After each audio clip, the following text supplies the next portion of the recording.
The story kicks off with a flood of system windows flashing across the public's view, each one warning people that bizarre, abnormal incidents are breaking out in different parts of the world. One alert says that fishermen out at sea found a monstrous abalone, so huge and unnatural that even 10 grown adults holding hands still couldn't wrap all the way around it. A lot of people immediately suspect nuclear wastewater had twisted it into something grotesque. Another notice talks about an ancient tree in a famous tourist spot that suddenly started growing out of control. Its roots stretched for kilometers like living veins under the earth, while deep cracks split the ground open as if something strange had awakened below. And the alerts just keep coming.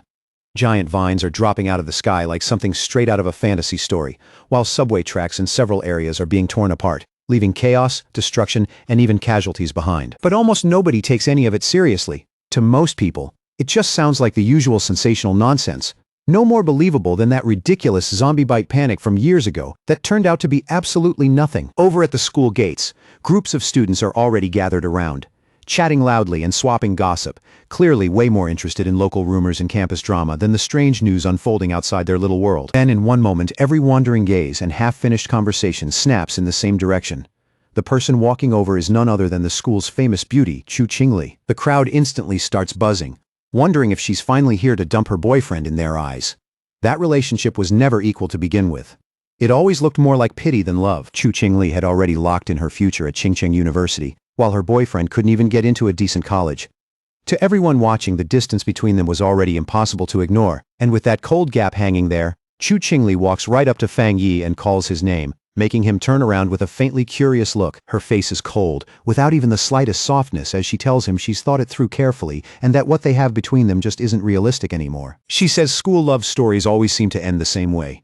Sooner or later, reality sets in, people wake up, and it becomes obvious that the two of them were never meant to keep walking the same path. She goes on to say that building a future together takes more than feelings and courage. It takes real compatibility, matching directions, and a future they can actually share. So in her mind, ending it now is the smartest decision. Deep down, she's already looking at him with contempt, convinced that no matter what he says next, nothing will change her mind. Fang Yi doesn't say a word, and the moment people see him staying silent, they immediately assume the breakup hit him so hard that his mind just went blank. After all, she's the school beauty, the girl everyone admired from a distance.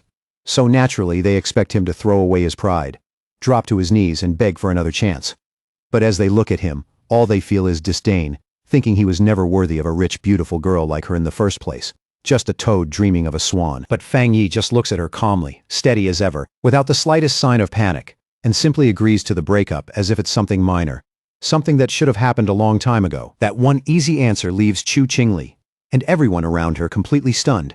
For a second, it's like all their expressions freeze in place. Seeing there's nothing else worth saying, Fang Yi turns his back on her without hesitation and starts to walk off. But the second he does, Chu Qingli suddenly loses her composure and hurriedly calls out to stop him. Fang Yi stops, then slowly turns back. His eyes are sharp now, almost piercing, and in a flat, controlled voice, he asks her what exactly she wants. Her eyes flare with anger and bruised pride as she snaps that she doesn't care what he's thinking, and she doesn't care what kind of tricks he might be planning either. She makes one thing absolutely clear: she is never getting back together with him. Fang Yi looks at her for a moment, then coldly tells her not to think so highly of herself, reminding her that being the so-called school beauty doesn't make her nearly as important as she seems to believe. Words hit her right away. Her eyes widen, and almost at once, her face turns red with shock, embarrassment, and rising anger. The students around them are just as stunned, staring at Fang Yi like he's suddenly become a completely different person from the boy they thought they knew. What none of them realize is that Fang Yi already knows something far beyond their imagination, and he knows perfectly well that Chu Qingli and the others have no idea what's about to fall on this world. He knows the rules society worships right now. Money, grades, status, education, all of it will soon be burned to nothing. What they don't know is that Fang Yi came back from a future ruined by disaster, reborn in this timeline with all his memories still intact. And because of that, the Chu Qingli standing in front of him is no longer someone close to his heart, just a stranger from another life. Without looking back again, Fang Yi leaves the school behind and walks away. He has much bigger things to deal with now. School beauties, gossip, pride, reputation. None of that means anything to him anymore, because the entire order of the world is about to be ripped apart and rebuilt from the ground up. The real danger isn't some campus breakup at all. It's the terrifying crisis already hanging over all of humanity on Blue Star. And in truth, it all started the night before. when Fang Yi suddenly woke from sleep, and strange cracks appeared before his eyes, showing him flashes of the future that felt unreal, yet horrifyingly vivid at the same time. And then the system informed him that aura recovery had been detected. Full activation would arrive in exactly 364 days, 11 hours, and 59 minutes.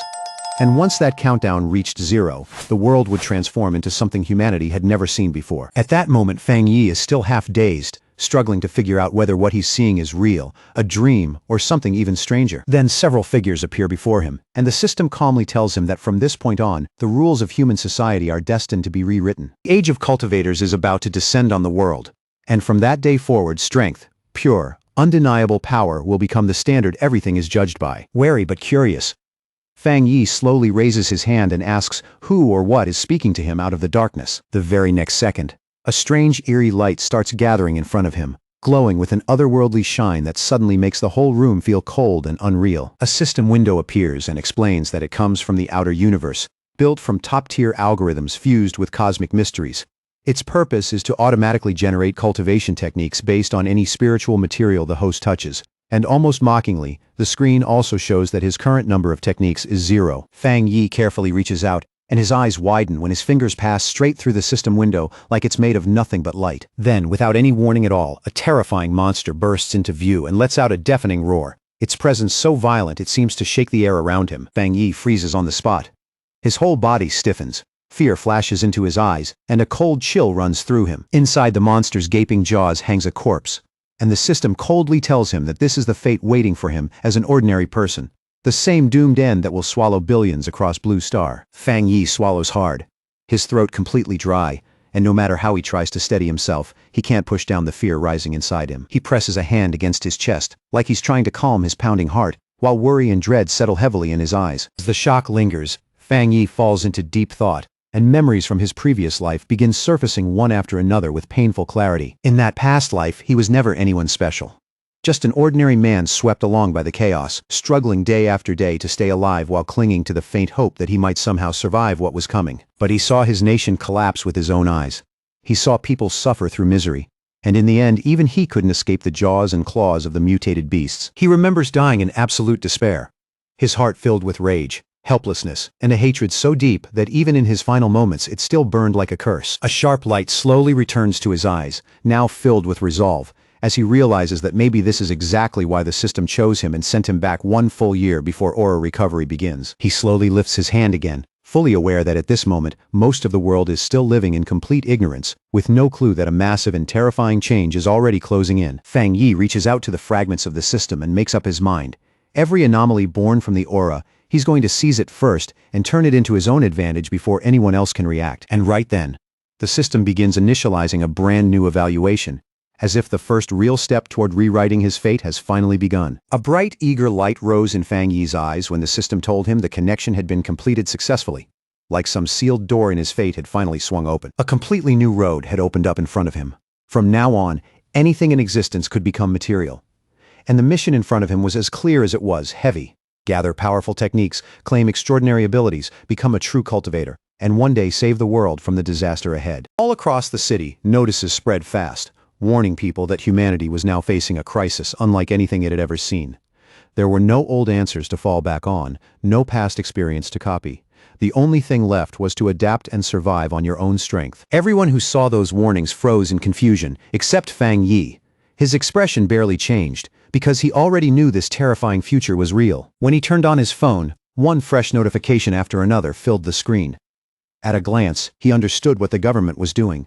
It wasn't fully confirming the strange phenomena, but it wasn't denying them either. It was sticking to cautious reminders, quietly telling the public to get ready. Fang Yi knew exactly what that meant. This was Ye Jia Nation's restrained way of sounding the alarm, because reports that once would have been laughed off as myths could never spread this far unless something truly serious was happening. Trace of sadness passed through his eyes as old memories surfaced again. He knew this quiet, indirect approach was Ye Nation's way of keeping people calm and letting them hold on to trust instead of collapsing into panic. It was slow, difficult, and sometimes frustrating, but still far better than the riots, gunfire, and total chaos that had swallowed neighboring countries. Then he remembered what the system had told him earlier. Anything could be used as material. That meant the places where anomalies appeared were no longer just danger zones. They were his real chances, and he needed to move before anyone else did. His attention locked onto the phone screen. Eyes narrowing slightly, he began sorting through the flood of information for the first clue that actually mattered. There it was, sitting at the top of the trending list. Chingcheng University's UV index had reportedly hit a record not seen in 100 years. A heat warning had already been issued, telling incoming students to protect themselves, stay alert, and put on sunscreen before entering campus. The students reading it were more baffled than concerned. In their eyes, even top universities had started playing ridiculous marketing games. It had to be fake, probably just a paid trend, because heat on that level wouldn't just make people uncomfortable. It could kill someone on the spot. Fang Yi lifted his head and looked up at the sky. Thick clouds hung overhead, and there wasn't even a trace of harsh sunlight. Then he switched on a UV meter and saw the reading where he stood. 0. That left him puzzled for a second. Chingcheng University was only about a 15-minute drive away, so he couldn't understand how the weather there could be that different from what he was seeing here. Soon after, images started spreading online. A blazing, brutal sun hung over the university grounds, and students were told registration would continue as planned.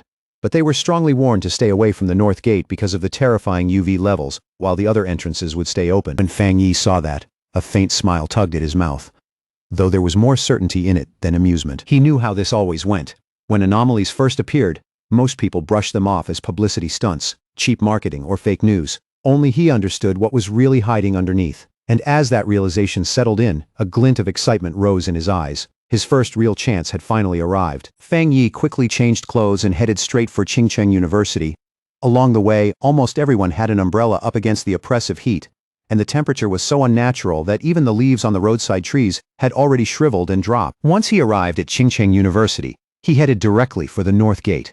The one entrance people had avoided so desperately that it had become the emptiest place on campus. He already knew something was badly wrong there, and the uneasy feeling hanging around the gate only made that certainty stronger. Then glittering ash began drifting down from the sky, each fragment glowing strangely as it fell. The nearby students screamed and ran, terrified they'd be burned alive. But Fang Yi kept staring at those falling sparks without looking away. Instead of backing off, he calmly sat down right there and decided to touch one of them, like he was reaching out to the very start of a new fate. The instant his fingertip touched it, a fierce burst of light exploded from the ash, and the system immediately reported that it had detected an intense yang attribute of fluctuation and successfully unlocked its data template. That scorching energy rushed straight into Fang Yi's body, and the pain that followed was so violent, it felt like his flesh, bones, and blood were all being ripped apart from the inside. Then blazing light started pouring out of Fang Yi's body, wrapping him in a fierce golden glow that made him look less like a student and more like someone being reforged inside a furnace. The people nearby cried out and covered their eyes, afraid the light would blind them.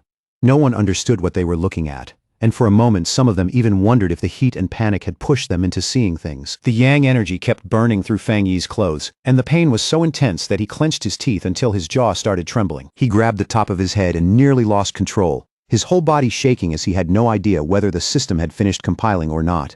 In that unbearable stretch of time, it truly felt like death was only a breath away. Then at last, the compilation finished, and Fang Yi successfully obtained a yang-attributed cultivation method, the golden sun breathing technique. Not long after that, Chingcheng University's official registration day arrived, and the campus was packed once again with noise, movement, and fresh new faces. Fang Yi's ex-girlfriend showed up at the registration area looking as striking as ever, and almost immediately a young man stepped forward with a flattering smile, offering to carry her suitcase. Before long, several more boys came over one after another, each trying to grab a chance to get close to her. But she turned every one of them away with the same cold indifference, making it clear she didn't need anyone's help. She turned her head and cast a glance at a nearby couple, a sneer pulling at her lips, her face carrying that same familiar arrogance and quiet contempt. But in the very next second, a brilliant golden flash suddenly lit up the area, startling her, and the students around her so badly that every eye snapped toward the source. A tense voice came over the loudspeaker, urgently ordering everyone to stay away from the north gate and keep their distance from the area immediately. Her expression turned serious right away. Curiosity mixed with unease, and she decided to go see for herself what was happening over there. At the north gate, a massive burst of golden energy lit up the whole area, turning the air harsh and blinding, as if a second sun had exploded right there on campus. Then from the swirling smoke and warped air, a dark figure slowly stepped out, carrying a heavy, oppressive presence that made everyone around tense up without even thinking. He drew in a deep breath, and as he did, his eyes flared with a fierce golden glow, sharp and powerful, like fire gathering behind them. A system screen popped up in front of him, informing him that he had successfully created a new technique and had been awarded 50 points. Fang Yi looked at the screen and frowned slightly. wondering what those points were even for and what kind of value they actually had. After a short pause, he decided it wasn't worth getting stuck on right now, though he could already tell those points would probably matter sooner or later. Time passed quietly, and before long night had fallen. Above everything hung a strangely eerie moon, casting an unsettling light across the campus below. Under that unusual moonlight, the young man began practicing his newly obtained breathing technique, carefully guiding every breath as he adjusted himself to the power now living inside him. When the next day came, the sun was hanging high in the sky again, and a new wave of energy seemed to spread subtly through the university grounds, making the whole campus feel just a little different. Some students suddenly noticed the sky dim for a brief second, and felt the temperature drop with it. That strange shift sent them rushing toward the north gate, and before long a large crowd had gathered there, all trying to see what kind of disturbance was happening. The university dean was furious, demanding to know why nobody had listened to the repeated warnings telling them to stay away from that area in the first place. Then a group forced its way through the crowd, and the students instinctively stepped aside to let them pass as they moved toward the center of the commotion. At the center stood a hooded figure with a stern, unreadable expression, coldly instructing the dean to seal off the north gate completely and not let anyone else come near it. At that exact moment, the system informed Fang Yi that he had successfully cleaned a polluted area, confirming that what happened there was far more important than it had first seemed. From that alone, he realized the government already knew about places like this, and he couldn't help wondering whether there were other people in the world just like him. Then, as the alert came down that no one was allowed to enter the area anymore, Fang Yi understood one thing clearly. The students saw groups of uniformed personnel moving through the area, and whispers spread almost instantly as everyone started wondering if the army had been sent in to take control. From the edge of a rooftop, Fang Yi looked down at the scene below and could clearly tell that the commotion at the north gate was pulling in more attention by the second. With his red eyes faintly glowing in the wind, Fang Yi decided this was the moment to leave. Without a pause, he leaped off the building and vanished from sight in one clean, decisive motion. Down below, the mysterious hooded figure moved slowly across the shattered ground, where the surface had already split open under the force of the violent energy that had erupted there earlier. She carefully surveyed the entire area, taking in every crack, every scorch mark, and every strange trace left behind. Her focus calm, but clearly serious. Then she lowered herself to one knee and placed a hand against the damaged ground, quietly checking whether any remnant of that unusual energy was still lingering there. A moment later, she picked up a broken chunk of the ground and examined it more closely. And after studying the residue inside it, the hooded figure came to one conclusion. This energy hadn't come from nature. It had been caused by a person. Just then, officials began pushing the students back and directing the crowd away from the area, while the hooded woman remained off to the side, silently watching it all unfold. In the middle of the restless crowd, Fang Yi's ex-girlfriend visibly stiffened when she heard that all this destruction and strange energy had apparently come from one person alone. And at that exact moment, she caught sight of a figure leaping away in the distance. For one brief second, an absurd thought flashed through her mind. Could that somehow have been her ex? But she immediately shut that idea down herself. With Fang Yi's grades and background, there was no way he could have entered this school, let alone shown up in the middle of something like this. Far away, back at Fang Yi's home, the last bit of daylight slowly faded, and evening quietly slipped into deep night around the apartment building. Lying on his bed, Fang Yi let out an irritated complaint that his whole body still felt unbearably hot, even after taking a cold shower to wash the heat off. With that lingering heat still burning under his skin, he was already starting to feel like there was no way he was getting real sleep that night. At the same time, another thought kept bothering him. After everything that happened that day, he couldn't help wondering whether someone had already noticed him or started suspecting something. He picked up his phone and noticed a popular story talking about a cultivation association. Seeing that name brought something back to him right away. In the past, most people had treated it like an internet joke, nothing more than some ridiculous online fantasy. And his thoughts shifted to the hooded figures at the university, and it didn't take long for him to suspect that those mysterious people were very likely members of that same association. Now, genuinely curious, he opened the article right away, wanting to read the full report carefully instead of brushing it off like everyone else. The article laid out the cultivation realms one by one, describing levels that ranged from ghost acts all the way to total transcendence, like it was revealing a hidden system the public had never been meant to know. In the comments, most people were still laughing and treating the whole thing like a joke. But Fang Yi stared at the screen in silence, seriously wondering if this announcement might actually be real. Fang Yi couldn't help thinking that in his previous life, when he was nothing more than an ordinary person, he had never known any of this hidden information existed. Sitting quietly on his bed, he thought about the Cultivation Association for a moment, then put it aside, and decided to try using his new technique again for himself. He slowly closed his eyes and steadied his breathing to begin training. Almost right away, Sweat started forming on his skin as powerful golden energy began circulating around him in waves. Before long, Fang Yi's body began to lift slightly into the air inside his room, suspended within a brilliant golden glow that lit up the space around him. A warm yet intense light fell across him as the principle of the first stage became clear. First, he had to strengthen his body so it could endure and contain the power of heaven and earth. Step by step, he brought that energy under control and even shaped the fierce golden force into the form of a divine axe, solid and imposing in front of him. His eyes lit up with excitement, and a satisfied smile appeared on his face as he felt real strength filling his body for the first time. At that moment, the system informed him that he had reached the Du Shui level, and with that breakthrough, it awarded him another 50 points. The moment he heard that, Fang Yi remembered the points he had earned earlier, and looked more closely at the new screen, which now said another path had opened up to him. The system then explained that those points could be used to implant compiled data into physical objects, turning ordinary items into carriers of cultivated power. Fang Yi thought carefully about that idea, and as he did, his gaze slowly shifted toward the mug sitting quietly on the nearby table. He raised a hand toward the mug, and golden power began gathering around his palm, flickering softly in the dim room. The system asked whether he wanted to spend 1 point to infuse the mug with the Yang attribute. Fang Yi immediately understood what that meant. This was basically a way to enchant an object and give it a special ability. He quickly grasped the deeper value of that function and thought that if he used it on a weapon instead, it could become a personal battle item made for the fights ahead. And the more he thought about what was coming, the more certain he became that having a weapon enhanced by power would be crucial if he wanted to survive. With that in mind, Fang Yi searched his shelf, found a small sword there, and decided to use it as the test subject for this new ability. He figured that if this experiment worked, then his next move would be to buy a real weapon and properly prepare for the day he'd have to face monsters again. But right then, in the middle of the quiet night, a strange sound from outside the building suddenly caught his attention and broke his concentration. Outside, hidden in the darkness, a shadowy creature with massive claws lurked near Fang Yi's apartment, silently staring at his window like a predator sizing up its prey. Its red eyes glowed eerily in the dark, and when it bared its sharp teeth, the creature looked even more sinister and inhuman under the weak night light. The thing looked like a giant demonic rabbit twisted into something unnatural,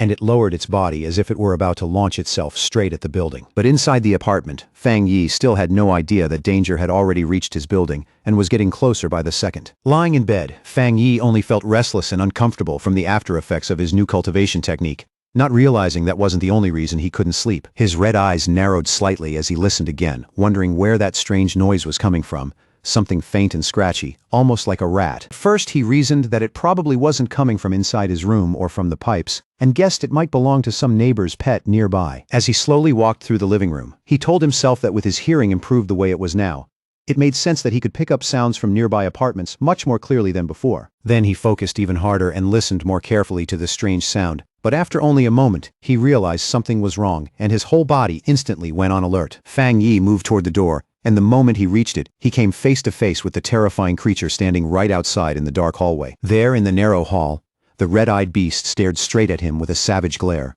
its body drawn tight and ready to strike at any second. Fang Yi jolted the moment he recognized it as a mutated beast, and in that instant, a horrifying memory from his past life surged back and sent a chill through his whole body. At the same time, a drone cut through the city night, its camera sweeping across the dark skyline and making one thing clear. Other people already knew danger was out there, moving through the shadows. On top of a high rise, a young woman clicked her tongue in annoyance and complained that they still hadn't caught the rabbit that had swallowed the rare fruit. A lollipop rested lazily in her mouth, and at first glance she looked almost too relaxed for the situation. But the confidence in the way she stood made it obvious she was taking this mission very seriously. Without wasting another second, she ordered her team to keep feeding her updates on the target's location. Her tone casual, but leaving no room for delay. Then, like gravity meant nothing to her at all, the mysterious girl stepped right off the rooftop and jumped down to chase it herself. She dropped at incredible speed, but her body stayed completely under control, slipping between the towering buildings like someone who had done this over and over again. Suddenly, she felt the mutated beast's presence more clearly, and the sharp change in its aura told her she was getting close fast. A faint glow rose in her eyes, and the moment she locked onto the creature's location, her whole expression sharpened for the fight ahead. The mysterious hunter slammed down onto a rooftop with perfect precision, her landing fierce, clean, and controlled from beginning to end. As she sprinted straight down the side of a building, an order came through telling her to pursue the target no matter what. And after hearing that, she only moved faster. With another flawless landing, the young woman pushed forward without the slightest pause. Leaping from rooftop to rooftop, she warned that the creature had eaten a special fruit and could evolve at any moment. At that same instant, a man still working late caught something streak past his window and froze on the spot. He rubbed his eyes and wondered if exhaustion was making him see things. But before he could think any further, his boss yelled at him for standing around doing nothing. Meanwhile, high above the city, the hunter stood like a shadow carved into the moonlight, poised near the 65th floor with a stillness that almost didn't look human. Back inside the apartment building, Fang Yi came face to face with the strange creature as it let out a harsh, vicious scream right in front of him. Golden light burned in Fang Yi's eyes, and he could feel it clearly now.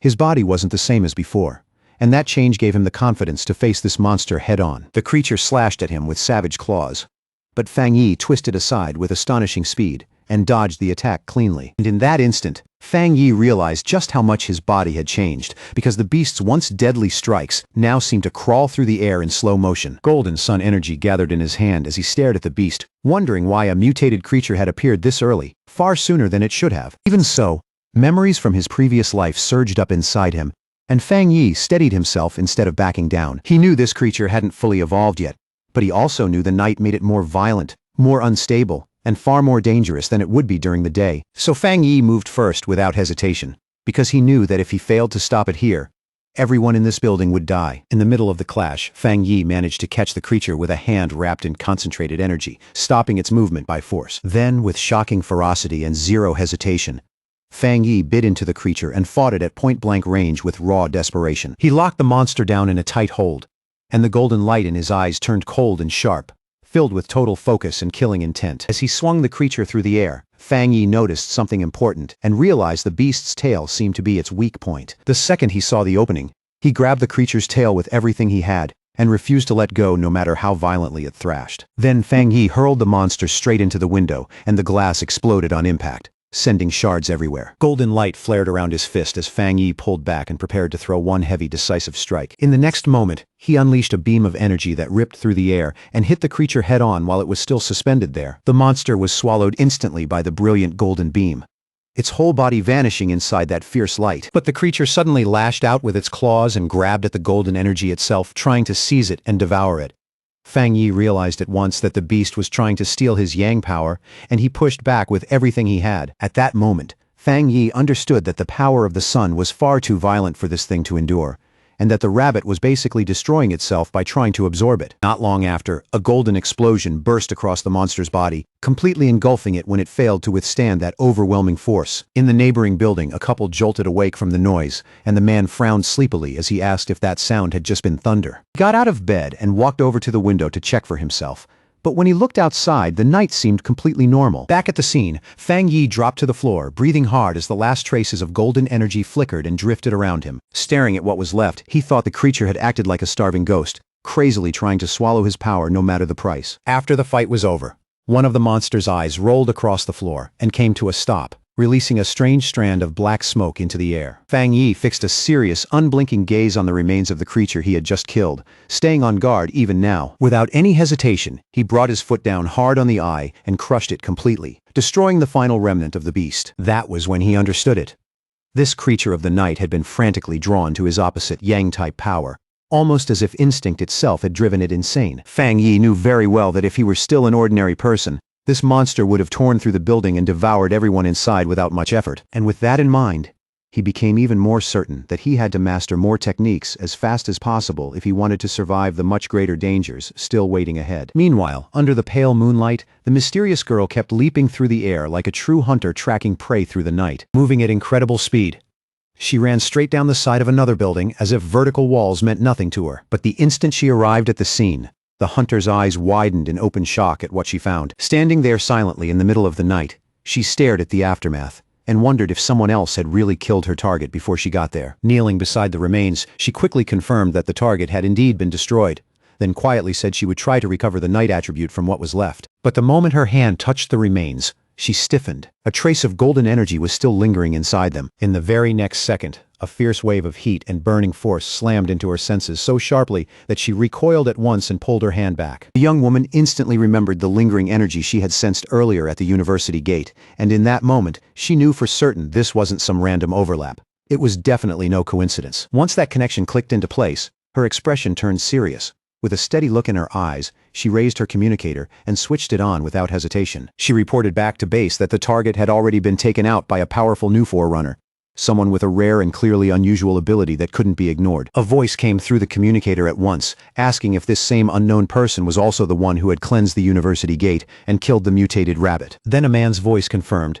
They had no information on this mysterious individual at all, and because of that, the association needed to recruit him as soon as possible. The silver-haired girl calmly agreed.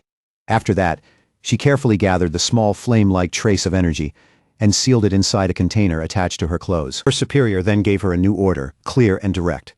For now, she was to set aside all her other missions and focus entirely on finding this newly emerged forerunner. Hearing that, the mysterious hunter stayed perfectly calm and casually unwrapped the lollipop in her hand. Like this sudden change in orders barely affected her at all. She popped the candy into her mouth and replied in an easy, unhurried voice that she understood the assignment perfectly. But before she properly set out on the mission, the girl added that she needed to grab some milk tea first and relax a little before getting to work. On the other end of the communicator, a voice wondered out loud who this mysterious person could be. Someone capable of wielding such overwhelming and unusual power. The young woman agreed that the president had been right, and said she now wanted to see this powerful expert with her own eyes too. Fang Yi's new day began with the first light of sunrise. He slowly stretched his body, the morning air cool around him, already ready in his heart for another round of training. He knew waking up early was good for cultivation, so he didn't waste any time. He steadied himself and prepared to begin again. Fang Yi started using his breathing method, drawing in the golden energy carried by the morning sun, and as that warm power entered his body, his eyes gradually began glowing with a rich golden light. As the technique kept circulating, he stepped into the Ghost Axe realm and clearly felt the force of that cultivation method taking shape inside him. Then a sudden surge of energy burst through his body without warning, catching even him off guard and making him pause for a second. He quickly realized what was happening. His strength was rising again.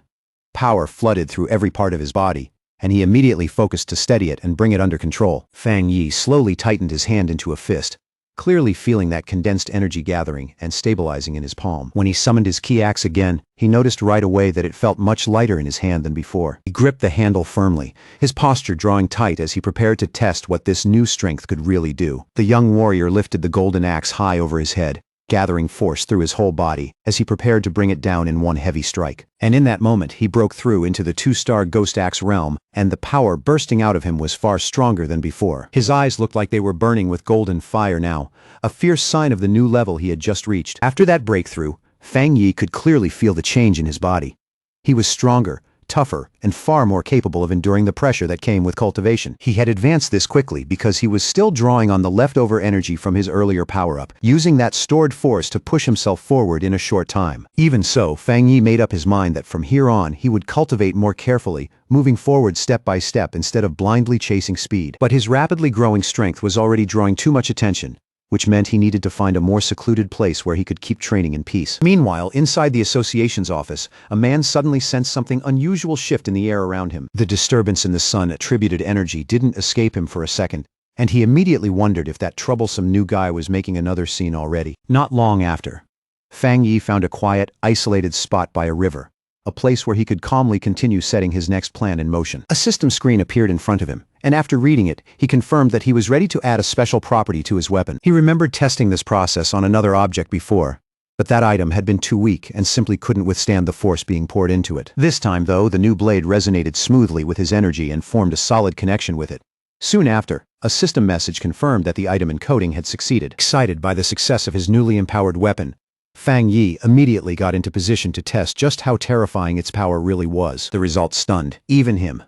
The sword released an astonishing amount of force, and a massive golden beam burst from the blade and shot straight into the sky. After the strike, the young warrior landed with his sword still wrapped in blazing energy, his whole body humming as that powerful force continued moving through him. That one swing had nearly started a fire, and seeing the aftermath made Fang Yi realize just how dangerous and destructive his strength had already become. The smoke from the attack was huge and impossible to miss, so he immediately knew someone might have seen it.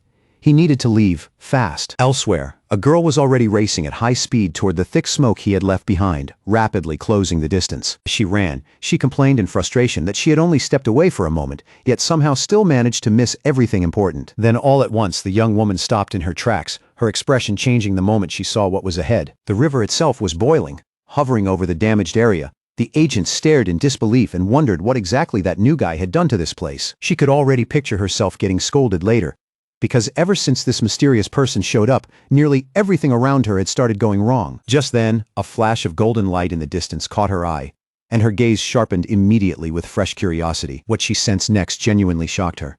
It shouldn't have been possible. His power had jumped from 1 star to 2 stars that quickly. And on top of that, he had even created a spirit weapon. The association only had 2 weapons like that in total. And even now, the method for creating them still wasn't fully understood or mastered. That made the girl deeply suspicious.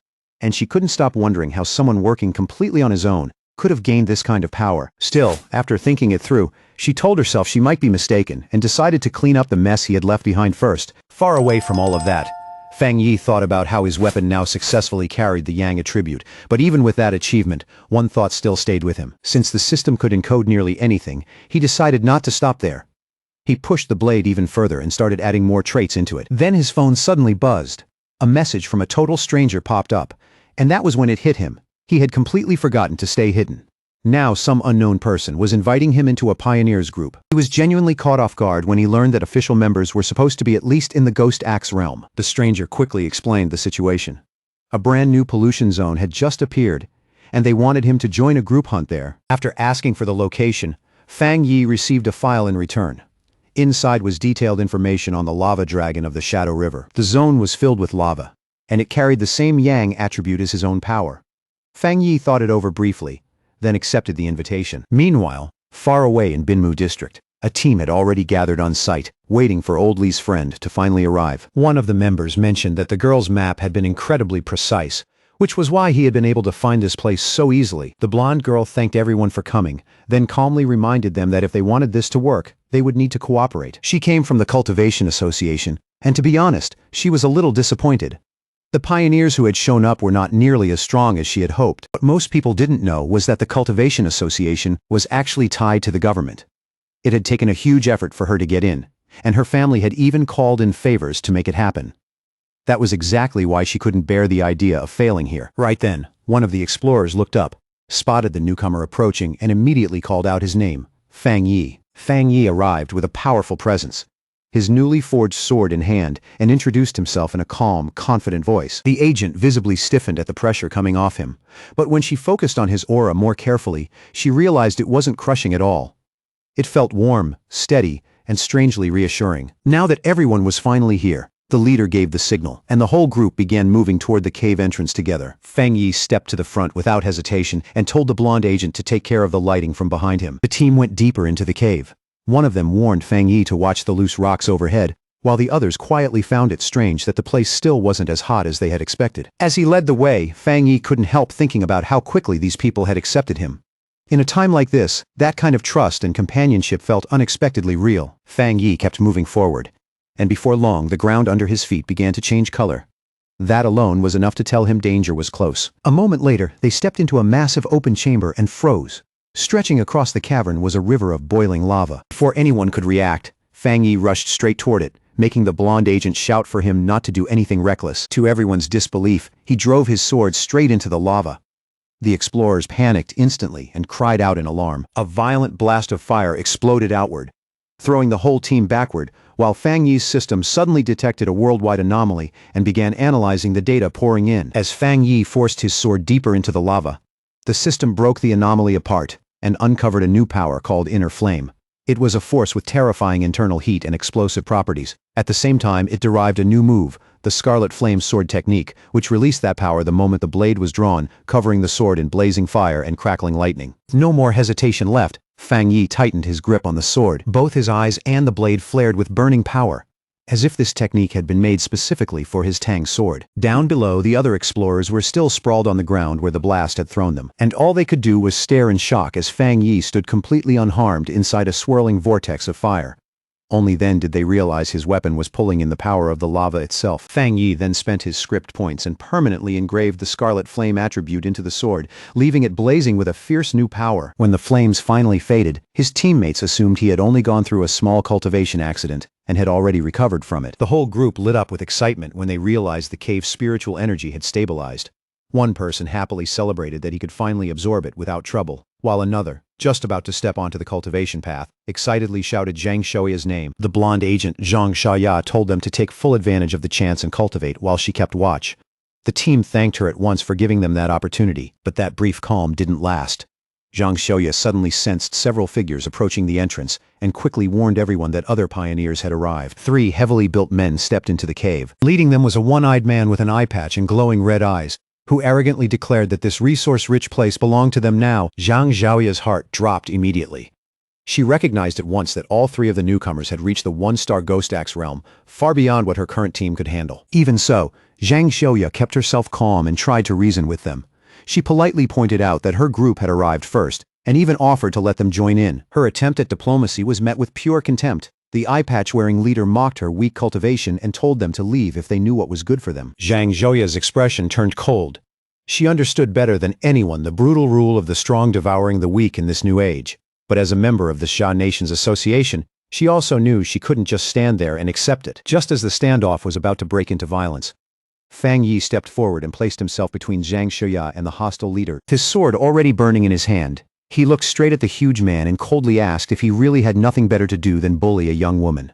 The eye-patch-wearing leader froze, so stunned he couldn't answer right away. Without pausing for even a second, Fang Yi swung out a single, overwhelming slash that burst into a fiery explosion and sent all 3 attackers flying through the air. Even Fang Yi's own teammates were jolted out of meditation by the sheer force of that strike. He remembered all the tragedies caused by people who worshipped the law of the strong, and he understood one thing clearly: only absolute power could make men like that listen. To make that point even clearer, Fang Yi drove his blade into the ground right in front of the rival leader. Wrapped in a vast golden aura, he gave them one cold command: get lost. Terrified by that second display, the leader called Fang Yi a monster and screamed for his men to run, while Fang Yi simply stood there and watched them flee in panic. The moment the danger was gone, his teammates rushed over, all of them buzzing with excitement and disbelief at the strength Fang Yi had just shown. Fang Yi just smiled it off, like it was nothing worth talking about. Then he calmly told them they shouldn't stay here any longer and ought to leave before more trouble showed up. As they headed out, Zhang Xiaoya kept replaying everything in her head. The more she thought about the strength Fang Yi had shown, the more certain she became that what they had seen was only a small piece of what he was really capable of. By that point, she was already convinced he was an elite pioneer of the highest value, and that realization hit her hard. This wasn't some ordinary find. She knew she had to report it back to her organization immediately. The scene then cuts away from the mountain and over to the office of the Spiritual Energy Cultivation Association, where the mood is far heavier than the bright daylight outside. There, a woman speaking with Zhang Xiaoya over the phone repeated the news in disbelief. She almost couldn't believe what she was hearing as she asked again if another high-attribute pioneer had really appeared. The office worker immediately got flustered after saying that out loud. Her face tightened when she realized she had spoken too openly, especially with an imposing man standing silently behind her, listening to every word. Trying to recover, she awkwardly confirmed the report, forced out a stiff response, and quickly ended the call before she let anything more slip. The young woman turned around and cheerfully asked her gray-haired superior if they had somehow gotten lucky enough to discover 2 high-attributed pioneers back-to-back, but his expression stayed grim. In a low, serious voice, he corrected her and said this had nothing to do with luck. In his eyes, every high-attribute individual was bound to grow into a new center of power, and dealing with people like that was not a blessing. It was a burden, and a heavy one at that. Under the broad, sunny sky, Fang Yi finally returned to the city. He looked calm on the outside, but his mind was already turning over everything that had happened. He tried to pass himself off as a cosplayer to avoid drawing attention, but it barely helped. With that overwhelming presence of his and a sword that looked all too real, people ended up staring at him even more. His casual walk through the city didn't last long. The moment he checked his phone, he saw that news of the cave incident had already spread online and was going viral at shocking speed. Seeing that, he clicked his tongue and blamed his own carelessness. He knew the eruption of his inner flame had been far too eye-catching for anyone nearby to miss. He quickly dismissed the idea that his teammates had betrayed him. There was no point wasting time on suspicion right now.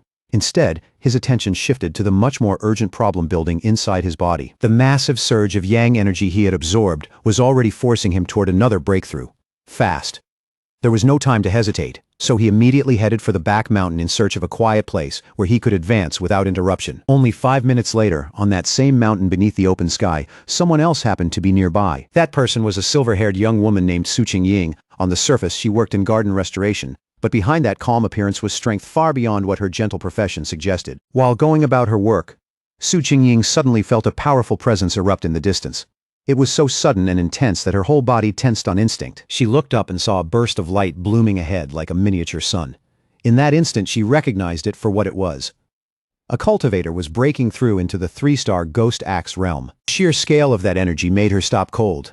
She had never imagined that a breakthrough at that level could release something so vast, so violent, and so monstrous. A sudden sense of duty mixed with a flash of recognition in the back of her mind, and Su Qingying's eyes sharpened immediately. Without wasting another second, she rushed straight toward the disturbance at full speed, silently vowing that this time, no matter what, she would catch the mysterious person behind it, high up on the mountain, far from the noise of the city.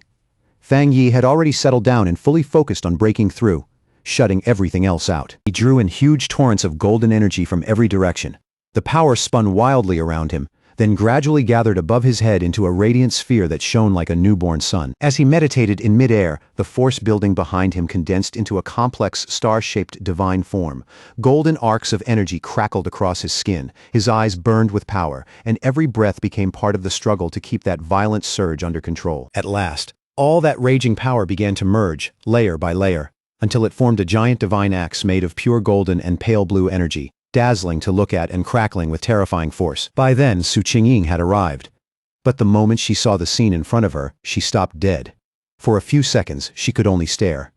The mysterious figure was already at the final stage, and the divine axe he had formed looked ready to come crashing down at any moment. What shook her most wasn't just the amount of spiritual energy, it was the control. Every movement was steady, precise, almost effortless. She couldn't understand how anyone could command that much power so flawlessly, and one stunned thought rose in her mind. Had this man been secretly cultivating for centuries? The sight struck her so deeply that it pulled up an old, painful memory she had never truly forgotten. Su Qingying suddenly remembered her own attempt to break through into Ghost Axe 2-star. Back then, the pressure from her divine axe had been unbearable. It pushed back against her, shattered her rhythm, and made her cough up blood on the spot. After that, she had spent a full week stuck in bed. She had always been called gifted, stronger than most, and yet she had still failed that badly. So looking at Fang Yi now, she simply couldn't understand how this monster of a man could endure a breakthrough even greater than hers, as if it were nothing. The closer she got, the more unreal the whole scene became.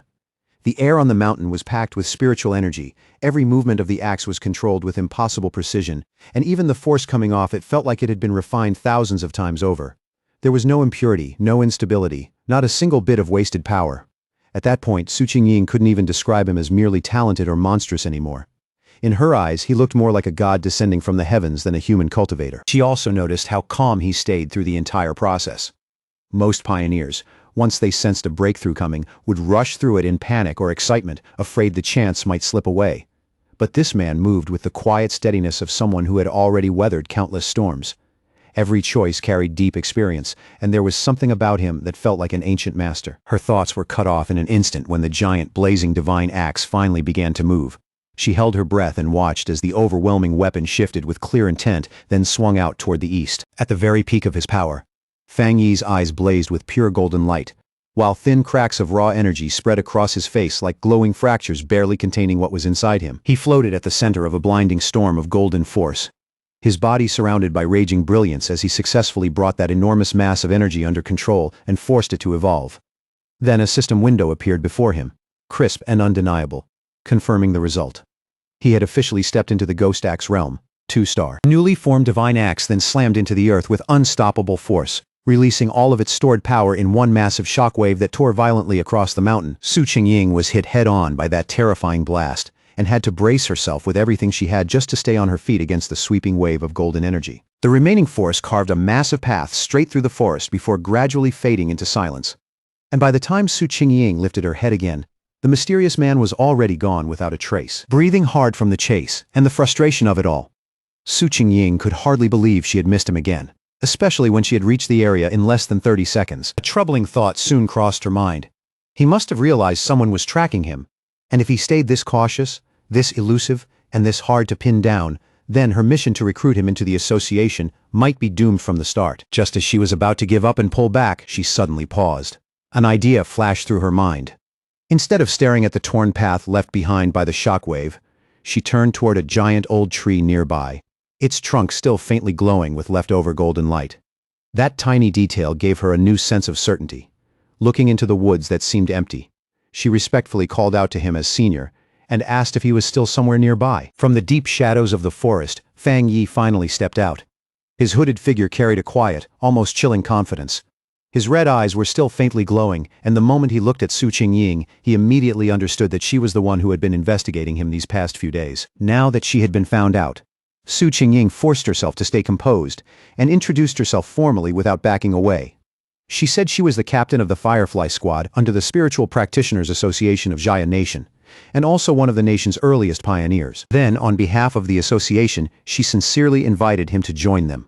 She openly admitted that she had been following him for the past 2 days and said she hoped her methods hadn't made him think badly of her intentions. Through all of it, Fang Yi said nothing, and whatever expression lay beneath his hood remained impossible to read. Trying to strengthen her case, Su Qingying added that although the public still knew nothing about it, all of the association's official documents had already been fully prepared. But on the inside, she was extremely tense. Every word had to be chosen carefully, because she had no idea whether she was already offending him or testing the patience of someone far stronger than herself. She knew her tone had to stay soft, respectful, and controlled. But before she could continue with the speech she had prepared, Fang Yi cut straight through it with one simple question. "Why should I join?" The blunt question completely threw Su Qingying off. She froze for a moment, then started to stammer as panic rushed into her head. In that instant, she realized that polite slogans and empty promises would mean absolutely nothing to someone as sharp as him. So she chose the only thing she felt she could still offer him, the truth. Steadying herself, she explained the association's purpose as plainly as possible. Jia Nation wanted to gather the early pioneers, unite them, guide them onto a more organized path, and offer them stronger protection as the world continued to change. She admitted that everything was still chaotic and uncertain, and that to someone like him, an organized group could easily sound like a cage meant to restrain a free spirit. Even so, she asked him to look beyond that. A great return of spiritual energy was coming, and when it fully arrived, they would all need to stand together against the unknown enemies waiting in the future. After quietly listening to her sincere and passionate explanation, Fang Yi simply leaned back against a nearby tree. He looked tired, relaxed, and not especially moved. Then he gave her a plain answer. He was not willing to join. At least for now, he said, he still couldn't fully trust either her or the association behind her. Su Qingying was completely stunned by how directly he refused her. Her eyes widened as if she hadn't even seriously prepared herself for the chance that he would reject her that cleanly. Faced with that refusal, Su Qingying immediately grew anxious. In a hurry, she reached into her jacket and pulled out her identification card, as if that one item might still be enough to turn things around. Holding the card up where he could clearly see it, she quickly introduced herself again as Su Qingying and added that before the return of spiritual energy, she had once been a well-known athlete. There was an unmistakable plea in her voice as she asked him to believe her, hoping her former public identity might give him at least one reason to trust that she was sincere. Fang Yi paused at that, and his expression shifted ever so slightly as he thought over her words. Then he touched his chin and said that he now vaguely remembered who she was. A memory surfaced in Fang Yi's mind with surprising clarity, a framed photo of Su Qingying standing on a podium after taking second place in Jaya Nation's long-distance championship. In that moment, he understood that her natural athletic talent was exactly what had made her such a fast, sharp, and capable pioneer. But that brief softness in his expression faded almost immediately. His face hardened as a dark memory from his previous life rose without warning, bringing with it the image of a ruined city drowned in death, silence, and despair. He knew better than anyone that in the original timeline, Jia Nation's efforts, including everything the association had tried to build, had still ended in failure. Humanity had been driven to destruction all the same. Now that he had returned with the system, he understood that this time, he had to become part of the answer. Even so, joining the association now still wasn't the right choice for him. So Fang Yi put on a more thoughtful, measured look, turned back to the hopeful Su Qingying, and calmly confirmed that yes, he did remember her after all. He told her he would think about the offer she had made. And before Su Qingying could answer or press the matter any further, he suddenly leaped into the air and shot away at incredible speed, vanishing almost the instant he moved. Then, just as suddenly, he appeared right behind the startled Su Qingying, making her tense up at once. In a firm tone that left no room for argument, he gave her one condition. For now, she was to keep his whereabouts secret from everyone. At the same time, Fang Yi quietly noted her respectful attitude and guessed that the association was being extremely careful not to provoke powerful pioneers who had not joined them. He recognized that caution immediately as a weakness he could use. While Su Qingying, sensing there was still room to talk, quickly offered a compromise. She explained that the association had already picked up the energy released during his breakthrough, so she had no choice but to file a report. Still, she proposed sending one mixed with truth and falsehood, enough to protect his identity while still satisfying her superiors. Fang Yi considered that for a brief moment, then quietly nodded and agreed. Su Qingying tried to call out to Fang Yi the moment he accepted. But in the blink of an eye, he had already disappeared again, leaving nothing but empty air behind. She immediately ran down the mountain after him, moving as fast as she could through the rough terrain. But it was no use. There wasn't a trace of him anywhere. Tired, annoyed, and out of options, Su Qingying walked alone along a damp forest path, muttering under her breath in growing frustration about how many times she had already failed to catch him and how he was obviously avoiding her now. Letting out a weary sigh, she grumbled about the exhausting job of cleaning up and erasing the powerful energy traces he left behind after every incident. Her irritated thoughts were suddenly cut off by a voice in her earpiece, telling her to stop dwelling on that impossible-to-track pioneer and refocus on the mission already in front of her. Then the voice informed her in a serious tone that the strange creatures had appeared again. Su Qingying froze where she stood, her eyes widening as she asked, almost in disbelief, whether they had really come back. A terrifying memory instantly flashed through her mind. She saw herself trapped in the middle of a pack of wolf-like creatures, their mouths slick with blood and their red eyes glowing with savage hunger in the dark. She knew she would never forget those bloody, unnatural beasts for as long as she lived. The story then reveals what they truly were: cold, vicious, bloodthirsty monsters born from the contamination zones created by the return of spiritual energy. These creatures fed on the zones themselves, growing stronger and evolving into monsters that hunted and devoured humans. Some of them could even disguise themselves as natural disasters, hiding behind destruction while tearing apart entire regions and creating new contamination zones along the way. If no one stopped them, they would keep consuming the human world piece by piece until nothing was left. Not long after that, a heavy storm suddenly crashed down over the city with frightening force. At night, the sky was no longer lit by ordinary streetlights, but by relentless flashes of violent lightning splitting the darkness again and again. Rain came down in sheets, pounding against windows and streets, while red emergency alerts lit up people's phones one after another, warning of a severe thunderstorm and urging everyone to stay indoors. Another alert followed soon after, announcing that the Yuhuang Mountain area had been officially closed because of the growing risk of flooding and related danger. Standing by their windows, people stared out at the terrifying weather and remarked that they hadn't seen a storm this severe in years.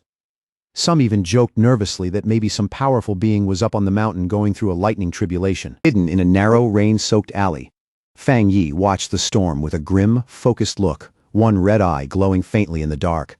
He could clearly feel the enormous thunder energy saturating the air, and he recognized at once how wild and violent it was.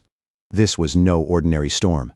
It was another anomaly, and all that terrifying power was gathering toward a single point. His gaze moved past the rows of buildings and distant city lights before locking onto a faraway mountain peak, where bolts of lightning were striking over and over without pause. In that instant, he knew he had found the true center of the storm. Without the slightest hesitation, Fang Yi rushed straight into the pouring rain, leaping across rooftops at explosive speed as he headed for the mountain through the storm. The moment Fang Yi reached the foot of Yuhuang Mountain, the system reacted immediately and confirmed that a contamination zone had been detected. He raised his eyes toward the peak, but instead of the familiar beauty the mountain usually had, he saw a grim, twisted landscape, with skeletal remains scattered among warped trees, as if death had already taken the whole place. At the same time, another system notice appeared, making things even worse by stating that the contamination level was unknown. Even so, Fang Yi didn't stop for a single moment. With a steady, determined look in his eyes, he stepped into the dark woods beneath the storm and moved deeper into the zone. As he pushed closer to the heart of the storm, a massive bolt of blue lightning suddenly slammed into the summit, lighting up the entire mountain in a harsh, blinding flash. That one strike was enough for Fang Yi to know he had found exactly what he came for. Inside the Spiritual Practitioners Association's command center, officials were already gathered in a tense emergency meeting. At the front of the room, a large screen showed a swirling vortex of blue energy hanging over the mountain peak. One official reported that the danger level on Mount Yuhuang was rising at an alarming rate, forcing them to seal the area and classify it as a new contamination zone. Hearing that, the association leader, his face grim and heavy, said the situation had become serious enough that he had no choice but to pull Su Qingying away from another important mission. He then asked her for a direct report. Su Qingying informed the room that climbing the mountain was currently impossible, because the thunder energy there had become dangerously unstable and could erupt at any moment. For that reason, the area had already been officially designated as an A-level contamination zone. She followed with even worse news based on the speed at which the energy was growing. The mountain would soon escalate into an S-level threat, forcing them to activate their highest emergency response plan. But even as she said that, she pointed out there was an even bigger problem underneath it all. According to the association's current data, none of the explorers they had available could safely approach the area. Su Qingying admitted it openly, not even she could handle it. A wave of shock spread through the room as the calculations made one thing painfully clear. Even for highly advanced explorers, this mission would amount to certain death. Faced with that impossible reality, a man in a security uniform immediately ordered the entire foot of Mount Yuhuang to be sealed off, with patrol teams sent out around the clock to stop anyone from attempting to climb it. The association leader gave a firm nod and agreed at once. In a hard voice, he declared that their only option for now was to contain the threat by sealing the mountain completely, and that no one was to go near it until the concentration of thunder energy finally dropped. But while the association judged Mount Yuhuang too dangerous for anyone to enter, Fang Yi was already deep inside the contamination zone, moving straight toward its heart. Massive bolts of blue lightning crashed down all around him, each one violent enough to rip through rock, earth, and trees in an instant. Even with the storm raging wildly around him, Fang Yi stood his ground without flinching, protected by the golden aura created by his breathing technique. Still, he knew that simply surviving inside the storm wasn't enough. If he wanted the purest and most concentrated thunder energy, then he had to climb all the way to the very center of it at the mountain's peak. That decision wasn't reckless. It came from the dark memories he carried from the past. He knew better than anyone that the creatures appearing now were only the beginning, and that far more terrifying monsters would emerge later. He understood with absolute clarity that his current fire-based abilities alone were not enough to face the disasters still waiting ahead. He needed to become stronger through his own body and strength, instead of continuing to rely too heavily on the power of his weapon. Standing in the middle of that violent lightning, Fang Yi realized this was a rare and nearly perfect chance to use the thunder energy itself to temper and strengthen his body. He knew very clearly that if he let this chance slip away and failed to grow stronger now, then the disasters ahead would almost certainly lead him to death. With golden light blazing in his eyes, Fang Yi drew his flaming sword, roared in open defiance at the storm above, and drove the blade straight into a massive bolt of blue lightning. The wild thunder energy exploded through his body in an instant, bringing pain so intense it felt like it might tear him apart from the inside, and yet Fang Yi's face never changed. He endured it with grim determination, refusing to bend. His whole body shook violently as the raging electricity ripped through him, every muscle locking up under the brutal force as if his flesh and bones were being pounded apart from the inside. In that moment, Fang Yi realized this thunder power was not some passive force of nature. It felt like divine punishment made real. A violent will that was actively resisting him and trying to crush him where he stood. The storm itself seemed enraged that he had stepped into its territory. Its madness rolled across the sky like something alive, as if it were screaming at him to retreat, give up, and stop this reckless act of defiance. Staring up into the chaos overhead, Fang Yi forced himself to think through the pain. How was he supposed to make a force this wild submit to him? Then an idea flashed through his mind. He steadied his breathing, calmed his heart, and recalled the system's rule. If he wanted to claim a power, he first had to make direct contact with its source. A blazing wave of golden aura burst from his body as he pushed the golden sun breathing technique to its limit. Refusing to let the storm drive him back, Fang Yi roared and surged forward, swinging his flaming sword to carve a burning path through the raging sea of blue lightning. The clash between his radiant golden power and the storm's savage thunder force set off a massive chaotic explosion that shook the whole mountain and sent violent currents tearing through the air. Blood slipped from the corner of Fang Yi's mouth under the crushing strain. But his eyes only burned brighter, filled with a fierce resolve and a stubborn refusal to fall. He knew better than anyone that this was a desperate gamble with no safe ending. If he wanted even a chance to survive what was coming in the future, then he had to push past his limit, stand at death's edge, and risk everything right now. At last, after forcing his way through that merciless torrent of thunder and pain, Fang Yi finally reached the mountain's peak. The moment he stepped into the very heart of the storm, he drove his sword into the ground with brutal force, splitting the rock beneath him.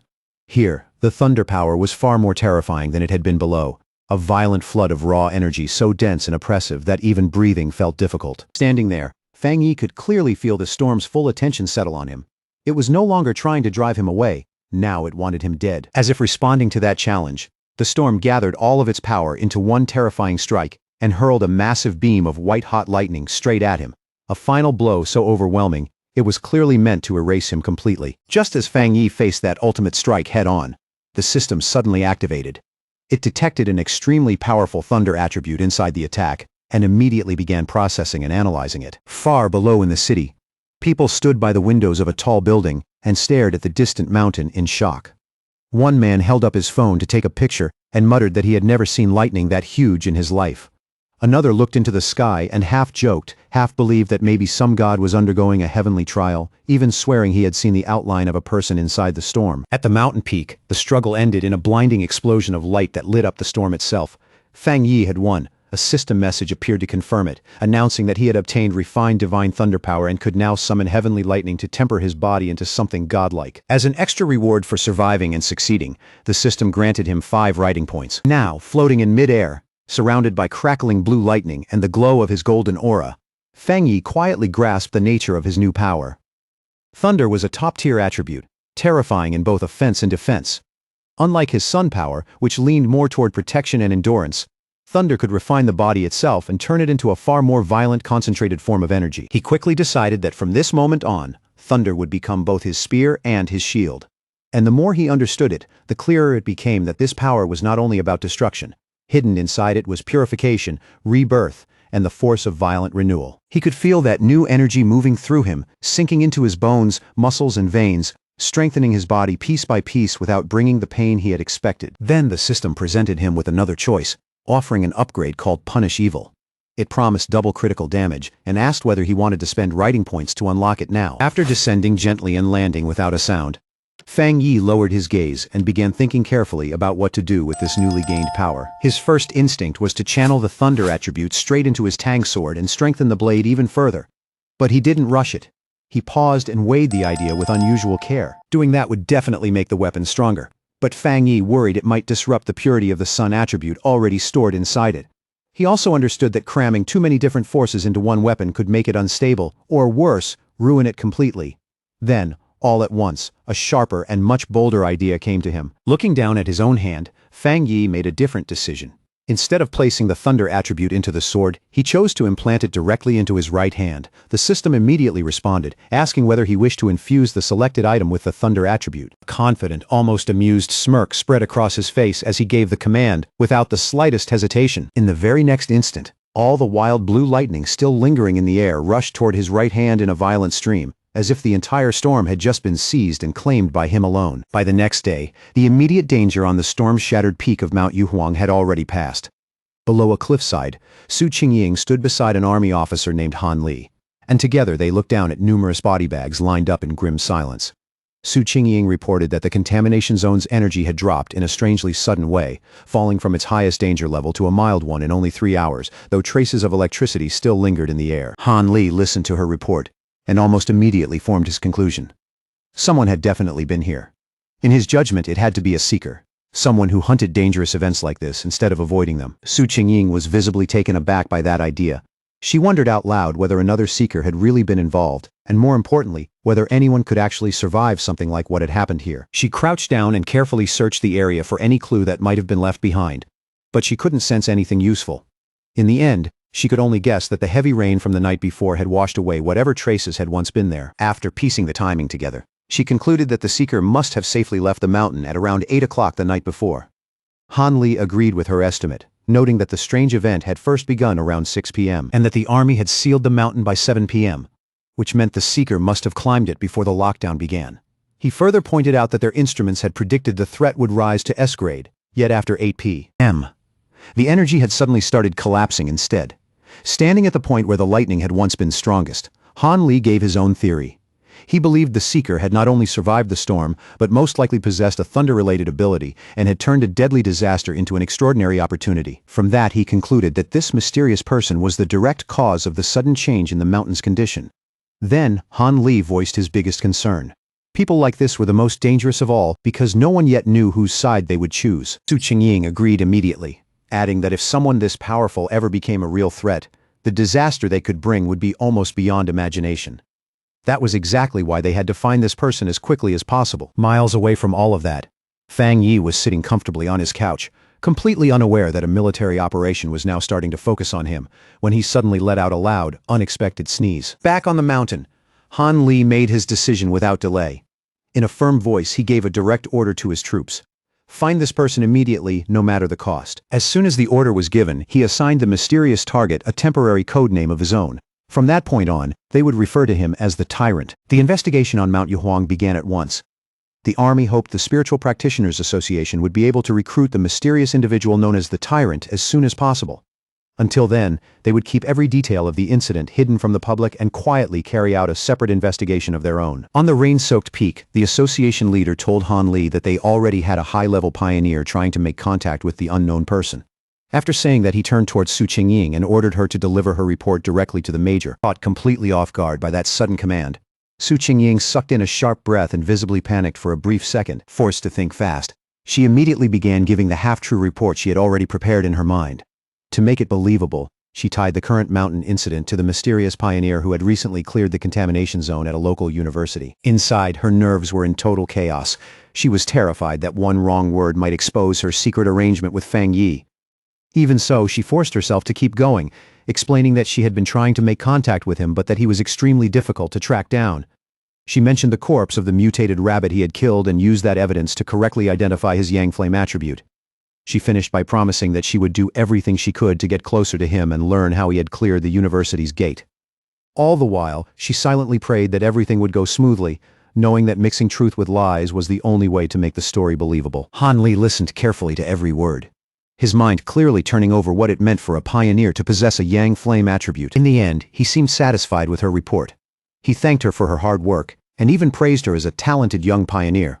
Su Qingying immediately straightened up, gave him a crisp salute, and replied that it was simply her duty. Once the meeting was over, Han Li remarked that they would release false reports blaming natural disasters in order to keep the truth from the public. He also made it clear that he did not agree with posting information about spiritual energy online, where dangerous people might make use of it. While the officials continued discussing the matter, Su Qingying quietly let out a long breath, deeply relieved that the difficult questioning was finally over. Back at home, Fang Yi used his golden sun breathing technique to dry his white hoodie with ease. Warm golden light spread through the fabric, making it glow softly before he lifted it in his hand. Perfectly dry, clean, and without a trace of the storm left on it. After pulling the hoodie back on, he lowered his eyes and carefully examined the changes that had taken place inside his body. Even after integrating the powerful thunder attribute, he could still clearly sense how much his condition had changed. The difference was obvious, deep, and impossible to mistake. He looked down at his right hand, where blue lightning now crackled softly across his skin. That hand had changed completely, becoming the strongest part of his body and gaining an enormous boost in power. As Feng Yi slowly flexed his fingers and watched small spheres of lightning gather and dance between them, he could already feel another breakthrough approaching. What surprised him most, though, was how the once savage thunder attribute had become as tame as a kitten after fusing into his body, letting him control it with effortless precision. He compared it to the unbearable pain he had gone through when he first awakened the Yang attribute, and the difference was impossible to miss. It made him wonder if these energies naturally became gentler once the fusion was complete. Then he remembered the system's note that this new power could deal double damage to strange and evil creatures, and that immediately caught his attention. He genuinely wanted to test it for himself. That train of thought was suddenly cut off by a sharp alert tone from the phone resting on the nearby table. Fang Yi reached over, picked it up, and narrowed his eyes slightly, wondering what problem had appeared this time. After the last incident, he had deliberately set up special news alerts on his phone. In times this chaotic, he knew the government would keep issuing emergency warnings to protect the public, and he had no intention of missing any sign of danger. But to a pioneer like him, those warnings meant more than simple notices to stay away. Every crisis hid an opportunity. Behind every life-threatening event, there was also a chance to grow stronger, even if claiming that chance meant walking straight into mortal danger. Thinking about his next move, Fang Yi lowered his gaze and focused on the major alert now glowing on his phone screen. The report said a massive explosion had just taken place inside a chemical plant, causing serious pollution in part of the city. Officially, the announcement claimed that no one had been injured and urged the public to remain calm. But to Fang Yi, something on that scale felt far too suspicious to accept at face value. He immediately checked the online forums, and the eyewitness accounts painted a much darker picture. People living nearby described a deeply unsettling feeling they couldn't really explain, something cold and wrong that made their skin crawl. One person asked if it had felt like some kind of evil aura, and another quickly replied that it was exactly that. Even with plenty of skeptical voices mixed in, the overall mood online was still full of dread, fear, and growing unease. The phrase cold and evil aura hit Fang Yi immediately. It felt disturbingly familiar, like something he had heard before in a much darker place. Then, without warning, a terrifying memory from his past life surged back into his mind, bringing with it the image of a bloody hand and a monstrous figure so horrifying that his expression hardened at once. He remembered hiding in sheer terror as a giant crimson demonic beast rampaged through everything around him, tearing destruction across the land while he could do nothing but survive and watch. That creature, a disgusting rat-like monster covered in multiple eyes, was not something he could ever mistake.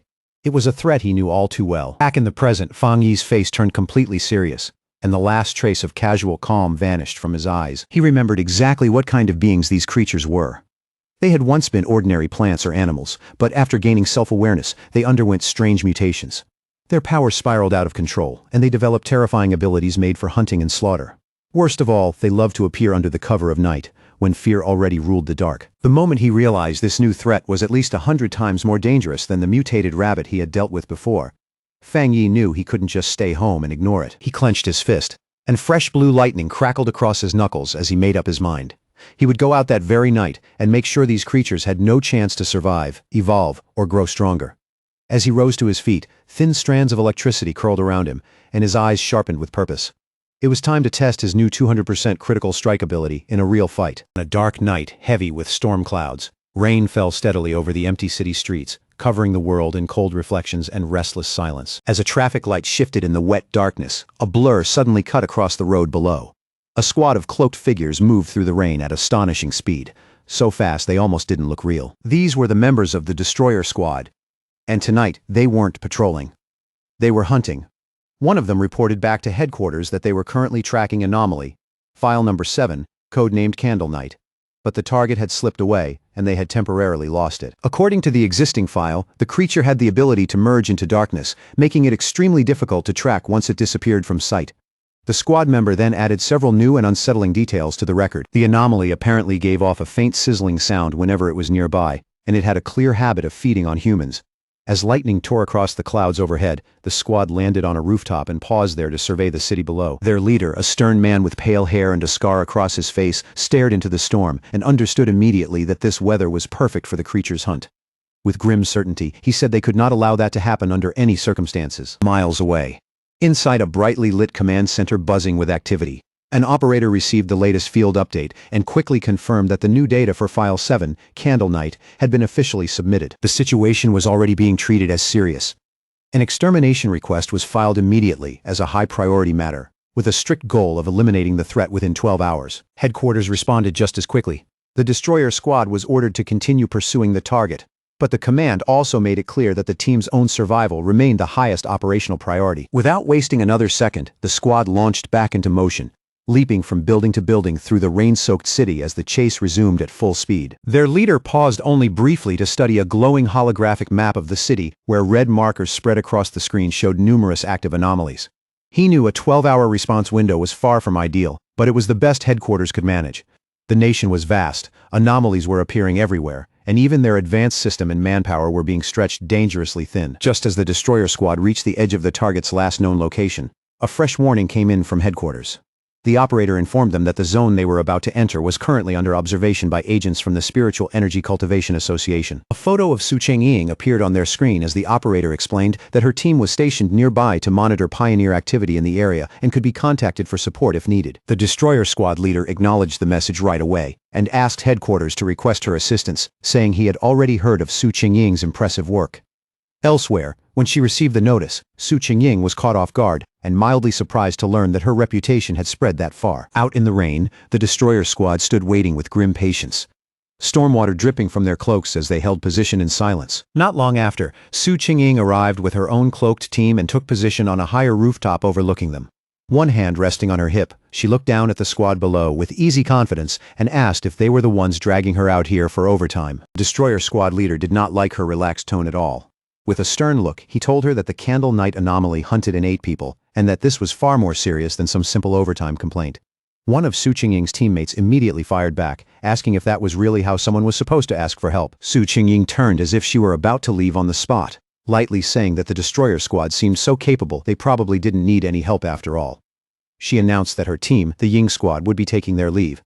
As they started to move, her teammates muttered among themselves, one whispering nervously about their boss's savage temper, while another defended her, saying their missions were dangerous too, and they were not here to be talked down to. The Destroyer Squad leader panicked almost immediately and hurriedly called for her to wait. Swallowing his pride, he apologized for his harsh tone and sincerely asked for her help. He explained just how dangerous Candle Night really was and admitted that without Su Chengying's well-known tracking ability, his team would be at a serious disadvantage. More than that, he stressed that if they failed here, it would be the people of the city who paid the price, because the monster would keep killing without restraint. Once they finally agreed to cooperate, the two teams stood together on the rain-swept rooftop, silent and ready, their focus locked on the hunt ahead. Su Chengying narrowed her focus and a glowing blue orb of energy slowly formed above her palm. After a brief pause, she announced that she had found the creature's location. The orb expanded outward in pulsing waves, and its energy spread through the area like a living map until the monster's hiding place was clearly revealed. Hidden in the dark, rain-soaked ruins of a chemical plant, the monstrous rat-like creature known as Candle Knight was crouched over something, feeding in silence. Its file had described its habits clearly. It preferred darkness, damp environments, and human flesh.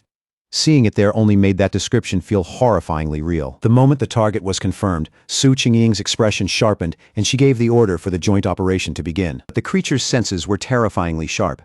It lifted its head at once, instantly aware that it was no longer alone. It sprang away in a blur just as an attack slammed into the ground where it had been crouching a heartbeat earlier. One member of the destroyer squad shouted that the target had detected them, and immediately ordered the team to close formation. The squad moved with breathtaking speed, their cloaks streaking through the rain as they rushed after the fleeing creature. In a matter of moments, they had surrounded the monster from every direction, and with their prey finally boxed in, they shouted in unison as they prepared to strike together. One of the destroyer squad members lunged forward first, his voice cutting through the rain as he shouted the order to attack. His blow landed hard and sent the creature flying backward, crashing violently into a heap of broken rubble with stone and filthy water spraying everywhere. But instead of weakening, the monster's body began mutating even further. Its back burst open with swelling red sores, and black spikes erupted outward in a grotesque transformation that spread in an instant. With a furious, ear-splitting shriek, the enraged Candle Knight lashed back at them, unleashing a swirling vortex of dark energy that twisted through the ruined plant like a living storm. Su Qingying's face changed on the spot, and she screamed at both teams at the top of her lungs, warning them to dodge the incoming sound wave before it slammed into them. But she was a split second too late. A brutal sonic shockwave burst out from the creature, smashing through the air like an invisible sledgehammer and hurling squad members backward in every direction. Destroyer squad leader was blown straight off the rooftop and sent crashing down onto the street below, where he hit the rain-slick pavement hard. One of his teammates immediately ran after him, panic written all over his face. Bruised and unsteady, the leader pushed himself back to his feet, clearly shaken but grateful to still be alive. Through gritted teeth, he admitted that if he had reacted even a moment later, that blast would have shattered his bones instantly. At that point, the threat was obvious. If this creature stayed loose in the city any longer, the damage would be catastrophic. Then things got even worse. Right in front of them, Candle Knight began mutating again. Its body twisted and expanded, huge bat-like wings ripping out from its back as it let out a savage roar, while a sickly green glow started building deep in its throat. A moment later, it spat out a stream of corrosive black matter that tore through the air with a hiss, spreading thick green poisonous smoke all around it. Just looking at it was enough to tell it was deadly, and it aimed that foul attack straight at the ground, trying to melt through the street so it could burrow underground and escape before the squads could trap it again. One of Su Qingying's teammates quickly warned her that the monster carried a corrosive dark-type ability, and anything touched by that substance would be destroyed. She admitted, tense but direct, that their squad had no power capable of countering it head-on. Even so, Su Qingying didn't lose her composure. She stayed calm, her eyes locked on the battlefield. In a steady voice, she told her team to stay sharp and avoid disrupting the destroyer squad's formation. Their role here, she reminded them, was to gather intel, study the enemy's abilities, and support the fight with strategy, not rush in blindly. At the same time, one of the destroyer squad members gripping a dagger spotted an opening and got ready to strike before the escaping creature could slip away again. Then suddenly, from deep inside the darkness, a pair of sinister red eyes lit up, cold and hungry. The winged Candle Knight exploded forward in a violent rush, barely slipping past an attack from a squad member who had leaped in from the side to cut it off. Furious that the creature had nearly slipped past them again, the destroyer squad leader roared at his team not to let it escape no matter what. The winged monster tore through the city at frightening speed, while the cloaked members of the Ying squad chased after it through the storm-dim streets. From a rooftop above the chase, Su Qingying watched with two of her teammates. Then her expression tightened. She sensed a sudden spike of spiritual energy coming from the creature's direction, and she immediately realized something was about to happen. Without wasting a second, she ordered her teammates to stay outside while she went in deeper alone. The chase eventually led them to a large abandoned factory, dark and silent, with a heaviness in the air that felt all wrong. Once inside, Su Qingying said she would scan the surrounding spiritual energy to get a clearer sense of what they were dealing with. The destroyer squad leader noticed the advanced watch on her wrist and gave it a curious look. Su Qingying confirmed that it was a new device developed by the association, then explained that according to its readings, the safe spiritual energy threshold for a squad like theirs was 50. Just a moment ago, Candle Knight had only registered at 48. Then, without warning, the device on her wrist began flashing wildly, and the number instantly shot past 80. Su Qingying's voice rose as she shouted that the energy level was surging out of control. That exact moment, a huge shadowy figure with glowing green eyes appeared silently high above them in the rafters, watching them like a predator that had been waiting there all along. That was when the truth hit. They had walked straight into a trap. Horror flashed across Su Qingying's face as she realized there was more than one creature hiding inside the factory. Then, from the darkness behind them, the grotesque face of a second monster slowly emerged, enormous and unnatural. The destroyer squad leader panicked immediately and shouted that they had to retreat. Taking charge right away, Su Qingying called for a tactical withdrawal toward the main entrance, hoping to force the hidden enemy to reveal itself completely. She fired off a blast of energy to tear open a path through the danger, yelling for everyone to move and follow her at once. But before they could break free, Su Qingying suddenly cried out and collapsed. Her body giving out as an unseen poisonous gas overwhelmed her senses and stole control from her limbs. When her vision finally steadied, Su Qingying found herself standing alone in the factory's vast green haze, swallowed up by an eerie darkness that felt almost alive around her. She called for her teammates, her voice echoing into the empty space. But nothing answered her back. She could still tell they were somewhere close, but the poison had dulled their senses so badly that they could no longer detect her presence. Little by little, the entire trap came together in her mind. Candle Night had lured them here on purpose, because this place was the territory of something far stronger, a giant serpent whose presence she had only barely sensed before. As if that realization had summoned it, the massive armored head of a shadow serpent slowly rose up in front of her, its green eyes glowing with cold hunger. In that instant, Su Qingying understood the difference between the two monsters. Candle Knight's darkness was only a crude dark attribute, but this serpent's black mist was true poison, and they had been breathing it in from the moment they stepped inside. The gas was silent, deadly, and cruel. It paralyzed its victims little by little while draining away their spiritual energy. Worst of all, the more they resisted, the faster they died, because every attempt to fight back burned through even more power. Su Qingying could already feel her own spiritual energy nearly depleted, and she knew that once it was gone, she would end up as just another corpse in this place. Her legs finally gave out, and she collapsed to the factory floor as the last of her strength drained away. Despair washed over her. But what truly frightened her wasn't just how powerful the creature was. It was how intelligent it was. This thing hadn't simply hunted them. It had played with them, slowly. She closed her eyes and asked herself whether this was really the end. But even as she lay there on the cold factory floor, defeated and fading, she suddenly saw a single narrow beam of light pierce down through the thick green darkness above. A faint spark of hope returned to her eyes. Fragile, but real. Then, without any warning, the factory ceiling exploded inward with a deafening crash, and a blinding wave of light came pouring into the darkness like morning breaking through a nightmare. Su Qingying's eyes widened as a figure descended through the shattered opening, framed by flying dust, debris, and light. It was Fang Yi. He dropped lightly into the rubble below, landing with effortless control, his hooded silhouette sharply outlined against the brilliant hole torn open in the ceiling above. Standing between Su Qingying and the massive serpent, Fang Yi took in the scene with a single glance and immediately recognized the beast as a dark attribute creature. The serpent didn't hesitate for even a second.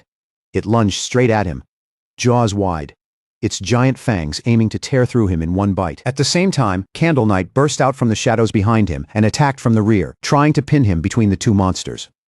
Fang Yi slipped past the serpent's strike, then turned just in time to come face to face with the snarling rat-like beast. With both creatures closing in on him at once, Fang Yi instantly saw through the trap he had stepped into. Then he did something shocking enough to make anyone freeze. Fang Yi let Candle Knight sink its jaws into his shoulder. Blood splashed through the air, but his mind stayed completely calm, almost amused. He noted how clever their coordination was, one monster drawing the prey in, and the other moving in for the kill. Then he looked at the beast clamped onto him and mocked it, asking if it really liked biting people that much. The next second, he answered with his new power. Brilliant blue lightning erupted violently from his body as Fang Yi challenged the monster to get a taste of his thunder attribute. At the very same time, he thrust out his free hand and unleashed a massive beam of golden solar energy, firing it straight into the charging serpent head-on. Now wrapped in crackling lightning and freed from the stunned rat beast, Fang Yi turned his full attention to the serpent.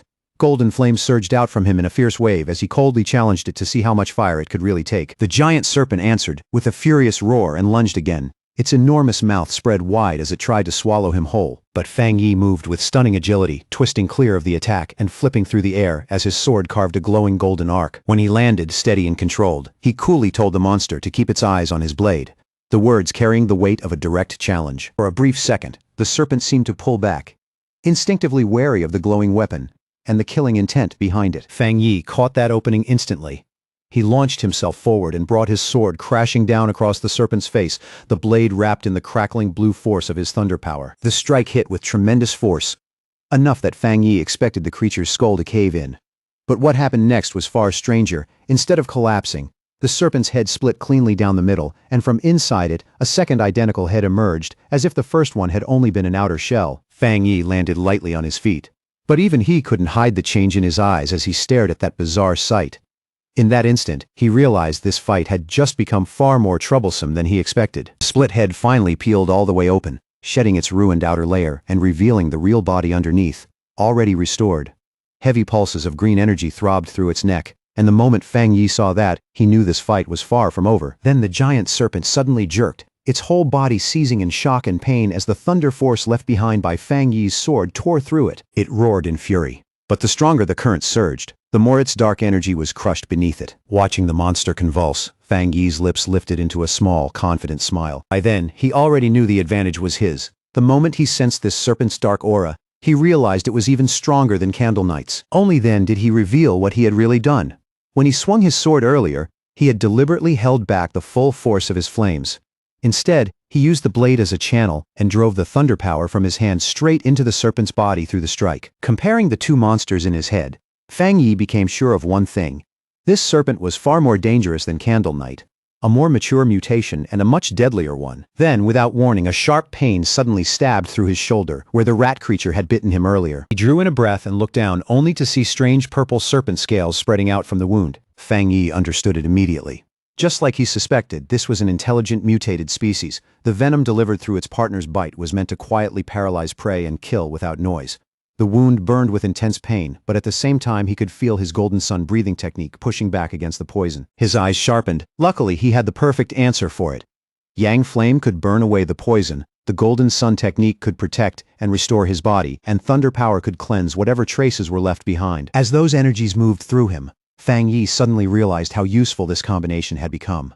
With Yang Flame and Thunder Power working together, any poison now sent a clear burst of pain through his body, almost like an automatic warning before the damage could spread too far. He knew he had gotten lucky. Against anyone else, the serpent's hidden venom would have been nearly impossible to handle, and for a creature to grow this large, it had probably survived by pulling off ambush after ambush. His thoughts drifted to the monster's lair, stacked with the skulls of its victims.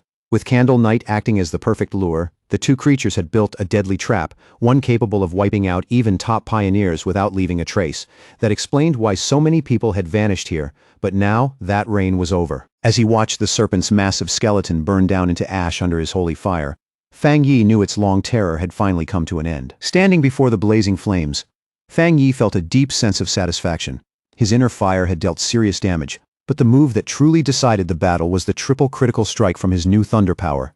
At that moment he could feel it clearly. His combat strength had reached a solid level, enough for him to stand confidently, even among high-tier pioneers. He stood there quietly for a moment, watching the fire consume the last traces of the monster. Then, just as he was about to turn away, he suddenly paused and raised a hand, as if he had sensed something nearby. His eyes narrowed slightly. He wasn't the only one still here. Someone else was hiding nearby. He turned at once and spotted a figure stumbling out through the smoke, coughing through the drifting ash. It was Su Qingying. She stood there quietly, covered in soot, and clearly exhausted, but alive. As the smoke slowly began to clear, Fang Yi glanced over and saw the unconscious members of the other squad lying nearby, with Su Qingying sitting among them. He recognized her at once as the association agent and coolly told her there was no need to keep pretending. In the same calm tone, he even added that her act of playing dead still needed some work, catching her completely off guard. Flustered, Su Qingying quickly covered her face. Realizing this was the same powerful pioneer she had been tracking, she awkwardly tried to explain herself, saying she had only woken up because of the smell. Fang Yi, though, clearly wasn't buying it. He casually pointed out that while the rest of her squad had burned through all their spiritual energy, she had still managed to keep a small reserve for self-protection. If she had really been unconscious, he said, there was no way she could have noticed any smell at all. Caught on the spot, Su Qingying could only awkwardly thank him. Inside, she was stunned. He had seen right through her that easily. She really had left a little spiritual energy in reserve for self-defense. What she still couldn't understand was how he had managed to defeat both Candle Knight and the giant serpent by himself. Seeing how embarrassed she was, Fang Yi's tone softened a little. He told her she didn't need to keep covering her eyes. All he wanted was for her to answer honestly and keep his identity secret. Since she and her team were safe now, he said it was already late, and he would be leaving. Su Qingying quickly tried to stop him, but she was already too late. Saying that, explaining everything now would spoil the surprise. Fang Yi lightly leaped through the hole he had opened in the factory's ceiling and disappeared into the night sky. As he moved quickly across the rooftops, Fang Yi kept thinking back on the battle. He felt relieved that Su Qingying hadn't tried to absorb the monster's dark energy, especially after remembering that disgusting icy sensation. At the same time, he couldn't help wondering why he himself had been unable to absorb it. Maybe he thought the dark energy had already dispersed by then. Or maybe his body had rejected it on instinct. Either way, he decided he would figure it out later once he got home. Left alone in the massive abandoned factory, Su Qingying raised her eyes toward the moonlit hole in the ceiling where Fang Yi had vanished. She let out a soft sigh, disappointed that she still hadn't seen his face clearly, and quietly realized that he still didn't trust her, or the association behind her. But that quiet feeling didn't last long. Slipping right back into her role as squad leader, she walked over to the unconscious captain of the destroyer squad and slapped his face a few times, telling him to wake up. The man groaned and slowly opened his eyes, bruised, dazed, and completely disoriented. His first reaction was panic. He jolted upright and shouted that they had been ambushed, while Su Qingying simply stood there watching him calmly. Then he and the rest of his squad saw why she was so composed. Off in the distance, the giant serpent's massive skeleton was still smoking. They stared at it in total disbelief, unable to process what they were seeing. The leader immediately demanded to know what had happened and where that overwhelming yang energy had come from. Su Qingying calmly gave the report she had already prepared, explaining that a powerful pioneer had shown up and saved them. She went on to say that this person was most likely the target from her original mission, an extremely high-level individual with a yang attribute. Then she let that explanation hang there, quietly leaving them with the impression that his appearance had simply been a stroke of luck. The other squad members were completely stunned. One of them blurted out that it was unbelievable for a single person to defeat both monsters alone. Su Qingying added that she still hadn't managed to recruit him, and that he had even traced her movements back to her, making him seem even more mysterious. Turning back to the grim work in front of them, the destroyer squad leader asked where Candle Knight's body had gone. As he activated a green energy technique to start clearing the battlefield, he remarked that they needed to recover the remains for the association. As both squads began cleaning up the factory, the destroyer squad leader used a green orb of energy to gather the strange dark remains left behind after the battle. The moment he stepped forward, his foot came down on a piece of debris, and it suddenly burst apart in a flash of bright blue lightning. He jerked back with a shout, stung by the violent shock, while Su Qingying watched in surprise. That only made the mystery deeper. The remains, they now realized, belonged to Candle Knight, were still crackling with leftover electricity. The squad leader immediately turned to Su Qingying and questioned her report. She had said the pioneer had a yang attribute, but this terrifying electrical power pointed to something else entirely. The two squad leaders crouched beside the body and examined it more closely. Su Qingying was shaken by how pure and intense the thunder power still clinging to it was enough to prove it was a high-tier ability. That made the destroyer squad leader come to a new conclusion.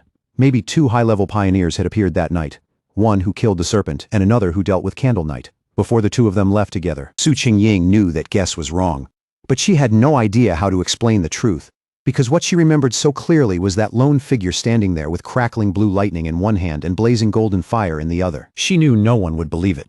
One top-level power alone was enough to make someone a genius. Two at once was so rare it was almost unheard of. And yet, the proof was right there in front of them.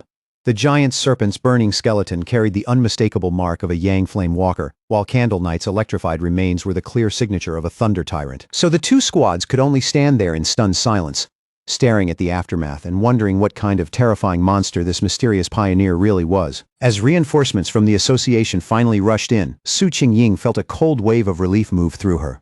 More than anything, she was thankful she had left people stationed outside.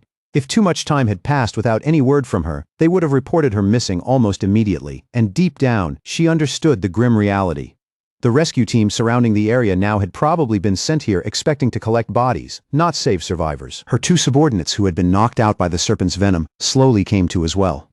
The second they saw Su Qingying still standing there alive, both of them rushed over in a panic, their eyes red as they nearly burst into tears. For a brief moment, that raw relief loosened the tension hanging over the whole battlefield. Now that the threat was completely gone, the association team moved in without delay. The mood shifted almost at once. What had started as a desperate rescue was no longer about saving anyone. It had turned into a formal investigation, cold, methodical, and focused on figuring out exactly what had happened here. Using advanced scanning equipment, they began sweeping the battlefield with care. Every trace of lingering spiritual energy, every scar left in the ground, every broken pattern from the clash was recorded and analyzed in detail. Piece by piece, They tried to reconstruct the battle and build a full report to send back to headquarters. Before long, one of the specialists walked over to Su Qingying and the leader of the destroyer squad, his face grim and his findings already compiled. After comparing everything they had, from combat habits and energy signatures to the exact methods used to kill both monsters, he gave them the conclusion. There was a 99% chance that both creatures had been killed by the same person. The two squad leaders looked at each other and went silent. Neither of them spoke right away. First came the shock. Then something heavier settled in. Both of them understood exactly how frightening that conclusion really was. Around them, the other squad members broke into low, disbelieving whispers. It was almost too much to take in. The person who had saved them was a pioneer with not one, but two different high-tier powers, something none of them had ever imagined could exist in a single person. They all knew that either one of those monsters could have slaughtered every last one of them with ease. And yet this unknown powerhouse had cut them both down, and judging by the evidence, each one had been finished with a single crushing blow. The gap between their strength and his was so absurd, it barely felt real. The moment Su Qingying realized how serious this discovery was, she immediately contacted her superior. Her tone stayed steady, but the weight behind her words was unmistakable as she reported that the intel on her target had changed drastically. This was no longer a routine tracking mission. Everything was different now. Lifting her eyes toward the hole ripped through the ceiling, she gave her final confirmation. The mysterious pioneer from the university and the terrifying figure codenamed the Tyrant were not two different people at all. They were the same person. Back in his office, the association's superior listened to Su Qingying's report with remarkable calm. He didn't cut her off, and he didn't react impulsively. Only after quietly sorting through every detail did he issue a new order. Su Qingying was to suspend her mission for the time being. He explained it in a level, measured voice. That pioneer had saved her team, killed the monsters, and secured the area.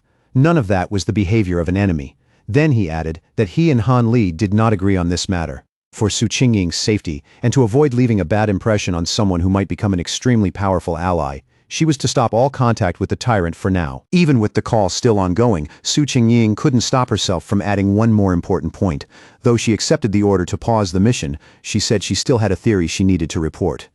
It came from what she had sensed earlier, when she tracked the Tyrant to the back mountain and found him in the middle of advancing his power. That immediately caught her superior's attention. His tone sharpened as he told her to continue and explain everything clearly. He understood at once that what she said next could change their judgment all over again. Su Qingying then explained that during that earlier encounter, she had sensed an unbelievably powerful aura around the area where he was active. At the time, she had briefly wondered whether he might possess a spiritual weapon, but the idea had felt too far-fetched, so she didn't pursue it. But now that it was confirmed he had two high-tier powers, what once seemed unlikely suddenly felt much more possible. Frighteningly possible. That detail visibly surprised the association's superior. For the first time, a note of real disbelief entered his voice as he questioned whether the pioneer might actually possess a spiritual weapon. Even to him, that possibility sounded extraordinary. But after that first reaction, his skepticism quickly returned. Leaning back in his chair, he said it was still extremely unlikely. No matter how gifted someone was, a lone pioneer shouldn't realistically be able to obtain something that rare without outside help. On top of that, the team at the scene hadn't detected any third spiritual energy signature, which normally would have appeared if a spiritual weapon had been forged separately. Su Qingying corrected him right away, her voice firmer now as she pointed out the detail he was missing. The aura she had sensed during that first encounter hadn't felt foreign or separate at all. It was distinctly yang in nature, clear, pure, and directly connected to his own energy. That single point changed everything. The superior's eyes widened as the implication hit him all at once. If the weapon's attribute wasn't separate, but came directly from the user's own yang power, then this wasn't a simple case of someone wielding a spiritual weapon. It meant he was creating it himself, shaping it directly out of his own energy. From there, the conclusion became both unbelievable and terrifying. If he could create spiritual weapons with his own power, then he could only be a cultivator of the spirit creation realm. In theory, someone at that level really could accomplish something like this alone. But people at that level were so rare they had practically become myth. Names spoken more like legends than real living figures. Su Qingying was left completely stunned by the thought. She knew better than most how unbelievably rare cultivators of that realm truly were. In the entire world, barely more than 2 known figures existed at that level. Realizing that someone she had personally tracked might stand among them left her deeply shaken. Then, her superior considered an even more terrifying possibility, and his expression darkened. If this person truly possessed a third, separate attribute, the consequences would be enormous. It wouldn't just be a personal secret. It would shake the entire pioneer world and could overturn the current balance of power. According to everything known so far, different spiritual attributes naturally repel each other inside the human body. making stable coexistence nearly impossible. Up to this point, no pioneer had ever been definitively confirmed to possess three different spiritual attributes. Because of that, if the pioneer really did have a spiritual weapon, then maybe the absence of a third detectable energy signature was actually a blessing rather than a problem. As the call finally came to an end, the superior sat there in silence with one heavy thought on his mind. He could only hope that a pioneer this powerful would never become an enemy of humanity. Back at his apartment, Fang Yi stood under the stream of a hot shower, letting the water run over his shoulders as steam filled the small space around him. The heat slowly washed away the grime, blood, and exhaustion from the battle, but it did almost nothing to lighten the pressure in his mind. As he dried himself off, his thoughts naturally turned to the state of the world outside. He knew there was less than a year left before the full spiritual energy revival officially arrived, and yet even now, before that moment had truly begun, dangerous monsters and strange incidents were already appearing more and more often. The change was no longer subtle. It was speeding up. He casually used his yang attribute to dry his clothes, warm golden energy gathering over his hand and flowing through the fabric with effortless control. As he did, he found himself wondering how many pioneers like him had already awakened early and quietly started cultivating in the shadows, far from the public eye. His thoughts drifted back to the aggressive men he had run into at the lava river. That encounter had made one thing very clear. Once a person's body formed a connection with the spiritual world, their sensitivity to changes in the world naturally increased. Even without official recognition from the government, many self-trained pioneers had clearly already stepped into the one-star Ghost Axe realm on their own. The fact that the government, through people like Su Qingying, had already started reaching out to wild pioneers like him proved something important. For now, both sides were still in a cautious, relatively peaceful stage, testing each other, observing each other, and trying to figure out what kind of relationship might take shape later on. Standing quietly in his room, Fang Yi thought about Han Li and Su Qingying one after the other. After weighing everything he had seen so far, he arrived at a temporary conclusion. At least for the moment, the monster threat was still barely being contained, and open conflict between the different pioneer factions had not truly begun yet. But even as he finished getting dressed, that fragile sense of balance gave him no comfort at all. He knew too well that this peace was thin, unstable, and could break apart at any moment. The government had already established the Spiritual Energy Cultivation Association, but it still hadn't publicly revealed its existence. Fang Yi understood that strategy perfectly. As people slowly started noticing more local disturbances and stranger incidents, the government was walking a razor-thin line, trying to protect humanity while also releasing subtle warnings early enough to prepare the public, all without causing mass panic. Even after his recent victories, his view of the bigger situation remained grim. He knew the real issue was the government's lack of confidence in openly ushering in a full cultivation era. With a population that massive, once the full truth came out, society could easily spiral into chaos, violence, and widespread death. In the current situation, even official pioneers wouldn't be enough to hold back the disorder that would follow. Internal unrest, fear-driven collapse, and the growing threat of monsters outside would all feed into each other and make everything worse.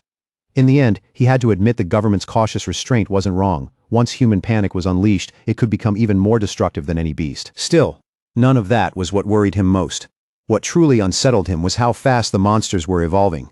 That development was moving much faster than he had expected, and the gap between his predictions and reality left him deeply uneasy. He mentally went back over the creatures he had just fought. They were a classic result of dark attribute contamination, more specifically connected to the shadow attribute, which itself was a branch of dark energy.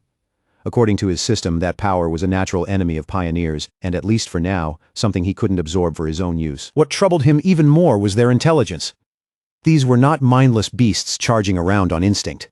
They had coordinated, laid traps, and deliberately targeted pioneers as prey, clearly recognizing them as a rich and desirable source of food. That level of cunning made them far more dangerous than ordinary monsters. Even so, Fang Yi knew these things were still nowhere near the true dark-type monsters he remembered from his previous life. Those horrors were on a completely different level, beings capable of wiping out entire nations on their own, and leaving destruction behind on a scale ordinary people could hardly imagine. Even with that comparison in mind, this close call was a harsh warning. If he hadn't happened to be there, Su Qingying and her whole squad would almost certainly have been wiped out without a single survivor. And yet, buried inside that grim certainty, a small spark of hope still rose in him as he remembered the wording used by the system. The fact that the dark attribute was only temporarily unabsorbable suggested that once certain conditions were met, he might one day be able to use that power himself, and if that ever became possible, it could turn into a critical advantage later on. He then reviewed his current abilities one by one. Right now, he possessed the golden sun breathing technique of the yang attribute, the divine thunder tempering of the thunder attribute, and the crimson flame blade technique.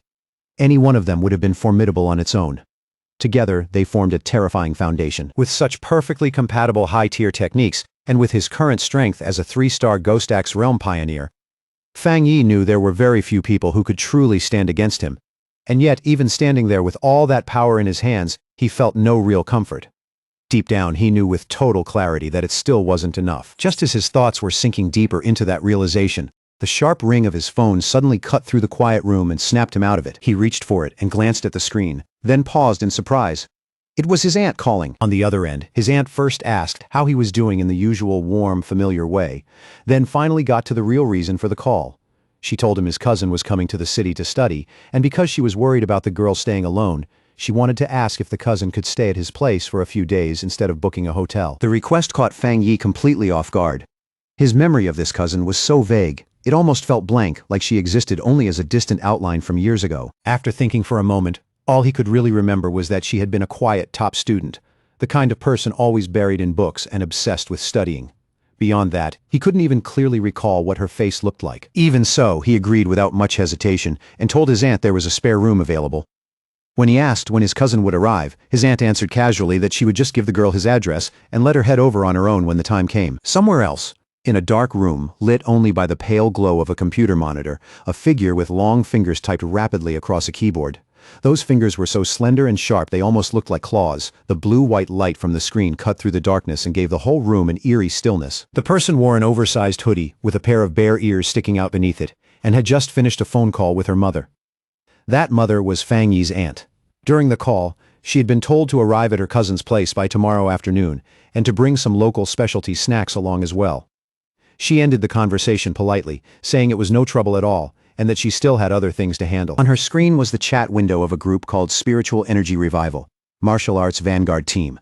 Under the username Feng He-ju, she had just posted a message saying she had arrived in the city and would be staying at her cousin's place for the time being.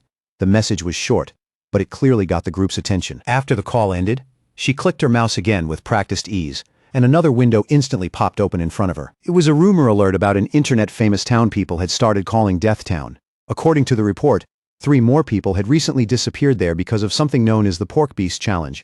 Beside the article was a gruesome, blood-splashed image that made the whole story feel even more disturbing. The light from the screen reflected sharply off her glasses as Feng He-ju narrowed her eyes and immediately recognized the place mentioned in the report. It was Yangwo Town.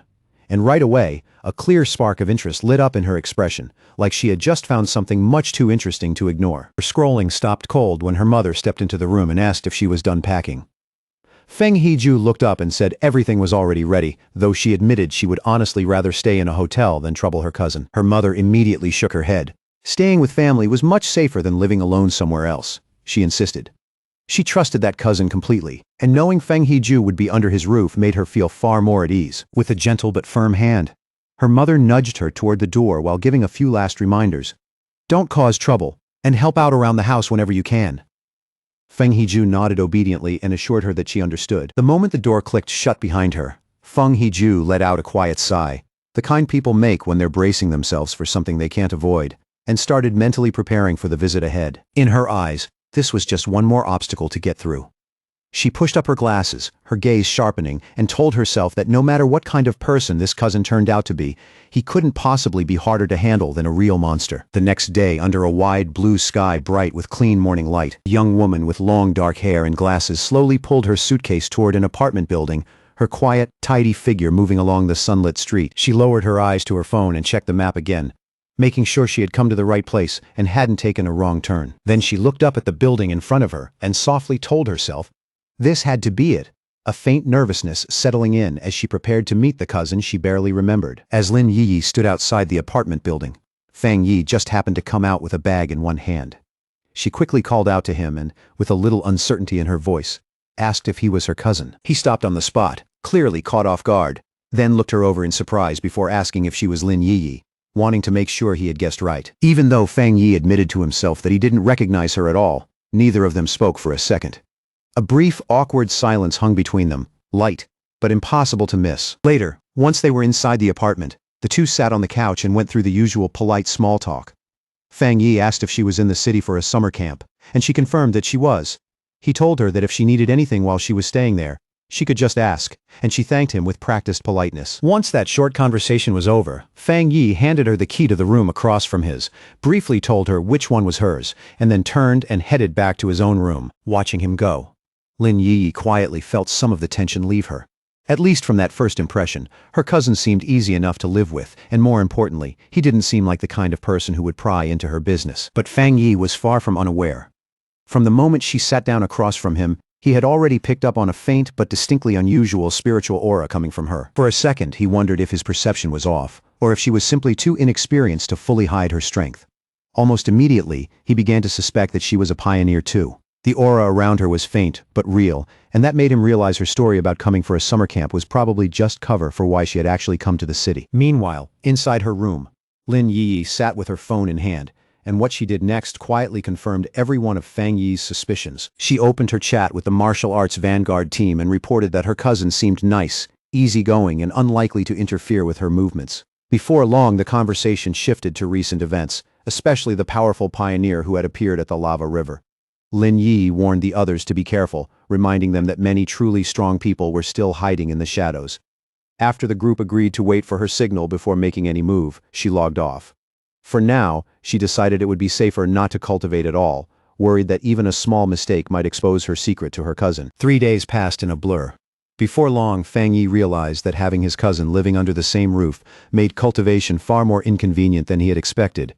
His meditation could be interrupted at almost any moment, including times when she casually stepped out of the bathroom with nothing on but a towel. On top of that, he kept worrying that the bright golden aura from his breathing technique was just too eye-catching, and far too hard to hide if she happened to see it at the wrong moment. But the hardest thing for him to deal with wasn't danger, and it wasn't suspicion either.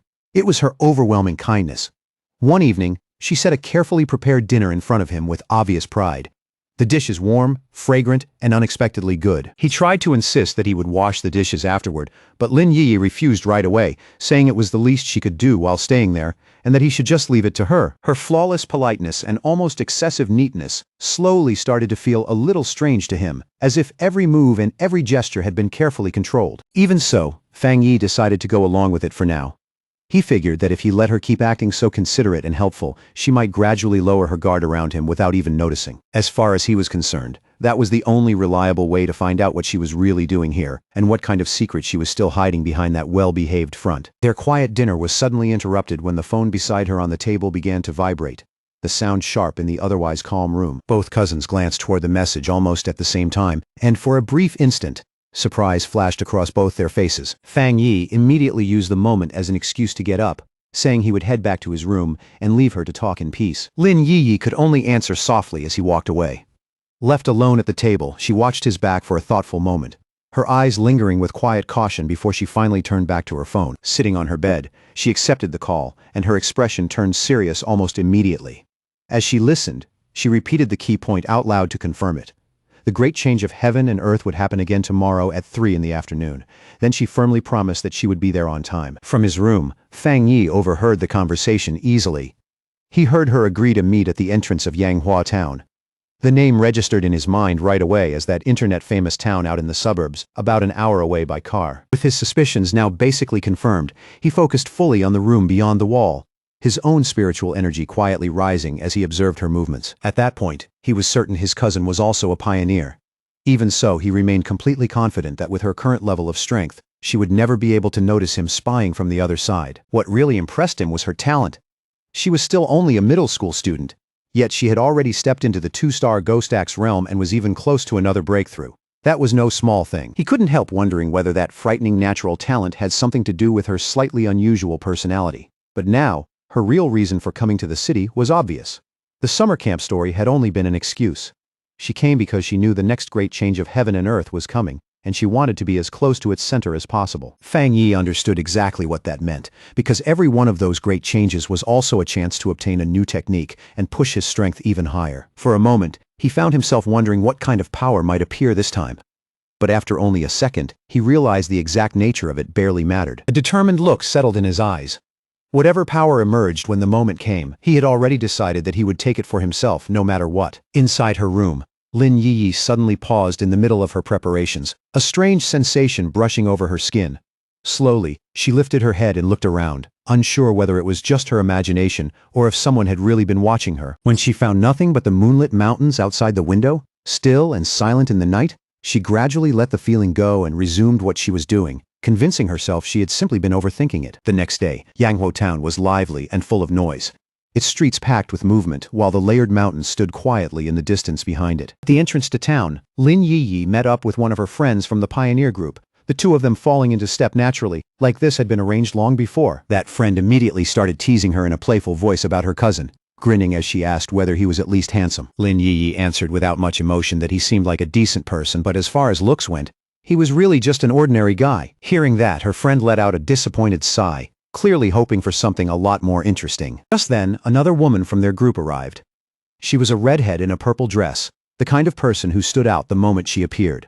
With a lightly amused tone, she reminded the first girl that Lin Yiyi herself had always described herself as nothing special, just an ordinary person.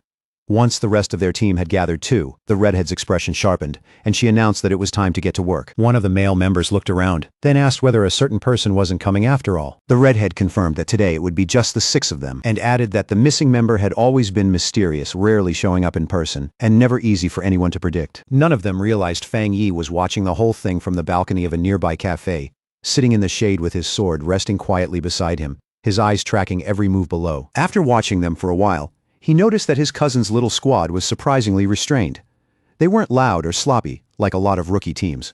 If anything, they were careful enough to disappear into the crowd. Even from that distance, he could still clearly read their strength. The weakest one among them had already reached the 2-star Ghost Axe level, while the man who spoke earlier was even stronger, firmly in the 3-star realm. He also caught them mentioning that their team was usually stronger than this, and that one especially powerful member was often absent. But while Fang Yi kept quietly observing, his attention gradually shifted away from them and toward the mountains towering over the town. His eyes narrowed a little as anticipation built in them. He could already feel it. The real event everyone came here for was about to begin somewhere in those mountains. High in the mountains, the great change of heaven and earth finally began to show itself. A giant green vine dropped down from the clouds, huge and unnatural, like the beanstalk from an old fairy tale had suddenly been forced into the real world. On the surface, this strange phenomenon didn't seem destructive, but to pioneers, it was an extremely important sign, one of the key clues to understanding the bizarre changes overtaking the world. Deep in the misty mountains, Lin Yiyi and her squad finally saw the unbelievable sight with their own eyes, and the moment they did, the air around them seemed to grow heavier. The red-haired leader lifted her head and stared up at it in open awe, then quietly confirmed that this was exactly what they had come looking for. For a moment, the whole group just stood there, frozen in disbelief at the sight of that massive, pulsing vine. But the wonder didn't last. Almost as fast as it came, awe turned into fear. One of the more adventurous girls in the squad suddenly went pale and urgently told everyone to stop, warning them in a strained voice that they absolutely could not go any farther. Her whole body was shaking, and it was obvious this wasn't some small fear she could brush off. She shakily explained that hearing about the vine and seeing it in person were two completely different things. The second she looked at it, a terrible feeling rose in her chest. Hearing that, the leader asked if the others had seen the rumors people had been discussing on their internal pioneer forums. The girl's fear came from a story she had heard before. She said she personally knew some of the pioneers from a team that had tried to touch the vine the last time it appeared. Those people had all been powerful, much stronger than she was. And yet, every single one of them died horribly. She went on to say that after those pioneers came here, they were all buried, and now their skeletons were rumored to be twisted deep inside the roots of a dark version of the vine, as if it had absorbed them forever. Terrified, she grabbed her head in panic, her breathing turning ragged as she confessed that she had a sickening feeling they would all end up the same way.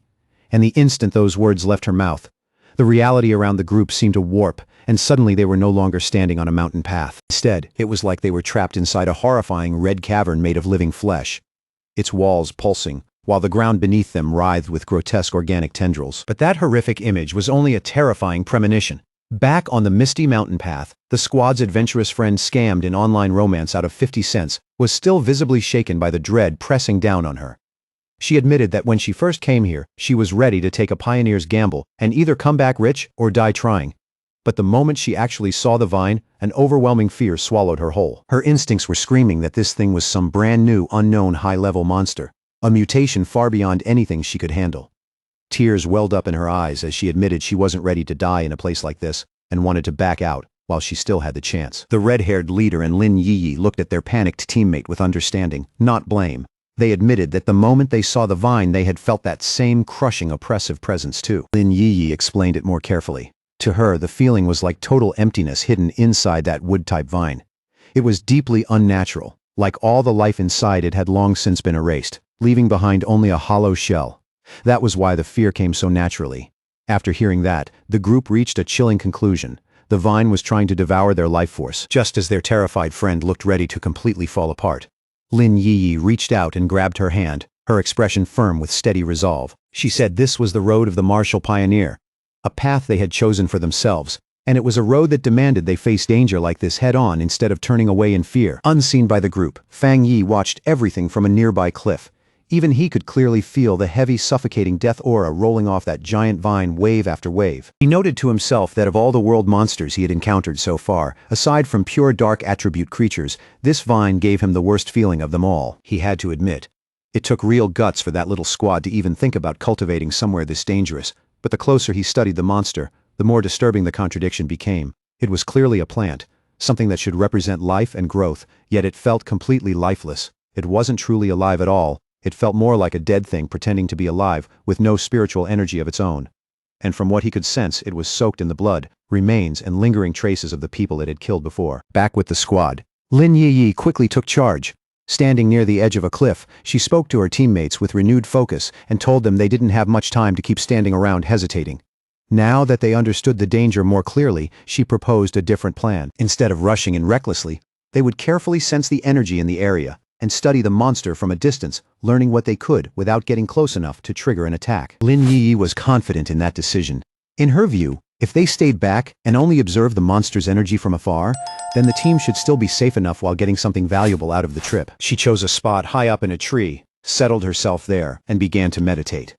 As she entered that state, a blue spiritual barrier formed around her body and shimmered softly in the mountain air. From a distant cliff, Fang Yi watched them in silence. He was honestly impressed by how cautious they were, and noted that they had picked a distance that was both reasonably safe and still useful for cultivation. He quietly gave his top student cousin credit for choosing the right range, a position that was neither recklessly close nor timidly far. And as Lin Yi continued cultivating, the spiritual energy around her began to rise more and more. Fang Yi's eyes sharpened in surprise when he realized what was happening. Lin Yi was right on the verge of breaking through into the 3-star Ghost Axe realm, and even he was genuinely impressed. His cousin's talent was the real deal. Then, in a bright burst of blue light, she successfully broke through. Her teammates stared at her in open amazement, stunned that someone her age had already reached that level of strength. The huge surge of spiritual energy from that breakthrough didn't go unnoticed. Deep in the forest, the sleeping roots of the giant vine began to stir, twisting awake as a frightening green glow lit up inside them. The pioneers felt the ground start trembling under their feet, and one of the men turned back in alarm, his expression changing instantly. The whole group panicked as the monstrous vine began moving straight toward them, its tendrils violently tearing up through the earth. Even the team's leader was stunned, unable to understand how it had sensed them from that far away. The attack came fast and merciless. Savage green tendrils shot out of the ground and instantly trapped 2 of the male pioneers. The rest of the squad scattered in fear as one of their friends screamed for everyone to run, shouting that if they didn't escape right now, they would all die there. The team leader quickly realized what had caused the disaster. Lin Yi's breakthrough had created too much of a disturbance and drawn the monster's attention. As she yelled a warning, dark green tendrils began wrapping around Lin Yi's protective bubble, which was still shielding her while she remained vulnerable after the breakthrough. The leader knew they absolutely could not let themselves get caught. Once the vine fully wrapped around someone, its death aura would consume them in an instant. Under that crushing pressure, Lin Yi's energy barrier began to crack, thin fractures spreading across its surface one after another. Chaos broke out around them as the red-haired leader tried to drag her panicked friend to safety. The others cried out that they couldn't just leave Lin Yi behind, but the leader shot back desperately, asking what exactly she was supposed to do. Was she expected to burn through her own precious spiritual energy protecting Lin Yi, and basically die just so her teammate could level up? As the situation spiraled even further, the red-haired leader also had to deal with one of her male teammates, who coldly argued that they should abandon Lin Yi and save themselves. He said life and death were up to fate, and if they didn't leave now, then everyone would die with her. He reminded the leader that they were all just people brought together by chance, and accused her of being way too emotional. That cold, practical attitude only made the leader angrier, and the look in her eyes changed as her temper finally snapped. She shoved him aside and shouted that she was not abandoning her teammate, even if she had to stand against the rest of them alone. From his spot on the cliff, Fang Yi watched the desperate scene unfold below. He knew that his cousin, still just a student despite all her talent, was probably completely unaware of how serious her situation had become while she remained trapped in that weakened meditative state. The vine's power was overwhelmingly terrifying, and Fang Yi couldn't even be sure whether with his current strength he would be able to save her once he stepped in. But one thing was obvious. He had to move fast, because the tendrils were already starting to crush her barrier. He clenched his fist, and golden aura burst out around him. He had promised his aunt he would look after her daughter, and once Fang Yi gave his word, he had no intention of going back on it. The red-haired leader moved first, leaping straight through the attacking vines and forcing her way toward Lin Yi. She drove a fierce kick into one of the tendrils, and the impact was enough to snap it apart on the spot. But that small opening lasted only a heartbeat before the situation turned against her again. Dozens more vines burst out at once and coiled around her from every direction, binding her tight and trapping her completely before she could break free. The writhing vines were already closing in, ready to crush them for good, when Lin Yi's barrier finally gave out with a sharp, brittle snap. And before that monstrous plant could grab its next victims, Fang Yi stepped in without a second of hesitation. He shot into the air in one smooth motion, and with a single swing of his sword, two blazing golden arcs ripped forward, bright and sharp enough to tear open the darkness ahead. The rest of Lin Yi's squad could only watch in horror as her shield shattered. A few of them instinctively cried out her name, their voices full of panic because there was nothing they could do. Then, from above, a huge burst of fiery power crashed down in the shape of a descending phoenix, slamming into the tangled vines with explosive force and a wave of scorching light. Fang Yi dropped lightly into the space that had just been cleared, calm as ever, while a thin pillar of golden flame rose where he landed. He had arrived at the very last second, pulling both his cousin and her red-haired captain back from the edge of death. Wrapped in a dazzling golden glow, Fang Yi did not even need to make another move. His presence alone was enough to pin down the deathly vine.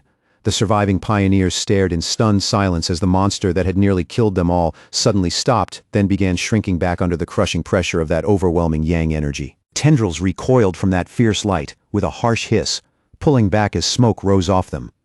Bit by bit, their surfaces began to break down, as if the radiance itself were poison. As Fang Yi came down through the blinding light around him, the pioneers could only throw up their arms and shield their eyes, barely able to tell what they were looking at through the glare. The practical male pioneer, the one who had argued they should leave Lin Yi behind, was completely shaken and blurted out whether this newcomer was even a pioneer at all. The red-haired leader was just as stunned, but she understood one thing much more clearly. This was pure yang power. Only a high-level force like this could ever suppress a life-draining monster that terrifying. For the male pioneer, that was the moment his confidence started to crack. He had always seen himself as exceptionally gifted, having reached the 3-star Ghost Axe realm in an incredibly short time. Something only a handful of people in Xiaoguo could do. He knew that even Lin Yi, talented as she was, had only barely managed to keep up with him in cultivation and growth. And yet the mysterious man standing before them was clearly on a level he had never even imagined. He glanced down at his own trembling hands, then looked back up at the glowing figure on the cliff. In that instant, he felt small, ordinary, almost ridiculously insignificant. If pioneers like that really existed, then what were the rest of them supposed to be? The gap was not just wide. It was suffocating. This newcomer had not only surpassed him, but every one of them put together, through sheer overwhelming strength. And while Fang Yi stood there inside that burning golden light, his system activated, it detected the extreme wood attribute within the deathly vine and immediately began auto-writing, rapidly completing a brand new technique. A moment later, the system window revealed his new ability, Endless Vitality, a technique that could instantly draw in all nearby life force and use it to heal injuries at high speed. As the vine's power poured into him, green life-giving energy rolled around his body in waves. Even Fang Yi was genuinely impressed by how strong this wood attribute technique was. He quickly realized that as long as there was living matter nearby, he now had something close to a non-stop life absorption engine. As Fang Yi absorbed the last traces of the anomaly's power, his system also successfully pulled out the vine's core attribute. A notification appeared right away. Extracted attribute, Desolation. The system laid out its terrifying effect in plain terms. The ability to create a desolate aura that could wipe out all surrounding life in an instant. Standing calmly inside the swirling green energy, Fang Yi silently took in just how dangerous that new power really was. When he opened his eyes again, they were glowing the same vivid green as the desolate vine itself, cold, unnatural, and impossible to ignore. He stood there in the clearing, and now the place felt eerily dead, almost hollow, with a faint green aura still drifting around him. In that moment, he finally understood why the vine could only survive in a remote and dangerous place like this. If it had grown anywhere else, it would have drained every bit of life from the land for miles around. Quietly, he thought about how ruthless the desolation attribute truly was, a savage power that stayed alive by stealing the life force of everything nearby. Then a grateful voice called out from behind him, cutting through his thoughts. The red-haired leader walked toward him, clothes torn, body bruised, and breathing still uneven, but alive. With complete sincerity, she thanked him and said that without him, every last one of them would have died there. Then, a little awkwardly, she asked how they could ever repay him for saving their lives. Fang Yi just raised a hand and brushed it off, saying coolly that there was no need and that they would meet again someday. Then he turned and started to leave. Deep down, though, he never saw himself as some heroic savior. He knew perfectly well that he had only found this chance because their group had uncovered the information first. In his eyes, he was the one who had really gained something.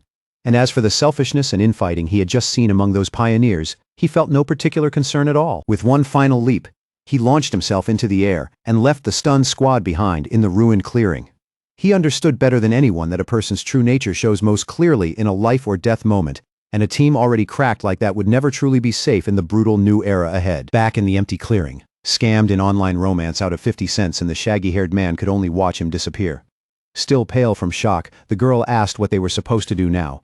But the man answered with bitterness in his voice, throwing the blame back at her as he asked whether she regretted hesitating when it was time to save their teammates. Now that the immediate danger was gone, and Lin Yiyi had stepped into the third tier, the red-haired leader quickly realized that their best shot at surviving from here on out was to stay together instead of letting the team fall apart. Sometime later, Lin Yiyi slowly opened her eyes, and a brilliant blue light shone from them as she finally came out of her meditative state. Her teammates rushed over the moment they saw she was awake, clearly relieved.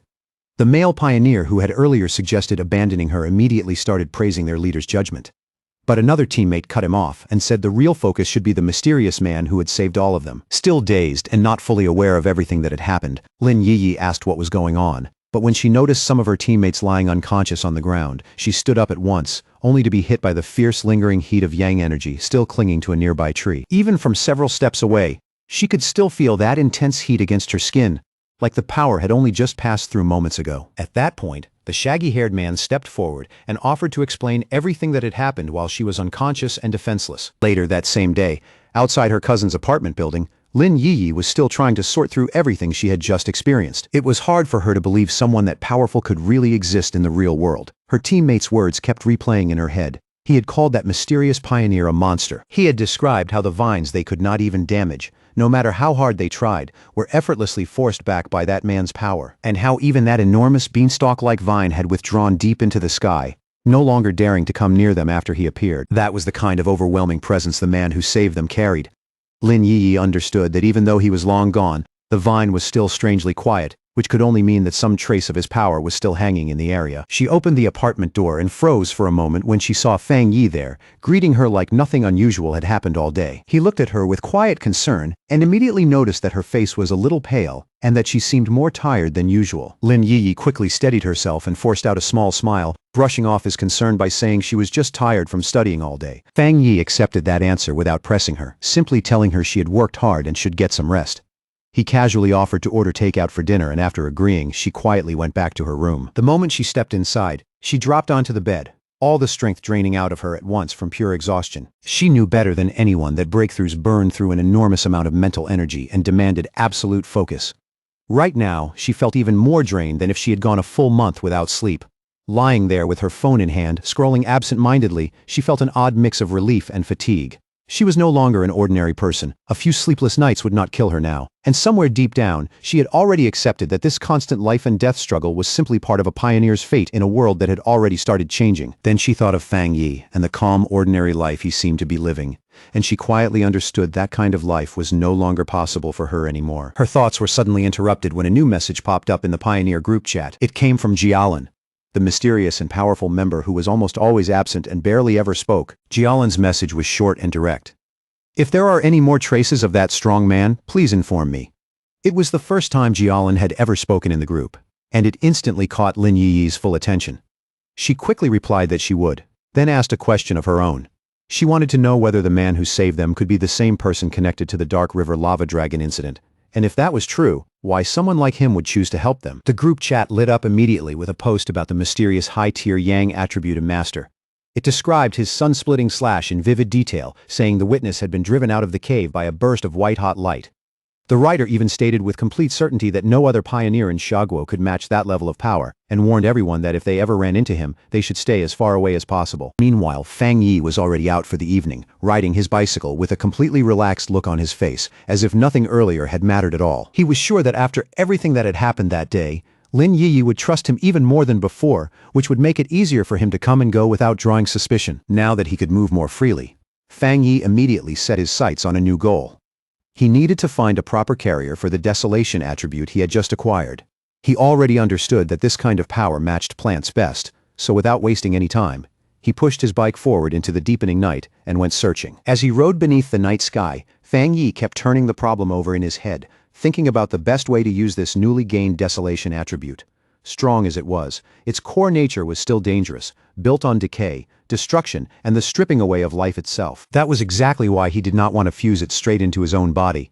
He was worried it might bring harmful side effects, and more than that, he suspected its sinister nature could clash violently with the clean, purifying force of his thunder attribute. After thinking it through, he decided the safest option was to find an external carrier for it, something like the strange vine itself. In his view, that original vine monster had probably started as an ordinary plant, sensed the return of dense spiritual energy, and then evolved, eventually giving birth to the desolation attribute so it could draw in even more power. Once that thought clicked into place, the rest of the plan quickly followed. A faint, confident smile tugged at Fang Yi's lips. He already knew exactly where he needed to go. He followed a quiet road under the moonlight, guided by a roadside sign pointing toward the forest park ahead. Before long, he reached the large city park, parked his bicycle off to one side, and slipped silently into the deeper part of the woods. Under the bright, full moon, he moved through a patch of vivid flowers that seemed to shimmer softly in the dark. He knew what he was looking for now. He needed the perfect one, a plant that could resonate most strongly with his spiritual energy and show the clearest affinity for him. Fang Yi closed his eyes, steadied his breathing, and focused, slowly sending his own spiritual energy outward into the forest around him. A rich green aura flowed from his body, spreading layer by layer through the trees and grass, until it washed over the plants like a silent tide. Almost at once he felt the forest answer. Faint spiritual energy rose back from the plants in waves, as if the whole place were responding to his call. Even so, Fang Yi quickly realized that while the response was broad and lively, none of it was strong enough for what he truly needed. So he kept releasing more spiritual energy, searching deeper and waiting for a much stronger reply from the plant life around him. Then, all at once, he stopped in place. Something in one corner of the forest had caught his attention. There, tucked away in the tall grass, a single white flower swayed softly in the breeze, its center giving off a faint glow. It looked delicate, quiet, almost like it was calling out to him.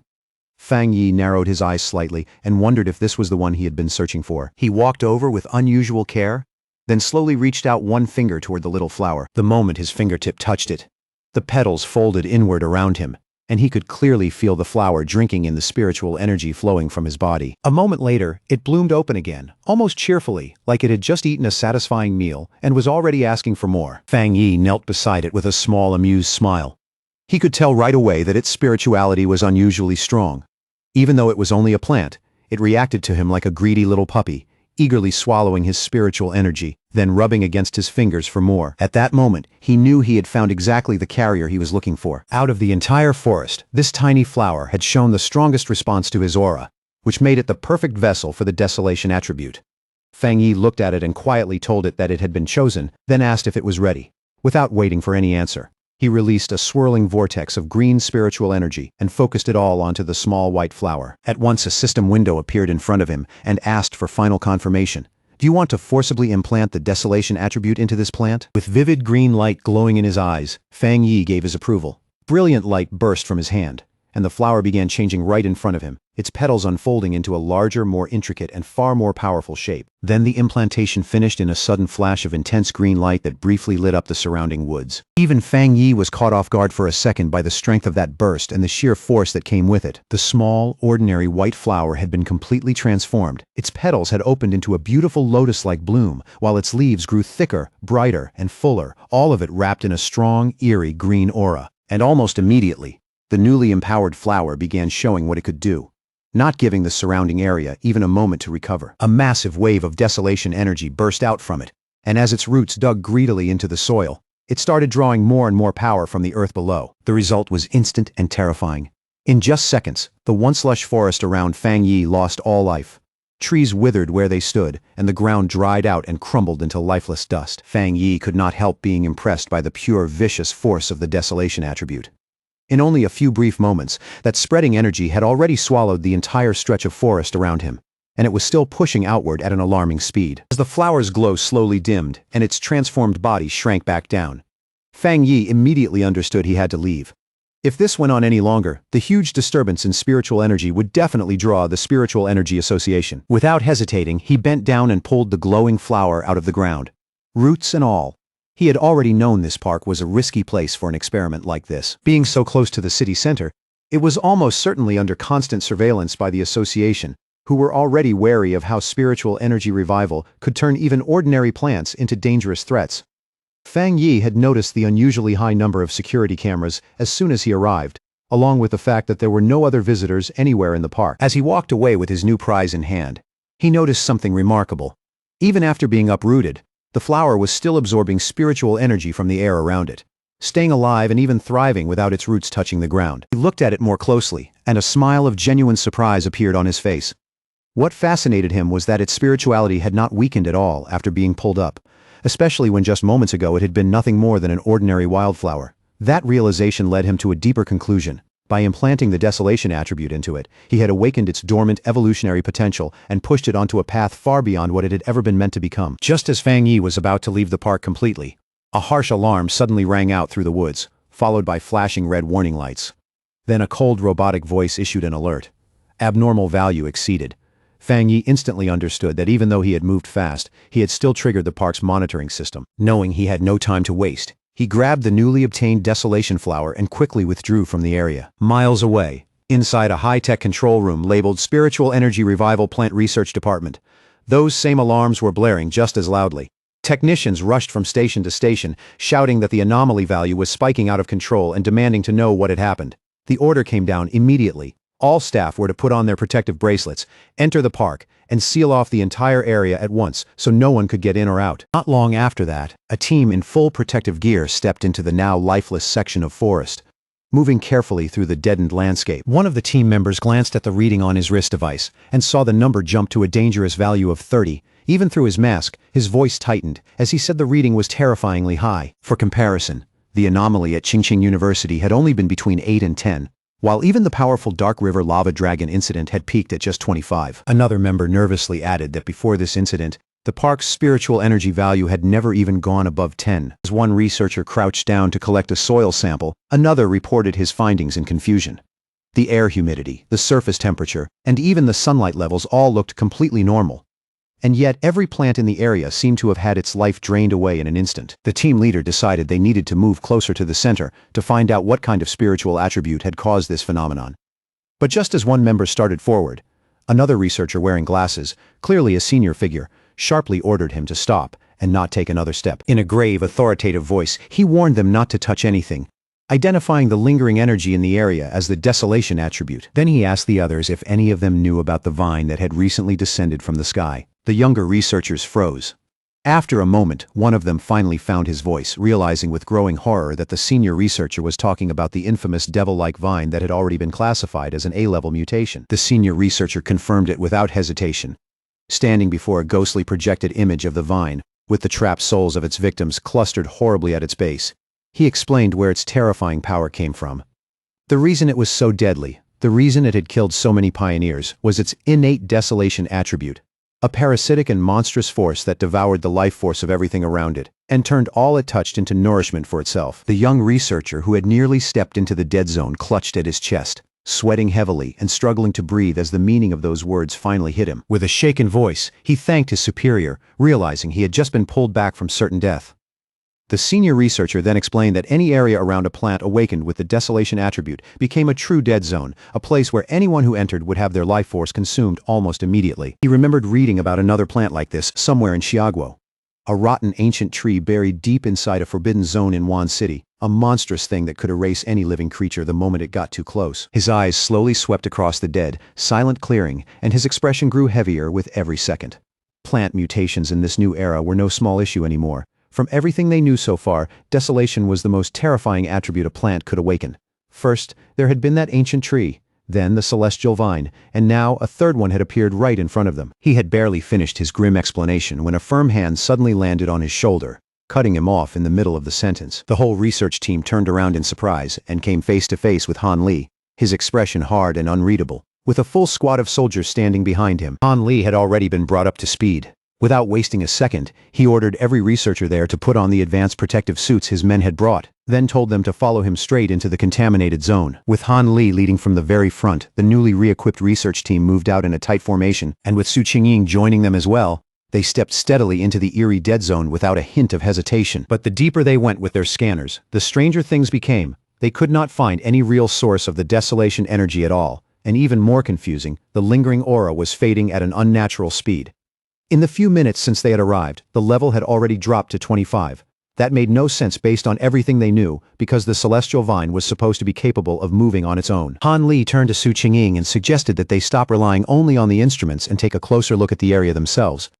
Su Qingying gave a quiet nod, her face tense and serious. While Han Li and Su Qingying began inspecting the scene firsthand, two other team members, wrapped in a faint blue glow, started tracking the lingering flow of spiritual energy left behind in the zone. Following those residual trails step by step, they discovered that every strand of energy from the outer edge of the dead zone eventually led back to a single point of origin. But the moment they got close, both of them stopped dead in their tracks, shock written all over their faces. At the same time, Han Li and Su Qingying realized the horrifying truth as well. The source of the desolation energy had already been dug out of the ground and taken away. One researcher inside a protective suit blurted out in disbelief that it should have been impossible. Han Li's eyes darkened immediately. If someone really had the ability to enter a desolation dead zone and steal its source, then that person was far too important to ignore. Su Qingying, though, seemed to be thinking along a different line. She raised a glowing datapad toward Han Li and explained that after running a large-scale data analysis, they had narrowed it down to one person whose recent movements matched both this case and another mutation incident from not long ago. On the screen was a clear photo of Fang Yi, with his name displayed unmistakably beneath it. Just then, Han Li told Su Qingying he would send over all of Fang Yi's information, confirming that Fang Yi was very likely the same pioneer she had already crossed paths with before. After that, he tipped his hat slightly and left the rest to her association to handle. Once everyone else had left, Su Qingying remained alone in the desolate forest, the cold air pressing in around her.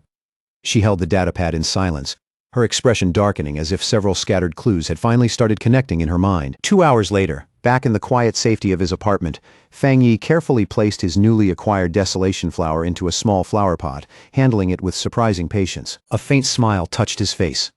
In both of his lives, this was the first time he had ever seriously raised a flower. In a good mood, he even gave it a name, the obedient little white flower, and told it that now that it carried the desolation attribute, it should cultivate well on its own and grow into a strong helper at his side. He knew exactly how useful its strange ability to drain life would be in battle. And with such a plain, harmless appearance, it was perfect camouflage too. Easy to keep nearby without attracting attention, especially from his cousin. As his fingertips brushed lightly across one soft petal, Fang Yi's thoughts deepened. In this dangerous new world, raw strength alone was never enough. Real victory depended on how many hidden cards a person held back, and how well they kept those cards concealed. The quiet rhythm of Fang Yi's evening was suddenly interrupted when the phone on the table began to buzz. He picked it up, then paused in surprise when he saw the caller ID. Wang Liang. He recognized the name instantly. It was his childhood friend, someone he had not seen a single time in the 3 full years since the other man left to join the army. For a brief moment, an old memory rose to the surface. Back in school, the two of them had been almost inseparable, the kind of friends who shared everything. That bond had only been broken when Wang Liang suddenly announced he was enlisting and left without much warning. Fang Yi accepted the call. On the other end, Wang Liang's voice sounded bright and familiar, carrying that same easy cheer as he asked if Fang Yi was back in town and invited him out for a drink at their old spot. The sudden invitation caught Fang Yi completely off guard. Wang Liang just laughed at his reaction and added that he had a big secret to tell him. Something shocking enough that Fang Yi had better prepare himself before hearing it. But underneath that warm, nostalgic invitation, the reunion was anything but simple. It had been arranged in advance as a trap, and that truth became obvious the moment the call ended and the scene shifted away from Wang Liang. He was sitting in a dim room, speaking to a stern-faced woman in a high-ranking military uniform.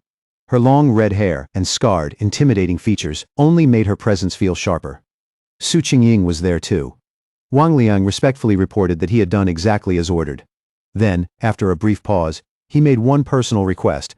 If Fang Yi turned out not to be the person they were looking for, They had to guarantee his safety. The red-haired officer tapped one finger against the table again and again, the sharp, steady rhythm making her impatience impossible to miss. When she finally answered, her voice was cold enough to freeze the room. She brushed Wang Liang's concern aside and ordered him to focus on the mission without doing anything extra. Then, with chilling indifference, she added that if Fang Yi turned out to be the wrong person, Wang Liang could simply treat it as his friend's punishment. Later, in a quiet bar filled with low music and dim yellow light, Fang Yi and Wang Liang raised their beer glasses and clinked them together. The two sat across from each other, drinking and talking through the 3 years they had spent apart. As Fang Yi listened to him, he could tell his old friend had changed a lot. Wang Liang seemed much more mature now, and from that alone, Fang Yi could already guess that life in the military had not been easy. Wang Liang spoke first about his own time in the army, casually sharing bits and pieces of what he had gone through before finally turning the question back to Fang Yi and asking how he had been living. Fang Yi kept his answer simple, and only said that he was doing fine and had gone to college. As he slowly drank his beer, Fang Yi's thoughts drifted back to his previous life. In that chaotic era, things had spiraled out of control so fast that he never got the chance to see Wang Liang again. He remembered thinking that Wang Liang, as a soldier thrown into that merciless world, had most likely died in some nameless battle no one would ever remember. And because of that, Fang Yi could not help wondering whether this second life might let him change his old friend's fate. After a while, Wang Liang shifted the conversation. The easy tone from earlier faded, replaced by something much heavier. Looking at Fang Yi, he asked whether he had seen anything strange lately, things like zombies, monsters, or creatures that seemed like they had stepped right out of a movie. Fang Yi became alert immediately. A military man knowing about the spiritual energy revival was not surprising by itself, but the directness of the question made it feel less like simple curiosity and more like a test. It was as if Wang Liang had come here to measure exactly how much he knew. Keeping his face blank, Fang Yi chose to play dumb and simply asked what Wang Liang was trying to say. Wang Liang let out a quiet sigh and said he was not trying to comfort him, but warn him. In a low voice, he told Fang Yi that before long, all the things people once cared about, education, wealth, status, reputation, would stop mattering. The whole order of the world was about to be overturned. Fang Yi listened without saying a word. His expression did not shift at all. He only looked down at the empty glass in front of him, calm and unreadable, as if silently weighing every word. He knew perfectly well that ordinary soldiers were bound by strict secrecy and were not allowed to leak anything about the spiritual energy revival. That alone confirmed what he had already suspected. The military had marked him as someone worth watching, and Wang Liang, his own childhood friend, had been sent here to sound him out. Seeing Fang Yi stay silent, Wang Liang tried to reassure him in a softer voice. He said there was no need to panic, and that as long as Fang Yi did not expose anything, he would be fine. But Fang Yi understood what was really hidden under those words. Even while pretending ignorance, Wang Liang was still trying to protect him. By risking military discipline, he was using this chance to give Fang Yi a sincere warning about the dangerous changes coming. Their conversation came to an abrupt stop when Wang Liang's phone suddenly began vibrating over and over, the urgency impossible to miss. He answered right away, and a furious voice on the other end barked an order for him to return to his unit immediately and report to the target location within 10 minutes. Wang Liang instinctively straightened like a soldier on parade and accepted the command without hesitation, while Fang Yi watched the whole thing in silence. The second the call ended, Wang Liang shot to his feet. He quickly apologized to Fang Yi, saying he had an urgent mission and could not stay any longer or even walk him home. Just as Wang Liang was about to leave, Fang Yi suddenly dropped the act. In a calm, direct voice, he asked whether the mission had something to do with the spiritual energy revival, then told Wang Liang to take him along. Wang Liang froze in place and slowly turned back, staring at Fang Yi with open shock and confusion all over his face. Fang Yi stood up and grabbed Wang Liang by the collar, his eyes steady and clear.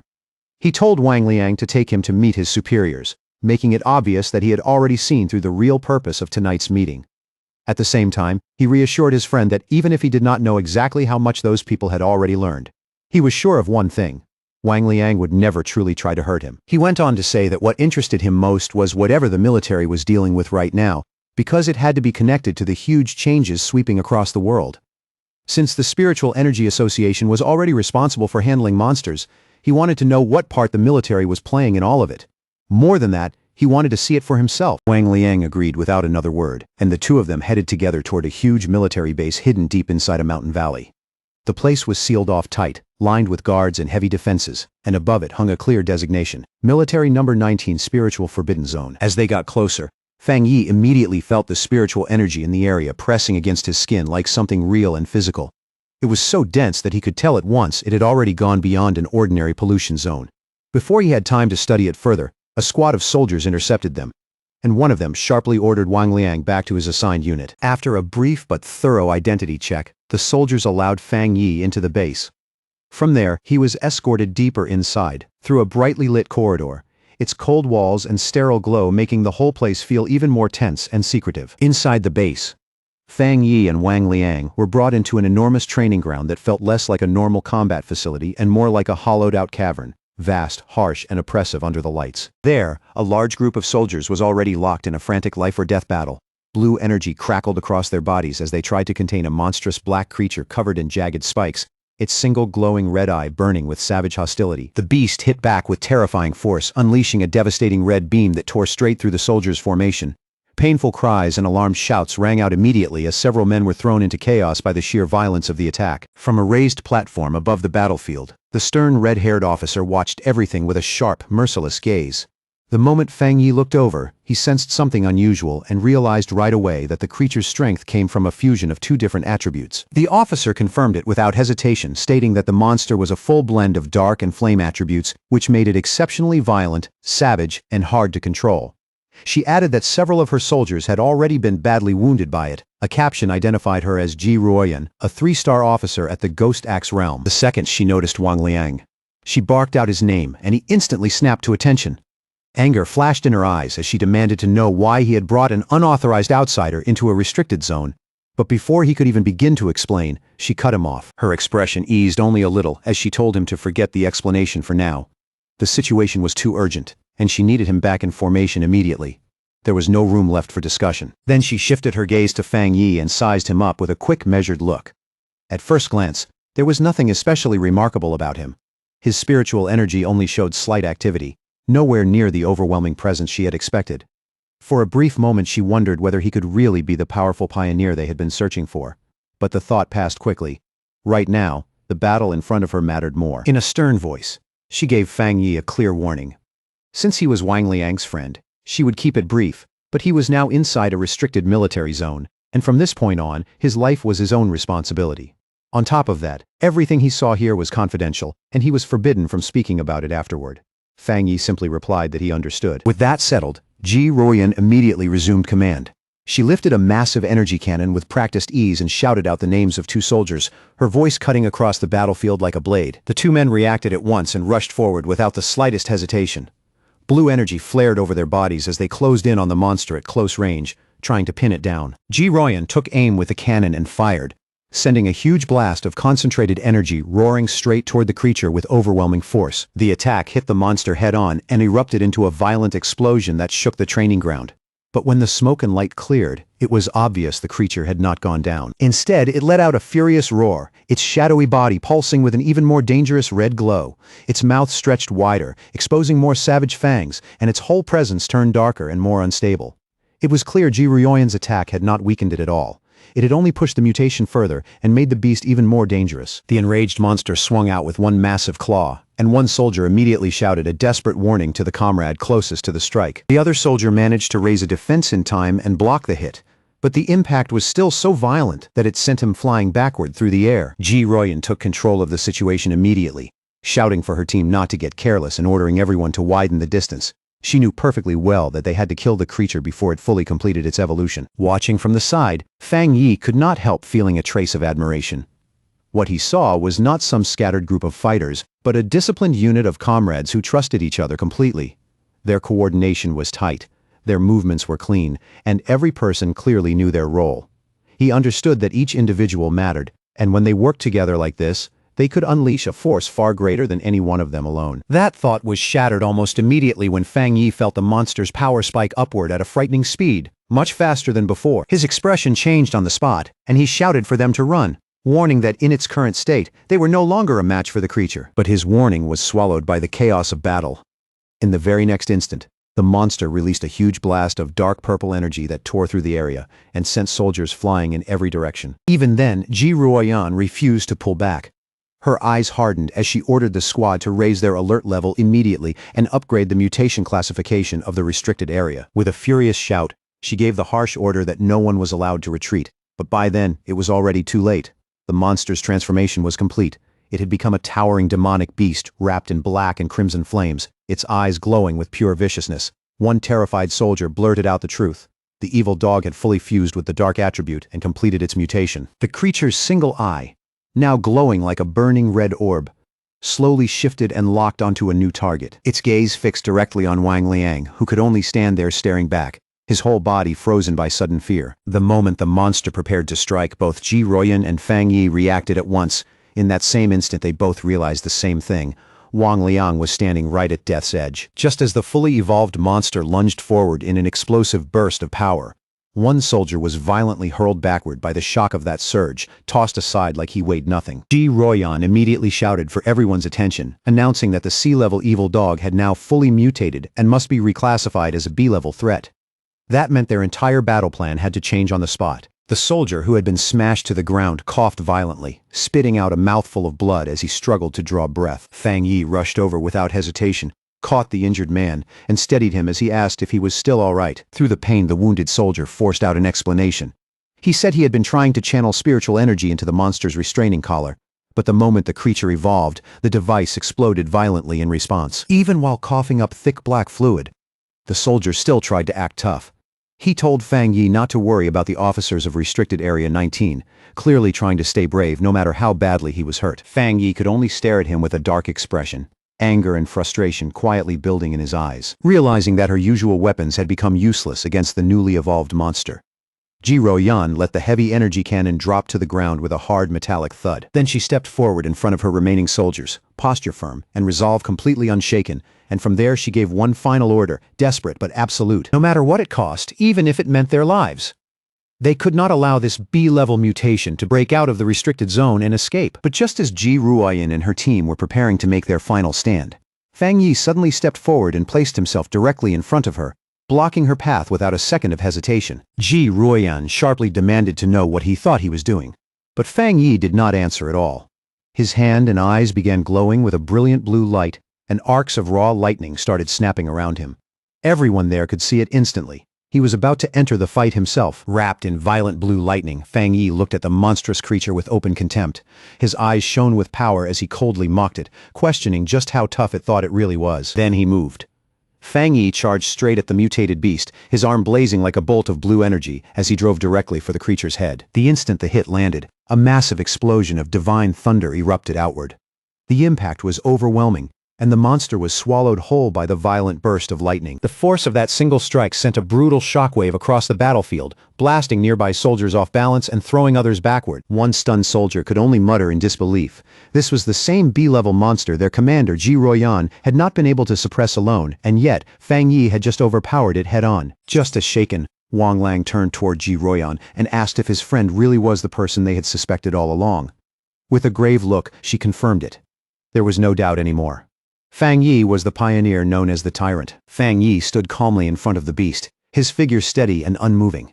The monster was still burning, but the damage from that lightning strike was obvious, and its body clearly showed signs of serious injury. Seeing that it still had not been completely finished off, Fang Yi said plainly that he would have to end it himself. Then he told Ji Ruoyan and Wang Liang to move farther back for their own safety. Ji Ruoyan watched him in silence, her thoughts unsettled.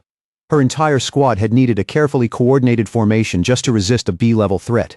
Yet this man was now preparing to deal with it alone, as if that were the most natural thing in the world. She could not help wondering just how powerful Fang Yi really was, even by her standards. His thunder attribute was the most extreme and overwhelming force she had ever seen. She already understood that, right now, he stood among the top pioneers in the entire country. And with the full revival of spiritual energy still only beginning, she could not even imagine how terrifying his future might become. As Fang Yi slowly raised one hand and drew even more lightning into it, a rare flash of shock crossed Ji Ruoyan's face. She looked up and saw a massive storm of thunder energy forming above him, churning and growing at a frightening speed. The sight made her chest tighten. If Fang Yi kept evolving like this, just how far would that power go? Then, with one final step forward, Fang Yi unleashed the full force of his thunder attribute without holding back at all. Gigantic pillar of brilliant blue lightning exploded upward from where the monster stood, tearing through the battlefield in a blinding display of power. In that moment, the strength he released fully lived up to his title, the Tyrant. As the blinding light of the attack slowly faded, strands of leftover electricity still crackled in Fang Yi's eyes. But behind all that violent energy, his expression stayed calm, focused, and completely steady. The surviving soldiers could only stare in stunned fear. One of them muttered to another that just looking at it made his whole body shake. Through training and grit, he could endure the monster's corrosive dark power. But this thunder was something else. Pure destruction. Wild, absolute, and overwhelmingly terrifying. When the dust and sparks finally settled, Fang Yi casually turned and gave Wang Liang a thumbs up, saying like it was nothing that the threat had already been handled. Wang Liang rushed over right away, yelling in relief that Fang Yi had nearly scared him to death. Still shaken and overjoyed at the same time, Wang Liang laughed out loud and gave his friend a playful punch on the shoulder, saying he never would have guessed his old buddy had become this absurdly strong. But the lighter mood quickly gave way to something more serious.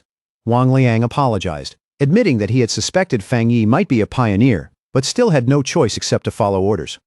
Fang Yi brushed it off easily, asking why Wang Liang was acting so stiff after only 3 years apart, and made it clear that he understood the situation. Their long-delayed reunion was cut short when Ji Ruoyan started walking toward them from across the battlefield. She stopped in front of Fang Yi and formally thanked him for stepping in to help, even offering him her hand as a sincere sign of respect. With a faint, easy smile, Fang Yi accepted her gratitude without the slightest arrogance. He shook her hand and said it was no trouble, since he had mainly stepped in to save his friend in the first place. Ji Ruoyan then introduced herself formally as the warden in charge of Forbidden Area 019. She explained that because Fang Yi had effectively saved the entire base, she would need to file a proper report, and asked whether he would be willing to leave his contact information. Fang Yi agreed without hesitation. Off to the side, Wang Liang could only watch in silent disbelief, because the whole scene felt strangely unreal. Seeing his famously tough commanding officer treat his childhood friend with that much respect was hard to process. Once the formalities were out of the way, Ji Ruoyan made a direct and serious offer. She told Fang Yi plainly that his strength already surpassed many of the military's own special pioneers, and on that basis, she formally invited him to join the army. At the same time, she admitted that an invitation from a single base warden like herself was probably not enough to truly move someone like him. Deep down, she was still trying to process the sheer scale of Fang Yi's strength. What shocked her most was that he was also a 3-star Ghost Axe realm cultivator, the same realm as her. And yet his combat power had already gone far beyond the normal limits of that level, to the point where he felt less like a man and more like a monster wearing human skin. Fang Yi calmly asked Ji Ruoyan if she truly meant she did not consider herself qualified to invite him. Carrying both the pressure of her superior's authority and the reality of what she had just seen, she answered honestly and admitted there was nothing to deny. She went on to explain that the order to involve him had come from High Command itself, and she was certain that sooner or later, people at that level would come in person to offer him a formal invitation. Fang Yi let out a small laugh and told her there was no need to be so stiff or formal. Resting a hand lightly on his chest, he said with genuine sincerity that he truly respected all of them. In his eyes, not everyone had the courage to put their life on the line for others. He admitted that this was the first time he had ever watched soldiers fight in real combat, and what he had seen had honestly moved him. Hearing that, Ji Ruoyan could only lower her tone and quietly thank him from the heart. Then Fang Yi made an offer of his own. He told her that if they ever ran into trouble in the future, they could call on him for help, just as the military had always stood up for ordinary people like him in the past. But he added one important condition. They could not interfere with his personal cultivation, and they could not restrict his freedom. His unexpected proposal clearly caught Ji Ruoyan off guard, leaving her standing there momentarily stunned. With their discussion finished, Fang Yi said it was getting late and that he should be going. Ji Ruoyan agreed, explaining that she and Wang Liang still had to deal with the mutated creature's body, and that she would arrange for someone to escort him back safely. Standing there and looking at the soldiers, Fang Yi finally understood the military's real role in this new era. He realized they were stationed in these dangerous, spiritually rich forbidden zones for 2 very clear reasons. One reason was to use that dense spiritual energy to train and strengthen themselves. But the more important one was this. They were a living line of defense between the ordinary human world and the strange monsters now lurking in the shadows. After Fang Yi left, Ji Ruoyan turned to Wang Liang and said that a simple word like impressive was no longer enough to describe his friend. She was certain that what they had seen today was only a tiny glimpse of Fang Yi's real strength. The fact that a pioneer could rise to such a terrifying level that quickly proved Fang Yi possessed astonishing insight. In her eyes, he was a rare mix of luck, courage, judgment, and raw talent, the exact kind of person destined for greatness. Seeing how much his commander respected Fang Yi, Wang Liang immediately lit up and suggested that if Ji Ruoyan did not think she was the right person to recruit him, then maybe she should let him do it instead, since he was Fang Yi's childhood friend. Ji Ruoyan, however, snapped him right back to reality with a sharp knock on the head, telling him to quit daydreaming, stop talking nonsense, and help clean up the mess.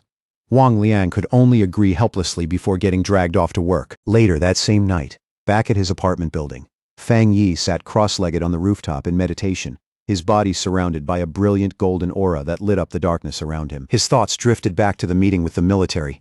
He knew that even though the trip had exposed his identity to them, he had only revealed his thunder attribute and had successfully kept his other abilities hidden. Judging by the military's attitude and the respect they had shown him, Fang Yi concluded that this was probably a good result. He now understood that his rare thunder attribute was a natural counter to the dark monsters they were fighting, which made him an extremely valuable asset in their eyes. That meant they would most likely try to recruit him rather than threaten him, and that alone could open the fastest paths for him to grow stronger, along with access to the most advanced information available. At the same time, everything that happened today had also made the division of labor between the nation's two major pioneer forces much clearer to him. The military, represented by Ji Royan, were the Night Watchers, the hidden guardians standing against the darkest threats facing the nation. Meanwhile, the Spiritual Energy Cultivation Association, represented by people like Su Qingying, was responsible for dealing with the dangers that slipped into the cities and for protecting civilian life as much as possible. Fang Yi also came to understand the government's broader two-part strategy. They were using the forbidden zones to contain the greatest dangers, while gradually releasing information to the public about the world's coming transformation. It was a careful, deliberate approach designed to buy time and keep society from collapsing into panic and chaos. As his meditation deepened, a bright orb of golden energy pulsed steadily within his core, glowing more and more intensely. At first, Fang Yi noted that even after absorbing the rich energy from the Forbidden Zone, he had not felt any immediate pressure to advance. But that calm did not last. Golden energy suddenly surged through his body, and cracks of power began spreading across his face. Even that short stay in such a spiritually dense place had filled him to the limit. Fang Yi recognized the signs instantly. He was standing right on the edge of another breakthrough. Meanwhile, down on the streets below, Lin Yi was walking home with groceries in hand, casually wondering whether Fang Yi had already made it back. She was thinking that if he was home already, she could let him try the meal she had made and see what he thought of her cooking. That ordinary little thought shattered in an instant when she suddenly looked up and saw a massive pillar of golden light erupt into the night sky from the direction of their apartment building. Her eyes widened at once, and she froze right there in the middle of the street. A reflection of a blazing divine axe appeared in her eye as she recognized the unmistakable pressure of a ghost axe realm breakthrough. But almost immediately, she realized she was wrong. The sheer scale of that power, manifesting as an enormous fiery divine axe across the sky, was far too terrifying to be any ordinary advancement. Lin Yi could only stare upward in disbelief, wondering if another absurdly powerful pioneer had made a move somewhere inside the city. Standing there on the street, Lin Yi kept staring at the sky, her face filled with disbelief. She recognized the immense pressure of the ghost axe realm, but this was beyond even that. It was a force so powerful it felt like reality itself was starting to warp. Then, as a giant divine hand made of pure golden energy began taking shape in the clouds above, she finally understood the terrifying truth. This was the power of the legendary spirit creation realm, and the thought that a pioneer with strength like that might be living right next to her sent a violent wave of shock and fear racing through her whole body. That enormous surge of energy did not go unnoticed. Miles away, inside a high-tech command center, red alarms suddenly blared as technicians scrambled into action. An urgent warning flashed across their screens. The anomaly value had reached a catastrophic 99, and its source had been pinpointed to the southeast side of the city. The official and Su Qingying both reacted on the spot, their faces tightening at the same time. The official immediately demanded a report on what was happening and ordered every nearby unit to move on the target area at once. Standing beside him, Su Qingying frowned hard, unable to figure out how something this massive had stayed hidden until now. A reading on this level, she realized, was strong enough to wipe out an entire city. In front of a holographic city map flashing with warning signals, several military leaders gathered for an emergency meeting. The whole room felt tense and heavy as they argued over two horrifying possibilities. Either a newly awakened godlike spirit creation pioneer had suddenly appeared, or the city itself was about to face a full-scale disaster. Then one grim officer cut in and coldly pointed out the worst possibility of all. It could be both. That only made the room even more tense. The senior official grabbed the line to headquarters and called in with panic rising in his voice, demanding every piece of advanced equipment they had. He stopped only just short of requesting large-scale strategic weapons. But before he could go any further, a subordinate rushed into the room, out of breath, and quickly reported that the highest-level alert had been cancelled. The anomaly had already been identified. It was not a monster, and it was not an outside attack. It was a pioneer in the middle of a promotion. Back on the rooftop, the blinding golden light slowly began to fade, and Fang Yi finally let out a long, quiet breath. The breakthrough was over. By Fang Yi's own casual judgment, he had officially stepped into the one-star spirit creation realm. For now, the biggest changes were obvious ones. His body felt lighter, cleaner, and quicker. But as for raw destructive power, he did not sense some huge leap just yet. That brief calm on the rooftop did not last long. his phone suddenly buzzed with a new message. It was from Wang Liang, and the message came with a clear warning. A new anomaly had appeared at Chingcheng University's playground. According to internal military intel, the place had already been confirmed as a pollution zone. What made it even worse was that this was the second time the same anomaly had shown up. Fang Yi quickly replied that he already knew about the earlier heat anomaly there.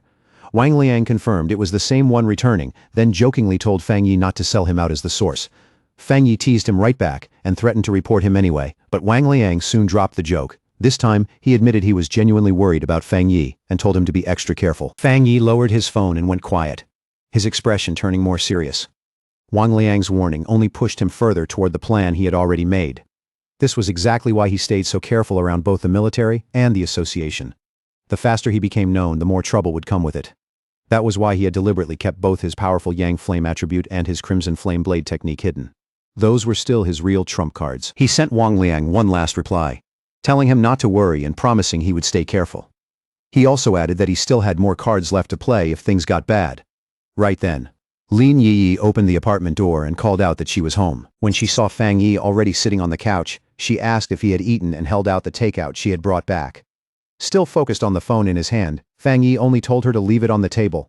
He said he would eat later. Lin Yi looked at him, and a worried, slightly irritated expression crossed her face. In her mind, she could not help thinking about what kind of person her cousin was. He was not bad at all. In fact, she thought he was decent in a lot of ways, but to her, he had one major flaw. He was just too lazy. From her point of view, Fang Yi looked perfectly happy spending all day at home with his phone, not even seriously going to college.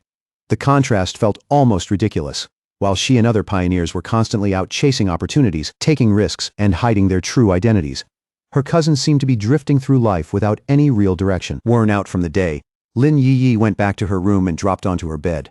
Even then, one thing was already clear in her mind. The news about that shocking spirit creation pioneer who had appeared in their district tonight was going to spread fast. Quietly feeling a sense of responsibility, she made up her mind that when the time came, she would protect her clueless-looking cousin as a way of repaying him. But Fang Yi was not aimlessly scrolling through his phone at all. He was carefully going over the news Wang Liang had sent, which showed a raging fire sweeping across Chingcheng University's playground. Looking closer, he noticed that the first anomaly there had only been extreme heat, while this one had already turned into open flames. That immediately made him wonder if this might be another variation of the Yang attribute. The video showed the fire erupting with shocking speed, and the flames were burning with terrifying force. Online comments from witnesses were full of panic, with some people even asking whether special forces now had to be deployed just to handle what looked like a normal fire. The report also said that every nearby tree, flower bed, and landscaped area had already been burned clean, and the entire site was now under complete lockdown. Fang Yi noticed the video was short and cut off suddenly. But even that little bit of footage was enough to tell him this incident was far more dangerous than the earlier anomaly at the university. He started wondering what exactly made this new Yang-related phenomenon different from the last one. And before long, he came to a simple conclusion. If he wanted real answers, he had to see the place himself. But to get inside a sealed zone like that, he would need to call in his new military contact, Ji Royan. By the next day, a crowd of reporters had already gathered outside the sealed gates of Chingcheng University, only to be held back by a solid line of soldiers. Questions kept flying from every direction. Was it true there was a fire that could not be put out? And if this was really so serious, why had it still not appeared in the public news? As the reporters kept pressing the soldiers for answers, Ji Ruoyan arrived with Fang Yi right beside her. The crowd instantly turned to look. People stared at the pair, wondering who they were, especially after the soldiers opened the gates for them without a second of hesitation, and let them walk straight in. The reporters were left outside, completely baffled. None of them could understand how those two had gotten in so easily when everyone else had been blocked the entire time. Inside the restricted area, Fang Yi and Ji Royan looked over what was left of the university playground. Now it was nothing but blackened earth and smoldering ruins. Fang Yi commented on how badly the place had been destroyed and asked if this was the so-called sky fire he had heard about. Ji Royan confirmed that it was. She then explained just how terrifying sky fire really was. It could appear without any warning. Normal methods could not put it out, and in the end, the only thing anyone could do was let it burn until everything it wanted had turned to ash. To her, Skyfire was exactly the right name. After they finished taking an initial look around, Ji Royan told Fang Yi she needed to head to the principal's office for a moment, and asked if he could wait there on his own. Fang Yi told her to go ahead. He would be fine. Once he was alone, Fang Yi started walking slowly along the outer edge of the destroyed area, where yellow warning tape had already been set up all around it. He crouched down and reached for the scorched ground, carefully examining what the fire had left behind. It did not take long for him to notice that the earth had already gone cold. More importantly, there was no lingering spiritual residue from the sky fire at all. That left him a little disappointed. If there was no attribute residue, then there was nothing he could collect. His original plan, he realized, had been far too simple. Before he could think any further, a familiar voice suddenly called his name. Fang Yi looked up and saw Chu Qingli standing on a nearby set of steps with another girl beside her. Chu Qingli looked surprised to see him there and immediately asked what he was doing. The girl next to her, wearing glasses, reacted the moment she heard his name. She turned to Chu Qingli and asked if this was the ex-boyfriend she had mentioned before, the one who ended up going to a vocational college. Chu Qingli simply said yes. The friend then gave Chu Qingli a smug little pat on the shoulder and looked at Fang Yi with obvious disdain. She told him she understood he was probably here, because he still could not get over his ex. But now that the gap between their lives was so wide, he should stop humiliating himself and move on. Fang Yi just looked at her, genuinely confused. For a second, he could barely process what he was hearing. The idea that he was still hung up on Chu Qingli sounded ridiculous to him. Not far away, other students had already started whispering as they watched everything unfold. They wondered who this guy was standing near the campus beauty Chu Qingli, and quickly assumed he had to be another one of her hopeless admirers. Some pointed out that he did not even look like a student from their university, while others complained that campus security had somehow let an outsider get inside. Chu Qingli's friend with the glasses stepped forward again. This time much more aggressive. She told Fang Yi that Chu Qingli was now one of the school's top beauties, and he needed to think carefully about who he was and what he was doing. There were already countless men better than him chasing after her, she said, and he was nowhere near that level. Then she ordered him to leave immediately, saying this was not a place for someone like him. She even threatened to report him to the disciplinary office if he could not explain how he had gotten in. Meanwhile, Chu Qingli watched the whole thing with a complicated look. She remembered Fang Yi once saying he would not regret their breakup, yet now he had shown up right in front of her. Little by little, she started convincing herself that his old indifference must have been fake, that it had all just been an act to save face. The awkward scene was cut short when Ji Ruoyan came back and casually asked Fang Yi if the girl standing in front of him was his friend. The moment that imposing red-haired woman appeared, Chu Qingli visibly froze. Fang Yi answered in a cool, flat tone and shut the idea down immediately. He made it clear that they were only former high school classmates, nothing more, and could not really be called friends. Ji Ruoyan accepted that at once and simply repeated it. Just classmates. Then Ji Ruoyan slipped on a pair of sunglasses, and somehow her already intimidating presence became even colder and harder to approach. Both Chu Qingli and her friend grew visibly tense under the pressure coming off her. Neither of them could figure out who this woman was, or how someone like Fang Yi could possibly know a person with that kind of presence. Ji Ruoyan then turned back to Fang Yi and gave him an update. She said she had already spoken with the principal, and the Skyfire situation was more complicated than they first thought. The principal was personally on his way to take them to the exact spot where the fire had started, and since Fang Yi was now serving as a special military consultant, his presence would be necessary. Fang Yi accepted it without the slightest objection. Just then, a group of stern officials in suits arrived and immediately started telling people to clear out. They announced that the playground would remain sealed and that anyone unrelated to the matter had to move back at once. Chu Qingli suddenly sucked in a breath when she recognized the man leading the group. It was the university principal. The surrounding students were just as stunned. The principal was known for being extremely busy and notoriously difficult to meet, someone who almost never showed himself openly on campus. So when they realized he had come in person to meet Fang Yi and the mysterious red-haired woman, they were left speechless. But Chu Qingli's friend completely misunderstood the situation. She smirked to herself, convinced the principal had finally arrived to deal with Fang Yi and Ji Ruoyan for entering a place they had no business being. Chu Qingli, on the other hand, said nothing. Her face was full of uncertainty. But to the absolute shock of both Chu Qingli and her friend, the principal and the people with him did not walk toward Fang Yi and Ji Ruoyan like they were trespassers at all. Instead, the elderly principal went straight over to Fang Yi and warmly greeted him with a respectful handshake. He addressed Fang Yi as the consultant Ji Ruoyan had brought in and explained how worried he had been about the recent abnormalities at the school and the danger they posed to the students. He openly admitted how relieved he was that they had come to help solve the problem. Then, in an even more shocking move, the principal gave Fang Yi a slight bow and formally entrusted the entire playground matter to him. From where she stood, Chu Qingli could only stare with her eyes wide, unable to process what she was seeing. In that moment, everything she thought she knew about her ex-boyfriend broke apart. At the same time, the principal's security team moved quickly to lock down the surroundings, forming a human wall and loudly ordering every unrelated student and bystander to step back. As the crowd, including Chu Qingli, was forced farther away, confusion spread through everyone there. No one could understand why their respected principal was treating someone so young with that much courtesy, almost like deference. Lost in the crowd, Chu Qingli listened in silence as the opinions around her started shifting by the second. People were now guessing that Fang Yi must have some extraordinary hidden identity to be treated like this. Someone even brought up how, just moments earlier, he had been brushed off as nothing more than Chu Qingli's ex-boyfriend, or just another one of her pursuers. Then another voice in the crowd chimed in, half shocked and half mocking, pointing out just how completely the situation had turned around. In their eyes, the gap between them had flipped so hard that even if Chu Qingli started chasing Fang Yi now, she still might not earn so much as a glance from him. And then the harshest part of it all quietly sank in. People started realizing that from start to finish, Fang Yi had not looked at the campus beauty even once. He had not acknowledged her at all. She had been standing there the whole time, completely ignored, like she did not matter in the slightest. At Qingcheng University's North District, the principal personally led Fang Yi and Ji Ruoyan farther inside, straight toward the real source of the anomaly. As they walked, he explained how everything had happened, starting with the earlier Golden Sun incident, which he had once hoped would be the end of the school's trouble. But just a few nights ago, another disaster broke out when one of the playgrounds suddenly caught fire.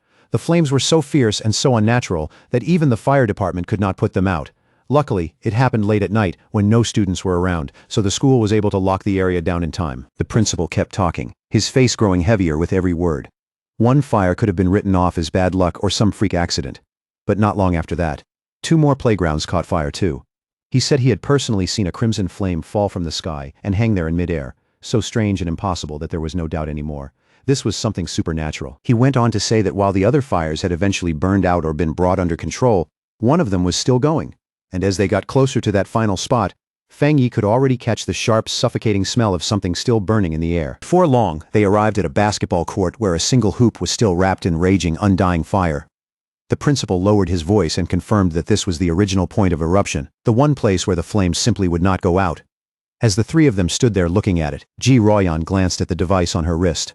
The reading showed 11. She explained to Fang Yi that it was a basic spiritual anomaly detector, something used in the field for quick judgment.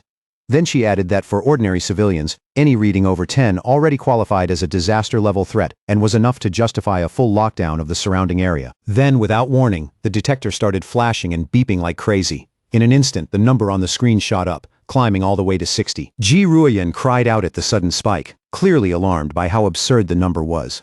Real panic entered her voice as she warned the principal that if the energy kept rising at this rate, then the threat would not stay confined to the university much longer. It could spread outward and put the entire city in danger. She immediately said they had to summon an elite pioneer squad right away, if they wanted any chance of containing the anomaly before it got worse. But before anyone could act on that, Fang Yi moved first.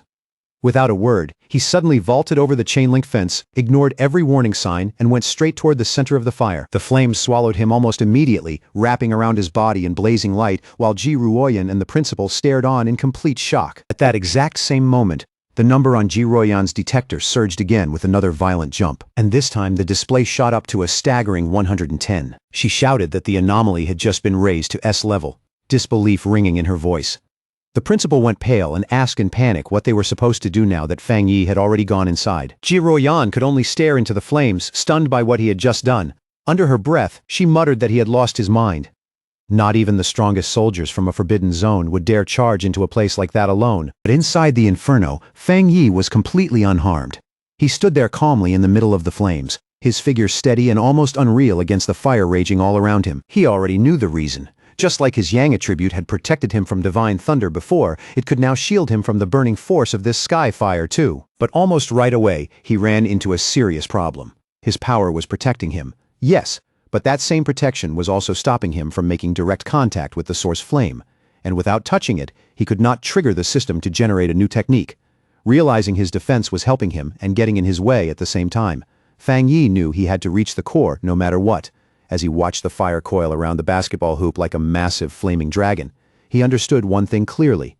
If he wanted to claim it, he had to get to its heart. Without hesitating for even a second, Fang Yi steadied himself and got ready to face it head-on, just as the blazing dragon let out a roar and lunged straight at him. Then, in an insanely dangerous move, he deliberately shut off his Golden Sun protective aura, dropping his defense completely and leaving himself fully exposed. The instant that protection disappeared, the sky fire rushed over him like a storm and covered his entire body in raw, violent heat. Fang Yi clenched his teeth against the searing pain as the flames burned into him. But he still forced his arm forward, inch by inch, determined to touch the core no matter what it took. And the gamble worked. The moment his hand finally touched the source, the system activated and confirmed that it had detected an intense fluctuation of the Skyfire attribute. Even through the pain, a fierce grin spread across Fang Yi's face. He could feel just how terrifying the will behind this Skyfire was, and it shocked him to realize it felt even more overwhelming than the desolation attribute he had obtained not long ago. Even so, that only hardened his resolve. No matter the price, he was going to make this power his. The system immediately entered its final calculation stage and successfully began compiling the new data. A satisfied smile pulled across Fang Yi's face. He knew right away that he had succeeded. A brand new system window appeared in front of him and announced the reward. He had obtained the Skyfire attribute technique, the 9 Dragons Skyfire sealing art, a fearsome power meant to destroy evil and seal all demons, and as that knowledge poured into him, the wild flames that had been raging just moments ago started obeying his will, curling around his arm like a dragon that had finally been subdued. The system confirmed that the newly compiled technique had been fully unlocked and was ready to use immediately. As Fang Yi focused his mind and tightened his control, he moved to the final step. He began extracting the Skyfire attribute itself and absorbing its essence directly into his body. His eyes flared with a burning red light, and fiery markings slowly spread across his face, showing the power he had just taken for himself. With both hands forming a seal and red energy blazing in his eyes, Fang Yi prepared to unleash his new technique and called out the name of the 9 Dragons Skyfire sealing art. The moment Fang Yi released the technique, huge glowing red chains burst from his back and ripped violently into the surrounding sea of fire. Outside the fence, Ji Ruoyan and the principal could only stare. Ji Ruoyan recognized the energy almost at once and identified it as a sealing aura. She remembered seeing a high-level military pioneer seal, a forbidden land once before. The method here was different, but that same crushing, unmistakable feeling of powerful sealing energy was exactly the same. Then Fang Yi gave a single command for it to shrink, ordering the chains to pull inward. They tightened with overwhelming force, dragging all the wild Skyfire together and compressing it into one tightly bound sphere of blazing energy. Floating in midair, Fang Yi held the chained fire sphere before him. The sealing was complete. The sealed orb of fire then slowly drifted back down toward the basketball hoop. Fang Yi landed lightly and explained the situation to Ji Ruoyan and the principal. He said he had only sealed the Skyfire temporarily and warned them not to reopen the playground or let anyone near it for repairs. For now, that would at least keep the flames from spreading any farther. The principal quickly agreed and promised the court would stay sealed. Then, forcing himself to sound calm, he added that it was not too serious since the university still had 7 or 8 other courts anyway. Ji Ruoyan, however, did not respond right away. She only stood there watching Fang Yi in silence, her gaze sharp and unreadable, like she was reassessing everything she thought she knew about him. Clearly impressed, the principal remarked that Fang Yi could still joke around after doing something that extraordinary, and he offered any further assistance Fang Yi might need. But before the conversation could keep going, Ji Ruoyan cut in and said she needed to speak with Fang Yi privately. The principal immediately excused himself with a cheerful smile, leaving the two of them alone beside the sealed court. Once he was gone, Ji Ruoyan turned to Fang Yi and spoke in a direct, serious tone. She told him he had hidden his true depth extremely well. Fang Yi tried to brush it off casually, saying only that the Skyfire had been troublesome and unusually strong, but Ji Ruoyan saw through that excuse right away. With a sharp, steady look, she told him to stop playing dumb. She made it clear she was not talking about the fire. She was talking about him, his terrifying talent, his hidden strength, and just how much power he had been keeping out of sight. In the end, Ji Ruoyan let it go instead of pressing him further. She admitted that it was normal for pioneers to keep secrets, especially someone as powerful as Fang Yi. Hearing that, Fang Yi said nothing. He just kept listening with the same calm, unreadable expression. Then her tone shifted again, quieter now, more sincere, and much heavier. She told him that while she had no right to demand anything from him, she still hoped he would listen carefully. What she described was a bleak future, a world sliding into chaos, an era of violent upheaval, and a Shaguo that would desperately need top-tier talents like him if it wanted to survive what was coming. To make it absolutely clear, she told him that once the spiritual energy revival fully arrived, someone with his level of power would be as strategically important as a modern nuclear weapon. And because of that, she warned, every major force from the military's forbidden zones to the Spiritual Energy Association would eventually rush to recruit him. She told Fang Yi to be ready, because sooner or later, high-ranking figures would come to him in person, with invitations and shockingly generous terms. She also admitted she had selfish reasons for telling him this. If Fang Yi chose to stand on the military side with her, it would be a huge gain for them, and would mean gaining a powerful ally. That was why she wanted him thinking about his decision now, before those real offers started arriving. Fang Yi, however, went quiet for a moment before asking a question of his own. He wanted to know why Ji Ruoyan and even Wang Liang had both seemed so hesitant about recruiting him into their own forbidden zone, almost like they thought he belonged somewhere else. Still carrying herself like she was not truly qualified to speak for a place at that level, Ji Ruoyan explained that the reason was another legendary military region.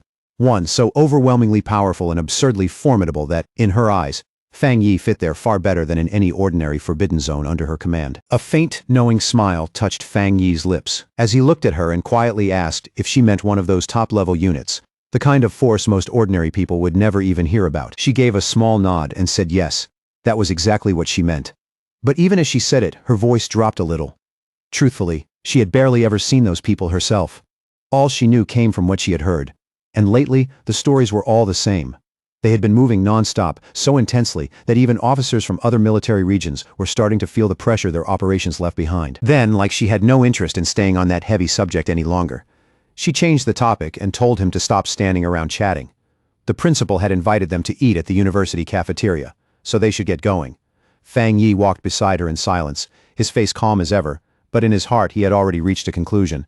Even the nation's strongest forces were no longer standing as firmly as they looked. They were dealing with serious trouble too. His thoughts turned quickly as the meaning behind Ji Ruoyan's words sank in.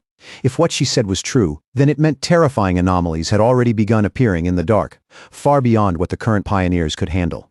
The thought made his chest tighten. The ones fighting those creatures were probably cultivators in the spirit creation realm like him, and maybe even people who had stepped into levels far above anything he had imagined. A sharp urgency swept through him at once, cold and heavy beneath his steady expression. He could feel it more clearly now than ever before. The day full spiritual energy truly revived was coming fast, frighteningly fast, and everything he had prepared still felt nowhere near enough. Not long after, his thoughts pulled back from that distant pressure and settled on the problem right in front of him. How to make the most of the Skyfire attribute he had just gained. He turned it over carefully in his mind. This was no ordinary flame.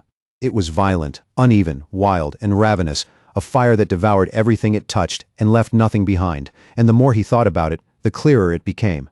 Against anomalies that multiplied endlessly, regenerated over and over, or simply refused to die, this would be the perfect weapon. Then suddenly an idea flashed through his mind. The fierce domineering nature of Skyfire fit his Crimson Flame Blade technique almost too well. Fang Yi could already see it in his head. His sword wrapped in that savage new fire, every swing carrying far greater destructive force than before. Just thinking about it stirred his blood. If he could truly fuse the two together, his fighting style would rise to a whole new level, wanting to test that new power immediately. Fang Yi headed for the back mountain, the quiet, secluded place he always used when he needed space to train without holding back. But the moment he got there, he stopped. The path he knew so well had been sealed off, and a large warning sign stood in front of it, clearly stating that the mountain was dangerous and that entry was strictly forbidden. Fang Yi narrowed his eyes and wondered who would bother setting something like this up. There had never been monsters roaming around here before, so that excuse made no sense. And as for the military, he doubted they could have found his private training spot this quickly. After thinking it over, he soon landed on the most likely answer. The only group that knew his habits and would quietly do something like this for him was the Spiritual Energy Cultivation Association. They had basically handed the place over to him without saying it outright, turning it into his own private training ground as a gesture of goodwill and a way to stay on his good side. A slight smile appeared on Fang Yi's face. Since they were being considerate, he would accept it just as gracefully. Before that thought could settle, his expression shifted.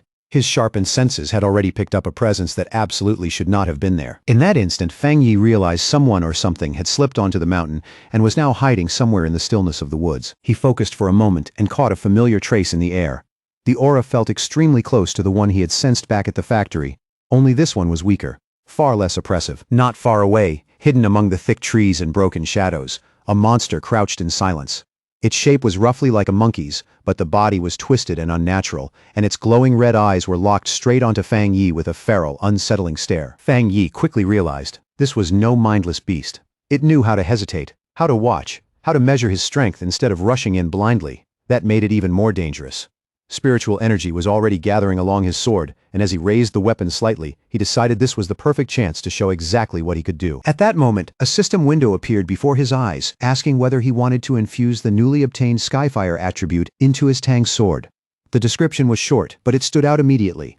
Skyfire was a powerful light attribute, especially effective against evil and corrupted beings. Fang Yi's eyes sharpened, a fiery resolve rose in them, and without even a moment of hesitation, he accepted. The instant he made his choice, A towering column of endless, crackling flame burst from his sword. The fire surged upward with astonishing force, savage and fierce, yet perfectly controlled in his hand. Fang Yi looked at it with an excited smirk spreading across his face. He was already eager to see what would happen when the limitless power of Skyfire merged with his crimson flame blade technique. His gaze shifted to the mutant creature, and his intention became simple. This thing would be the first test subject for his new power. Without wasting another second, Fang Yi swung his blade and unleashed a massive firestorm at the monster. The attack exploding forward with violent momentum and overwhelming heat. The creature was caught completely off guard. Its red eyes widened in terror, and before it could even dodge properly, the storm of fire swallowed it whole. A harsh, desperate screech ripped out of its throat as it twisted in agony under the blazing force, standing calmly at the center of the flames he had released. Fang Yi watched the result closely. It did not take long for him to reach a startling conclusion. The power behind that strike was now at least twice what it had been before, maybe even 3 times as much. And more importantly, even with those violent flames all around him, he was not hurt in the slightest. He even reached out and lightly touched the blade still wrapped in living fire, only to find that it felt unexpectedly cool beneath his fingers. Then his expression changed again. He sensed that the creature had survived somehow and was already trying to escape deeper into the forest. A determined look settled into his eyes right away. Since it had endured that attack, he would chase it down and find out exactly what this intruder could do. Meanwhile, elsewhere in the same forest, a young woman with curly red hair was cheerfully live-streaming with her phone mounted on a selfie stick, completely unaware that danger was closing in around her. Facing her viewers with easy confidence, she insisted she was not lying at all. She was just unbelievably lucky, and somehow, incredible content always seemed to drop right into her hands. Her audience, of course, was not buying it. The comment section was full of doubt, and one viewer even challenged her to prove that ridiculous luck by going to Ching Cheng University and filming the mysterious Skyfire everyone had been talking about. Her playful expression vanished almost immediately. Right in the middle of the broadcast, her face stiffened, then shifted into pure shock. A second later, the reason was obvious. The monkey-like monster that had escaped from Fang Yi suddenly burst out of the woods and lunged at her without warning. The force of the impact knocked her phone right out of her hand. It slammed into the ground hard enough to crack the screen, but the live stream did not stop. The broken camera kept recording from where it landed. Through the shattered screen, her viewers could see the monster pinning her to the ground. But instead of understanding what was really happening, many of them assumed it was just another staged act, some cheap fake fight with bad effects and exaggerated acting. But for the streamer herself, the danger was real. Her whole body shook as she cried out in terror, only for the sound to be smothered when the monster forced her down and pressed one of its paws tightly over her mouth. The creature lowered its head and opened its huge, fang-filled mouth wide, ready to bite down and kill her in one brutal motion. But before those fangs could come down, a massive blast of fiery energy shaped like a dragon's head came roaring through the air and slammed into the monster, blasting it backward through the forest. The streamer looked up in stunned disbelief. She had been saved at the very last second. And on the other side of the cracked screen, her viewers were just as shocked, though not for the reason they should have been. Instead of realizing how close she had come to dying, they were busy marveling at what they thought were insanely realistic Fire Dragon special effects. The sudden fear, chaos, and impossible visuals sent the livestream's popularity soaring on the spot, and her viewer count shot past 13,000 in a rush. Still trembling, the streamer turned her head on instinct and looked over her shoulder, her voice shaking as she asked who was there. Panic still in every movement, she hurried across the ground and grabbed her fallen phone. Once she got back to her feet, she pointed the damaged camera toward the source of that fiery attack. The moment she saw it, her voice jumped with disbelief as she shouted to her viewers that she had caught it on camera. There really was someone standing inside the fire. The lens captured Fang Yi's dark silhouette standing motionless in the flames, completely unharmed, imposing enough to look almost unreal. In her terrified, overwhelmed, half-dazed state, the streamer could only reach one conclusion. The man who had saved her was no ordinary person at all. He was a true immortal. The video of Fang Yi saving the live streamer Malala spread across the internet almost instantly. In no time, it shot to the top of the trending charts and racked up more than 13.5 million views. And with every repost, the headlines grew more dramatic, calling him the mysterious man of Skyfire, the king of flames, and even an immortal who had descended to Earth to save the world. In an office somewhere else, a friend of Chu Qingli excitedly called her over to watch the video playing on her computer. She was glowing with excitement as she told Chu Qingli this proved powerful cultivators were real after all, and that the Skyfire incident at the university definitely had not been fake. Chu Qingli, on the other hand, dismissed it immediately. She told her friend not to believe something so ridiculous and insisted it was obviously staged, nothing more than acting, editing, and special effects. But the moment she looked more carefully at the figure on the screen, her doubtful expression froze, then slowly turned into visible shock. Her friend was still too excited to notice. She kept pointing at the screen and proudly saying she had been right all along. She even laughed and commented on how handsome the man in the video was before finally realizing Chu Qingli had gone quiet. But by then, Chu Qingli's heart was already in chaos.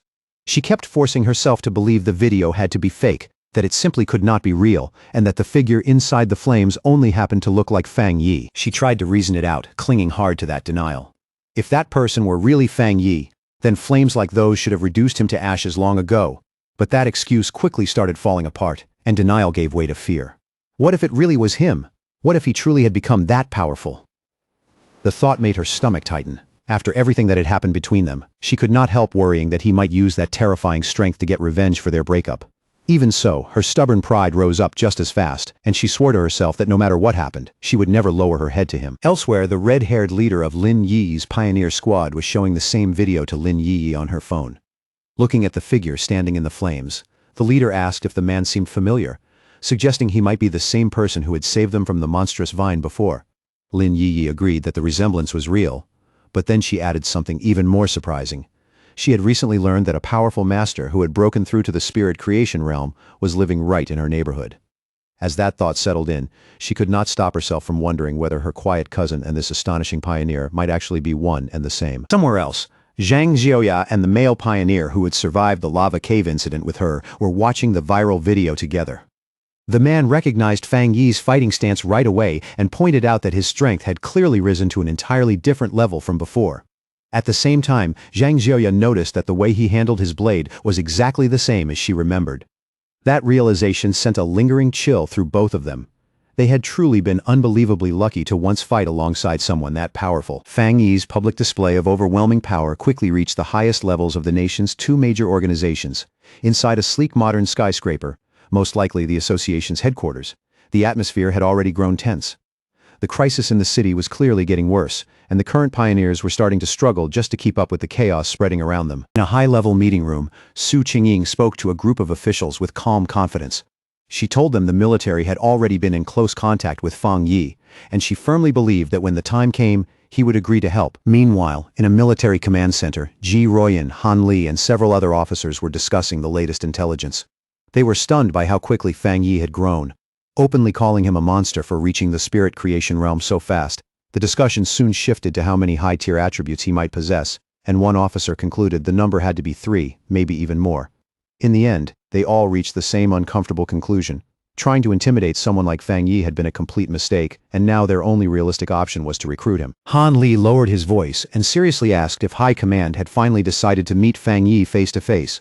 Jialin gave a calm yes, but there was a trace of helplessness in her tone. The top brass still did not want to lower themselves. After all, every top-tier pioneer before this had come from the military's own ranks, and that pride was making the decision harder than it needed to be. Han Li then took over the conversation and quickly laid out the next step. He ordered his people to find out what kind of weapons, gear, or rare resources Fang Yi might need right now, and to quietly pass along information about suitable training grounds as a sign of goodwill.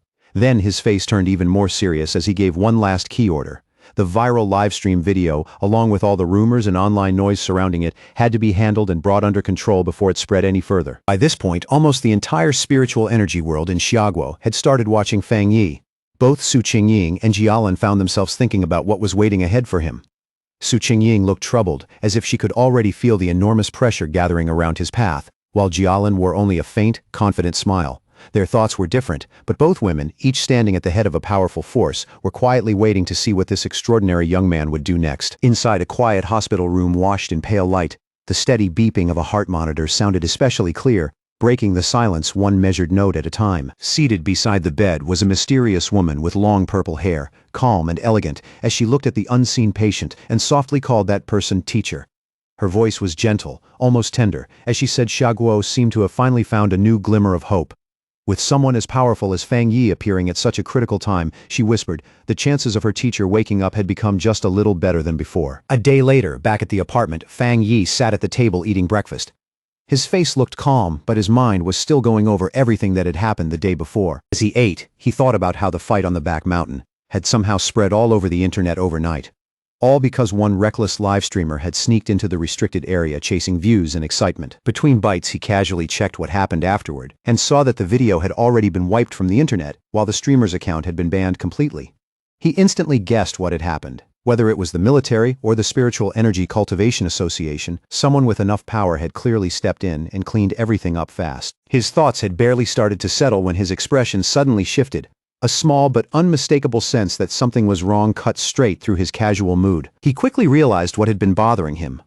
Lin Yi had not come home the previous night, and she had not sent a single message either. Even if she had gone out on a mission, that kind of silence was unusual enough to make him frown. Quiet unease started spreading through him.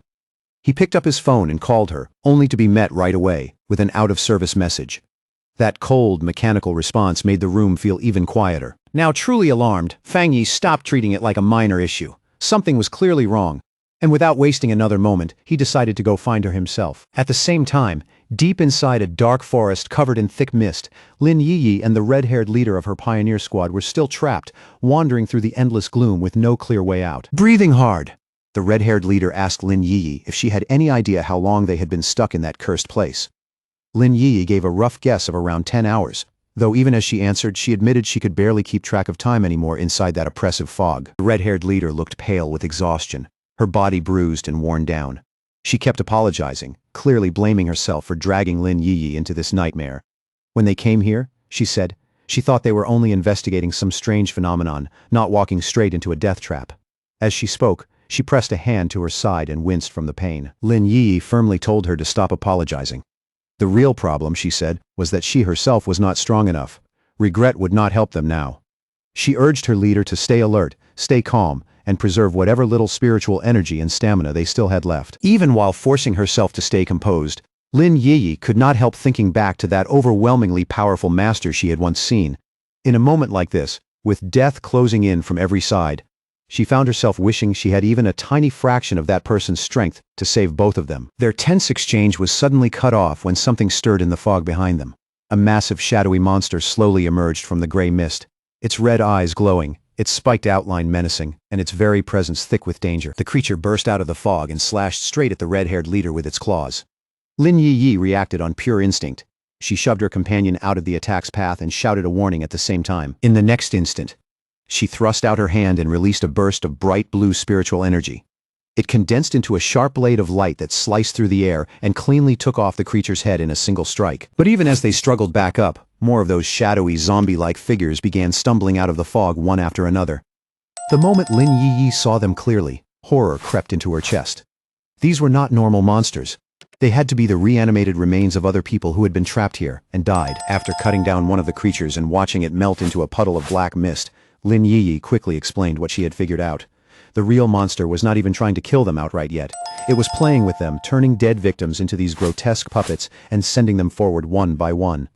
The red-haired leader grimly added that their attacks did almost nothing to the mist itself, while their spiritual energy was draining fast, and the true enemy was still hiding somewhere out of sight. Before long, they realized something even worse. They were trapped inside some kind of illusion or domain made by the monster. A swirling gray world where the enemy seemed nearly impossible to defeat. It was not in a hurry to finish them off. It was simply waiting for fear and exhaustion to wear them down until they could no longer resist. A bead of sweat slid down the red-haired leader's face as the full weight of their situation finally hit her, and for a brief moment, real fear showed through the cracks in her expression. Then, without warning, the sky above them split open. From that tear appeared a single enormous blood-red eye, staring down at them with terrifying malice. The sight was so sudden and so grotesque that the red-haired leader screamed Lin Yi's name on instinct. And that eye was not just watching them, it was a disgusting, pulsing mass of flesh that began to writhe, swell, and split right before their eyes, breaking apart into numerous smaller wet, slimy eyeballs that floated in the air. Driven by fear, anger, and pure desperation, the red-haired leader snapped. She rushed forward and wildly hacked at the flying eyeballs, chopping several of them apart in a frantic, almost reckless burst. Lin Yi felt the shift in the monster's energy almost immediately. Her face tightened as the atmosphere changed, and she urgently warned her leader not to act rashly. The hidden enemy was done toying with them. It was finally starting to lose patience. The giant main eye reacted at once, firing a concentrated blast of red energy straight at them. Lin Yi barely got a crystal barrier up in time, but the force crashing into it was terrifyingly heavy. The barrier shattered on impact, and in the blink of an eye, Lin Yi was separated and alone, swallowed by thick darkness with dozens of glowing red eyes surrounding her on every side. In that suffocating moment, she felt hope slipping away and could not stop herself from wondering if this was really how she was going to die. Trapped inside the monster's dark domain, Lin Yi felt shadowy tendrils slowly wrap around her and consume her body. She could no longer hear the red-haired leader's voice at all, and that silence made the truth painfully clear. The two of them had been dragged into the darkness and swallowed separately. A heavy wave of regret washed over her.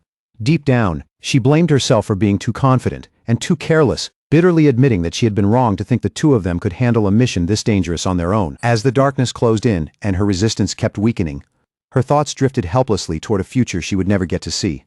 She found herself wondering what the world would become once the full spiritual energy revival finally arrived. Despair filled her chest as she thought about that magnificent era to come, one she would never live to witness.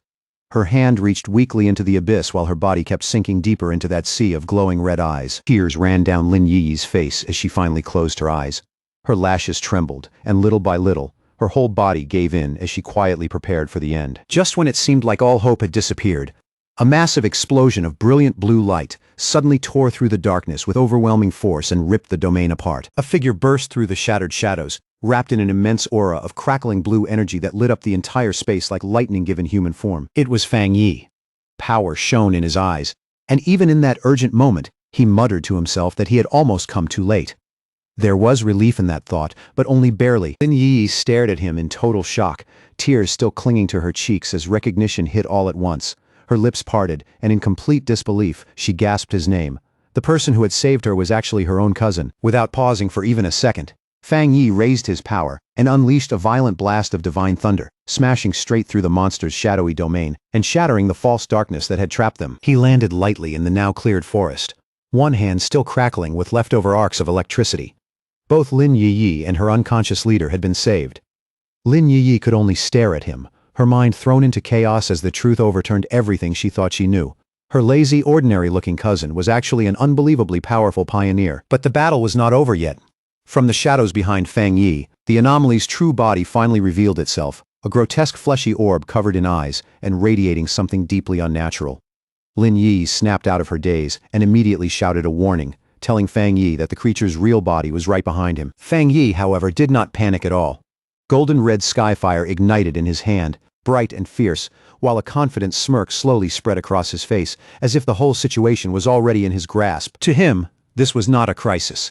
It was the perfect chance to test how his newly acquired power would perform against a creature with a dark attribute. He moved instantly, leaping into action and unleashing his Crimson Flame blade technique with smooth, practiced force. But this time, the attack was nothing like before. Powered by Skyfire's inextinguishable force, the technique exploded outward and swallowed the monster whole in a raging sea of divine flames. The creature let out one last piercing scream of agony as the divine fire burned through it completely, erasing its resistance in one final burst of suffering. When the battle finally came to a stop, the red-haired leader slowly regained consciousness.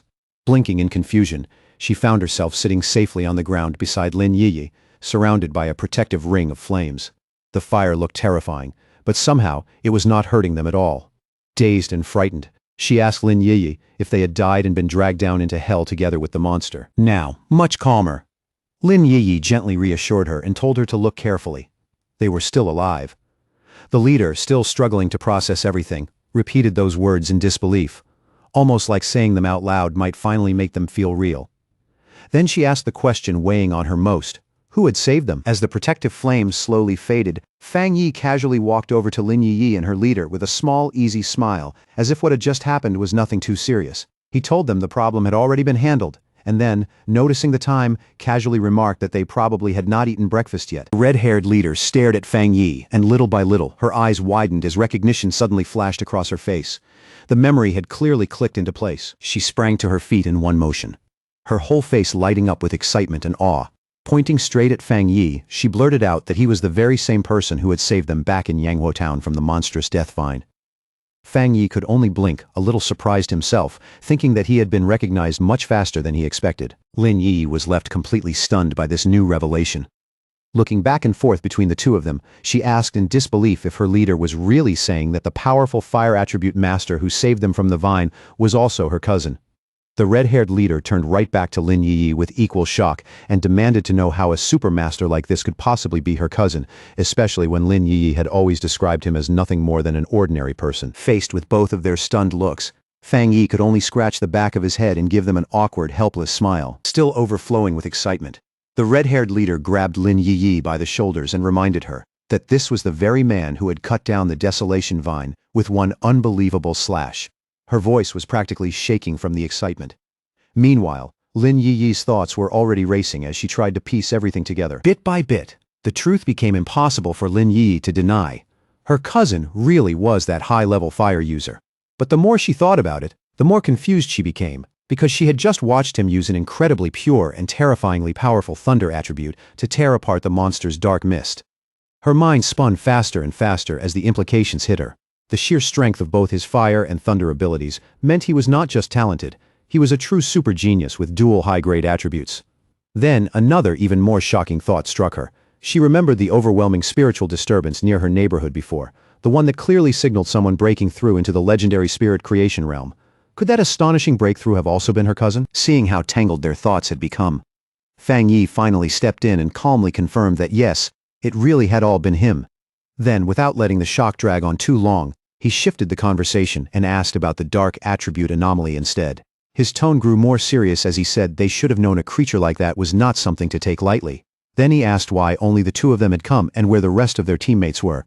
The red-haired leader told him the others had not been available. She explained that one teammate was sick at home, while another had been sent off on a tougher mission somewhere else. With a tired sigh, she added that their squad did not always move as a full unit every single time. Lin Yiyi then lowered her voice and admitted that the real mistake was hers. After her recent breakthrough, she said she had gotten carried away and reckless, wrongly thinking she was strong enough to handle the mission almost on her own. Fang Yi listened quietly, looking thoughtful instead of harsh. He remembered the tension and infighting he had seen in their team before, but now he noticed something different. The red-haired leader, who had once openly criticized her own teammates, was instinctively defending them in front of an outsider. That alone told him a lot about her character. And his sharp-minded cousin had probably sensed the instability inside the squad long before this. Now that his identity had been exposed to two people he truly felt he could trust, Fang Yi finally made up his mind and offered them a proposal. He looked at his cousin, then at her friend, and in an easy, direct tone, asked if the two of them wanted to team up with him. For a brief second, both women were so stunned they could not even speak. Then the red-haired leader burst with joy.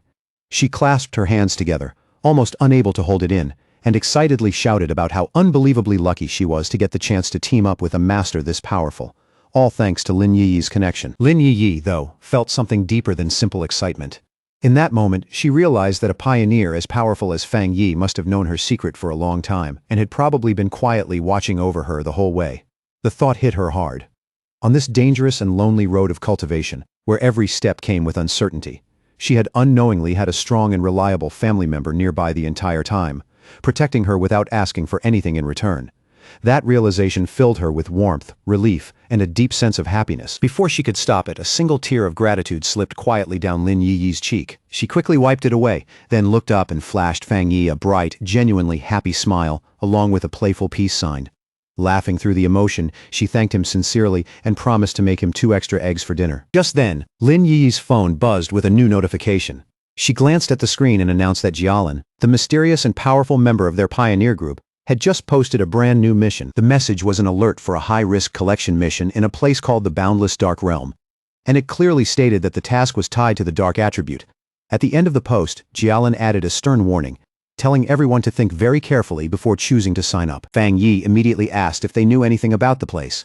Lin Yi explained that it was a border zone strictly forbidden by Xiaoguo, an area ordinary pioneers were absolutely not allowed to enter. She went on to explain that the dark attribute energy in that region was so dense and dangerous that most pioneers avoided it at all costs. In fact, many of the strange anomalies appearing throughout their city were actually caused by energy leaking out from that forbidden zone. The place was simply too dangerous.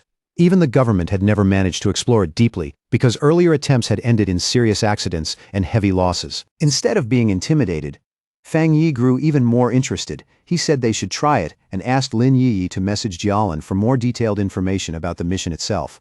Lin Yiyi immediately said that would probably be useless since Jialin was famously mysterious and rarely said more than a few words no matter the situation. Fang Yi quietly thought that over.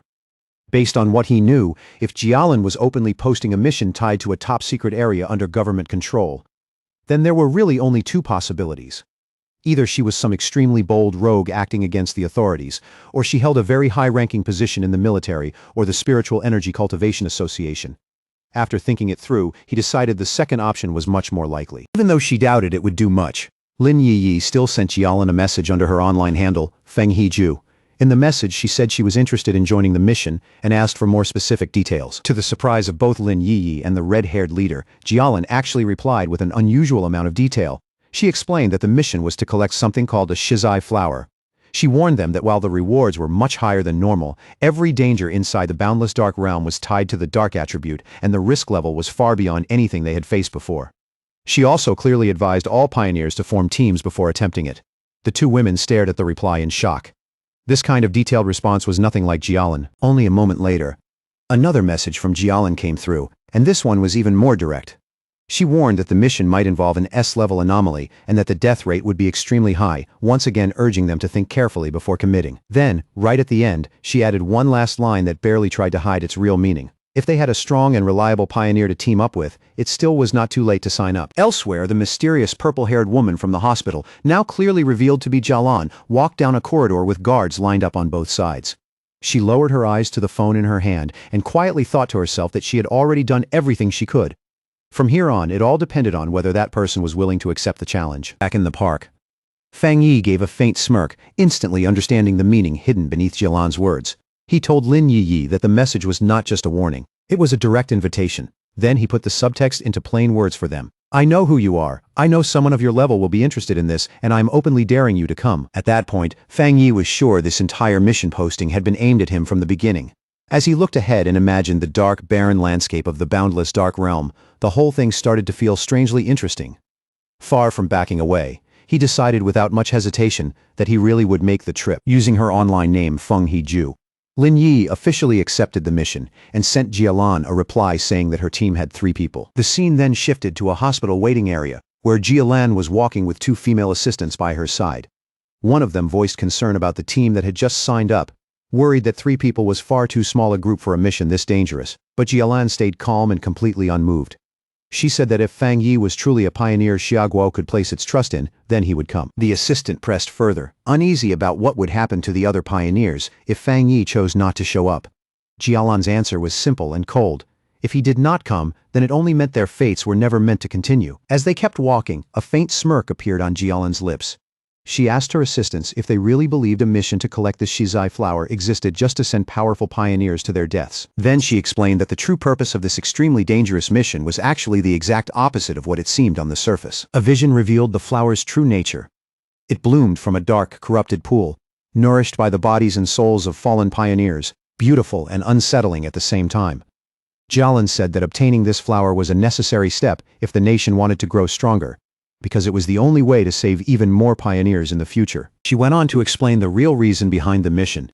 It was meant to protect Xiaoguo's future main force, represented by the new generation of pioneers like Fang Yi and his team, who could be seen traveling toward the mission on the subway. At the same time, it was also meant to restore the top-tier combat power the nation had already lost in battle. Soon, they arrived outside the hospital room of her teacher, the elderly man who still lay in a coma. Standing beside the bed and holding his hand, Jialan quietly repeated their goal to herself once again. No matter the cost, they had to obtain more shizai flowers. Then she revealed who he truly was, and why this mission carried so much weight. Her teacher was the only pioneer in all of Xiaoguo who had ever reached the legendary Endless Spirit Sea Realm, and the shizai flower was the one and only thing that could wake him from his coma. Jialan explained the strategic value of a figure like him with complete clarity. Once the full spiritual revival arrived, a powerhouse at the Endless Spirit Sea Realm would be no different from a modern nuclear weapon, making him the nation's greatest bargaining chip when dealing with other countries. From her point of view, sacrificing a few pioneers, or even entire squads, was a price worth paying if it meant bringing him back. One of her assistants, though, looked troubled and gently voiced concern for Jialan herself, saying that even if the mission was important, her health mattered too. That simple comment made the atmosphere around Jialan darken almost instantly. Jialan's face went cold as she slowly repeated the words, "My health is important?" Then all at once pain and rage broke through together. She shouted that yes, her life was important, but only because it had been bought with the lives of her fallen comrades, the people who died to save her. To her, still being alive was not a comfort. It was a debt. As those memories came flooding back, she clutched her head, suddenly hit by a sharp, intense pain that made it clear just how deep the trauma still ran. After a moment, she forced herself to calm down and apologized for losing control. One of the assistants, clearly worried, softly asked if her headaches were starting again. Jialan brushed the concern aside and said it was not time for her medicine yet. At that moment, an image of her old team in happier days flashed through her mind. She looked away with a tired, sorrowful expression and murmured that it was all in the past now. The story then slipped into one of Jialan's painful memories. In a dark, barren landscape filled with deathly silence, a desperate voice was shouting for the sword-wielding squad to retreat immediately. A younger Jialan knelt among the bodies of her fallen comrades, while her dying captain entrusted the mission of retrieving the Shizai flower to her.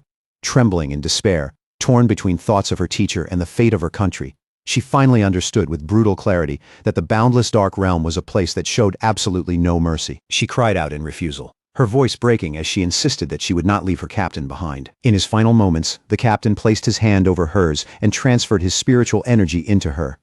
As his life faded away, he told her he only hoped their strength would still be useful to her in the end, and begged her to survive and make it back alive. Back in the present, Jialan stood in the hospital and reflected on that tragic day. Then she revealed the cruel irony behind her team's sacrifice. They had given her their power so she could survive, but none of them knew that a Shizai flower became useless if it was touched by blood or if it was not harvested perfectly intact. In other words, even though they had succeeded in saving her life, the mission itself had already failed. Later, after a long and exhausting trip, Fang Yi's new team finally arrived at the empty outskirts of the boundless dark realm. Even the air there felt bleak and unnatural. As they came to a stop, the red-haired leader immediately complained out loud about how absurdly long the walk had been. The red-haired leader glanced up at the sky ahead, and still trying to catch her breath after the long trip, asked why they were not just flying there instead. With the level of strength they had now, it seemed like the obvious move to her. Lin Yi patiently explained that even for pioneers, long-distance flight was not something you could maintain so casually. Unless someone had truly massive spiritual energy reserves, trying to fly that far would drain them way too fast. Fang Yi said nothing. He simply kept walking in silence, his glowing red eyes fixed on the destination ahead, calm and focused in a way that made it clear his mind was already fully on whatever was waiting for them there. Before long, they finally reached the massive checkpoint at the entrance to the zone. The place was locked down hard with layers of barricades, tank traps, fencing, and armed personnel everywhere. And beyond all of that, a shimmering blue energy barrier stretched across the area like a sealed wall, cutting the forbidden land off from the outside world. Fang Yi looked ahead and quietly confirmed that this had to be the boundless dark realm. Even from here, and even through all those military defenses and energy restrictions, he could already feel traces of the dark attribute leaking through. The aura was cold, oppressive, and deeply unpleasant on an instinctive level. The moment Lin Yi and the red-haired leader felt it more clearly, both of them visibly tensed. In a strained voice, the red-haired leader said this presence felt 1,000 times more terrifying than the dark monster they had fought before. Fang Yi, however, stayed composed and simply told them to steady themselves. There was no point getting shaken before they had even stepped inside. Then he glanced around and pointed out that they were clearly not the only ones who had answered the call. Near the checkpoint, a large mixed crowd of pioneers had already gathered, standing in tense silence or speaking in low voices while waiting for the mission to start. Lin Yi guessed that those people were not there for the high reward alone. She explained that the dark attribute had long been known as one of the hardest and most dangerous forces for pioneers to deal with. It was ruthless by nature, corrosive, and deeply hostile to human life. But now, with more and more violent dark attribute anomalies showing up in cities, the situation had changed. Pioneers were starting to understand that they could not keep avoiding the source of the problem forever. A lot of the people standing there had probably come not just for profit, but because they knew the threat had to be confronted at the root. The red-haired leader immediately agreed, clearly feeling the same way.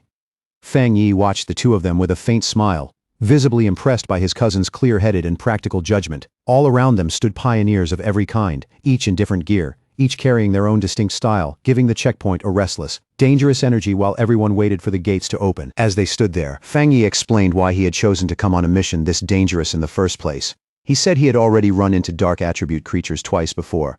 The first was that mutated rabbit, though calling it a rabbit barely felt right, since it looked more like some grotesque rat-like beast than anything natural. The second encounter had been even worse.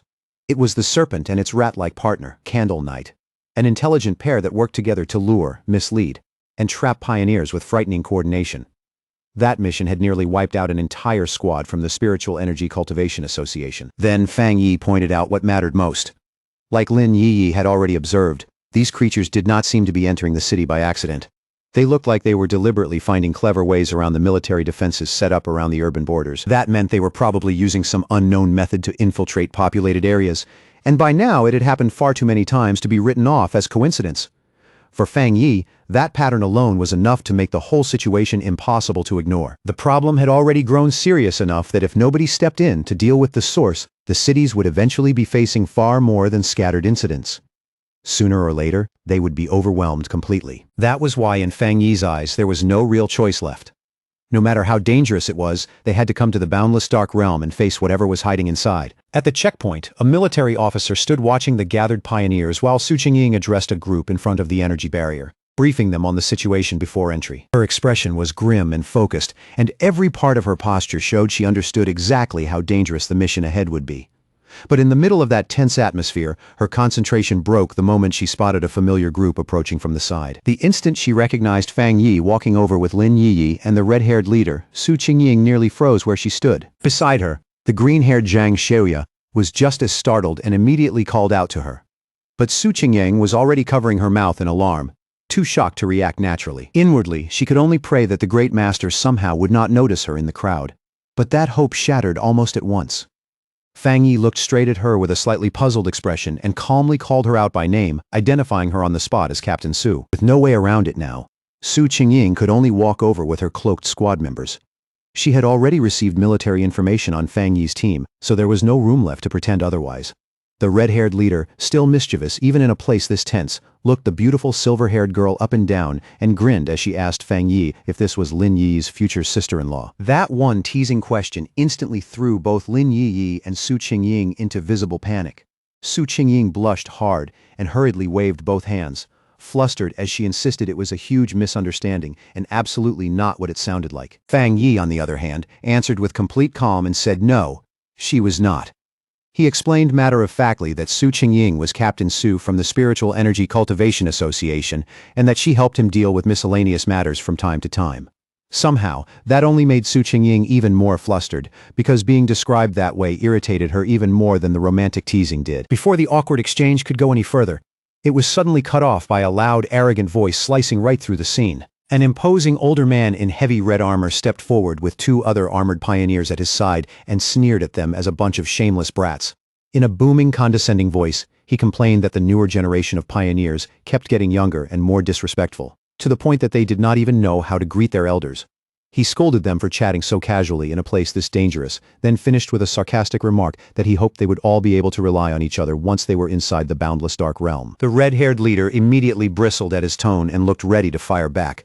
But Lin Yi quickly reached out and held her back, trying to stop the situation from getting worse. At the same time, Fang Yi calmly stepped forward and positioned himself between them, quietly signaling for his teammate to cool down. But the red-haired leader was not intimidated in the slightest. She jabbed a finger at the arrogant man and told him to mind his own business, then shot back that once they got inside, who ended up scared to death first was still anyone's guess. Her words made the man's face stiffen at once, his arrogant expression twisting into a cold, angry glare. Just then, the rising tension was broken by the sound of a vehicle approaching. The armored man smirked as soon as he saw it, clearly recognizing it as theirs. A large armored transport with flashing police lights rolled up to the checkpoint, and a moment later the rear doors swung open. Jialin stepped out from inside, and the moment she appeared, every pioneer there turned to look at her. A wave of surprise moved through the crowd as people recognized the infamous Jialin. She walked forward with calm authority. Guards positioned on both sides of her, while whispers spread among the gathered pioneers. A lot of them stared in awe, wondering what kind of status someone had to have to arrive with that kind of presence and that much obvious protection. Fang Yi watched her approach in silence and quickly understood why she was here. She was not just here to observe the mission, she was the one who would personally open the gate. Jialin stopped in front of the massive blue energy barrier, its surface crackling with power. Then she slowly raised one hand and began drawing pure energy into her palm until a glowing blue symbol took shape there, radiant and precise. With a strong push forward, she drove that symbol into the barrier. The enormous wall of energy immediately tore open, revealing a dark passage leading straight into the forbidden zone beyond. And just like that, the ES-class mission officially began. Standing before the dark portal, Jialin remained completely composed as red and black currents of energy whipped and coiled around the opening behind her. She announced that the pioneers could now enter, but before anyone moved, she gave them one final warning. The shizai flowers they had been sent to retrieve had to remain perfectly intact, and under no circumstances could they be touched by human blood.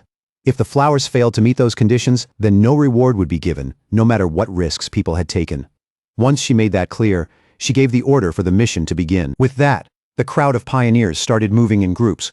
One after another, disappearing into the dark and unsettling portal. As they entered, one member of the arrogant armored group muttered bitterly to his leader, complaining that Jialan was basically sending them in to die while she stayed safely outside. Another teammate immediately told him to shut up, reminding him in a harsh whisper that if they died, at least the government would pay their families a large compensation. While Fang Yi's group watched the others go in, Su Qingying quietly started analyzing the strength of the teams gathered there for him. She identified the arrogant armored man as a one-star spirit creation cultivator, putting him at the same realm as Fang Yi. She also pointed out that several other dangerous figures were hiding their auras well enough that even she could not judge them clearly, while the rest were solid pioneers around the one-star or three-star ghost axe realm. In the end, she concluded that at least on the surface, the teams looked roughly balanced in strength. Fang Yi was a little surprised to hear that the arrogant man was also in the spirit creation realm, because earlier he had not sensed especially powerful spiritual energy from him. That only strengthened another conclusion in his mind. If so many elite teams had been drawn here at once, then this mission had to be far more difficult than it looked. Back outside the portal, one of Jialan's assistants gave her a final report from the tablet in her hands. She confirmed that a total of 37-star Ghost Axe Pioneers, 7 one-star Ghost Axe Pioneers, and 3 one-star Spirit Creation Pioneers had entered. The mission itself involved creatures ranging from B-class all the way up to S-class in threat level. Jialan listened calmly, then told her assistant to prepare the monitoring equipment, making it clear she had already expected what was coming. Inside the portal, the pioneers stepped into a deserted, dark, mist-soaked land, filled with dead trees and lifeless ground, as if the entire place had long since rotted from the inside out. The moment Fang Yi's group entered the boundless dark realm, black shadowy tendrils of energy began drifting and curling around them from every direction.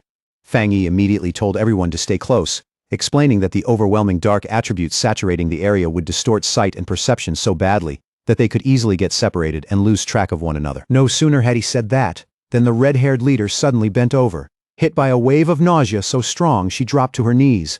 Embarrassed and miserable, she apologized between heaves, admitting she could not stop herself from throwing up. Su Qingying calmly moved to her side and reassured her that the reaction was normal. In a steady voice, she explained that the horrible smell filling the area was a mix of rotting corpses and brain fluid, the kind of stench most people simply could not endure without reacting. Then she gestured toward another team not far away. They were crouched on the ground, retching too, proving that even pioneers of roughly similar strength were being affected the moment they entered this environment. Su Qingying continued, explaining that the dark attribute naturally countered pioneers and acted almost like a kind of contamination or pollution that constantly weakened them. She also warned that the anomalies inside this zone were far more aggressive than normal, which meant the danger here was not just in the environment. It was immediate. Fang Yi listened carefully, as Su Qingying laid out the known threats and the official classification system. She explained that B-class anomalies were already dangerous enough to threaten pioneers at the same level as themselves. A-class anomalies, meanwhile, were strong enough to draw in spirit creation realm cultivators and were the kind of threat associated with places like the boundless dark realm itself. And when it came to S-level monsters, Su Qingying's voice turned even graver. Those were true disaster-class horrors, the kind of existence that could contend even with beings in the legendary Endless Spirit Sea realm. Then she gave them the harshest warning. Yet, inside this zone, the dark attribute did not just surround the monsters, it empowered them. A creature that would only be considered B-level outside would be pushed up to at least A-level the moment it entered the boundless dark realm. The red-haired leader's eyes widened at that, clearly thrown by how bad the situation really was. Lin Yi, now visibly more concerned, turned to Su Qingying and asked if she and her team were somehow less affected by the dark pollution than everyone else. Su Qingying let out a small chuckle and explained that it was not because they were immune. It was because she and her team had dealt with similar monsters for so long that they had already adapted to this kind of filthy environment. The smell just did not hit them the same way it hit ordinary pioneers anymore. Then, in a calm, matter-of-fact tone, she added another detail. She had recently broken through into the 3-star Ghost Axe realm and was now working to evolve her water attribute into the much rarer ice attribute. Lin Yi then spoke more seriously to Su Qingying.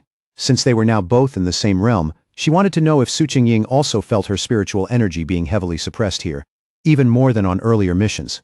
Su Qingying gave a grim nod right away and confirmed it.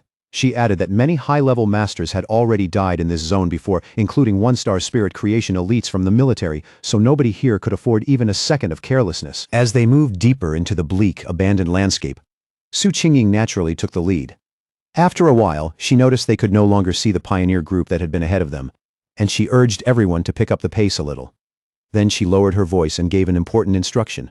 From here on, they needed to speak less, save their strength, and keep their spiritual energy drawn inward, so the dense dark mist would have fewer chances to exploit any weakness. As he walked in silence, Fang Yi quietly checked his own condition. To his surprise, he did not feel the same sharp discomfort the others were describing. After thinking it over, he concluded it was probably because his strengthened yang and thunder attributes naturally repelled the dark attribute around him. Of course, there was another possibility too. After reaching the spirit creation realm, his overall spiritual power might simply have become strong enough to resist this level of pollution much more easily. Elsewhere in the boundless dark realm, the arrogant pioneer and his team were already locked in battle. With one heavy swing of his glowing green sword, their leader cleanly sliced through a monstrous beast's neck and took its head off with brutal ease. The man threw his head back and laughed arrogantly, openly mocking the so-called danger of the zone. His teammates immediately cheered him on, feeding his pride even more, and he loudly declared that they would be the ones to claim the Shizai flower. Swagger dripping from every word, he vowed to show the younger generation what real strength looked like. Back with Fang Yi's group, Lin Yi was still struggling with the environment. Small gagging sounds kept slipping from her throat as she tried to steady herself and keep moving through the oppressive dark mist. Fang Yi noticed her discomfort right away. Watching her force herself to endure it, he could not help thinking that even after everything she had been through and all the power she now had, in some ways, she was still just a kid. Without making a big deal out of it, he gently placed a hand against her back and sent a soft, steady wave of spiritual energy into her body to calm and support her. The effect was almost immediate. The nausea twisting Lin Yi's stomach, along with the deep, bone-chilling cold creeping through her body, faded in moments. In their place came a gentle warmth, the kind that felt like winter sunlight after being trapped too long in icy darkness. Lin Yi could not help marveling at how incredible the power of the spirit creation realm really was. In amazement, she commented on the warmth around her, assuming it had to be some especially rare and high-grade fire attribute. Then her thoughts briefly drifted to her own wood attribute, which absorbed energy slowly and steadily by nature, and to what Su Qingying had said earlier about evolving water into the much rarer ice attribute. Fang Yi calmly corrected her, explaining that what she was feeling was not a fire attribute at all, but the yang attribute. He even apologized lightly for never explaining that to her before. Then, almost casually, he revealed something even more shocking. He was the one behind both the incident at the North Gate and the blaze on the playground at Qingqing University. The red-haired leader froze in complete disbelief at that confession. Staring at him, she blurted out whether he was seriously admitting to having 3 separate high-grade attributes. Fang Yi explained that the 2 fire-related incidents were not actually the same thing, because there were subtle but important differences between the yang attribute and skyfire. At the same time, his thoughts briefly flickered to the desolation attribute, his 4th power. He decided at once to keep that one hidden. In a place like this, it was always smart to keep at least one trump card in reserve. Outwardly, he only gave a vague confirmation which naturally left the others even more stunned. Still shivering from the biting cold and the oppressive aura around them, the red-haired leader edged a little closer to Fang Yi. Somewhat awkwardly, she admitted that she had not reached the 3-star Ghost Axe realm yet, so her ability to sense attributes was still weak, but even so, she could tell his yang attribute would help a lot. Trying to sound obedient, she shyly asked if he could warm her up too, and promised she would behave herself. Fang Yi agreed without making a fuss and said he would help keep her warm for the day. Then he placed a hand on her shoulder and sent a gentle wave of nourishing energy into her body, drawing out a sharp little yelp the moment the warmth spread through her. As she breathed out a visible puff of warm air and let out a long sigh of pure relief, Zhang Xiaoya and the other member of Su Qingying's squad watched from the side with obvious curiosity, both clearly seeing just how effective Fang Yi's energy was. Noticing their reactions, Fang Yi generously offered to do the same for Su Qingying's team too. Su Qingying hesitated for a moment, but then admitted in a slightly awkward tone that the warmth did, in fact, feel very nice. Her 2 much more enthusiastic subordinates accepted almost immediately, with no convincing needed. With a few quick, easy pats, Fang Yi passed his protective yang energy into all 3 women. Each of them reacted with visible surprise as the warmth settled in, and the tension in their faces eased right away. Their gratitude was genuine, because in that hostile darkness, that simple comfort felt far more precious than it would have anywhere else. But that brief relief did not last. It was suddenly broken by the heavy sound of clawed footsteps crushing over the dead ground somewhere nearby, deep and deliberate in the fog. The moment his senses locked onto the disturbance, Fang Yi's expression hardened. In a sharp, low voice, he warned the whole group that a monster was coming. The next instant, a huge, shadowy, wolf-like creature burst from the mist and lunged straight at them. Su Qingying reacted on instinct, leaping forward and forming a long blade of blue energy to intercept it. But the beast moved with eerie speed and landed with a heavy thud directly behind the terrified red-haired leader, forcing Fang Yi to shout a warning at her. Wrapped in a menacing purple-black aura, the monster threw back its head and unleashed a furious roar that shook the air. Then it lowered itself and charged again. this time with brutal, killing intent. Su Qingying immediately identified it as a dangerous A-level monster. Declaring that she would handle it herself, she stepped forward and thrust out her hand, releasing a fierce burst of razor-sharp ice energy that struck the creature head-on. To everyone's surprise, the monster did not collapse or bleed. The instant the attack connected, its body simply vanished into nothingness as if it had never been there at all. Su Qingying stayed on guard, an ice crystal already forming in her hand for the next move, while Lin Yiyi stared and wondered out loud if the thing had actually disappeared. But Fang Yi saw through the trick immediately. His eyes, far sharper than the others, cut through the dark mist and exposed the truth. That wolf-like creature had only been a distraction. The real threat was a massive horde of zombie-like figures with glowing red eyes, shambling silently toward them from every direction. He instantly shouted for everyone to watch their feet. But the warning came a heartbeat too late. The ground beneath them suddenly burst open as countless shadowy hands and writhing tendrils shot upward, grabbing at their legs and pinning the entire group in place, just as the red-eyed horde closed in around them. Even with grasping hands all around him and bodies dragging at his legs, Fang Yi stayed completely calm. Drawing his sword in one smooth motion, he told the others to fall back and leave the rest to him. A brilliant fiery light flared in his eyes, and in the next moment, he released a massive explosive wave of pure fire that burst outward from him like a sudden sun igniting in the dark. The entire zombie horde was swallowed at once by the blazing inferno, leaving no room for escape. Their shadowy forms twisted and melted inside the flames as shrill cries rang out one after another, then gradually faded into the burning haze. Standing among the dimming embers, Fang Yi casually spun his sword once and said they were safe for the moment. Then, in the same calm tone, he explained that despite the illusion of a huge crowd surrounding them, there had actually only been two real monsters controlling all those puppet-like figures from the shadows. Su Qingying was visibly shocked by that realization, and said the monsters in this zone had already evolved enough to mimic human language, which made them far more dangerous than normal. Fang Yi grimly suggested that it was probably because they had devoured so many people and learned from their victims over time. The whole group was left stunned by the display of power they had just witnessed. Su Qingying then added that the boundless dark realm was so dangerous that even weak creatures could be pushed into a-level threats here, making direct battle impossible for anyone below the spirit creation realm. Elsewhere, at a separate observation point, the mysterious Jilan was silently watching the entire scene unfold. Even she looked impressed. She realized right away that Fang Yi had destroyed two A-level phantom beasts with a single strike. And inwardly, she admitted that even she would have needed to trade several rounds with them before ending the fight that cleanly. Now, fully aware of how dangerous this place really was, Lin Yiyi immediately said that if Su Qingying's explanation was right, then it was more important than ever for all of them to stay close together. She warned that the monsters could disguise themselves, mislead people, and strike the instant anyone let their guard down. Then she turned and urgently told the red-haired leader to stop sitting there and get up. But the red-haired leader was still shaken, and not because of the zombie horde. What had truly rattled her was the overwhelming force of Fang Yi's attack. She muttered that the aura from his flames had felt so terrifyingly heavy that it was even more suffocating than the monsters were.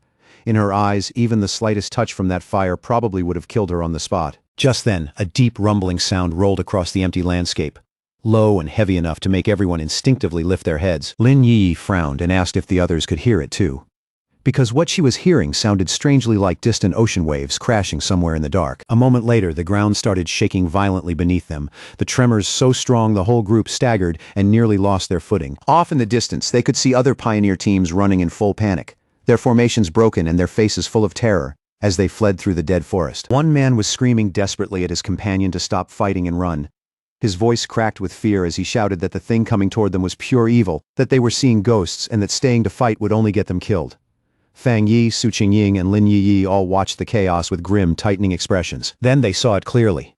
A massive swirling vortex made of pure dark energy was rolling across the land like a living disaster, packed with countless twisted shapes and glowing red eyes. It devoured everything in its path as it advanced, unstoppable and horrifying. And caught right in the middle of that catastrophe was the arrogant pioneer and his team, now facing what was unmistakably the legendary Dark Tide. As the terrifying Dark Tide surged across the land and swallowed pioneers whose screams rang out in horror, the arrogant pioneer still gave a scoffing laugh. He dismissed the threat with blatant pride, loudly declaring that just because the regular troops could not handle it, did not mean he could not.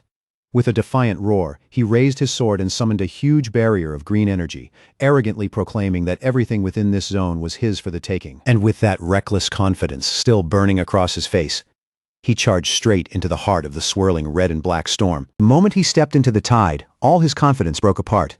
Thick black tendrils came at him from every side, wrapping around him and locking him in a suffocating grip. A chill ran straight through him.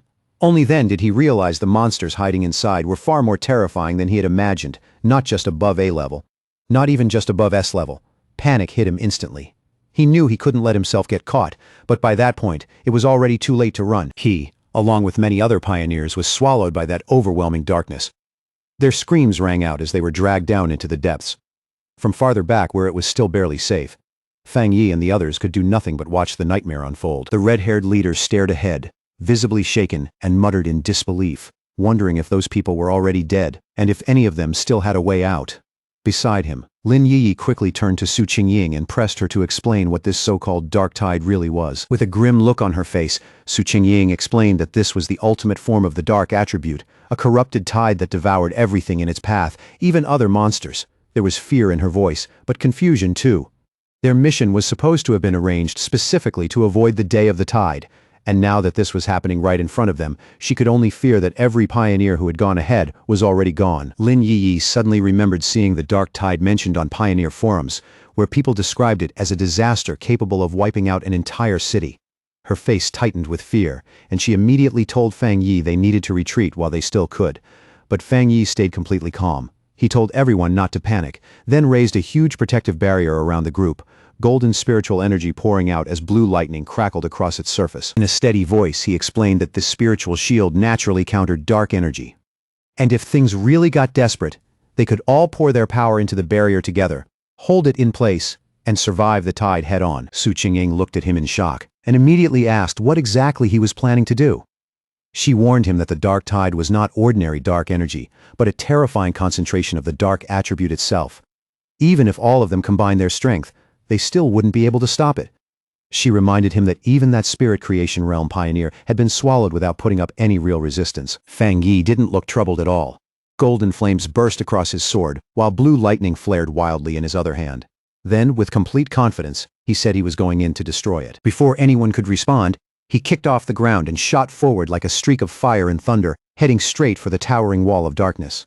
His teammates could only stare after him in shock, while Su Qingying wondered if he really meant to destroy the dark tide itself. He drove straight into the center of the storm, his light carving open a path through the violent swirling chaos like a blade cutting through endless night. At the very heart of the tide, Fang Yi floated in complete calm, completely untouched. A golden aura shielded him while monstrous dark energy churned and shrieked all around him. His eyes settled on the tiny red wisps, flickering inside the storm like little flames, and a faint smirk appeared on his lips.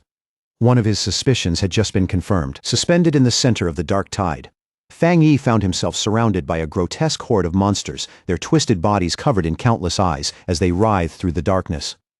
And the more closely he looked, the clearer the truth became. These weren't just A-level monsters being controlled by dark energy. They were evolved composites. Upgraded forms created by forcing countless smaller monsters together into something far more horrifying. In that instant, Fang Yi understood what the tide really was. It was like a living incubator, endlessly refining its creatures from B level to A level, and then from A level to S level. By his judgment, this entire event had already reached at least an SSS class threat level.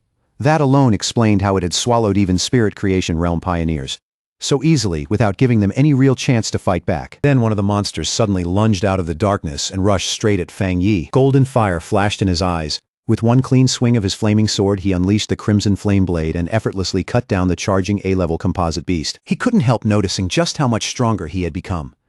Now that he had reached the spirit creation realm and combined it with his Skyfire-enhanced sword, a creature that once would have dragged him into a brutal fight could now be killed in an instant. As his gaze moved through the storm around him, something nearby suddenly caught his eye. It was that arrogant pioneer. He was still alive, but the tide's dark energy was steadily eating away at him. He hadn't passed out yet, and he was still struggling desperately against the corruption spreading through his body. Fang Yi saw right away that the man was still responsive, which meant his spiritual energy had not been completely drained yet. His foundation was nowhere near as stable as Fang Yi's, but as a true spirit creation realm pioneer, he still had one slim chance to survive. After only a brief pause, Fang Yi gathered divine thunder into his hand. A huge burst of purifying lightning exploded from him and slammed straight into the dark mass trapping the arrogant pioneer. The man was blasted clear out of the tide, thrown through the air before crashing hard onto the ground. He was unconscious, but at least he was finally free from the corruption gripping him. Standing over the fallen rival with his sword still burning in his hand, Fang Yi calmly judged that the man could still be saved. but only by the thinnest margin. But that small win didn't last long. The dark energy around him started twisting and gathering again, and the monsters he had just cut down began reforming right in front of his eyes. He watched a massive, many-eyed creature regenerate out of the surrounding darkness, and immediately understood the real problem.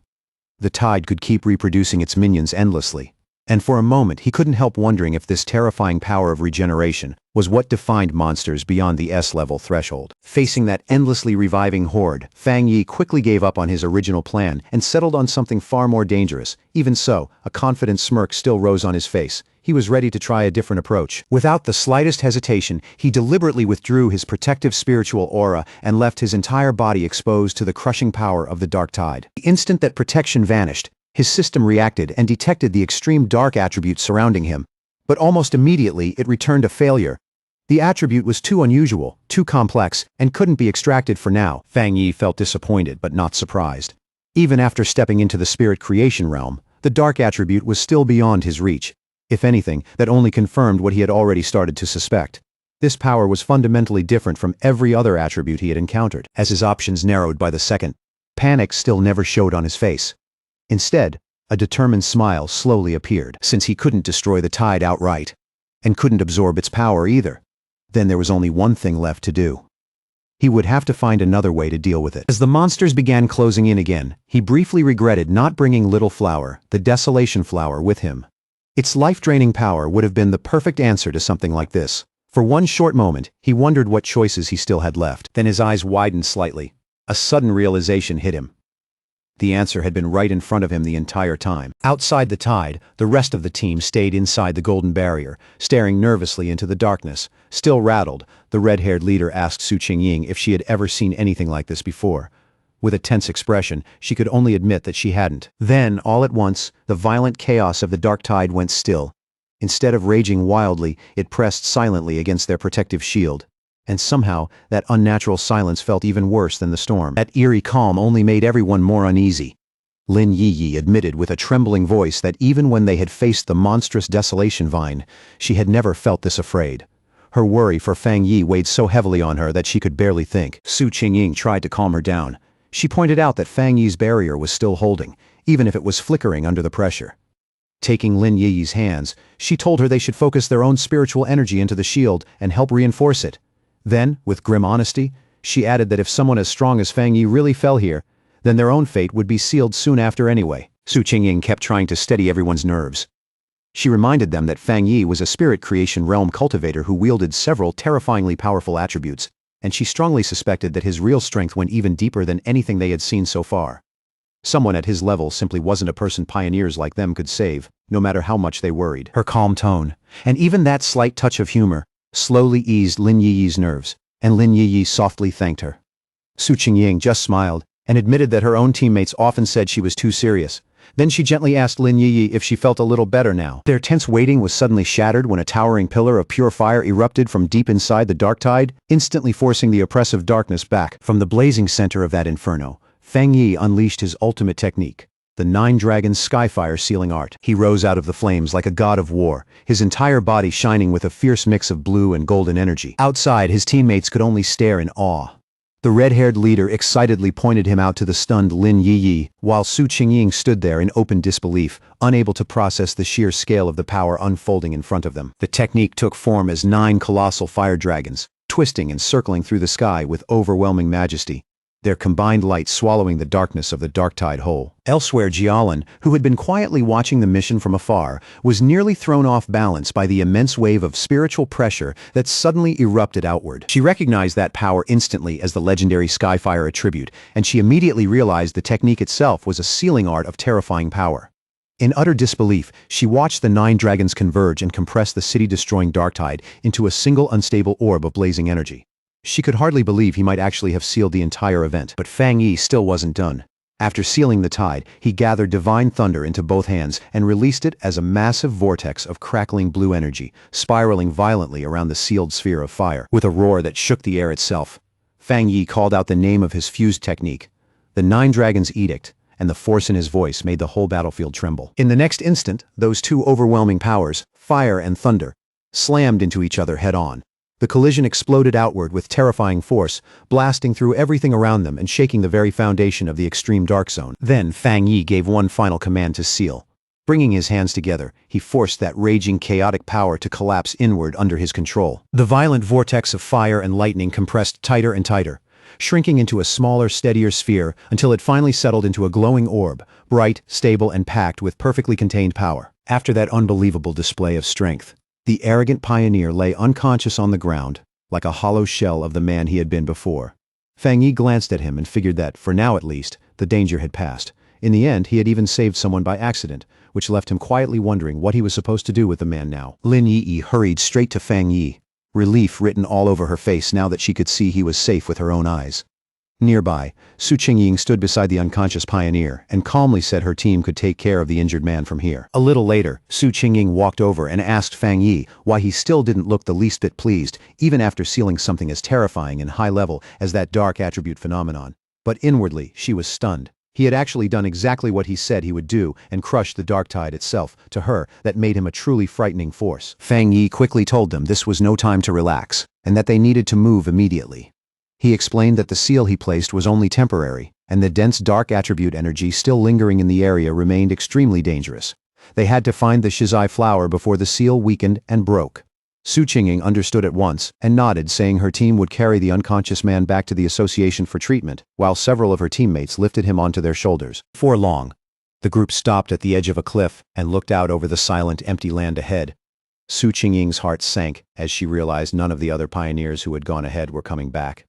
There wasn't a single trace left behind. The only conclusion she could make was that they had all been devoured by the dark attribute. The red-haired leader bitterly mourned the fact that people who had been alive just moments earlier had disappeared without leaving anything behind. Fang Yi, on the other hand, quietly thought that maybe he really was cold-blooded, because what he felt most was relief. At least he hadn't been forced to stand there and watch them die one after another. As they approached a sinister dark pool that gave off an oppressive presence, Fang Yi immediately took charge. He told Lin Yi and the others to keep moving with Su Qingying's team, explaining that this pool had now become the most dangerous spot in the area and that it would be safer if he stayed behind to cover them. The others accepted that without argument and carefully moved on. Once he was alone on the rocky ledge, with the air around him tense and strangely quiet, a system window suddenly appeared in front of Fang Yi and informed him that it had detected a new and intense fluctuation of the dark attribute nearby. Almost immediately, a violent vortex of purple-black energy burst up from the ground around him, twisting like a living storm. The system confirmed the detection had succeeded and announced that it was activating its highest level of computing power to write a brand new technique. An unseen force lifted Fang Yi into the air. His arms spread outward as towering pillars of pure dark energy surged up around him from every direction. Then the system declared that the writing process was complete. Fang Yi's eyes snapped open at once, now glowing with a cold purple light that carried the essence of the power he had just gained. A new system window appeared and confirmed what he had obtained. It was a dark attribute technique called the Boundless Dark Realm. The system explained that this ability allowed him to create a sealed domain of dark mist, and inside that enclosed space, spiritual energy would be heavily suppressed. Fang Yi immediately grasped what that meant and realized this dark world was a special domain completely under his control. He saw the value of it at once. The corrosive nature of this new power wouldn't just drain an enemy's spiritual energy, it would also slow their recovery, giving him a huge advantage in battle. In his mind, he could almost see himself standing above a sea of desperate hands reaching up from below. And that image made one thing clear. If he combined this suppressive power with his other attributes, his combat strength would become even more terrifying. With that thought, his confidence only grew. Even if something stranger and stronger than the dark tide appeared again, he believed he would still be able to destroy it. As the last traces of purple energy slowly settled, Su Qingying, still struggling to believe what she was sensing, asked Fang Yi whether he could feel the dark mist gathering around them again. Then her eyes widened sharply as the full scale of that spiritual fluctuation finally hit her, leaving her visibly shaken. She stared at Fang Yi while the leftover energy swirled around him, unable to understand how he could be going through another breakthrough without any of the usual dramatic signs, like changes in heaven and earth. Then the truth hit her all at once. Fang Yi had not just sealed the S-class dark tide, he had absorbed its power. To her, the very idea sounded absurd, impossible, and completely beyond common sense. Ever since the earliest days of spiritual revival, all pioneers had known one thing for certain. The dark attribute was the most terrifying of all powers, born from the negative emotions, resentment, and buried evil inside living beings. And because of that, absorbing dark attribute power had long been strictly forbidden by the government. A flashback revealed a failed official experiment where researchers once tried to purify dark attribute energy and paid a devastating price for it. In the end, it was classified as a uniquely dangerous monster-type power. Dark monsters could range anywhere from D-class to S-class, but even the weakest among them had been enough to overwhelm early pioneers. And the Dark Tide, an absolute S-class threat, could devour even spirit creation realm cultivators with frightening ease. Another flashback showed the tragic fate of a 3-star Ghost Axe pioneer who, before the ban was ever established, had tried to absorb the energy of nothing more than a sea-level monster. The backlash drove him completely insane. His skin began to rot, his mind gave way, and in the end, he was locked away in a psychiatric hospital where he remained to this day. Back in the present, the violent dark energy gradually died down and flowed back into Fang Yi's body. He let out a slow, quiet breath as the disturbance finally came to an end. Then he calmly spoke into the mist-covered emptiness, telling whoever had been watching them all this time to come out already. His red eyes swept across the area with a sharp, certain look, as if he had known from the beginning that someone was there. From within the drifting mist, Jialin finally stepped out. Looking straight at Fang Yi, she confirmed that if her judgment was right, he was the one who had sealed the dark tide by himself. Su Qingying froze at Jialin's sudden appearance and gasped out her name in disbelief. Jialin slowly descended and landed in front of Fang Yi, then asked him directly what exactly he had just been doing, questioning whether he had been absorbing the dark attribute. Fang Yi didn't hesitate. He calmly confirmed that he had. That blunt answer sent another shock through Su Qingying. Then, in one swift motion, Jialin pulled out a pistol and aimed it straight at Fang Yi's head. The red-haired leader shouted Jialin's name on the spot and demanded to know what she thought she was doing, while she and the terrified Lin Yi could only stand there, staring at the scene in fear and confusion. Su Qingying reacted instantly and threw herself between Jialin and Fang Yi, raising her arm to block the gun. She confronted Jialin in open anger, reminding her that if she remembered right, Fang Yi was the military's top priority recruitment target. Then she pushed even harder, pointing out that the association had wanted to recruit him too before the military stepped in and demanded to know why Jialin was showing this kind of hostility now, ignoring Su Qingying's attempt to shield him. Fang Yi calmly rested a hand on her shoulder and addressed Jialin himself. He said the whole situation felt strange. Wasn't this mission supposed to be about finding the Shizai flower? But from the way she was acting, it almost seemed like she cared less about completing the mission than she did about the fact that they had survived at all. Jialin didn't say a word. Her expression barely changed as she kept the weapon aimed at him, the cold light along the barrel glinting through the mist. The red-haired leader, though, was done staying quiet. Anger burst out of her as she shouted at Jialin, reminding her that their squad had always trusted her. Then she demanded to know why Jialin had done nothing when they were facing the dark tide. Without Fang Yi, every one of them would have died there. She pointed at Lin Yi in fury, and said the girl was still just a child, accusing Jialin of standing there and watching them face death, only to turn around now and threaten the very person who had saved them. Then, without warning, Jialin lowered the weapon. A faint smirk touched the corner of her lips. She brushed the whole confrontation aside, like it had been nothing more than a joke, and remarked that Fang Yi seemed to be very well liked by his teammates. After that, she calmly congratulated him and announced that he had passed the test. That sudden shift in attitude left both the red-haired leader and Su Qingying completely stunned, unable to make sense of what she had just said. Fang Yi, however, understood almost right away. Looking at her, he asked if this had been her real purpose from the beginning, to test him. Jialin confirmed that he was right. Because his talent and strength were so extraordinary, she hadn't wanted to rely on dry, impersonal data alone. She wanted to see for herself what kind of person Fang Yi really was beneath all that power. Then she responded to the red-haired leader's earlier accusation and explained why she had not stepped in. In this new world, pioneers were forced to live by brutal rules, whether they accepted that or not. She said this was the fate all of them shared. A life where fortune and disaster could switch places in an instant. Even so, she told them they were fortunate to have someone powerful and trustworthy standing in front of them, protecting them. She asked if they had noticed that ever since the dark tide was defeated, not a single other monster had dared come near them. According to her, the creatures in the area had already been frightened off by the power Fang Yi displayed. Fang Yi listened with a grim look and agreed with her. Then he added that the dark tide itself followed the same rule. It preyed on the weak and feared the strong. Now that the test was over, Jialin offered to personally lead them to the Shizai flower, saying she knew this region far better than any of them. As the group followed her, Su Qingying leaned in toward Fang Yi and quietly whispered that she felt there was something mentally wrong with Jialin. Then she revealed an important detail. Jialin's own squad had once encountered the dark tide before, and she had been the only survivor. Fang Yi quietly took that in and began piecing together a much clearer picture of her state of mind. He realized that her rigid obedience to missions and rules was what made her seem so cold and detached. At the same time, losing her teammates had likely left deep scars, pushing her toward a kind of post-traumatic self-destructive tendency. Even so, he could tell that some other powerful belief was still driving her forward, and that seeing him seal the dark tide had only shaken her composure for a moment. With that understanding in mind, Fang Yi showed the faintest smile and told his teammates that they should all try to be considerate toward this wounded person. The red-haired leader immediately asked whether Jialan was actually hurt. Watching her carefully, Fang Yi calmly said that she was. He explained to the others that Jialan's spiritual barrier had been badly damaged. In his judgment, even though she still had the power of a 2-star spirit creation realm cultivator, her protective aura had already dropped by at least 2 levels.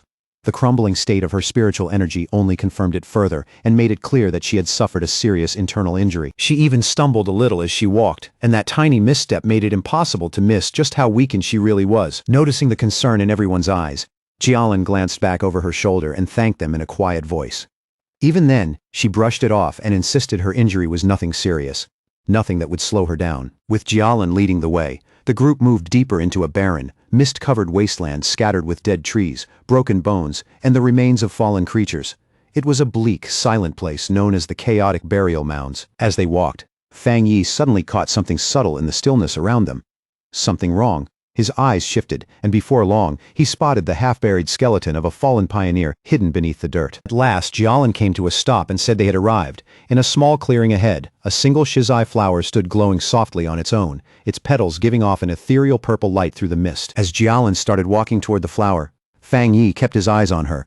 His instincts were already telling him that something about this didn't feel right. In the very next instant, that suspicion was confirmed. Vicious, shadowy monsters with glowing red eyes burst up from the earth and surrounded the flower, as if they had been waiting there all along to guard it. But the sudden appearance of those monsters didn't stop Jialan at all. Instead, her face turned strangely fixated, almost obsessively so. She slowly reached out a hand and whispered that she could finally see it again, her expression darkening like she had slipped into some waking trance. Fang Yi's eyes sharpened immediately. The second he understood what was happening, his expression turned serious. He knew right away that Jialan was no longer in her right mind. Without hesitating for even a moment, he summoned a sphere of golden-red flame into his palm and shouted a command meant to snap her spirit awake. Then he hurled the blazing fireball straight at the entranced Jialan, not to hurt her, but to force her out of that dangerous state before it was too late. The fireball shot toward her at high speed. At the last possible second, Jialan snapped out of her trance and recognized the incoming attack for what it was, an extremely rare and powerful Yang attribute technique. Even injured, she moved with surprising speed. She knocked the blast aside with her arm, and the impact sent a heavy shockwave rolling across the clearing. A tense silence followed. Jialan and Fang Yi stood facing each other, neither of them making the first move, while golden energy kept crackling restlessly around his hand. Now fully awake, Jialan looked visibly shaken. The sight of the flower had dragged up an old painful memory, and ghost-like images of her fallen companions flashed through her mind. Bitterly, she wondered if even all her preparations still hadn't been enough. Seeing that she had come back to herself, Lin Yi and Su Qingying hurried over at once. Lin Yi anxiously asked if she was all right, while Su Qingying, more cautious, pointed out that Jialan was being heavily affected by the dark attribute and said it would be safer if they all stayed together from now on. Ignoring their concern, Fang Yi stepped forward with calm confidence. When it came to the shizai flower, he said it would be enough for him to go alone. He had clearly decided to handle this himself. Then he walked calmly into the empty clearing. Steady step after steady step, heading straight for the softly glowing flower ahead. Suddenly, the ground beneath them began to shake violently. A massive, hideous wolf-like monster with glowing red eyes burst out of the earth in a spray of dirt and stone, lunging forward with savage force. Its jaws split wide open, revealing a horrifying storm of smaller screaming faces and dark red energy churning inside its mouth as it let out a roar full of hunger and malice. Fang Yi didn't flinch. Blue energy crackled across his fingertips as he calmly spoke a single word. Divine thunder. Several massive bolts of lightning exploded from his hand and tore straight through the monster's body. The creature howled in pain as electricity ripped through its flesh.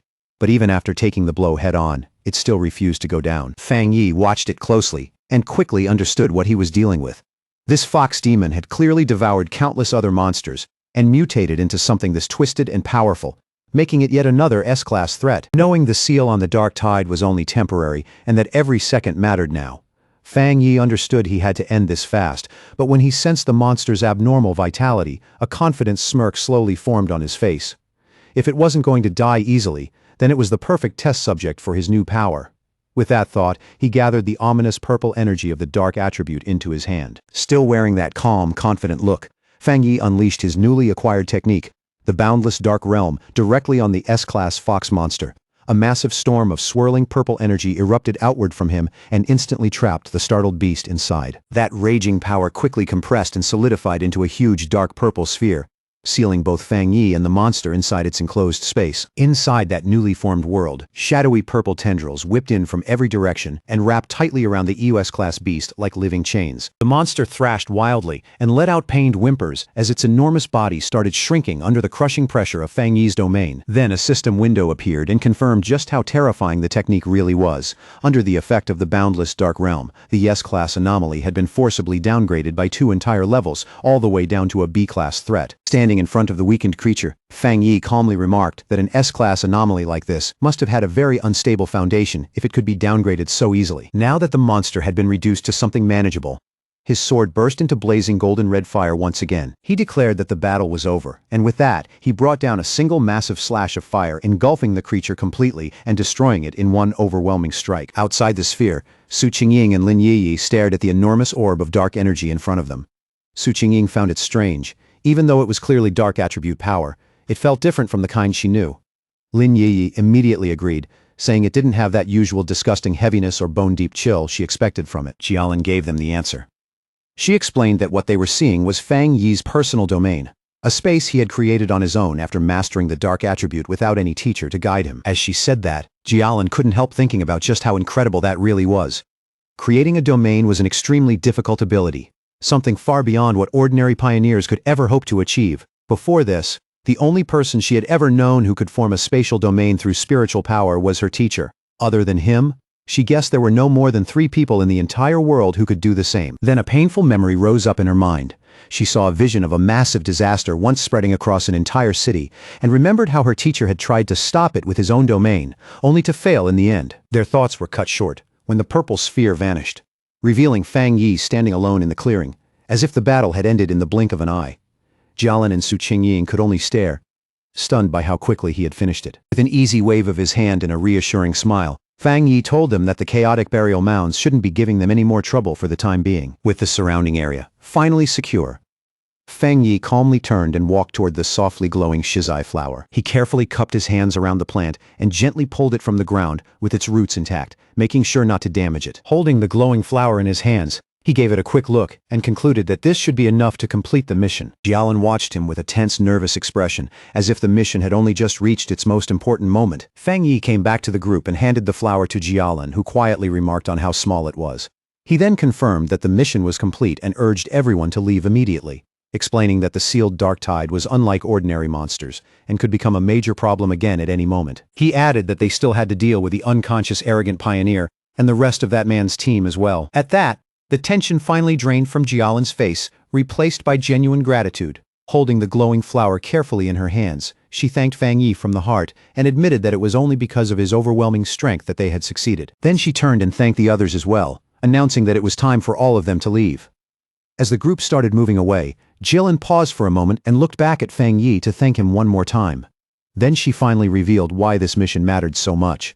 Elder Wu, the Xia nation's only Jinggang realm pioneer, was on the verge of death, and the shizai flower was the only medicine that could save him. With a small but deeply grateful smile, she told Fang Yi that he had just saved the life of the nation's strongest protector. Fang Yi listened closely, his expression turning thoughtful as he took in that important piece of information, quietly repeating the name of that legendary Jinggang realm to himself. When the group finally stepped out through the dark portal of the extreme dark zone, they were greeted by a sky filled with swirling red clouds overhead.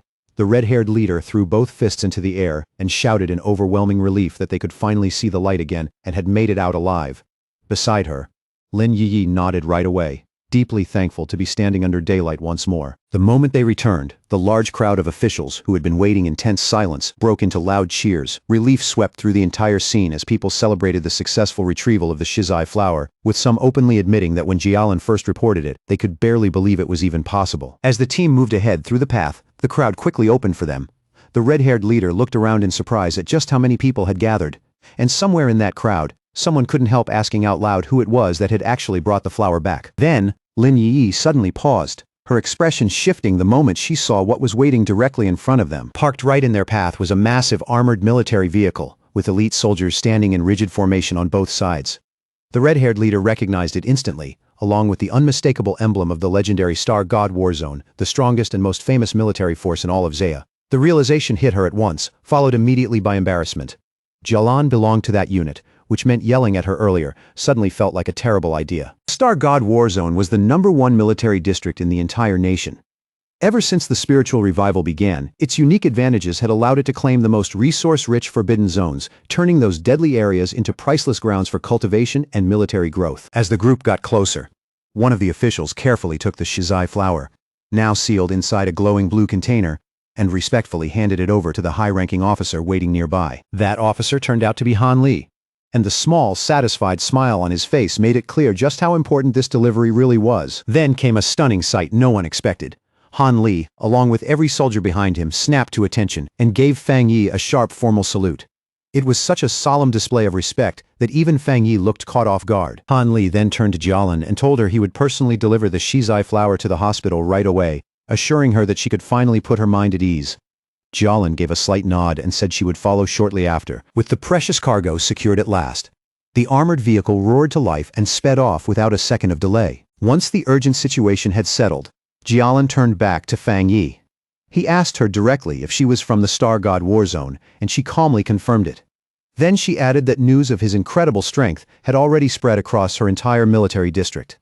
With a confident, knowing look, she told him it wouldn't be long before he became someone the whole nation knew. Jialan continued with complete honesty, openly admitting that Fang Yi's personal strength was already enough to overwhelm even the most elite squads in her war zone on his own.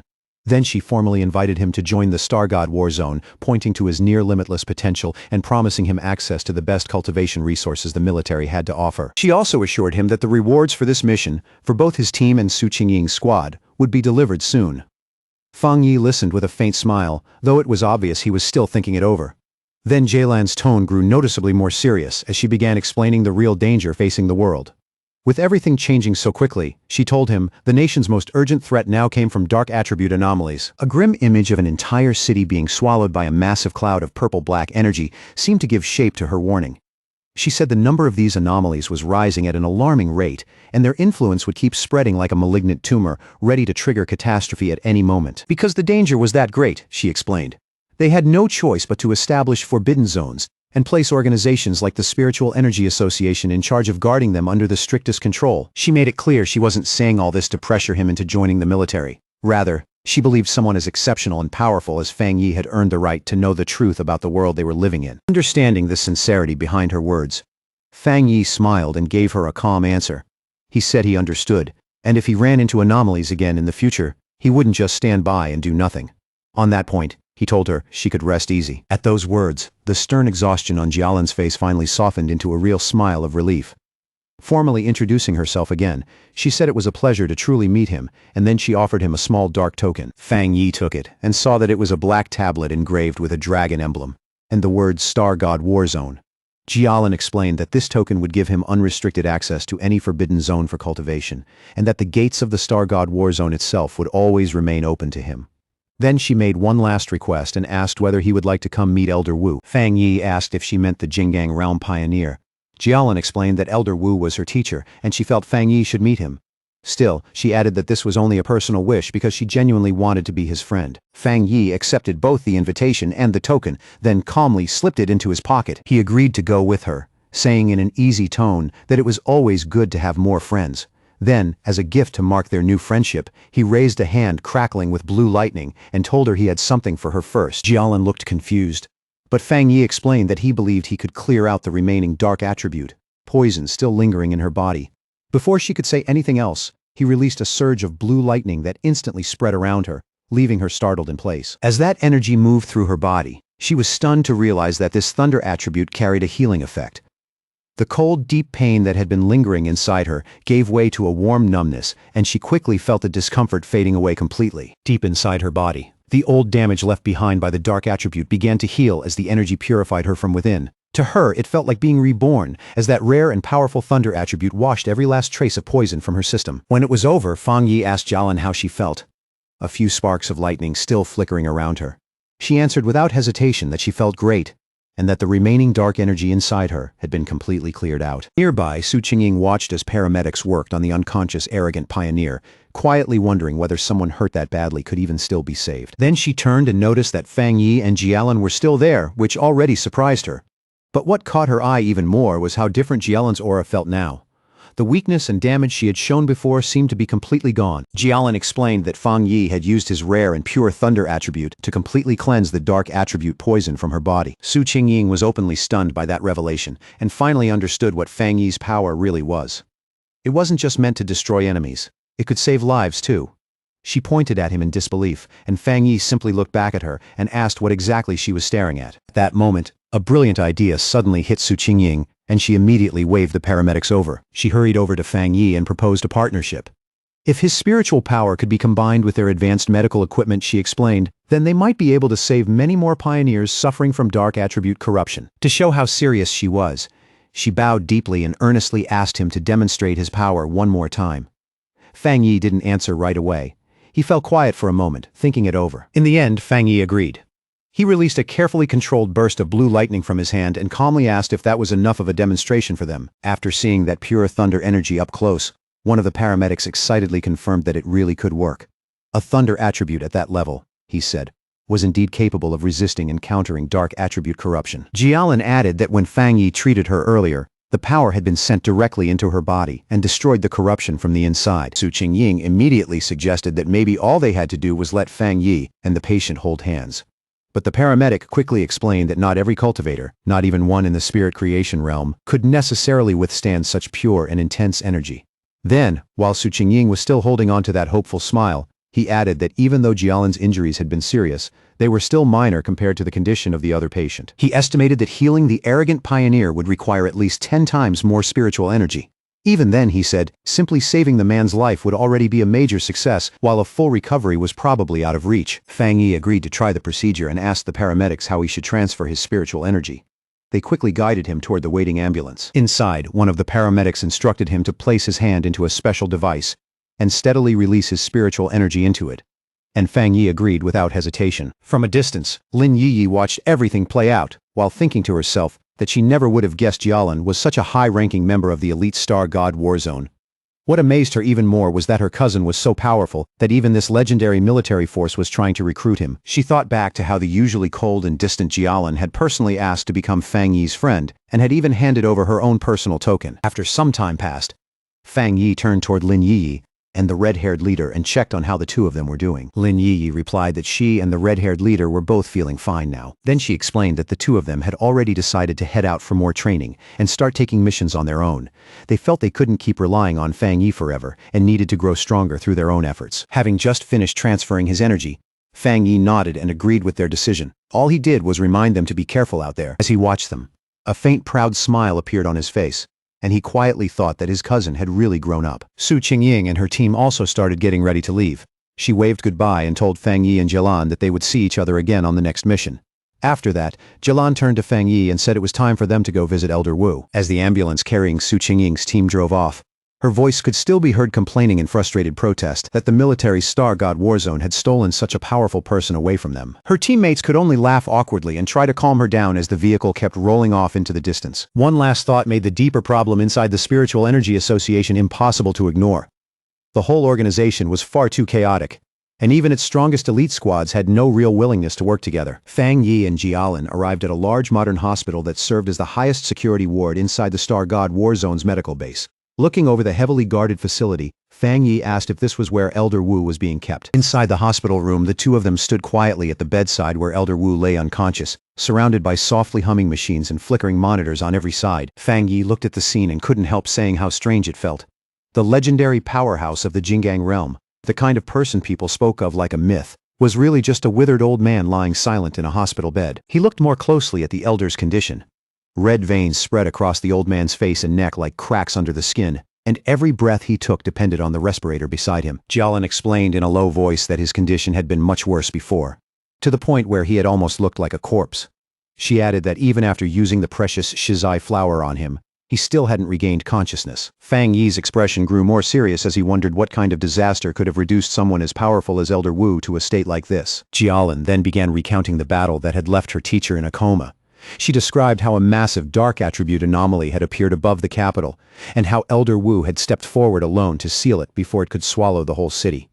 In the flashback, the rest of her squad could be seen desperately pouring their own spiritual energy into him, trying to support that final stand. What they had faced, she explained, was far beyond an ordinary S-level threat. Hanging over the ruined city had been a monstrous dragon-like shape made entirely of dark energy.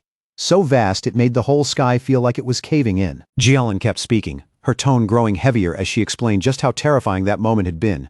If the anomaly had fully descended, it wouldn't have just destroyed the capital.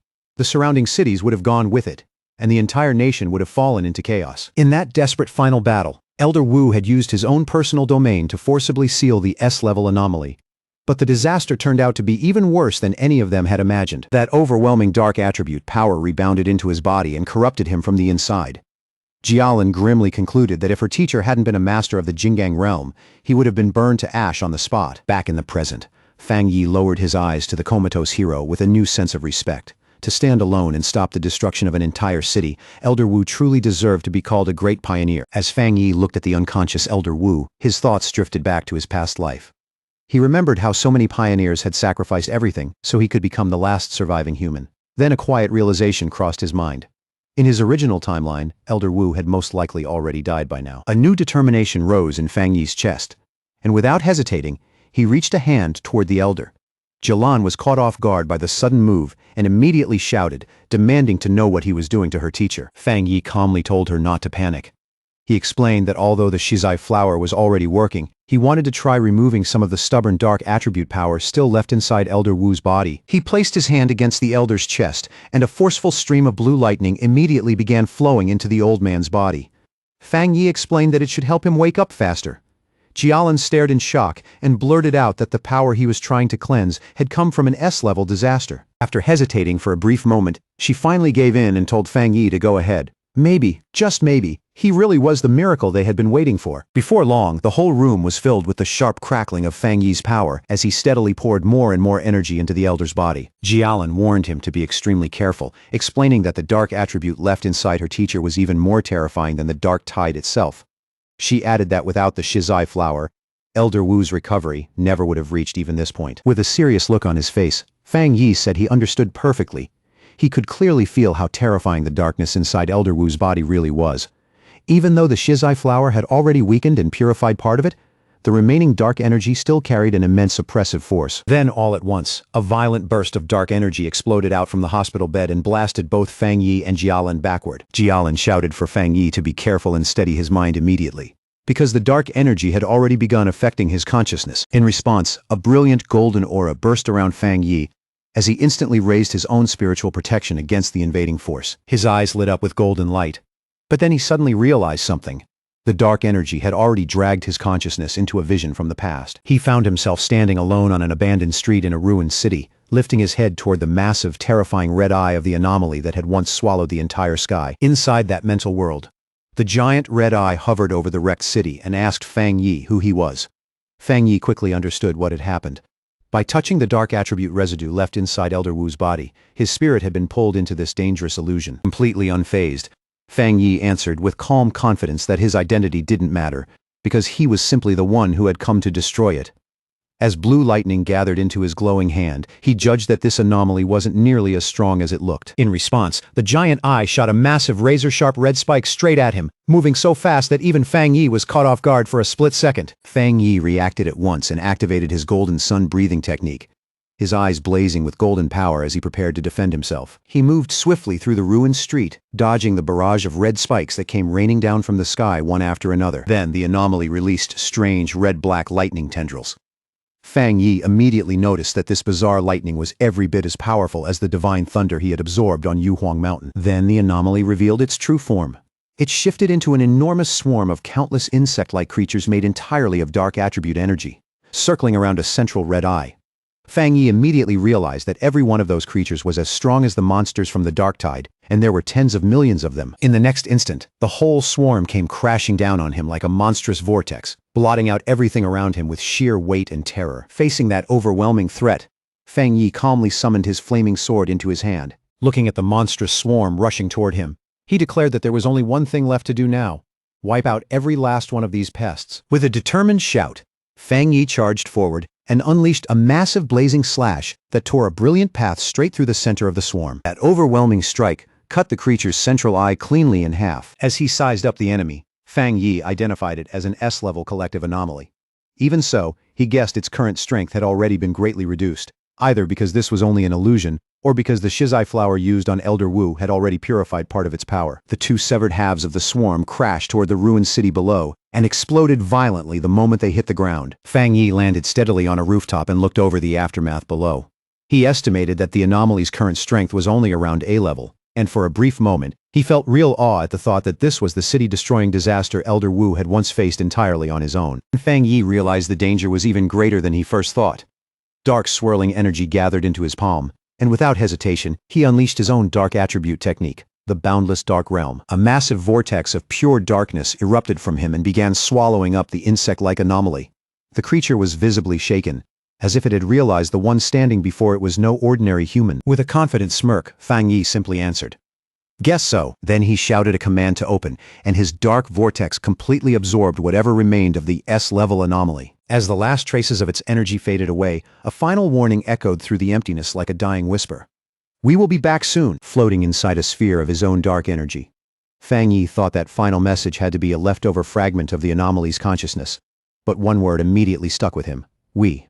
That was enough to make him wonder if other disasters like this were already out there, just waiting for the right moment to appear. As the illusory world around him let out a deafening roar and began breaking apart piece by piece, he decided it would be smarter to leave now and think through the meaning of that warning later. His mind snaps back to reality in a violent, breath-catching jolt, like he's been ripped out of a nightmare and slammed straight back into his own body. Not wasting a single moment, he drives his hand into Elder Wu's body and starts pulling out the corrupted dark attribute energy that has been buried inside him for far too long. A thick mass of dark purple energy is dragged out from the Elder's chest by force, crackling wildly as Fang Yi's blue lightning coils around it and tears it free little by little. To keep that dangerous power from slipping loose, Fang Yi instantly uses his 9 Dragons Skyfire sealing art, trapping it inside a blazing sphere wrapped tight in red chains that burn like molten fire. Holding the sealed orb in his hand, he explains to the stunned Jialan that this is the dark attribute remnant left inside Elder Wu's body. After a short pause, his tone turns heavy as he says this must be the last fragment of the anomaly that once nearly wiped out the city. He goes on to say that while the sealed dark energy is still terrifying, its influence has already been weakened a great deal by the shizai flower and by Elder Wu's own seal. Looking at the old man with genuine respect, he says Elder Wu truly deserves the title of the nation's #1 pioneer for using his own body to hold back something this horrifying. Fang Yi knows very well that anyone else would have died countless times over long before reaching this point. As Jialan studies her teacher more closely, she notices the red veins on his face have already faded, and even his breathing now sounds deeper, steadier, and far more peaceful than before. With obvious relief, she tells Fang Yi that he really did save Elder Wu's life, but Fang Yi answers quietly, without taking all the credit. He explains that if the shizai flower had not weakened the corruption first, there is no way he could have removed such a stubborn dark attribute so cleanly. Jialan nods at that, saying the flower may have preserved the elder's life, but it was Fang Yi's strength that finally gave him a real chance to fully recover. Then, with one last burst of force, Fang Yi closes his fist and crushes the sealed orb completely, grinding the dark energy down until nothing is left but drifting dust. He says the remnant is useless now and can no longer threaten anyone. But then his face turns serious, and he tells Jialan there is still one more thing she needs to hear. Before vanishing in the mental illusion, the dark attribute remnant warned him that one day it would return. From that alone, he knows they have to stay prepared at all times, because no matter what comes next, they cannot let an old man who barely survived a life-and-death ordeal be forced back onto the front lines again. Jialan quietly says she understands, because this is not the first time she has heard whispers like that. When Fang Yi asks what she means, she explains that the military's monitoring departments and the association have been gathering data on spiritual energy changes across different regions for a long time now. And from that data, she says, a disturbing rumor started to spread. With Xiaoguo's current level of strength, they might not even make it through the first year after the full revival of spiritual energy. Even then, she adds with a faint, bitter smile, almost no one wanted to believe it. Fang Yi remarks that tracking spiritual energy fluctuations sounds far too official to be dismissed as ordinary rumor. Jialan looks at him then and asks him directly whether he believes that rumor might actually be true. A faint shadow crosses Fang Yi's face as he wonders if his rebirth has already started changing the future in ways even he cannot see. In his original timeline, he remembers surviving for 3 full years after the spiritual energy revival, and by then, the whole planet had already been pushed to the brink, with destruction spreading everywhere he looked. He pulls himself back to the present, gently places a reassuring hand on Jialan's shoulder, and tells her not to overthink it for now. Elder Wu, he says, should wake up soon. Then he looks at her with a firm, serious expression and makes her a solemn promise. If that disaster really returns, he will stand with them and fight at their side. Deep down, he already knows the final battle against that great catastrophe is coming sooner or later, and no one will be able to keep avoiding it forever. With fierce determination burning in his eyes, he declares that this time, no matter what it takes, he will change everything. Later that same night, Fang Yi is back in his apartment, where the stillness of the room feels almost unreal after everything that happened earlier. He sits cross-legged on the couch and enters meditation, surrounded by the slow swirl of his newly gained dark attribute. As his breathing settles, he thinks back on his recent battles and realizes that after facing 2 S-level anomalies in a row, he is already close to breaking through into the 2-star spirit creation realm. Even so, he knows the full revival of spiritual energy is coming much too fast. And even with this new dark attribute, his current strength is still far from enough. His thoughts drift back to the anomaly he faced inside the mental illusion, and a chill runs through him as he remembers that even in a weakened state, its true power was already terrifying beyond measure. His thoughts are suddenly cut off when his eyes fall on the potted plant he left on the table earlier, the obedient little white flower, quietly sitting there like it has been waiting for him the whole time. He speaks to the faintly glowing flower in a tone that is half gentle and half apologetic, telling it that it really is not easy to carry around everywhere, and admitting that it was his own fault for not bringing it along on the last mission. Smiling to himself, he picks up the pot, and the little flower seems to brighten right away in response. With a bit of regret, he tells it he should have let it level up sooner, then casually decides to take it out for a walk. Fang Yi heads toward the back mountain, his own private training ground. Walking the narrow path under the moonlight, he cannot help thinking the association's plant research department must be incredibly capable. Even though this area was damaged before, the forest has already begun recovering in such a short time, a clear sign that nature's self-healing ability has grown much stronger in this new era. After finding a suitable spot deep in the woods, he kneels down and carefully takes the flower out of its pot, getting ready to place it into the rich dark soil. At the same time, he makes a mental note to thank Su Qingying and her team later for helping secure such a convenient training ground for him. As he prepares to plant it, he holds the flower in both hands and gently warns his new companion to take it slow and absorb only a little at a time.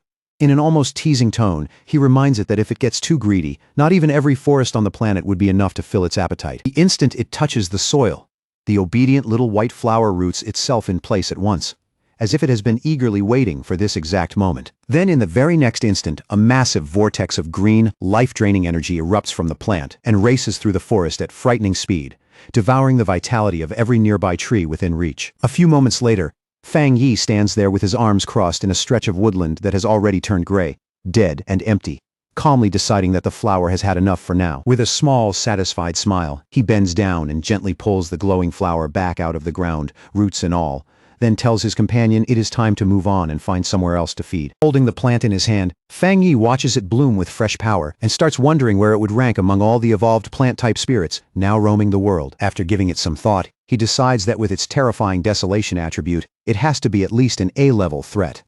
As he keeps walking along the dark ridge, he starts to notice how unnaturally quiet the forest has become, and it quickly hits him that every animal nearby must have fled in fear from the flower's presence. That heavy silence is suddenly ripped apart by a savage howl that tears through the night and echoes across the entire mountain. Fang Yi's expression hardens instantly, because he knows that sound the moment he hears it. It is a wolf's howl, and definitely not from any ordinary wolf. On a nearby cliff beneath a blood-red moon, a pack of monstrous wolves has gathered, their crimson eyes glowing as their bodies twist, swell, and mutate right in front of him.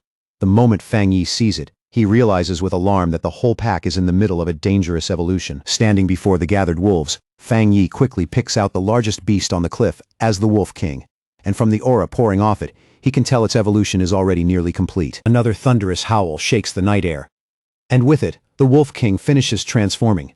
Its massive body now shines with a sinister green energy that feels poisonous and deeply unnatural. Holding his potted flower in one hand, Fang Yi is clearly taken aback by the immense spiritual pressure rolling off the creature, and he realizes with a jolt that it is only one step away from reaching the level of an A-rank anomaly. The newly evolved wolf pack moves in fast, surrounding him from every direction and sealing off every obvious path of escape.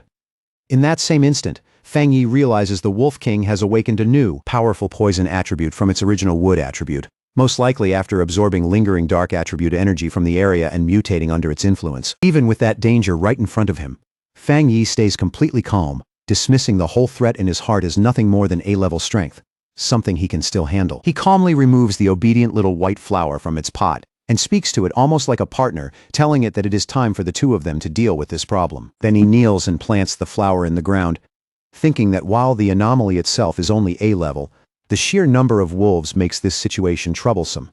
More importantly, the city is just down the mountain, and if this pack breaks through and charges downhill, the result will be a disaster. Just as the Wolf King lunges in, Fang Yi calmly gives the order for the flower to begin, and brilliant green energy instantly pours out of the plant. At the same time, he decides to use this moment to test its combat ability, curious to see just how much destruction it can unleash on its own. A massive beam of green, life-draining energy suddenly blasts straight into the night sky, so bright and violent that it can be seen even far down the mountain, where another group of pioneers is already watching. This newly arrived squad stares at the scene with growing concern. One of the men says the Wolf King has successfully evolved, and that the aura coming from it is incredibly strong.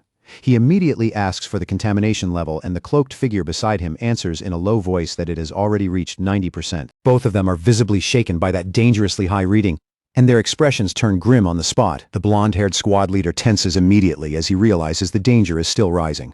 In his judgment, the Wolf King's wood attribute has already reached at least the 3-star Ghost Axe realm and may even be closing in on the Spirit Creation realm, while the rest of the wolf pack is clearly strong enough to become a major threat on its own as well. He can already tell his team does not have nearly enough people to contain something on this scale. With a grim look, he admits that even he himself only recently stepped into the 3-star Ghost Axe realm. Then his eyes suddenly catch that enormous green beam in the distance, and in the middle of it he clearly feels the presence of the dark attribute. In that instant, it finally clicks. He shouts to his team that this is why the contamination level has climbed so high.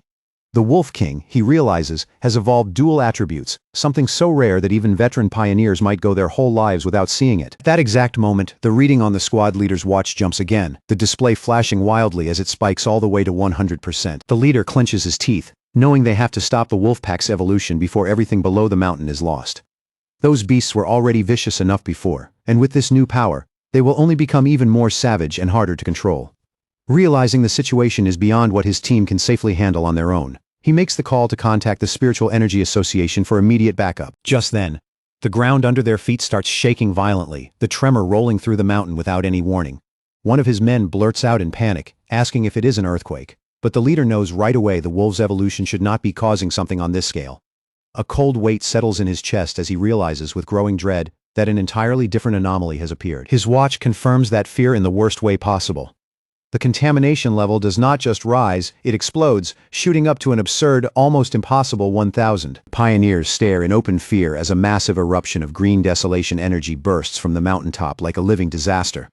The green-haired pioneer recognizes that power immediately, and all he can do is wonder in disbelief why something like that would suddenly appear here of all places. As that life-draining wave sweeps toward them, the entire squad panics. One of the men cries out in fear, asking if this is the giant vine from the sky that disappeared before. His voice is full of disbelief and frustration as he blurts out that there was no warning at all. The squad leader instantly shouts for everyone to fall back, ordering his team to retreat at once and start evacuating all nearby residents without delay. And yet, just as suddenly as it appeared, that huge wave of desolation energy stops in place, as though some invisible force has frozen it in mid-surge. One of the men calls out to the leader, pointing in confusion as he says the energy has stopped moving. The whole squad can only watch as the massive vortex of green power starts pulling back and sinking into the mountain again. For a brief moment, panic gives way to uncertainty. They start wondering if the danger has really passed. One asks whether they should still file a report, while another hesitantly suggests moving up the mountain to investigate. Up on the mountaintop where Fang Yi planted his flower, the ground is now covered in a sprawling web of thick green roots, twisting across the earth like veins. From those roots, dozens upon dozens of glowing white flowers begin to sprout, their pale light flickering in the dark.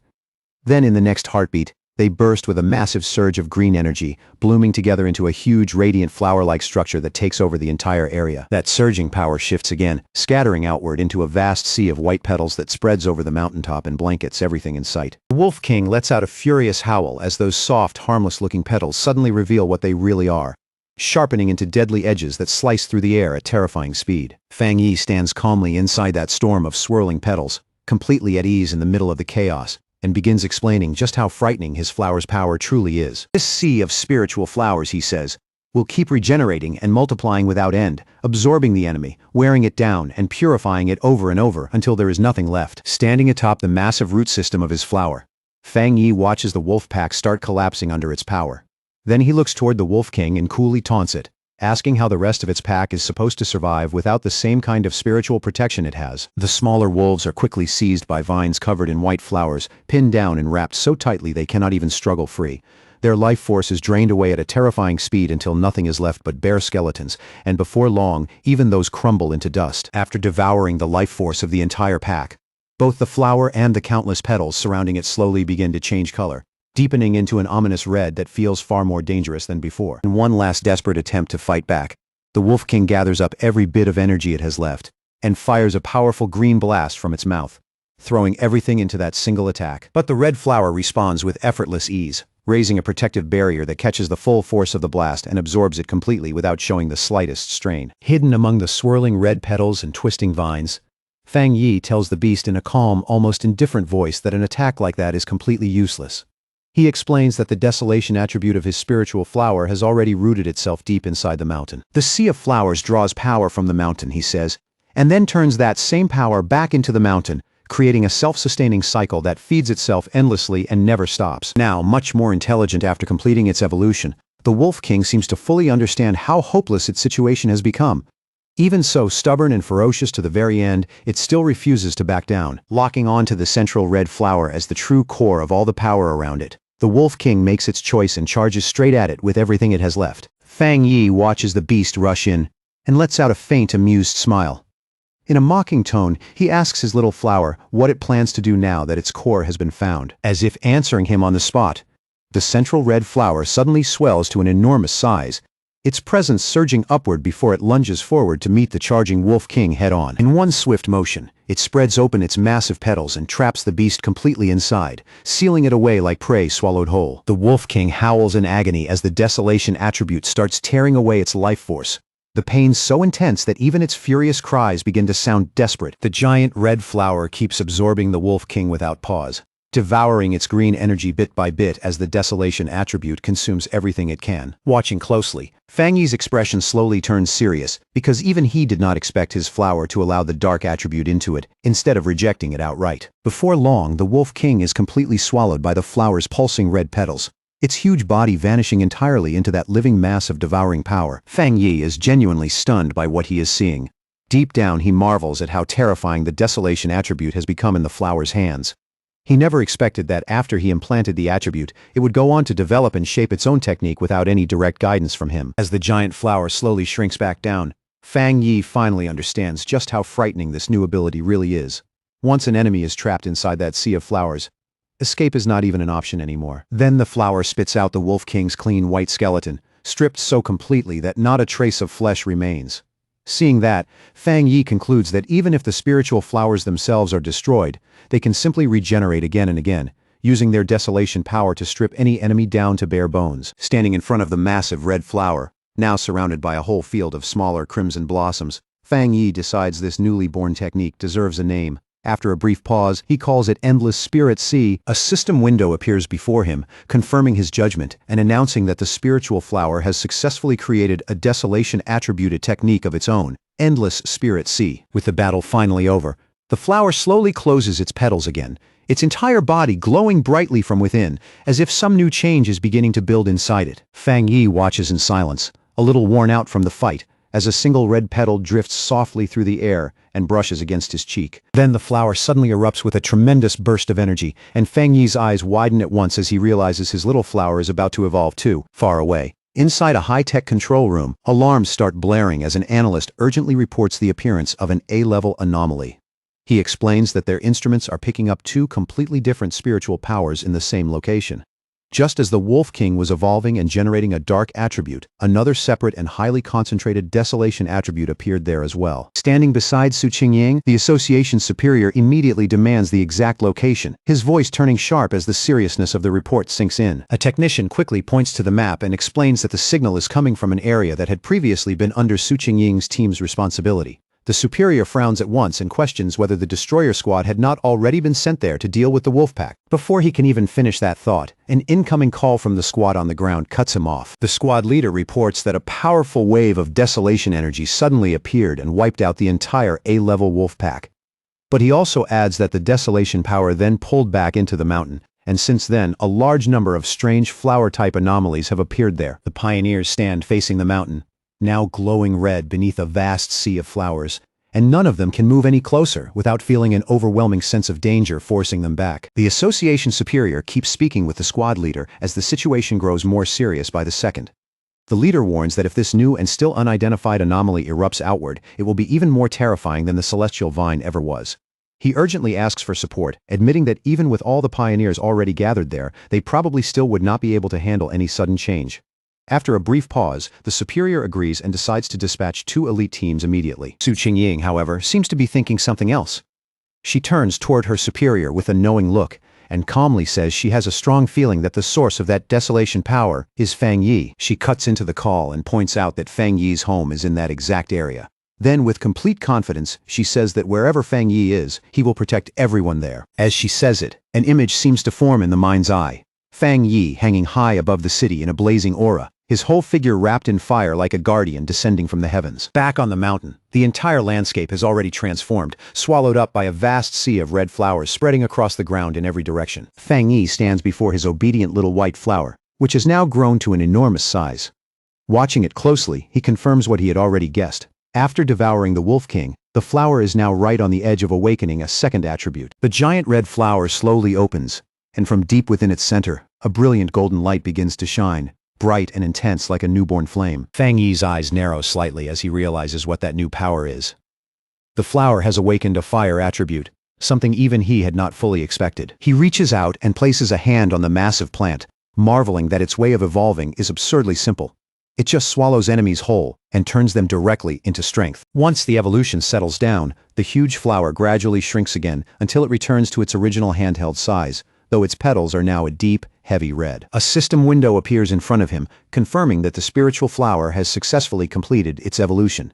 It is now classified as an A-level anomaly called the Desolate Fire Spirit Flower, with both desolation and fire attributes. The notification goes on to say that the flower has a powerful hunger for spiritual energy and can be nurtured inside the boundless dark realm. Fang Yi reads that line twice, briefly caught off guard by the mention of the boundless dark realm, before a new idea suddenly flashes through his mind. He quickly realizes that he can place the flower inside his own personal dark domain.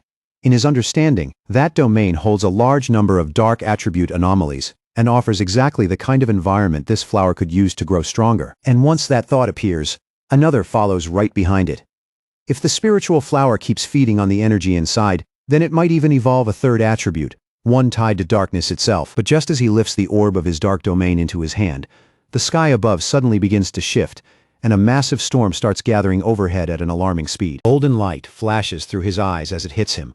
Another breakthrough is coming. This time, he is about to step into the 2-star spirit creation realm. He immediately sits down to cultivate, and in the next instant, a massive pillar of golden divine energy descends from the heavens and swallows him whole. As he meditates inside that overwhelming light, he feels his power becoming smoother and easier to control, while the spiritual energy of the world starts merging with his body as naturally as if it had always belonged there. Elsewhere in the mountains, a muscular man with spiky hair senses that immense breakthrough energy from far away. He follows the light like a hunter tracking prey, and when he arrives, he is stunned by the source of such extraordinary power. He is instantly thrilled, recognizing what he believes to be the legendary divine blade, and with growing excitement, he realizes he has found a cultivator who has reached the 2-star spirit creation realm. While watching a video of Fang Yi's earlier battle, the man stands there wrapped in his own blazing aura.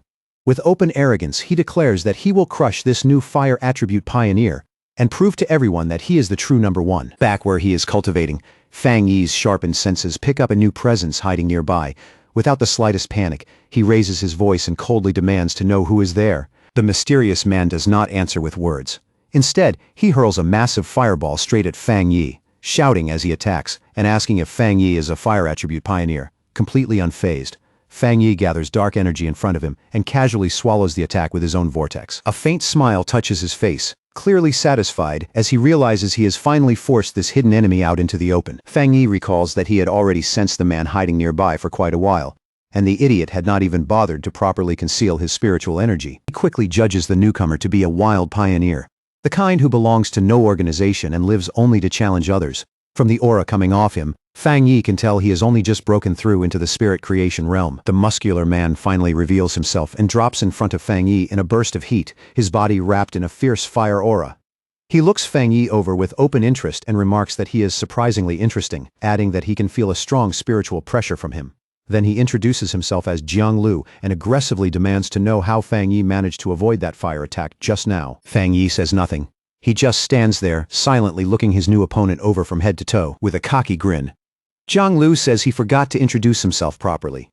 He repeats his name and boasts that Fang Yi is going to remember it very soon. The moment he finishes speaking, he charges forward without a second of hesitation, flames wrapping around his body as he rushes in head-on. In response, Fang Yi calmly raises one hand, lifts two fingers toward the sky, and says just two simple words in an even tone. Divine thunder. At once, a massive bolt of brilliant blue lightning crashes down from the heavens, roaring through the night as it strikes straight toward the charging Jiang Lu. Jiang Lu is caught completely off guard. His eyes widen as he stares at it in shock, unable to understand what kind of power this is. The divine thunder slams into him head-on with terrifying force, swallowing his entire body in a violent explosion of blue light. A painful cough tears out of him, and smoke spills from his mouth after taking the full force of that overwhelming strike. He struggles to push himself back up, his body scorched and still crawling with blue electricity. His mind is spinning as he tries to understand what just happened, unable to grasp how his opponent could be using a thunder attribute when he was supposed to be a fire pioneer. He grits his teeth so hard they nearly crack, while his whole body keeps trembling uncontrollably from the lingering shock of the lightning. Fang Yi stands over the fallen Jiang Lu, who has dropped to his hands and knees, and is now so thoroughly overwhelmed that he can barely move. Then Fang Yi grabs him by the hair and brutally slams his head into the ground, shattering the rock beneath him with one heavy, merciless impact. Blue lightning still crackles all around Fang Yi, fierce and unstable in the night air, and with open mockery in his voice, Fang Yi tells him to say his name again, adding that he did not quite catch it the first time. Jiang Lu can do nothing but stare in silent shock, his face pressed against the broken earth. His mind is full of disbelief as he wonders how he could have been beaten so easily and so completely. He had only just reached the one-star spirit creation realm, and he always believed he was the fastest cultivator among everyone he knew.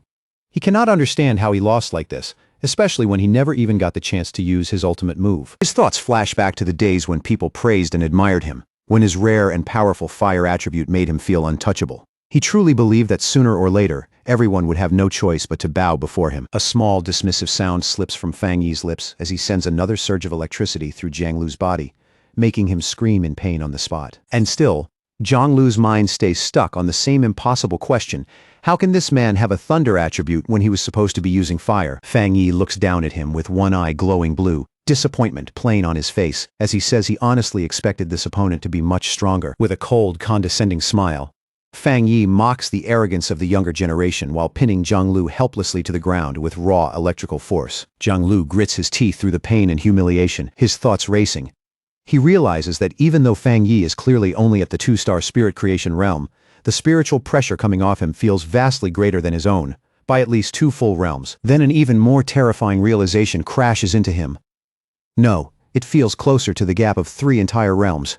Convinced that death is right in front of him, Jiang Lu falls into despair, thinking that this really is the end, that the great Jiang Lu, at least in his own mind, is actually going to die here. Lying there in terror, Jiang Lu finally breaks and begs Fang Yi not to kill him. Fang Yi stares down at him for a moment with a cold, unreadable expression, then silently loosens his hold and lets him go. In a low voice, he warns him that a pioneer's power is not something to be thrown around carelessly at other people. Then, with quiet disdain, he tells him that if he really has that much free time, he would be better off using it to clear out the newly emerging anomalies. After giving him one last dismissive look, Fang Yi turns and walks off without another word, leaving Jiang Lu sprawled on the ground, humiliated and completely lost. Jiang Lu watches his back fade into the distance, his thoughts in total chaos as he tries to make sense of Fang Yi's overwhelming spiritual pressure.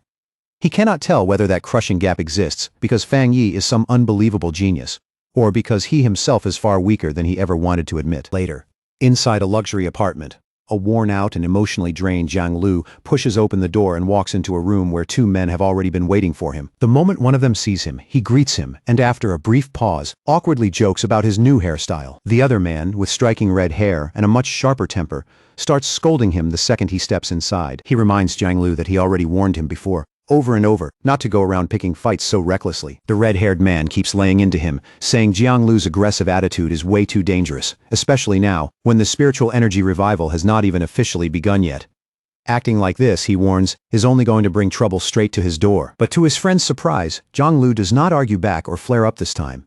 He just drops onto the sofa like a man whose spirit has been completely crushed. Thrown off by that reaction, one of the men stares at him and asks what happened, wondering if this silent, defeated mess is really the same battle-crazy Jianglu they know. The red-haired man frowns and asks him directly what exactly happened out there. He reminds Jianglu that he went out specifically to challenge the Divine Blade user, and Jianglu, still sunk in misery, quietly admits that it was over in an instant. His other friend immediately grabs him by the shoulders and tells him to stop mumbling and explain what that is supposed to mean. With tears already welling up, Jianglu finally breaks and blurts out that he was the one who got taken down in an instant. Both of his friends freeze in disbelief. Half frantic and half broken, Jianglu says he wishes he had realized sooner that something was wrong and backed off, because then at least he would not be drowning in this kind of shame. The man on the sofa can only ask in confusion how the Divine Blade could possibly be that strong when Jianglu himself is a rare genius who reached the spirit creation realm in just a few short months. Jianglu then relives the fight in painful detail, remembering how his strongest move, Meteor Flame, was crushed in a single instant by the other man's terrifying thunder attack. His friends try to make sense of a defeat that ridiculous. The man on the sofa wonders if Jianglu challenged the wrong person, arguing that with Jianglu's pure firepower and spirit creation realm cultivation, it should be nearly impossible for anyone to beat him that easily. The red-haired man offers another guess, suggesting that maybe this person was not actually a pioneer at all, and that their first judgment of his identity and strength was simply wrong. Jianglu explodes at that and immediately rejects both ideas, shouting that there is no way he got it wrong, and that the place they fought was absolutely his opponent's own territory. He insists they cannot understand, because they were not there to feel it themselves. In a shaken voice, he calls the man a monster, and recalls that terrifying thunder, saying it was so violent and overwhelming it felt like it was going to split his head open. Both of his friends fall silent as Jianglu says his instincts are telling him he found the right person after all. Then he gives them his most terrifying conclusion. His opponent is a top-tier pioneer with both fire and thunder powers, and somehow that thunder is many times stronger than Jianglu's own fire. He believes the man was deliberately hiding his true strength, and from what he felt, he guesses that person must be at least at the 3-star spirit creation realm. His friends are stunned by that judgment. The red-haired man cannot help thinking how absurd it would be for a wild pioneer that young to reach that level, and he slowly realizes that if Jianglu is telling the truth, then this mysterious man is going to become a nightmare for every other pioneer who crosses his path. After sitting in silence for a while, Jianglu slowly lifts his head again, a new determination in his eyes, and asks his friends whether he should try becoming that man's apprentice. The question leaves both of them completely speechless. Meanwhile, back in his apartment, Fang Yi sits in meditation while a swirling golden aura circles around him like a living current of light. Before long, he starts to find it strange that the clear feeling of standing right on the edge of breaking through into the 2-star spirit creation realm has suddenly vanished without warning. He opens his glowing fiery eyes and quickly realizes the problem is not coming from his own body at all, but from some outside change affecting the environment around him. A moment later, he figures it out. The spiritual energy in the air has become unstable and chaotic, making it impossible for him to gather it properly and complete the breakthrough. That only confirms the fear already forming in his mind. Thinking back to the government's secret monitoring of spiritual energy and those rumors about an approaching disaster, he cannot help wondering if something truly terrible is about to begin. Looking out over the city, he sees a massive electrical storm brewing in the sky.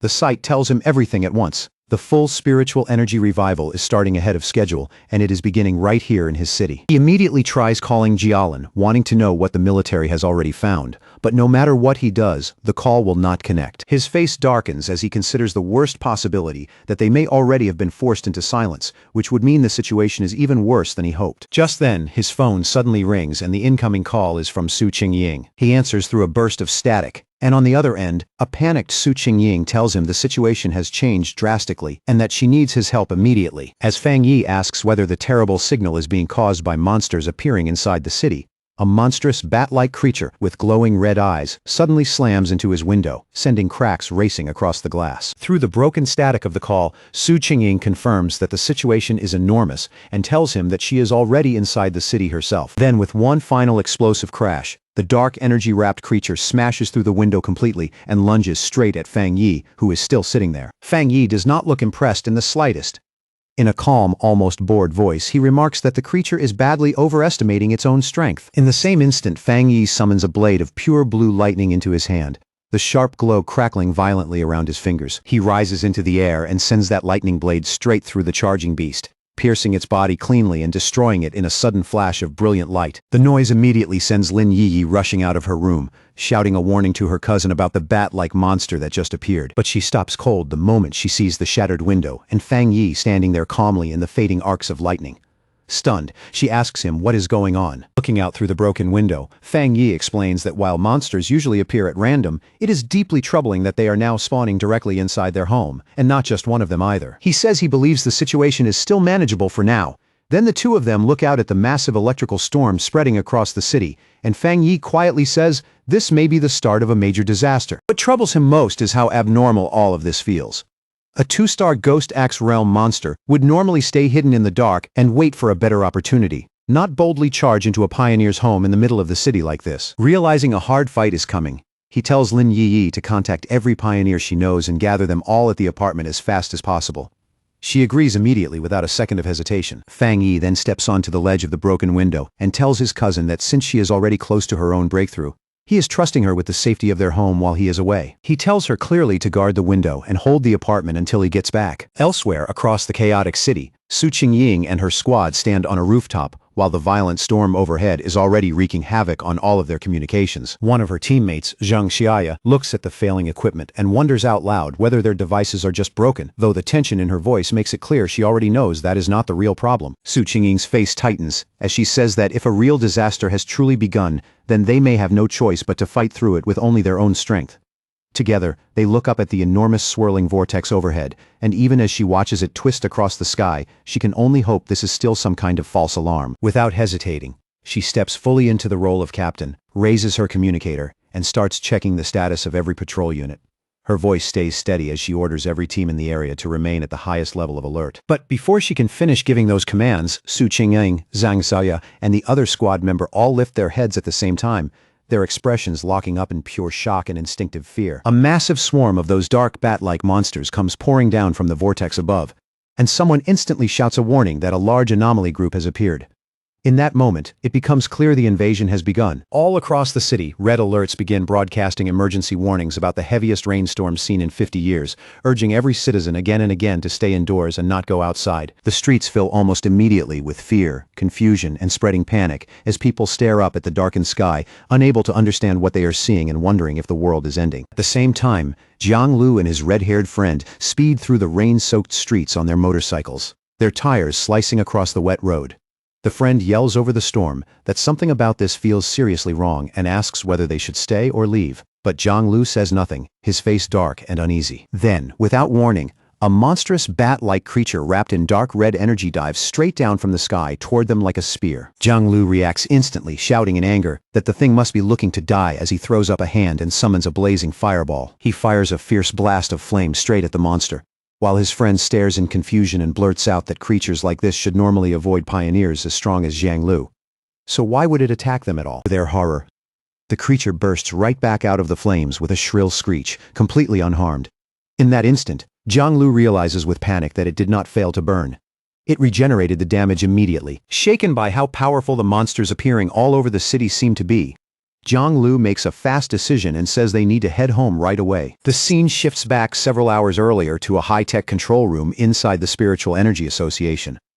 There, Su Qingying and her superior are in the middle of a meeting when one official suggests that if they want results, they need their most capable people to establish contact with Fang Yi. Just as the superior turns towards Su Qingying to speak, a sudden alarm cuts through the room and interrupts the meeting on the spot. A special warning flashes across the main screen, announcing that an A-level anomaly is expected to arrive in the city center within 24 hours, while large numbers of bat-like anomalies have already started gathering in the outer suburbs. The association superior questions whether it is really an A-level anomaly, and Su Qingying, visibly alarmed, immediately says they need to dispatch a team at once and that she will go personally. The scene snaps back to the present, where the leader of the destroyer squad stares upward in terror at a gigantic version of the bat monster descending toward him. In a panic, he shouts into his communicator, correcting the earlier report, and warning that the anomaly is not A-level at all, it is S-level. The creature's enormous shadowy body keeps descending, growing more oppressive with every second, its glowing red eyes fixed below with the cold intent to wipe everything out. The scene then shifts again to a quiet military district, where sleek futuristic hallways stretch ahead in eerie silence, almost unnaturally still compared to the chaos everywhere else. Outside, though, that silence has already been shattered by war.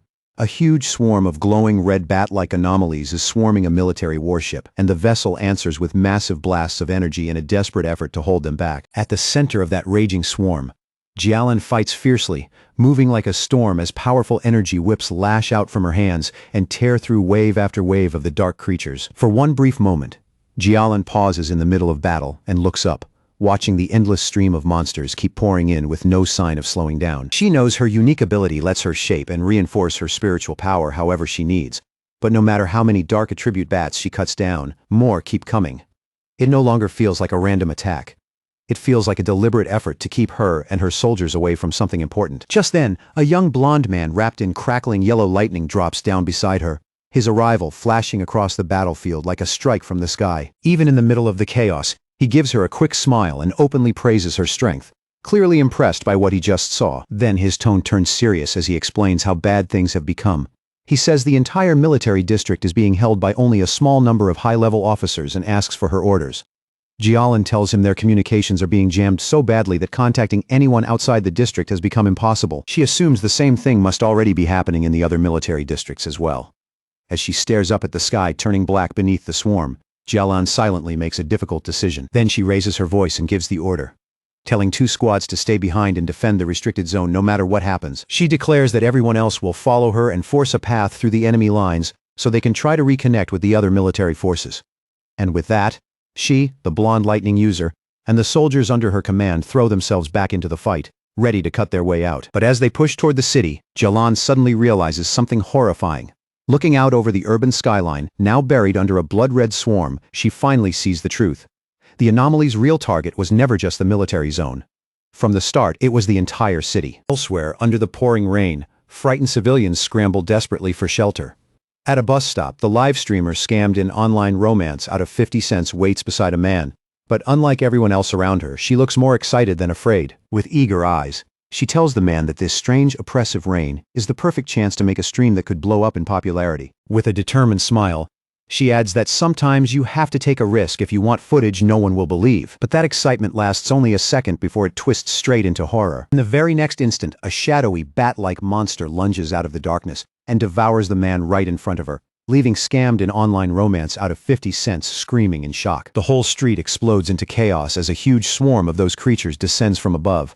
Scammed in online romance out of 50 cents turns and runs for her life, hearing terrified voices all around her shouting that the bats are draining people's blood. One of the creatures quickly catches up to her and attacks, and she lets out a desperate scream, certain this is the moment she is about to die. But just before it can strike, a bright blue blade of energy tears through the air and slices it apart in an instant, killing the creature and saving her life. A figure wrapped in blue lightning lands gracefully behind her, the crackling energy around that person briefly lighting up the rain-dark street. The one who saved her is Su Qingying, standing there with 2 cloaked members of her squad. She reaches out a hand to the terrified scammed in online romance out of 50 cents and tells her that her teammates will escort her home safely. As the 2 squad members start helping the shaken girl away, one of them warns Su Qingying that the number of sea mystic level bat anomalies is rising fast, and worse, they seem to be evolving. Su Qingying's expression hardens instantly, as she says that if they already know these creatures evolve by feeding on humans, then they need to move faster and get every civilian they can to safety immediately. She gives one last order, telling her teammates to regroup with her here later, because this area currently has the highest concentration of anomalies. They acknowledge the command and lead scammed in online romance out of 50 cents away, leaving Su Qingying standing alone before the deepening blood-red swarm. High above the city, Fang Yi cuts through the storm and lands on a rooftop, where he comes face to face with a gigantic multi-eyed form of the bat anomaly. Looking down at the endless swarm below, he is startled to realize that the entire group has already evolved, and their combined power is now pushing close to the 3-star Ghost Axe realm. Facing that growing threat, he raises one hand and summons a brilliant blazing sword made of golden fire, its light carving through the darkness around him. Then with a single powerful swing, he unleashes a huge wave of flames that tears across the swarm and instantly burns down a massive number of the creatures. Even so, as he watches the battlefield with one eye glowing red, he quickly realizes this fight is nowhere near over. He understands immediately that this anomaly is different from ordinary enemies. The bat swarm seems almost impossible to kill, healing and multiplying again and again, which makes simple attacks nearly useless. Looking farther out, he sees that swarms of these dark attribute creatures have already appeared in every crowded part of the city. It feels like countless identical disaster zones have erupted all at once, and he knows there is no time to search through all that chaos for the association members. Looking out over the city now buried beneath swirling dark mist and blood-red movement, Fang Yi comes to a hard conclusion. There is no faster option left. He will have to clear the swarms one by one. In a split-second decision, Fang Yi changed tactics. He raised his hand and unleashed his ultimate technique, the boundless dark realm. A massive dark green vortex erupted around him, twisting like a living storm, and with an icy voice, he declared that every last anomaly here would be fed to his spiritual flower. As the vortex started devouring the swarm piece by piece, Fang Yi's mind flashed back to the people waiting behind him. He pictured the pioneers gathered at his home, Lin Yiyi, Su Qingying, Zhang Xiaoya, and the rest. There was no room to hesitate now. With Cousin's ability and the others guarding the place, his home should be safe for the time being, but he understood one thing better than anyone. If this disaster kept growing, that nightmare would become real, and once it did, almost no one would make it out alive. 10 minutes later, Su Qingying was still fighting alone on a rooftop, completely surrounded by a never-ending tide of savage anomalies. She gritted her teeth as the swarm kept pressing in. No matter how many she cut down, more rushed in to replace them right away. Her spiritual power was recovering far too slowly, and deep down she knew the truth. If this dragged on much longer, she would be completely drained. Even in the middle of that desperate fight, her thoughts briefly drifted to her two teammates. All she could do was hope they were still safe, while escorting the civilian through the chaos below. Then a terrified scream for help ripped through the storm, sharp enough to make her snap her head up. The moment she looked into the sky, she saw it, a huge mass of red anomalies rushing together at terrifying speed, compressing into one dense, horrifying cluster as a single monstrous shape started to form. The instant she realized things were getting even worse, Su Qingying launched herself off the rooftop and sprinted up the side of a nearby building. She knew exactly what was happening. If the anomalies kept evolving like this, they would soon enter the spirit creation realm. Her team was already stretched to the limit trying to save civilians, and they had no strength left to handle something on that level, especially now that the creatures had started attacking buildings directly. Without wasting a moment, she thrust out her hand and fired several fierce blasts of blue energy into the bat-like swarm, trying to rip open a path before the writhing mass could finish gathering. But there were simply too many of them. The creatures swarmed over her from every side, crushed her momentum, and slammed into her hard enough to send her falling straight out of the sky. As she dropped through the rain and darkness, one terrifying realization hit her all at once. Looking at the enormous vortex of dark energy and crackling lightning twisting above the city, she finally understood what the swarm had been trying to do all along. This was never just random destruction. An anomaly king was about to be born. By now, the entire city was falling apart. Beneath the relentless rain, countless shadowy bat-like creatures flooded through the streets and filled the sky like a living black tide. The scale of the disaster was so overwhelming, it felt like no one, not the military, not even the Spiritual Energy Association could stop the city from being swallowed whole. And in the middle of all that chaos, the pioneers were still fighting with everything they had. Report after report came in, each one worse than the last, saying that pioneer teams were either sacrificing themselves just to hold the line, or being wiped out entirely. Su Qingying kept fighting on her own, her protective barrier trembling as it held back the endless horde closing in from every direction. Then a new alert came through, and the classification alone sent a chill through everyone who heard it. The S-level anomaly had now been confirmed as an anomaly king. Inside the association's command center, the mood had turned completely grim. The officials stood frozen as reports of catastrophic casualties kept pouring in. The monsters' sheer numbers, combined with their terrifying regeneration, were crushing every defensive line they had. And worse than that, there was no longer enough time to call for reinforcements from other regions. One subordinate, pale and visibly shaken, reported that the entire city had already been sealed off by a massive wall of black fog. It wrapped around everything like a prison, cutting off any last chance of rescue from the outside. Only then did the full truth really sink in. They were completely isolated. Facing what might be the city's final hour, the association superior stood beside his men and spoke with grim resolve. As pioneers, he said, they would stay with the city until the end, and if the monsters wanted to take this place, they would have to walk over their corpses first. With his expression set like iron, he gave one final order: send the last code to headquarters immediately. If they failed to stop the disaster here, then headquarters had to launch a destruction strike at once, no matter the cost, to prevent the dark attribute from spreading any farther. Meanwhile, Su Qingying never stopped fighting. But under the swarm's non-stop assault, her protective barrier was starting to crack, and she could feel the last of her spiritual power slipping away. She was almost at her limit. Pulling together every bit of strength she still had, she forced herself to focus, gathered what little energy remained, and hurled one last massive blast at the swirling vortex of monsters overhead. But the attack was deflected with shocking ease. Like all the power she had poured into that strike, meant absolutely nothing. In the storm-dark sky, the evolved creature's form became clearer, and it let out a shriek so sharp it seemed to split the rain itself. As its true aura spread out, Su Qingying's eyes widened. The monster had already reached the terrifying level of a 3-star spirit creation realm. It shot straight at her barrier and with one brutal hit shattered the entire defense in an instant. Forced back and nearly out of strength, Su Qingying bit down hard in despair. Her spiritual energy was almost gone, and for the first time, that crushing sense of helplessness settled deep in her chest. The creature's overwhelming power ripped completely through Su Qingying's barrier, smashing the last of her defense into fragments. Already injured and unable to steady herself, she tumbled through the air in a miserable arc while the massive creature came down after her like a predator moving in for the kill. With painful clarity, she realized this might really be the end.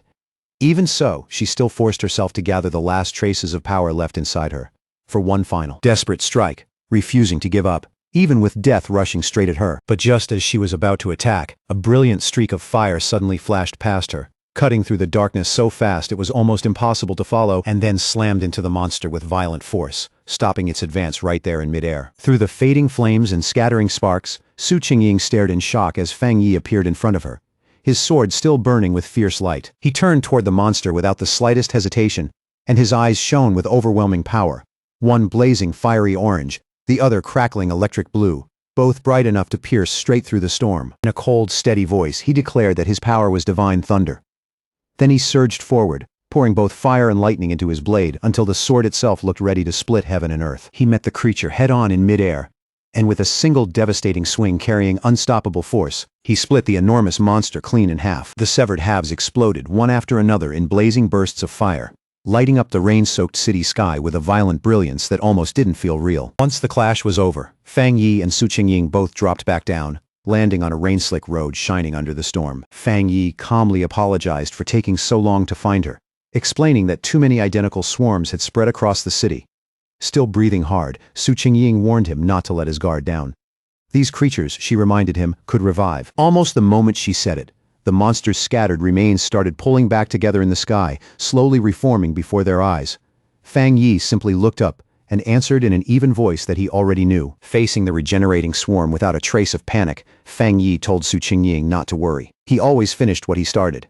Purple dark attribute energy rapidly condensed in his hand, growing denser and heavier with every second, before he unleashed the boundless dark realm once again.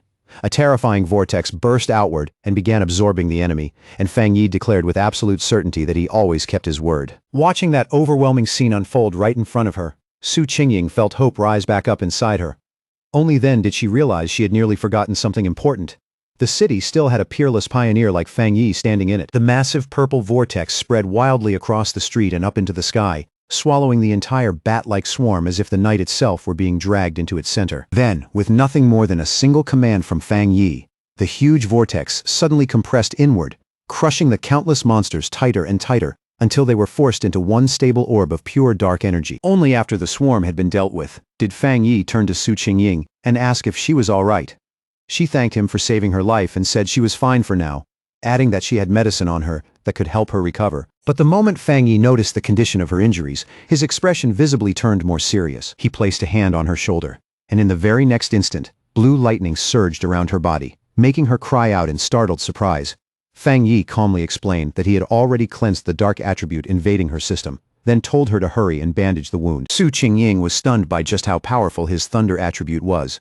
She could clearly feel that the pain from her wound had already eased, and the injury itself was healing faster than it ever had, even compared to the Association's most advanced medicine. At the same time, back in the Association's command center, one operator suddenly shouted in excitement that the number of monster groups seemed to be dropping. One of the superiors immediately corrected him in a grim voice. Every rescue pioneer team, he said, had already come under attack and lost contact. The number of monsters outside the city had not gone down at all. The truth was far worse. The swarms inside the city were gathering together because the Anomaly King was just about to appear. A faint ache passed through his chest when he thought about seeing his parents one last time. But deep down, he already knew that chance was gone. So he buried that pain, accepted the reality in front of him, and decided that all he could do now was see his final duty through to the end. As the two of them looked up at the enormous green vortex churning across the sky, Fang Yi asked Su Qingying if the Association had any real information on what they were facing. In a low, grave voice, she told him it was a Super S-class anomaly, one that meant to devour the entire city, and that its power was already on par with the terrifying monster the Star God Warzone had once been forced to seal away. Her face grew even darker as she explained that a disaster on this scale had a name. It was called a cataclysm. The swarms flooding the city were not the true disaster at all. They were only the first sign, the opening warning of something far more horrifying still on the way. She went on to say that, deep inside that swarm, an unimaginably powerful spirit was being born right now. And if that birth was allowed to finish, then the city's fate was already decided. Everything here would be erased. Then Su Qingying told Fang Yi what the association had managed to piece together from its research and battlefield records. Normally, monsters of the same type devoured each other to evolve, growing stronger through brutal self-consumption. But dark attribute anomalies did not work the same way. Once one of them fully evolved into what was known as an anomaly king, it gained a terrifying kind of authority. That power could forcibly suppress every other anomaly of the same type, and drag them all into absolute obedience under its will. She turned to Fang Yi, worry written all over her face. His strength was incredible. She could not deny that, but the harsh truth was still the same. He had not yet reached the legendary Jinggang realm. She reminded him that even the nation's strongest pioneer had ended up bedridden after sealing a disaster like this. Her voice tightened, almost pleading, as she told him they could not afford to lose another genius like him. She begged him to break through the monster blockade, leave the city while he still could, and inform the military that this place had to be abandoned before everything was lost. Before she could finish that desperate plea, Fang Yi gently tapped her on the head, stopping her in the softest way possible. There was even the faintest trace of playfulness in his voice when he asked if she had already forgotten what she learned back in school. Then that lightness vanished. His expression turned firm, steady, and impossible to shake as he said that this city was his home. No matter what it cost, no matter how much he had to give up, he would protect it. Su Qingying could only look at him in silence, completely at a loss for words in front of that kind of resolve. For a moment, even the storm and chaos around them seemed to fade next to the certainty in his eyes. Without another word, Fang Yi turned and walked off through the rain, then leaped in one clean motion onto the roof of a tall building, where he stood alone before the massive green vortex, facing the place where the Anomaly King was slowly and horribly forcing its way into the world. Wrapped in a brilliant golden aura, Fang Yi looked up with a grim expression and said it really did seem like the whole city was being offered up as a sacrifice for this king's birth. And as those words left his mouth, the power of the golden sun flared around him in blazing waves. Then he glanced back at Su Qingying, who had followed him up, and asked to borrow her wrist device. He said he needed it both to track the anomalies more clearly and to make contact with the association's command center. Su Qingying handed it over without hesitation.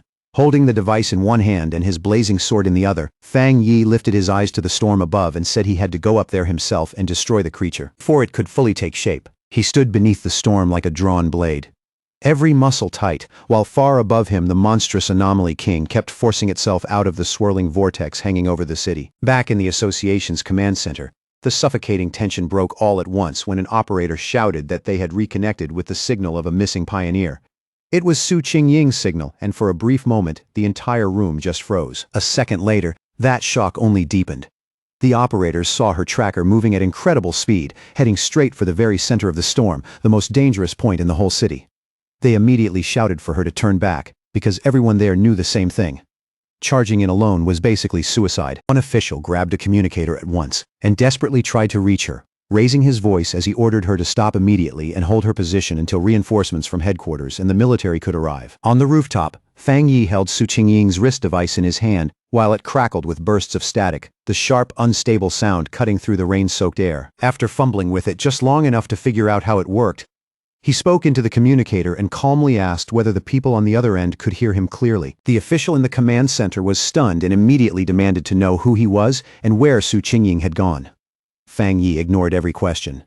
Taking control of the exchange without hesitation, he told the official he needed everyone in the command center to cooperate with him because he was on his way to destroy the Anomaly King at the heart of the storm. As Fang Yi flew toward the massive vortex with wind and rain tearing around him, he kept speaking in that same commanding tone. He told the speechless official that if they truly did not want to see the city destroyed, then they would start working with him right now. He demanded that every communication channel they had and every piece of information available be used to support him. The command center fell silent for a brief, stunned moment, and then the official made his decision. With sudden force and urgency, he barked out orders for everyone to stop what they were doing and connect all available resources to the unknown pioneer immediately. He ordered his teams to bring every satellite radar online, feed the man constant battlefield updates, and assign one operator to stay as his direct contact at all times. The assigned operator moved at once and started reporting immediately, explaining that satellite images showed an enormous number of anomalies gathered around the king, spinning in a violent circular formation like a living typhoon of darkness. He quickly added that the concentration of anomalies along the northern route looked a little lower, making it one possible way in. Even so, he recommended approaching from the southeast instead, since that direction appeared to avoid the thickest and most dangerous swarms. As the stream of information kept coming through the communicator, Fang Yi continued flying deeper into the storm without slowing down for even a second. Then the operator suddenly shouted a warning. Fang Yi had been detected by two powerful anomalies, one ranked A and the other S, and both were estimated to have strength on the level of the two-star spirit creation realm. Panic crept into the operator's voice as he urgently told Fang Yi to pull away immediately. The official stared at the monitors with a grim expression, already knowing the truth in his heart. Retreat was no longer an option. The unknown pioneer had gone too far in to turn back now. At that exact moment, a massive shockwave slammed into the command center building, shaking the entire room and throwing the staff into chaos as alarms blared and frightened cries broke out on every side. High above the city, Fang Yi moved with effortless precision and cut one of the powerful bat-like anomalies clean in half with a single swing of his flaming sword. His eyes burned with blazing power as he looked forward and asked with complete calm, and back in the command center, the operators could only stare in stunned disbelief. The lead official blurted out that the anomaly's source signal had vanished. The moment he understood what that meant, shock crossed his face. This pioneer had just killed a dark attribute S-level anomaly with a single strike. One of his subordinates, almost shouting from excitement, immediately said this had to be the legendary pioneer known as the Tyrant. In an instant, the whole command center erupted into cheers. The fear that had been crushing everyone just moments earlier gave way to wild relief, and for the first time in a long while, they felt like they might actually survive this. Meanwhile, Fang Yi was far calmer than the people watching him.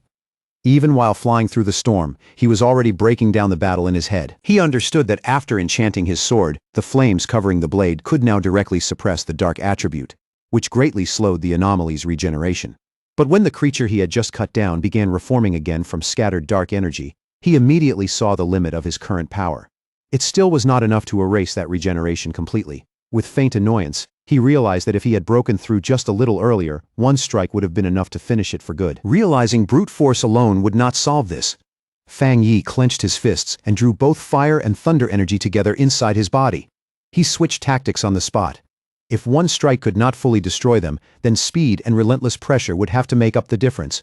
With that, he unleashed a storm of rapid slashes, tearing the reforming monster apart again and again, though he could not help noting in irritation that the endless number of these creatures was going to become a serious problem. Then, without any warning, a strange green orb of swirling energy appeared high in the sky, instantly drawing the attention of the dark creatures around it, and one after another. They began flying down toward it, as if called by something unseen. On the ground below, a group of cloaked pioneers looked up in confusion. One of them could not help asking what was going on, because the bat-like creatures that had been attacking so fiercely had suddenly stopped in the middle of their assault. Standing among them, the association superior looked up with a grim face and said this was bad, very bad. He knew there was only one reason the swarms would suddenly break off their attack. The anomaly king was calling them back, and if that was happening now, then its arrival was close. The remaining military forces and pioneer teams could only watch as the swarms gathered overhead into a gigantic blood-red cloud above the city. Everyone understood the same desperate truth.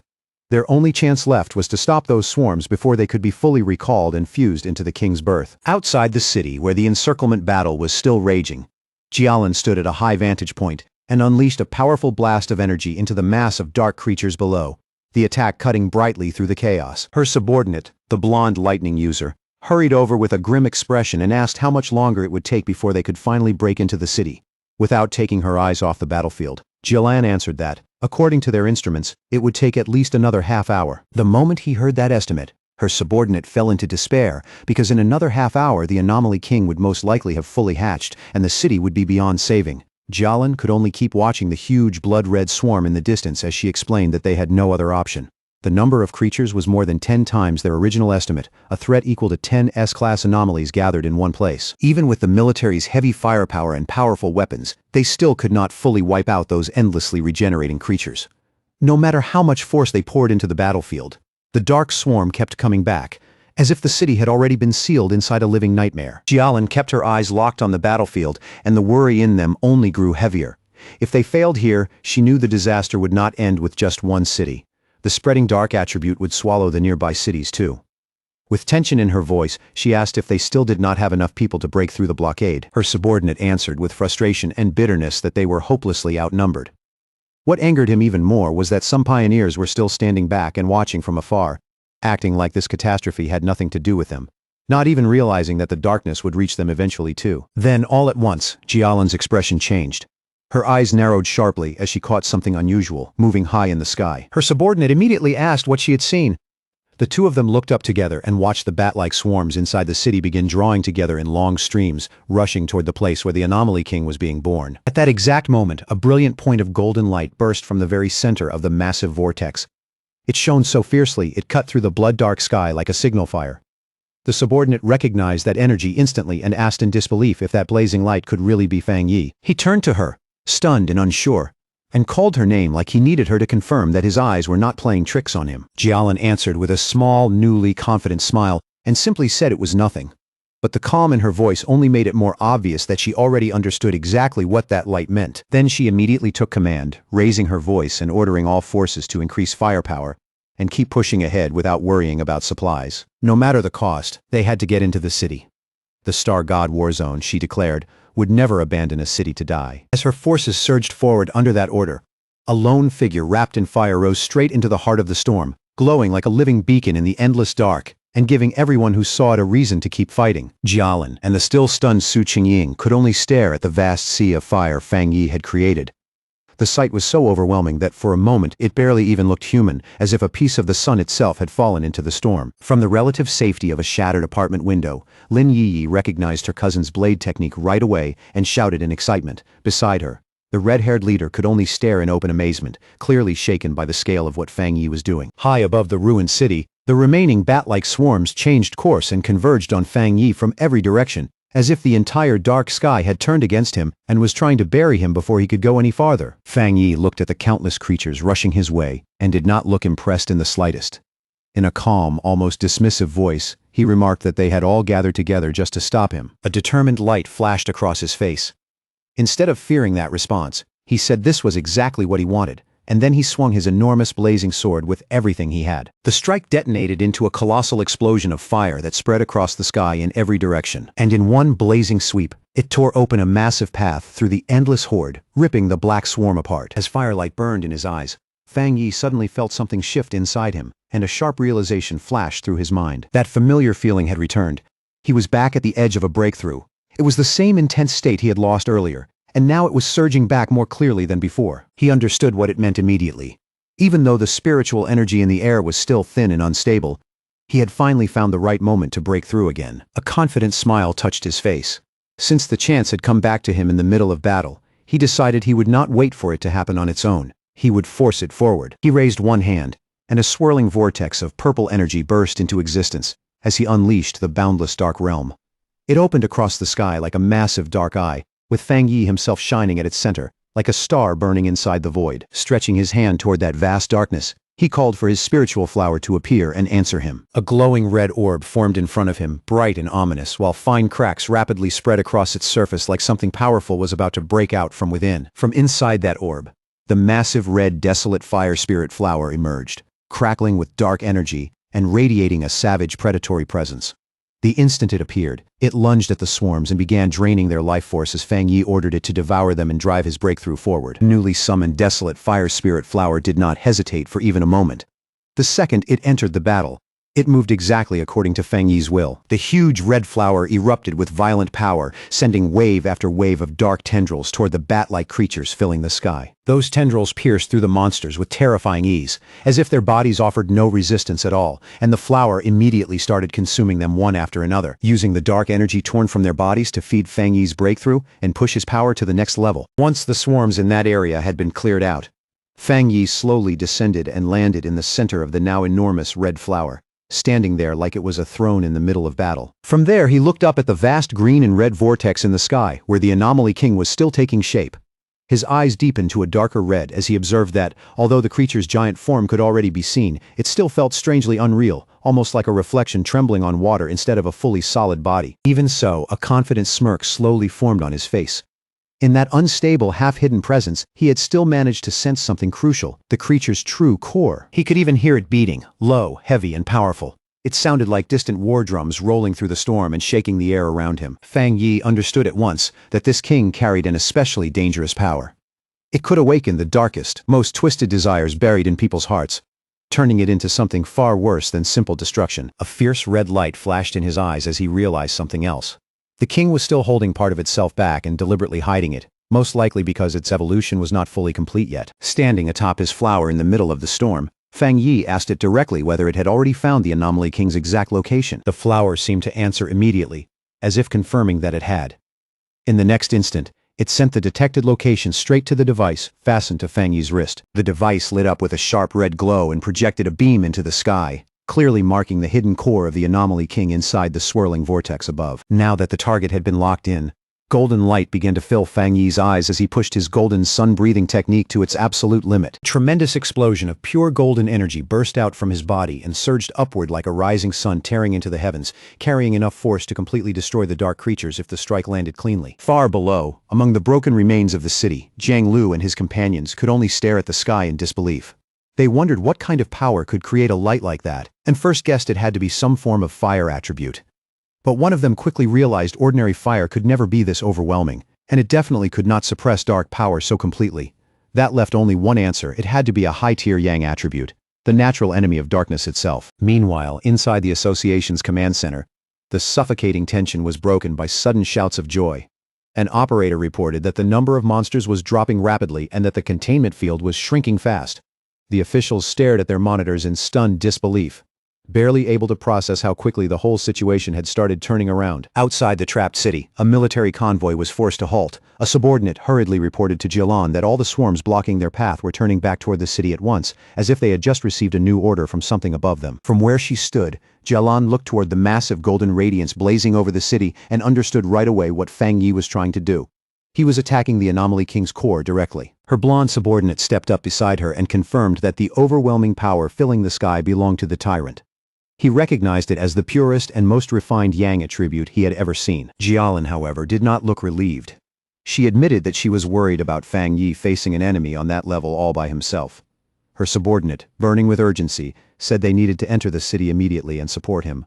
But Jialan suddenly stopped him and shouted for him to look at the sky. The expression on her face was pure shock, stripped clean of all calm and certainty. Inside the giant vortex, a strange green spiked sphere had appeared, like some enormous twisted virus pulsing inside the storm.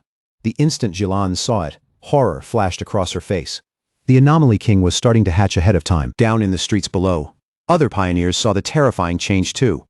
One man stared at the pulsing green mass and recognized it as the source of all this evil. Grief and fury rose in him as he thought about the friends they had already lost, and together with the others, he swore they would kill every last monster. At the same time, inside a damaged building, Lin Yi, the red-haired leader, and another pioneer watched the crisis unfold through broken walls and shattered windows.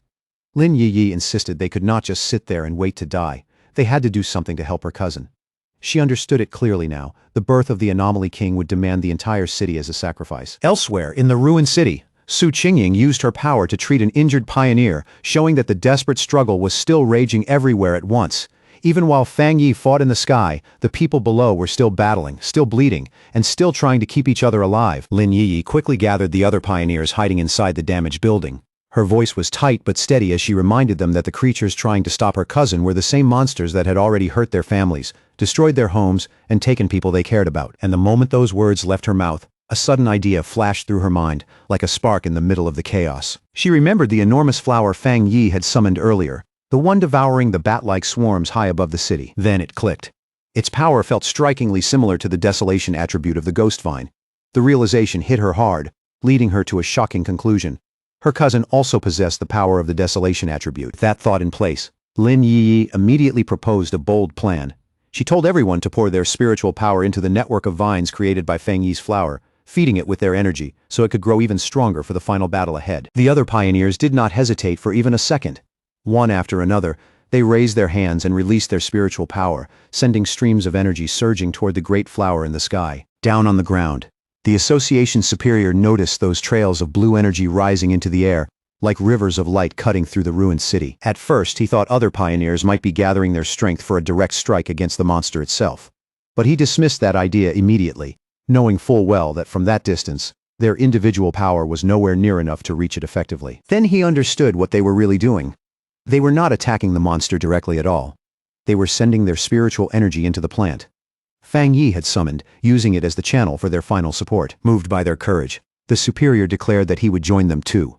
With a fierce shout, he released a powerful surge of blue energy from his own body and sent it streaming upward into the sky. All across the city, the remaining pioneers saw what was happening and followed his lead without hesitation. They steadied themselves, focused their wills, and poured out their spiritual power together, creating a vast tide of energy rising toward the heavens to support the battle above. While treating an injured pioneer, Su Qingying suddenly felt the enormous shift in spiritual power spreading across the city like a shockwave. When she looked up, she saw Fang Yi's spiritual flower glowing brilliantly, now wrapped in the combined power of the pioneers still fighting throughout the city. Realizing this was humanity's final stand, she gathered what little strength she still had left and sent it upward to join the others, adding even more power to the flower so it could deliver one final, overwhelming strike against the Anomaly King's core. Monster let out one last scream of pain as the attack finally hit its target.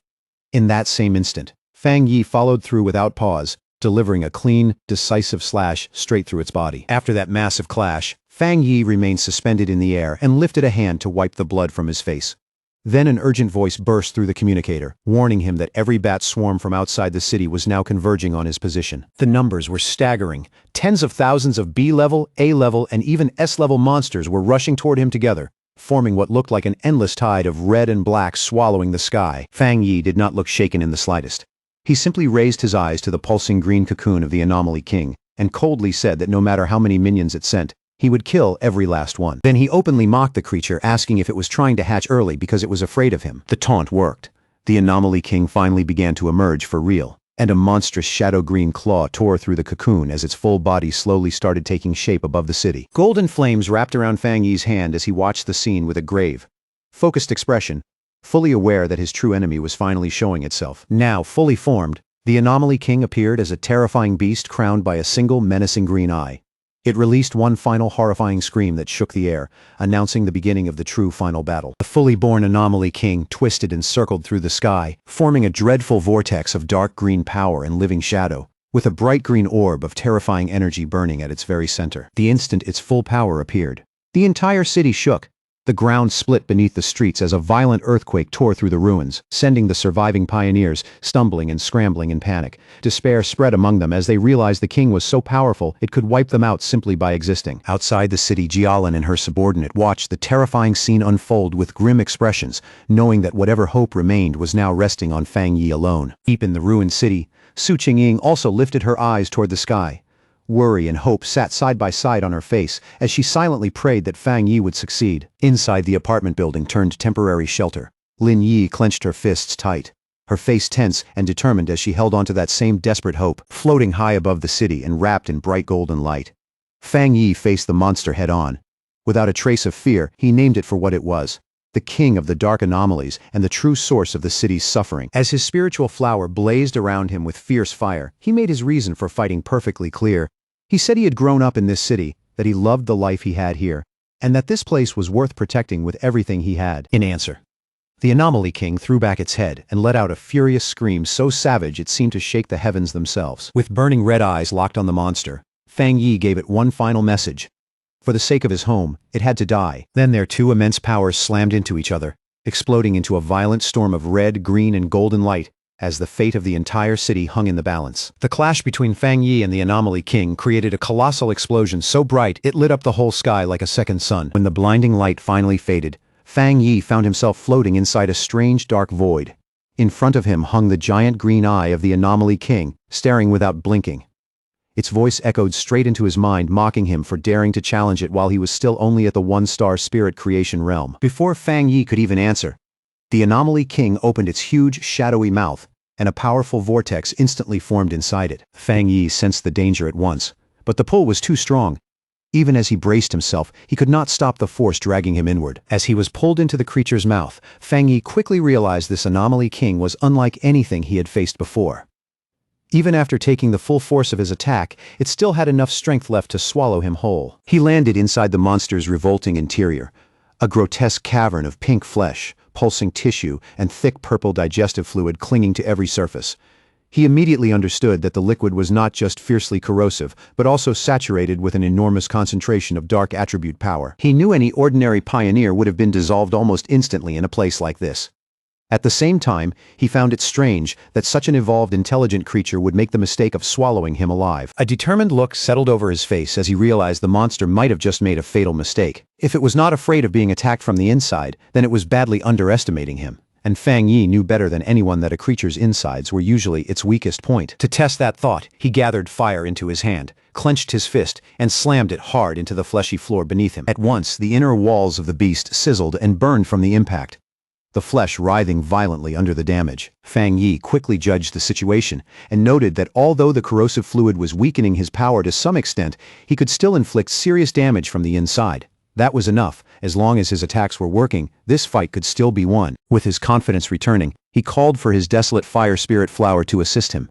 To his surprise, he realized the Anomaly King's swallowing attack had not only dragged him in, but had pulled his spiritual flower inside with him too. That turned out to be a stroke of luck. The flower was already heavily empowered, having absorbed the dark energy of the bat swarms along with the combined spiritual power of the pioneers across the city. But when Fang Yi held the bright red flower in his hand, he noticed something unusual.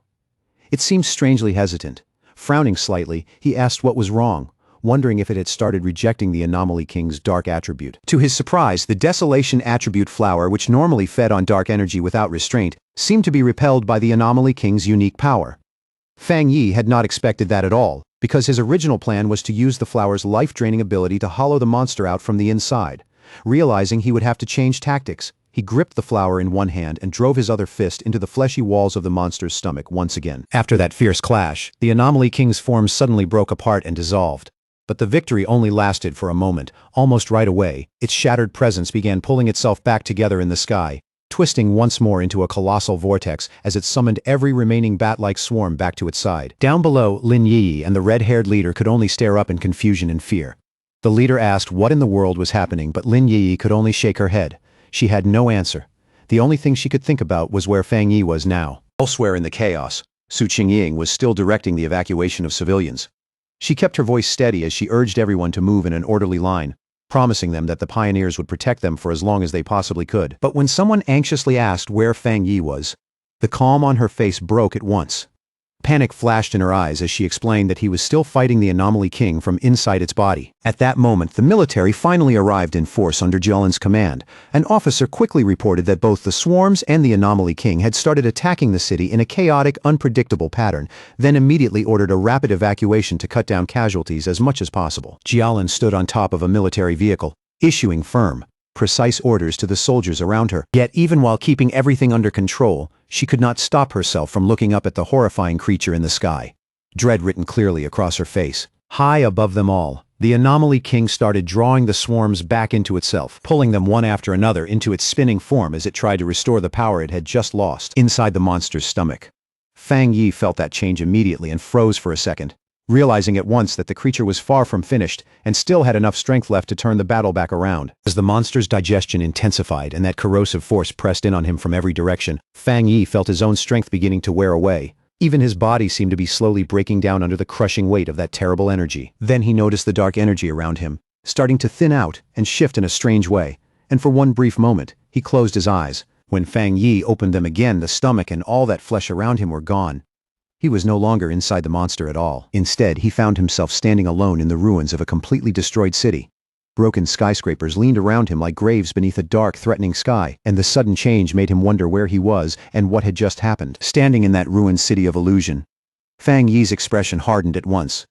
Then, from the darkness between the wrecked towers behind him, a huge, shadowy beast with glowing red eyes slowly stepped out. The creature did not hesitate. The instant it appeared, it lunged forward and slammed a massive punch down at Fang Yi with crushing force. Fang Yi sharpened his senses and quickly realized something deeply unsettling. His spiritual power was gone. Not weakened, not sealed, completely absent. The beast gave him no time to think, driving its enormous fist down at him again with enough force to flatten the ground. Fang Yi moved at the very last instant, leaping aside and narrowly slipping past the blow. The impact shattered the earth where he had been standing just a second earlier. He landed steadily on a broken slab of rubble, and immediately noticed something important. Even without spiritual power, his body still felt strong, solid, and sharpened by long training. And in that moment, the truth of the situation started to take shape in his mind. This was an illusion created by the Anomaly King. A trap meant to make him believe he had somehow returned to the powerless life he once lived before becoming a pioneer. The beast tried to crush him again with a huge downward stomp, but Fang Yi reacted instantly and sprang out of the way once more, escaping by the thinnest margin. As he landed, one crucial conclusion finally snapped into place. The Anomaly King was not actually strong enough to erase his power completely. Its influence was interfering with his mind, but it was not truly greater than his own strength, which meant his abilities were not really gone. He just had to break through the mental block the illusion was forcing onto him. Fang Yi understood that every illusion had a flaw, and that flaw would always be tied to the Anomaly King's own weakness, the part of itself it would reveal without even realizing it. Before he could think any further, the beast suddenly moved with blinding speed and trapped him in its huge hand. The monster lifted him close to its snarling face, and its voice rolled through that false world as it told the foolish human that once he had entered this place, he would never leave alive. Caught in the monster's grip, Fang Yi looked like he had nowhere left to go. And yet, a confident smirk slowly appeared on his lips, because in that very moment, he realized he had found the key to breaking the illusion. The Anomaly King's false form began merging with the world around him and with the fear it was trying to force into him, showing him a grotesque, mocking smile like it had already won. Then the creature opened its huge jaws and coldly declared that everything was over, that this was the unavoidable fate waiting not just for him, but for all of humanity, to crush his will completely. It showed him a horrifying vision of his fallen companions, Jialan, Su Qingying, and the others, lying lifeless before him. And through that cruel image, it revealed what it truly believed: humans were nothing more than food for its evolution. Fang Yi acted like the vision had shaken him and stayed silent for a brief moment. Then he slowly lifted his head, and a small defiant smile appeared on his face. In a calm voice, with no fear in it at all, he asked the monster if that was really what it believed. And in the very next instant, Fang Yi unleashed his real power. A brilliant golden surge exploded from his body as he declared that the monster was nothing more than a puppet pretending to be terror itself. Then he went even further, saying the creature clearly did not understand the truth of what he was or why he even existed. Golden figures of countless people appeared around him, shining like living memories, as Fang Yi revealed that he had been reborn for one reason only: to protect his home and every person he held dear. That overwhelming golden radiance swallowed the shadowy beast whole, and the force of it erupted into a massive explosion that shattered the illusion from the inside out. A wave of pure fire tore through the collapsing mental space, and its blazing reflection flashed across a single burning eye before everything finally broke apart. Freed from the illusion and back in the real world, Fang Yi emerged changed. His hair burned like living fire, blue lightning crackled around his body, and with absolute focus, he called for the system to begin. Floating in the storm-filled sky, Fang Yi was now surrounded by a massive hand-shaped manifestation of pure golden energy, fully prepared to bring this battle to an end. At that moment, a system window appeared before him, confirming that he had met all the requirements for a breakthrough, and asking whether he wished to advance into the two-star spirit creation realm. With power roaring through him like a flood, Fang Yi accepted the breakthrough into the two-star spirit creation realm.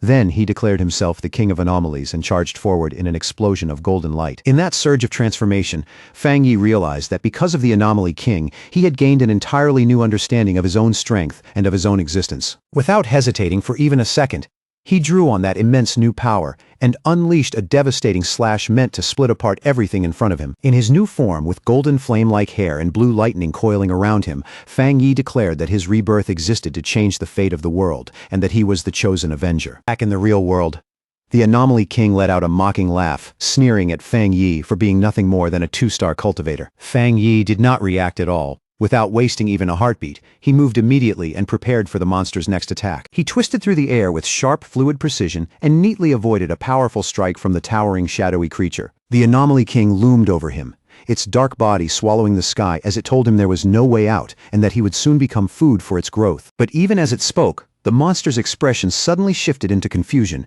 as if it could no longer understand what was happening to the battle. Fang Yi answered that confusion with a confident smirk, already knowing deep down that his plan was unfolding exactly the way he intended. Out of nowhere, blue lightning erupts from deep inside the Anomaly King's body. The massive creature jerks in midair and writhes in pain, letting out a furious howl at the foul-smelling human who somehow managed to injure it, completely unable to understand what this strange, terrifying power inside it even is. Pushing himself to the very edge, Fang Yi forces his body steady and readies one last blow.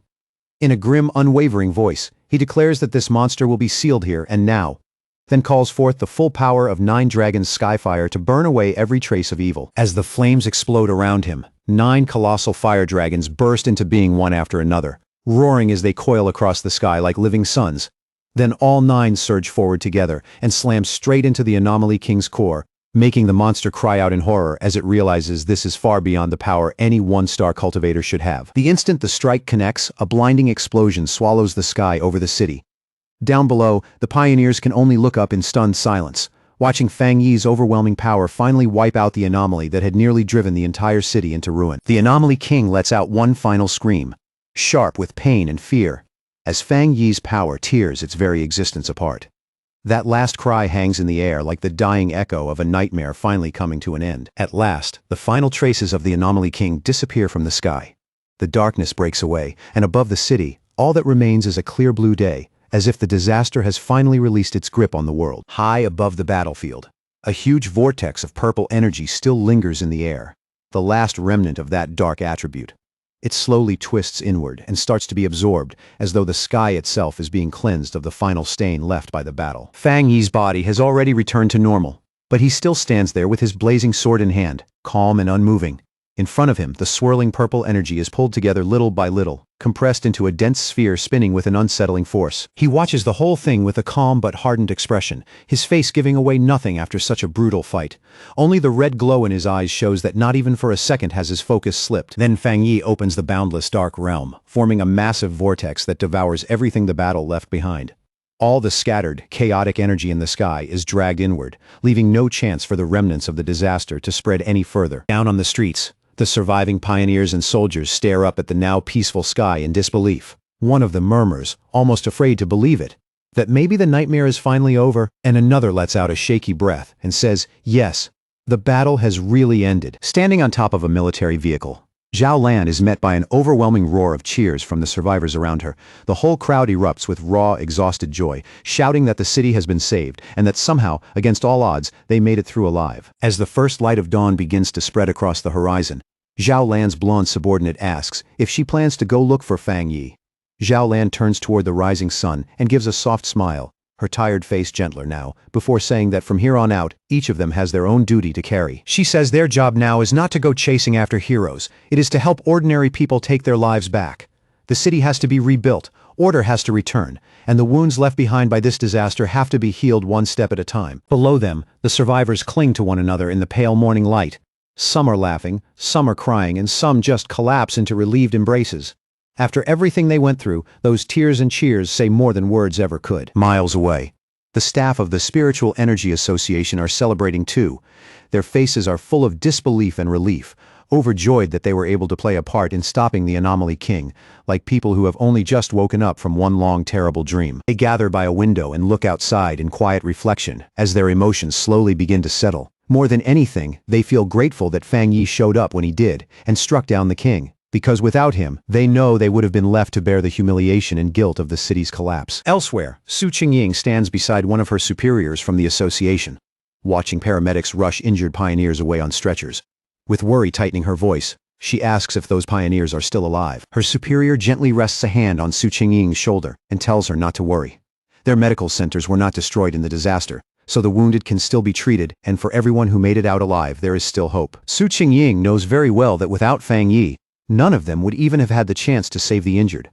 As she watches the aftermath unfold, she cannot help wondering again who he really is, and just how frightening his true strength has become, especially when he keeps doing what everyone else thought was impossible. Her superior gives a grave nod and says that after what they all witnessed, one thing is obvious: Fang Yi has already stepped into the 2-star spirit creation realm. He is certain headquarters will move quickly after this, and that someone else will probably reach Fang Yi before they do, while Su Qingying quietly thinks about just how far he has come. There was once a time when Su Qingying believed she could still stand beside him and compete with him, but after seeing all of this with her own eyes, she has no choice but to admit that Fang Yi has completely surpassed her and has become one of the most extraordinary geniuses in all of Xiaguo. The superior recalls the golden light that lit up the sky, and the 9 fire dragons that sealed the anomaly, a scene witnessed by countless people across the city. He knows something on that scale will trigger endless discussion and shockwaves everywhere, so they cannot afford to move slowly now. Still trying to understand what he means, Su Qingying looks at him in confusion and asks what exactly he is talking about. She can feel the weight behind his words, but she still has not caught up to the conclusion he already has. Superior proposes giving Fang Yi a new title, the Sealer. To him, it fits perfectly. a name born directly from the unbelievable sight of Fang Yi sealing the disaster with his own hands. After the battle, Lin Yi and the red-haired leader race through the shattered streets, their footsteps ringing over broken concrete and scattered debris. Lin Yi anxiously calls for her friend to slow down, then blurts out in panic that she has no idea where Fang Yi could be, while the red-haired leader keeps trying to calm her and tell her not to assume the worst. Then all at once, Lin Yi spots something in the distance through the wreckage. She freezes on the spot, her breath catching for a moment like she cannot trust what she is seeing. In the very next second, relief rushes over her so fast it almost breaks her. Tears fill her eyes, and with her voice trembling from joy and release, she cries out Fang Yi's name. There he is, standing quietly among the ruins, as if all the chaos around him has already faded away. Sword still in hand, Fang Yi stands upright in the rubble, calm and steady, like the last flame still burning after the storm. When they rush over to him, Fang Yi looks at them and, in a low, tired voice, asks why they came looking for him. Even after everything that just happened, his tone still carries that same familiar steadiness. Lin Yi runs straight to him and hurriedly asks if he is all right after the battle. She tells him she knew he would need them, but Fang Yi stays quiet for a moment, clearly worn down to the bone, before finally saying he is fine and softly praising her for doing a good job. A moment later, he reaches out and drapes an arm around both Lin Yi and the red-haired leader, finally letting himself lean on them for support. Deep down, he admits just how brutal that fight really was, knowing he poured every bit of power from his recent breakthrough into that final attack without holding anything back. Even in that condition, Fang Yi feels a faint bit of embarrassment seeing them worry over him so much. He is used to carrying everything by himself, so being cared for this openly leaves him feeling a little awkward. Hearing that, Lin Yi suddenly picks up on something important. Her expression changes at once, like one small detail in his words has finally clicked into place. He blurts out in shock, asking if he really broke through into the two-star spirit creation realm. The speed of his growth and the sheer scale of his talent leave her completely stunned, and the red-haired leader is just as shaken, realizing that this terrifying big shot has broken through again. Meanwhile, news of the battle spreads at an incredible speed. Online forums erupt with talk about the man who saved the city, the pioneer now being called the Sealer, as people ask who this mysterious figure really is, and whether he is basically a god for taking down the Anomaly King with one overwhelming slash when even the association and the military failed. Some start guessing that he must belong to some hidden organization, while others believe he might be a secret weapon personally cultivated by Xiaoguo itself. Somewhere else, Jiang Lu's red-haired friend points excitedly at a computer screen, convinced that the man in the video is the same person who once defeated Jiang Lu. His voice is full of certainty, like he has finally connected the legend on the screen to the fighter they already know. Jiang Lu watches the footage with bright, restless excitement in his eyes. Instead of feeling bitter, he says that losing to someone this powerful is actually an honor, as if that old defeat has suddenly taken on a whole new meaning. He jumps out of his chair in one burst of energy and loudly declares that he is going to find this man no matter what. More than that, he says he wants to ask Fang Yi to accept him as a student. His friend quickly tries to stop him, reminding him that Fang Yi is definitely going to be the center of attention now. With so many people searching for him at once, this is probably the worst possible time to go charging in blindly. The story then pulls away from the recovering city and shifts to the great capital of Xiaoguo. The mood changes immediately, moving from the warmth of survival to something colder, darker, and far more secretive. Inside a hidden, shadowy room, several figures sit gathered around a glowing table. They have come together to discuss the recent events, and the dim light only makes their presence feel even more dangerous and unsettling. One man casually blows out a stream of smoke and says, with open disappointment, that he never got to watch the military and the association tear each other apart in the middle of the disaster. His tone is light, but the malice underneath it is impossible to miss. Another member coldly suggests that they just find a pawn, or maybe an assassin, to deal with this newly emerged powerhouse. To him, getting rid of Fang Yi sounds like nothing more than the obvious next move. But a mysterious woman with long razor-sharp nails dismisses the idea immediately. In her eyes, a crude and simple method like that is nowhere near worthy of the so-called chosen one, the savior of the world people are suddenly talking about. She lifts a photograph of Fang Yi between her fingers and looks at it with open contempt. In a mocking voice, she repeats his new title, the Sealer, like even the name itself amuses her. Then, in one swift and merciless motion, she drives a sharp nail straight through the photo at Fang Yi's neck. The paper tears instantly beneath her fingers, and the gesture carries a threat uglier than any words could. She calmly says there is no need to rush, her voice almost lazy against the violence of what she just did. As she speaks, the photo in her hand suddenly catches fire, burning away inside a strange purple flame. She declares that anyone who dares stand in their way will be destroyed without exception. Around her, the purple flames twist into the shape of sinister eyes, turning her warning into something that feels alive and unmistakably threatening. Later, As Fang Yi and Lin Yi rest in their apartment after the exhausting battle, the fragile quiet they fought so hard to reach is suddenly broken by a knock at the door. Both of them jolt at once, pulled out of that brief calm by the unexpected sound. When Fang Yi opens the door, he finds Su Qingying standing there with one of the association's superiors beside her. Their unexpected arrival instantly gives the quiet apartment a more formal, serious feel. Su Qingying is holding several large gift boxes in both hands, clearly having come prepared. Beside her, the superior offers heartfelt thanks on behalf of the Spiritual Energy Association, openly admitting that they made a grave mistake during the US-class anomaly invasion and that without Fang Yi stepping in, the consequences would have been catastrophic, while Su Qingying, unable to hide it at all, excitedly thinks of him as an even bigger figure than before. Fang Yi brushes it aside as if it is nothing and calmly says there is no need for that. Then he steps back and politely invites both of them inside. After bringing them in, Fang Yi pours water for everyone, and the group settles around the table. Lin Yi comes over to join them too, making the small apartment feel a little crowded, but also strangely warm. As he looks around the modest apartment, the association superior cannot help thinking that they really should arrange a much better place for Fang Yi. For someone who now carries this much importance, this home feels far too ordinary. Once the small courtesies are over, the superior quickly gets to the real reason they came.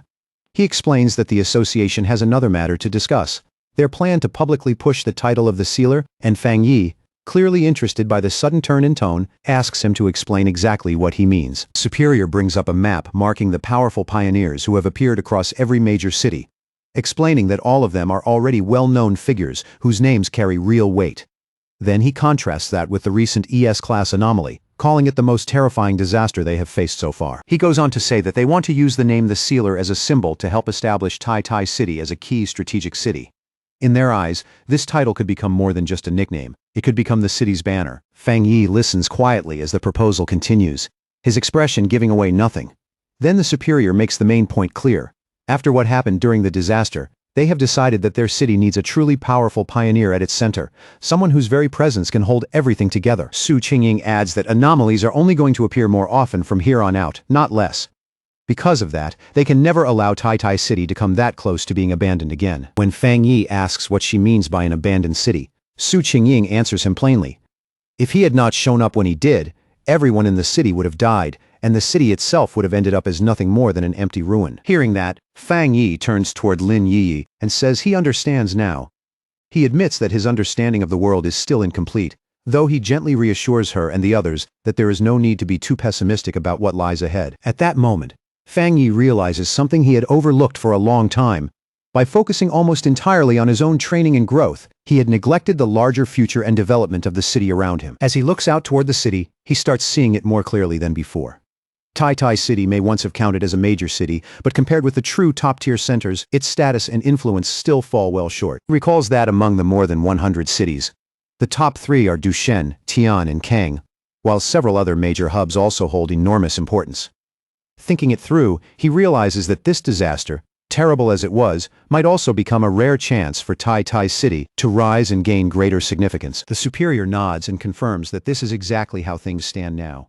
Cities are being judged more and more by both the number and strength of their pioneers, and the higher a city's rating climbs, the more resources, protection, and attention it receives. He finishes by saying that people need more than simple safety.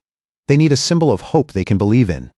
So the association plans to protect Fang Yi's real identity while building a mysterious public image around the sealer, letting people imagine, discuss, and slowly raise his legend on their own. After a brief pause, Fang Yi agrees.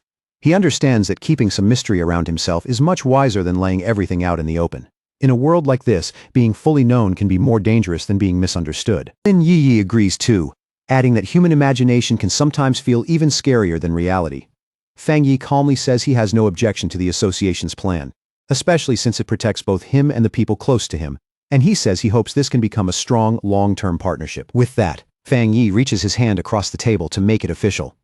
The simple move catches both the association's superior and Su Qingying slightly by surprise, as if neither of them expected him to accept so directly. A moment later, Fang Yi and the superior clasp hands firmly, sealing their new partnership. The mood in the room shifts right away, growing more solemn and more meaningful than it was before. The superior then formally welcomes him with visible respect, finally addressing him by his new title, the Sealer. The name lands quietly, but it carries weight, like the start of a whole new chapter. Over the next several days, with the association and the military working in full cooperation, Tai Tai City begins to recover at a remarkable speed. Reconstruction moves forward in an orderly way. The injured are rescued and treated step by step, and in the shadow of that disaster, a new order across the world seems to be taking shape even faster than before. The scene then shifts to the sleek, modern headquarters of the Spiritual Association in Dushen City, where news of Fang Yi's actions has already reached the highest levels. Even this far from the battlefield, the impact of what he did is impossible to ignore. Several officials discuss whether the sealer is truly the same pioneer who resolved the U.S. class anomaly in Tai City.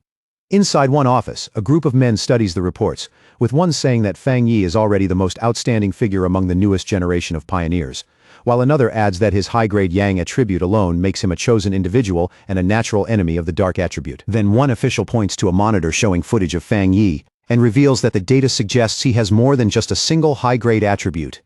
He reminds the others about the viral Skyfire/video, which clearly pointed to a high-grade fire attribute, and about the military codename, the Tyrant, which came from his high-grade thunder attribute. The others visibly stiffen at that conclusion, their faces tightening with disbelief. But the bespectacled man insists that something even harder to believe about Fang Yi still remains to be uncovered. Before he can say more, the discussion is interrupted by a woman with wavy blue hair and glasses who steps into the room and asks if they are talking about the sealer. The moment she enters, the mood in the room changes. She confidently asks to see all the data they have on him. The men recognize her immediately and respond without hesitation, quickly pulling up Fang Yi's full file on the main screen for her to review. As she studies the information in silence, she thinks to herself that with more and more pioneers continuing to emerge, and with someone like Fang Yi suddenly stepping out in front, it is only a matter of time before many people start challenging his position and authority. Power like that never stays uncontested for long. A determined gleam flashes across her lenses, as she quietly admits that even she wants to see his strength with her own eyes. In her mind, she is already certain that she and the sealer will probably cross paths very soon. The scene changes again, this time to a modern library in Kong City, where readers sit in silence beneath bright lights. The atmosphere is calm, orderly, and restrained, a sharp contrast to the violence still unfolding elsewhere in the world. At one of the desks, Fang Yi's ex-girlfriend, Chu Qingli, is focused on her laptop when a young man nervously walks up to her. The way he approaches, all careful steps and tense posture, makes it obvious he had to work up a lot of courage just to come over. Blushing awkwardly, the young man stammers as he tries to ask for her contact information. But before he can even finish, Chu Qingli coldly cuts him off and reminds him that this is a library, and that he is bothering everyone around them. Embarrassed and deflated, the young man quickly backs away, while Chu Qingli turns right back to her work without giving him another glance.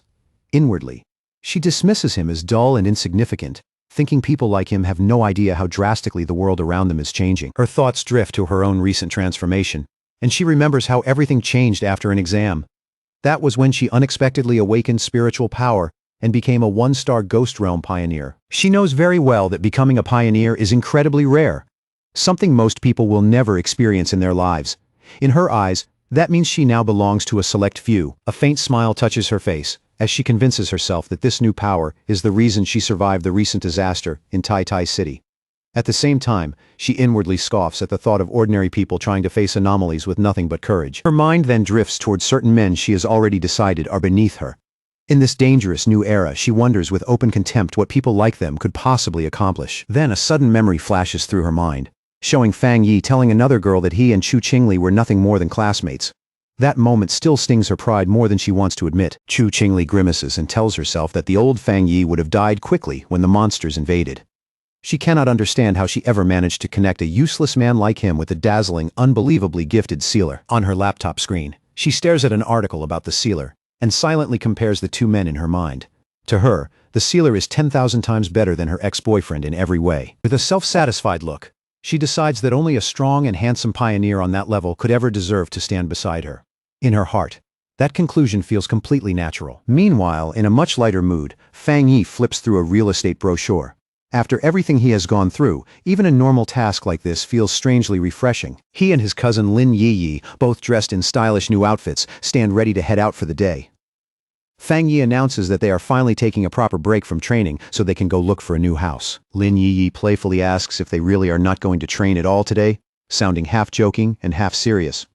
Fang Yi explains that training and rest have to stay balanced, then adds that the association's suggestion to improve their living conditions was actually a pretty sensible one. Lin Yi then remembers that the idea originally came from Su Qingying. Su Qingying had told her pretty directly that their current place needed an upgrade, and she had even said she would go house hunting with them herself. The thought leaves Lin Yi both thrilled and a little stunned, amazed that Su Qingying has access to that kind of money and influence. To her, casually offering them 2 high-end houses sounds almost unreal. As Fang Yi and Lin Yiyi enjoy their rare day off and continue looking at houses, something strange starts drifting through the air nearby. A foul green vapor slowly floats over, instantly ruining the relaxed mood. Lin Yiyi wrinkles her nose and asks Fang Yi if he can smell that awful stench too. Fang Yi immediately frowns and says yes. The smell is so bad it reminds him of a sewer. Fang Yi's face drops all at once, turning cold and sharp. In that instant, he understands the nasty stench isn't some coincidence. Someone has been following them on purpose. At the exact same time, he and Lin Yiyi both react. They spin around without hesitation, and the easy mood from a moment ago disappears completely, replaced by pure alertness. Out of the drifting green mist, 3 hard-faced men slowly emerge. Leading them is a big bald brute with a metal pipe in his hand. With a sneer, he calls Fang Yi the sealer and mocks him for only figuring it out now, after he and his little group had already been lured straight into a trap. The bald man openly looks down on Fang Yi, treating him like some overhyped pretty boy with no real strength to back up his name. Beside him, one man releases even more of that strange gas, while another laughs and says Tai Tai City must really be full of trash if they picked a kid like Fang Yi to be captain, not even trying to hide their greed. The 3 of them rush forward and demand that Fang Yi hand over every resource and benefit he got from the city. They shout it out shamelessly, like robbing someone in broad daylight is the most normal thing in the world. Lin Yiyi makes the first move. She bursts forward with impressive speed, throws out both hands, and fires off a blast of blue energy. But the man with the axe reacts just as fast, vaulting clean over her attack, like he's done it plenty of times before. The second he lands, spiritual power pours straight into his oversized weapon. The heavy axe starts glowing with a dangerous light, its blade humming like it just became far more lethal. As soon as the glowing axe comes down, Lin Yiyi throws up a barrier in front of herself. The blow slams into it with brutal force, and she grunts as the pressure crashes through her arms and forces her to brace. At the same time, the bald leader charges Fang Yi and swings the metal pipe straight at him. Lin Yiyi instantly warns her cousin that these men are pioneers too, and that they can use spiritual power. But Fang Yi doesn't even blink. He just catches the weapon with one bare hand and stops it cold, like it weighs absolutely nothing. The bald man can only stare. He freezes on the spot, completely unable to believe that a full-force strike was shut down that easily. Fang Yi looks at him with clear contempt, and a burst of flame suddenly blooms around his hand. In a cold, mocking voice, he asks what kind of stinking fish and rotten shrimp think they can rob him in the middle of the street. Before the man can even react, Fang Yi moves. He throws a punch without the slightest pause, his fist wrapped in blazing fire, and drives it straight into the bald leader's face. The hit sends the man flying backward. He screams in pain and disbelief, unable to accept that he got dropped so fast and so cleanly. Nearby, the accomplice with the gas tank just stares in shock. He cannot understand why Fang Yi is still perfectly fine. In his mind, that special universal permeating potion should have already eaten through Fang Yi's defenses and left him unable to move. Fang Yi only looks back at them, calm and completely unimpressed, while flames still dance across his hand. The green gas turns out to be a potion refined from the sweat of a wood attribute pioneer, designed to corrode a target's spiritual barrier and leave them exposed. The trade-off is the smell. It's foul enough to linger stubbornly in the air. Humiliated and furious, the bald man scrambles back up and yells that he was just careless for a second. He insists they're all in the spirit creation realm anyway, so there's nothing to be afraid of. Then charges Fang Yi again with a violent purple aura bursting around his body. Fang Yi gives a faint smirk the moment he reads the man's power. At a glance, he recognizes it as a mix of mutated earth and wood attributes. With dry contempt, he remarks that a dirty ability like that really does suit people who use dirty methods. Inside, he's completely at ease. Tricks like this might work on an ordinary spiritual barrier, but against him, they're barely worth taking seriously. Meanwhile, the man with the axe launches himself into the air again and comes straight at Lin Yiyi. The attack is fast, fierce, and clearly meant to crush her in a single blow, but Lin Yiyi reacts instantly. With perfect timing, she drives a kick straight into his groin, and the man lets out a miserable cry as all that momentum dies in one painfully humiliating second. Lin Yiyi lands lightly after the hit, while Fang Yi watches with a quiet, thoughtful look. He doesn't want to cause too much of a scene out in public, but by now, having his normal day ruined like this is genuinely getting on his nerves. Then he slowly takes off his sunglasses, and the mood around him changes immediately. His face goes completely serious. His red eyes begin to glow with a frightening intensity. After telling Lin Yiyi to step aside, Fang Yi finally lets his real power out. A huge wave of brilliant golden energy explodes from his body in an instant. The force alone blasts the attackers backward and makes the air around them shudder violently. Fang Yi stands in the middle of it like the core of a newborn sun. Golden light floods the entire area, so intense and overwhelming that the stunned men can barely keep their eyes open. That golden power keeps spreading without stopping, swallowing up the space around the three attackers. In moments, they're completely trapped inside that expanding field of burning light. Wrapped in those blazing sacred flames, the three men scream as pain rips through their bodies. Panicked, they cry out and ask what kind of terrifying fire this is. Only then do they finally understand the sealer's real power, and they desperately beg for the agony to stop. Just when Fang Yi is about to push his power even further and end this for good, Su Qingying suddenly rushes in, her voice cuts straight through the chaos as she shouts for him not to kill them, catching Fang Yi off guard. Seeing the three wrecked men collapsed across the street, Su Qingying lets out a relieved breath and explains that they're important targets already under the association's watch. Fang Yi glances at her and asks if she plans to take them away for official processing. Su Qingying nods right away and says yes. The association has already started registering all pioneers, and troublemakers like these, especially repeat offenders, are now under close watch. Standing over the beaten men, Fang Yi coldly tells them they got lucky today. He says he hates being disturbed, and if they ever bother him again, it won't end this simply. That earns him an annoyed sidelong look from Su Qingying. As paramedics arrive and start loading the injured men onto stretchers, Su Qingying tears into them without holding back. She tells them that if this had happened just 2 days earlier, the association would never have stepped in, and they would have deserved to die right where they fell. She reminds them that the sealer spared their lives for the association's sake, then grimly tells them to think carefully about the punishment waiting for them. Arms crossed, she watches the ambulance drive off and mutters in irritation about the idiots who actually dared challenge the #1 pioneer. Still looking a little uneasy, Lin Yi quietly asks what kind of punishment those men will get. Su Qingying explains that all three already have criminal records, so even though they're in the spirit creation realm, they'll be sentenced to life in prison, stripped of both freedom and civil rights, and made to serve as pioneers behind bars for the rest of their lives. After hearing that, Fang Yi goes quiet for a moment. Then he says the method actually isn't bad. To him, it sounds practical, and it seems effective for dealing with dangerous pioneers. Su Qingying then turns to Fang Yi with an exasperated look and calls him the association's precious sweet bun and the future of Shaguo. She complains that even after all the effort they put into promoting him, clueless idiots still keep coming to provoke him, and it seriously makes her wonder if their publicity has been way too restrained. She goes on to say that it's the association's job to recruit strong pioneers like him and help them keep growing.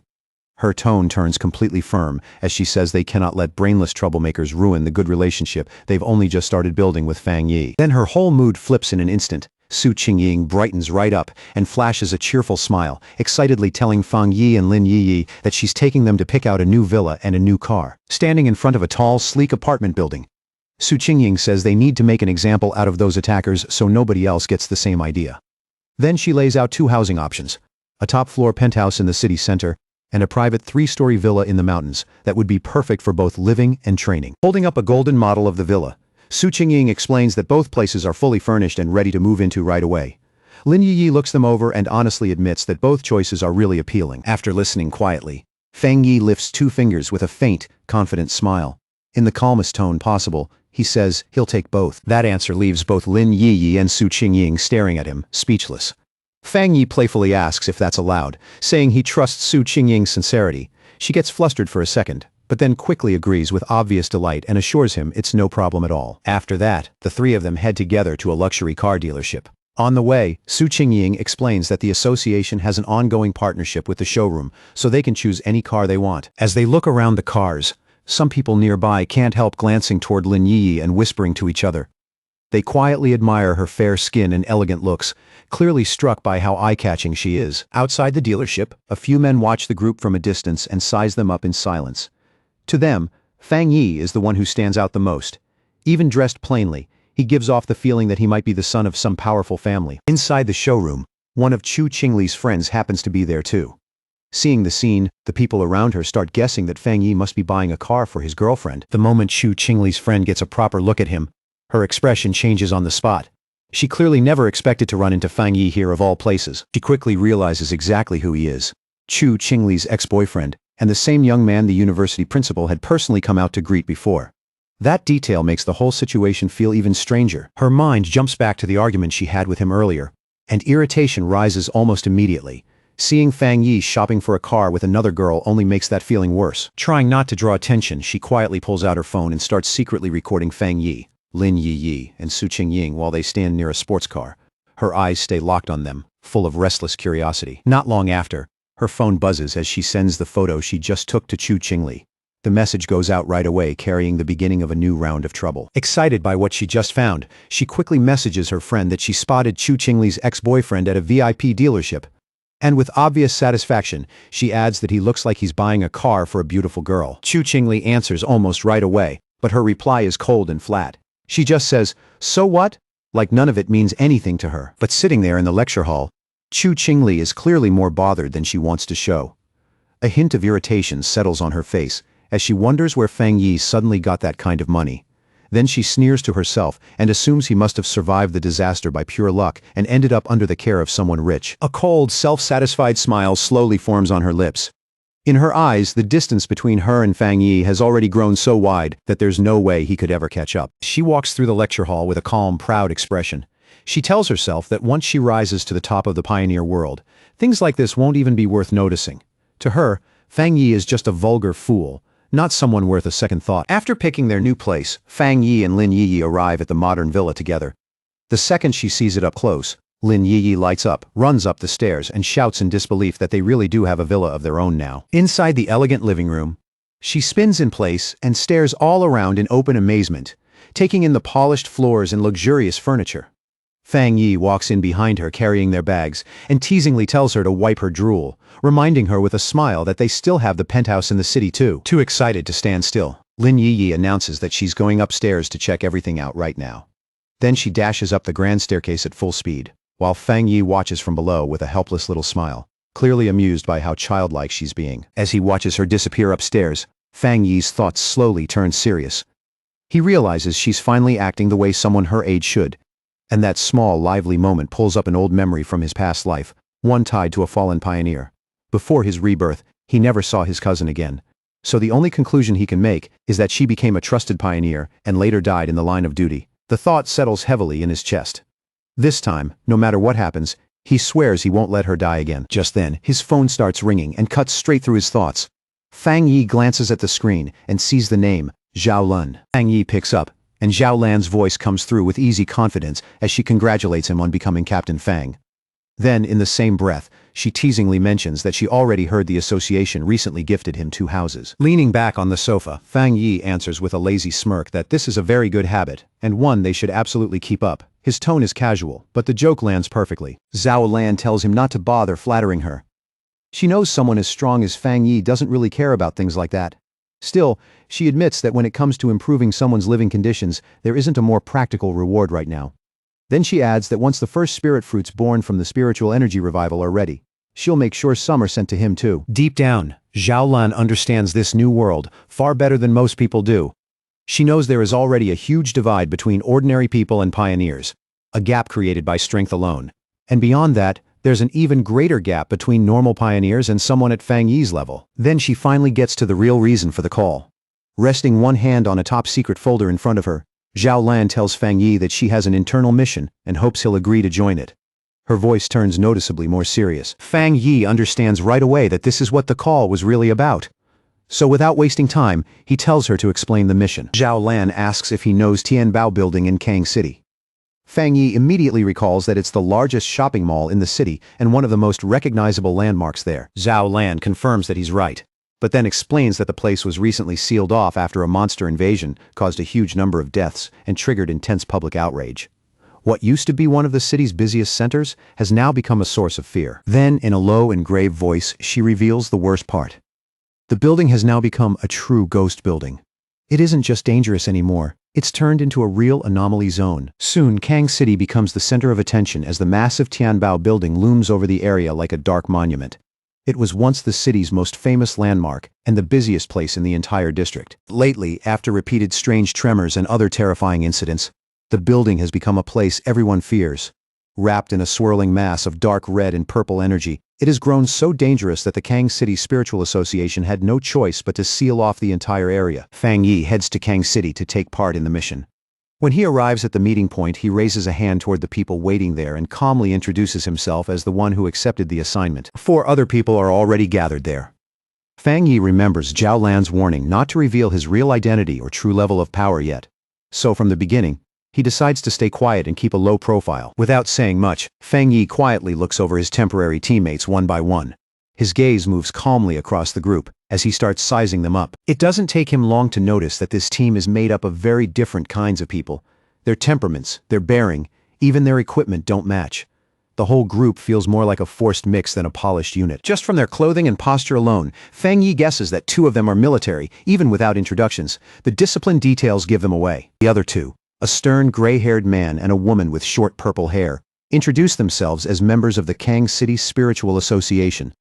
They explain that Zhao Lan already spoke to them ahead of time, and that all of them will be working together on this mission. Not long after that, the group gets into an armored vehicle and heads toward the sealed building.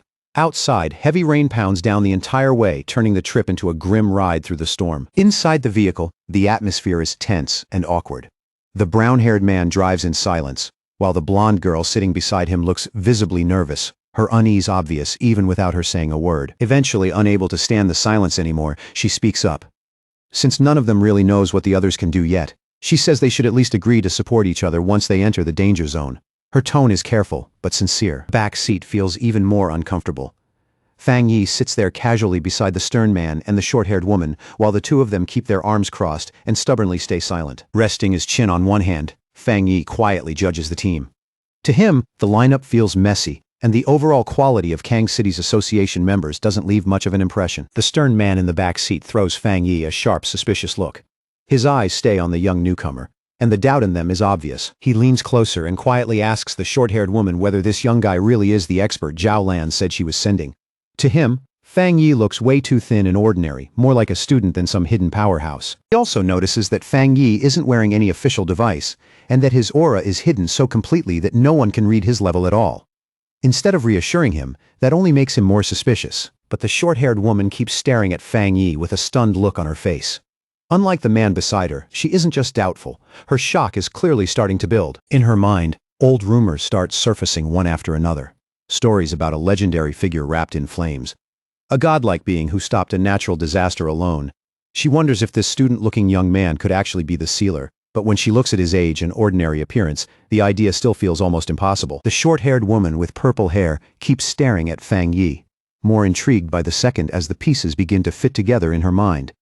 This young man matches the description of the legendary figure said to possess 3 rare high-level powers and to have sealed the King of Anomalies.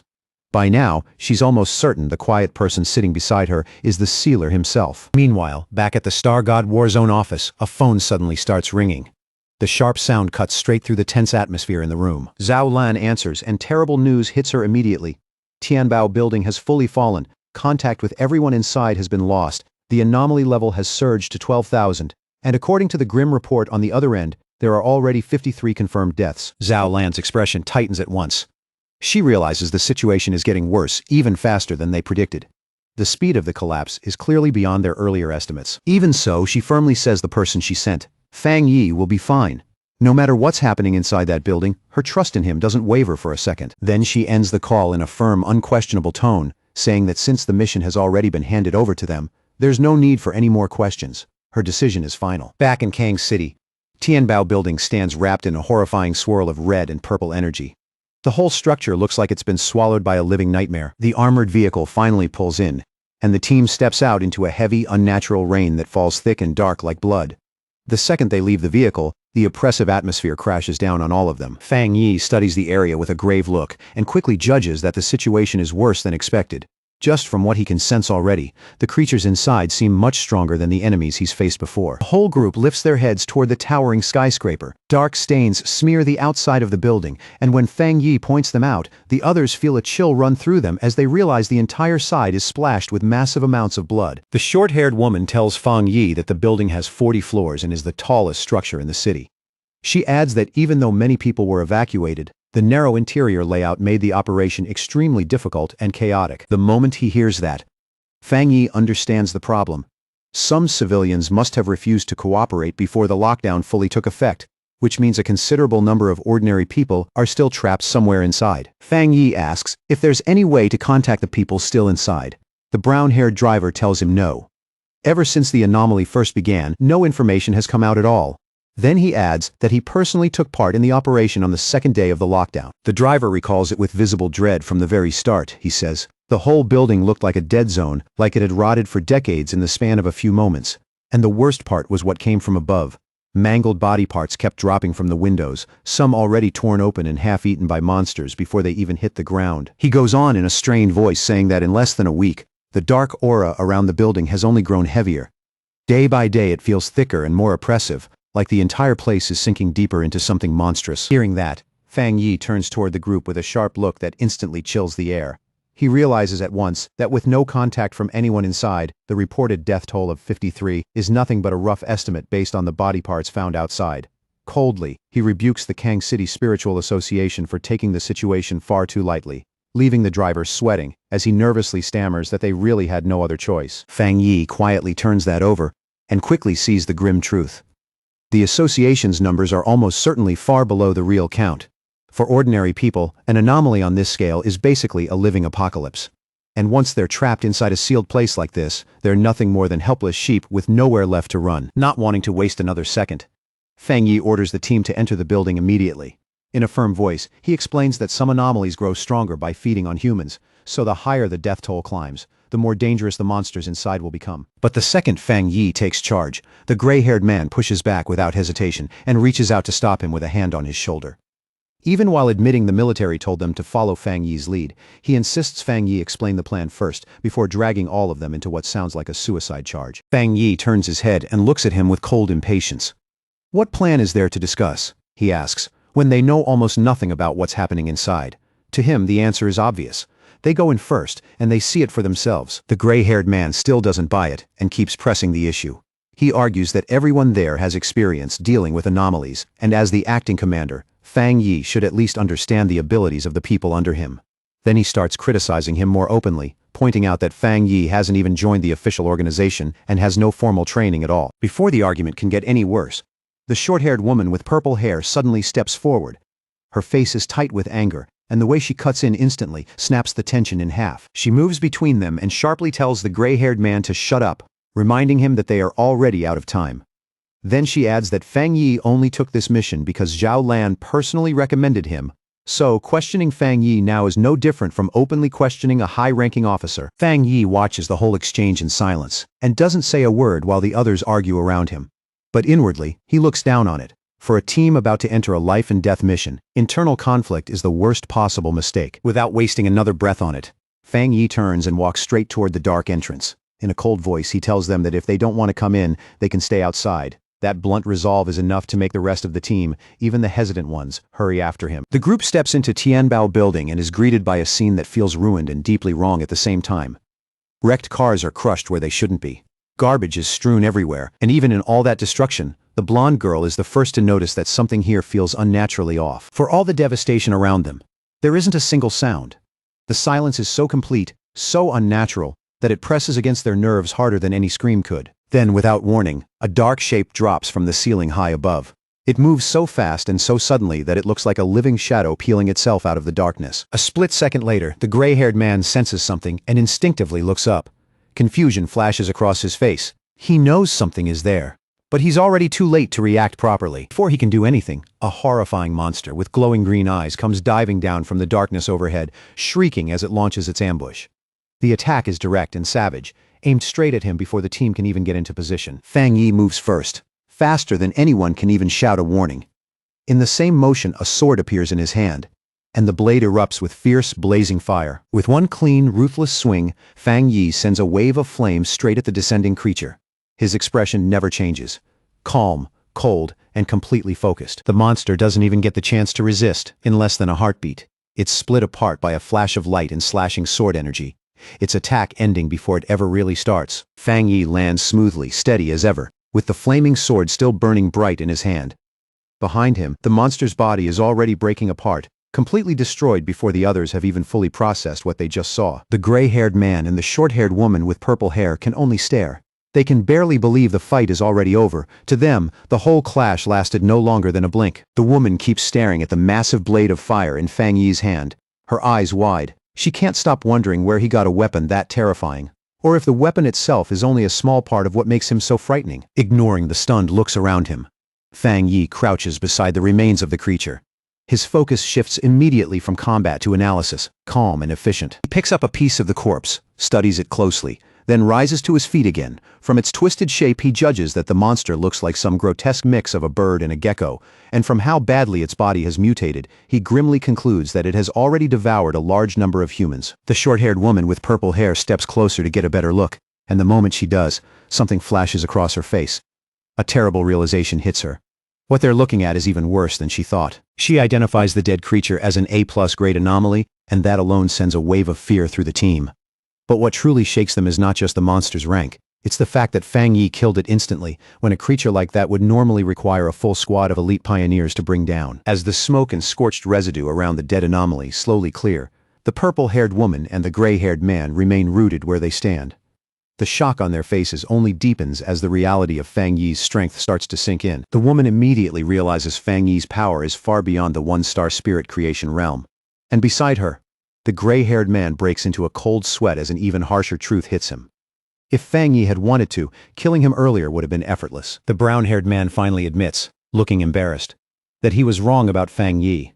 He says he never imagined this young man could really be the legendary sealer, because in his mind, the sealer had always been some old master who never let go of his sword. With his back still to them, and the blade in his hand still wrapped in fire, Fang Yi explains that after advancing, he fused his spiritual power with his sword and turned it into a spirit weapon he can summon and shape whenever he wants.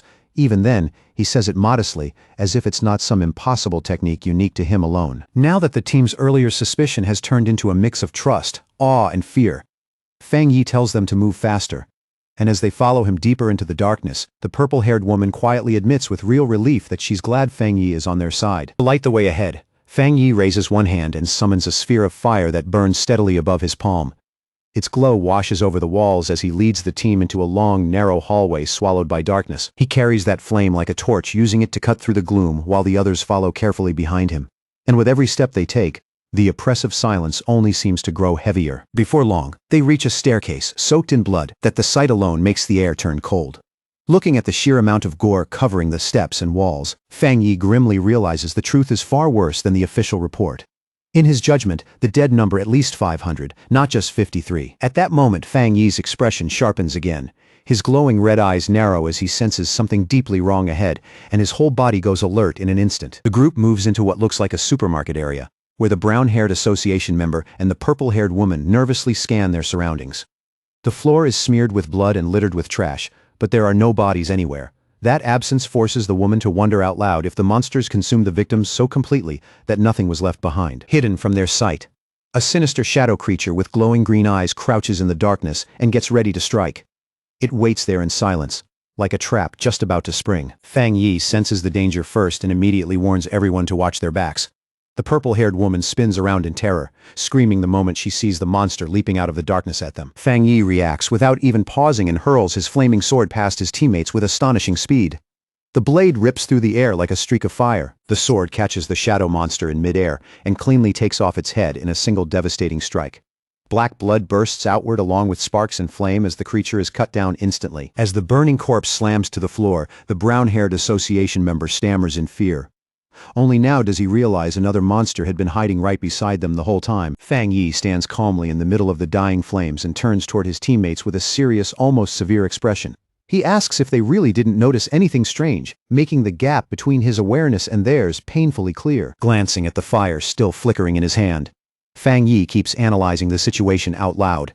He tells the gray-haired man that while the two monsters they've killed so far were both powerful, there simply weren't enough of them to trap and wipe out the earlier rescue team by themselves. Then a possibility hits him, sudden and deeply unsettling.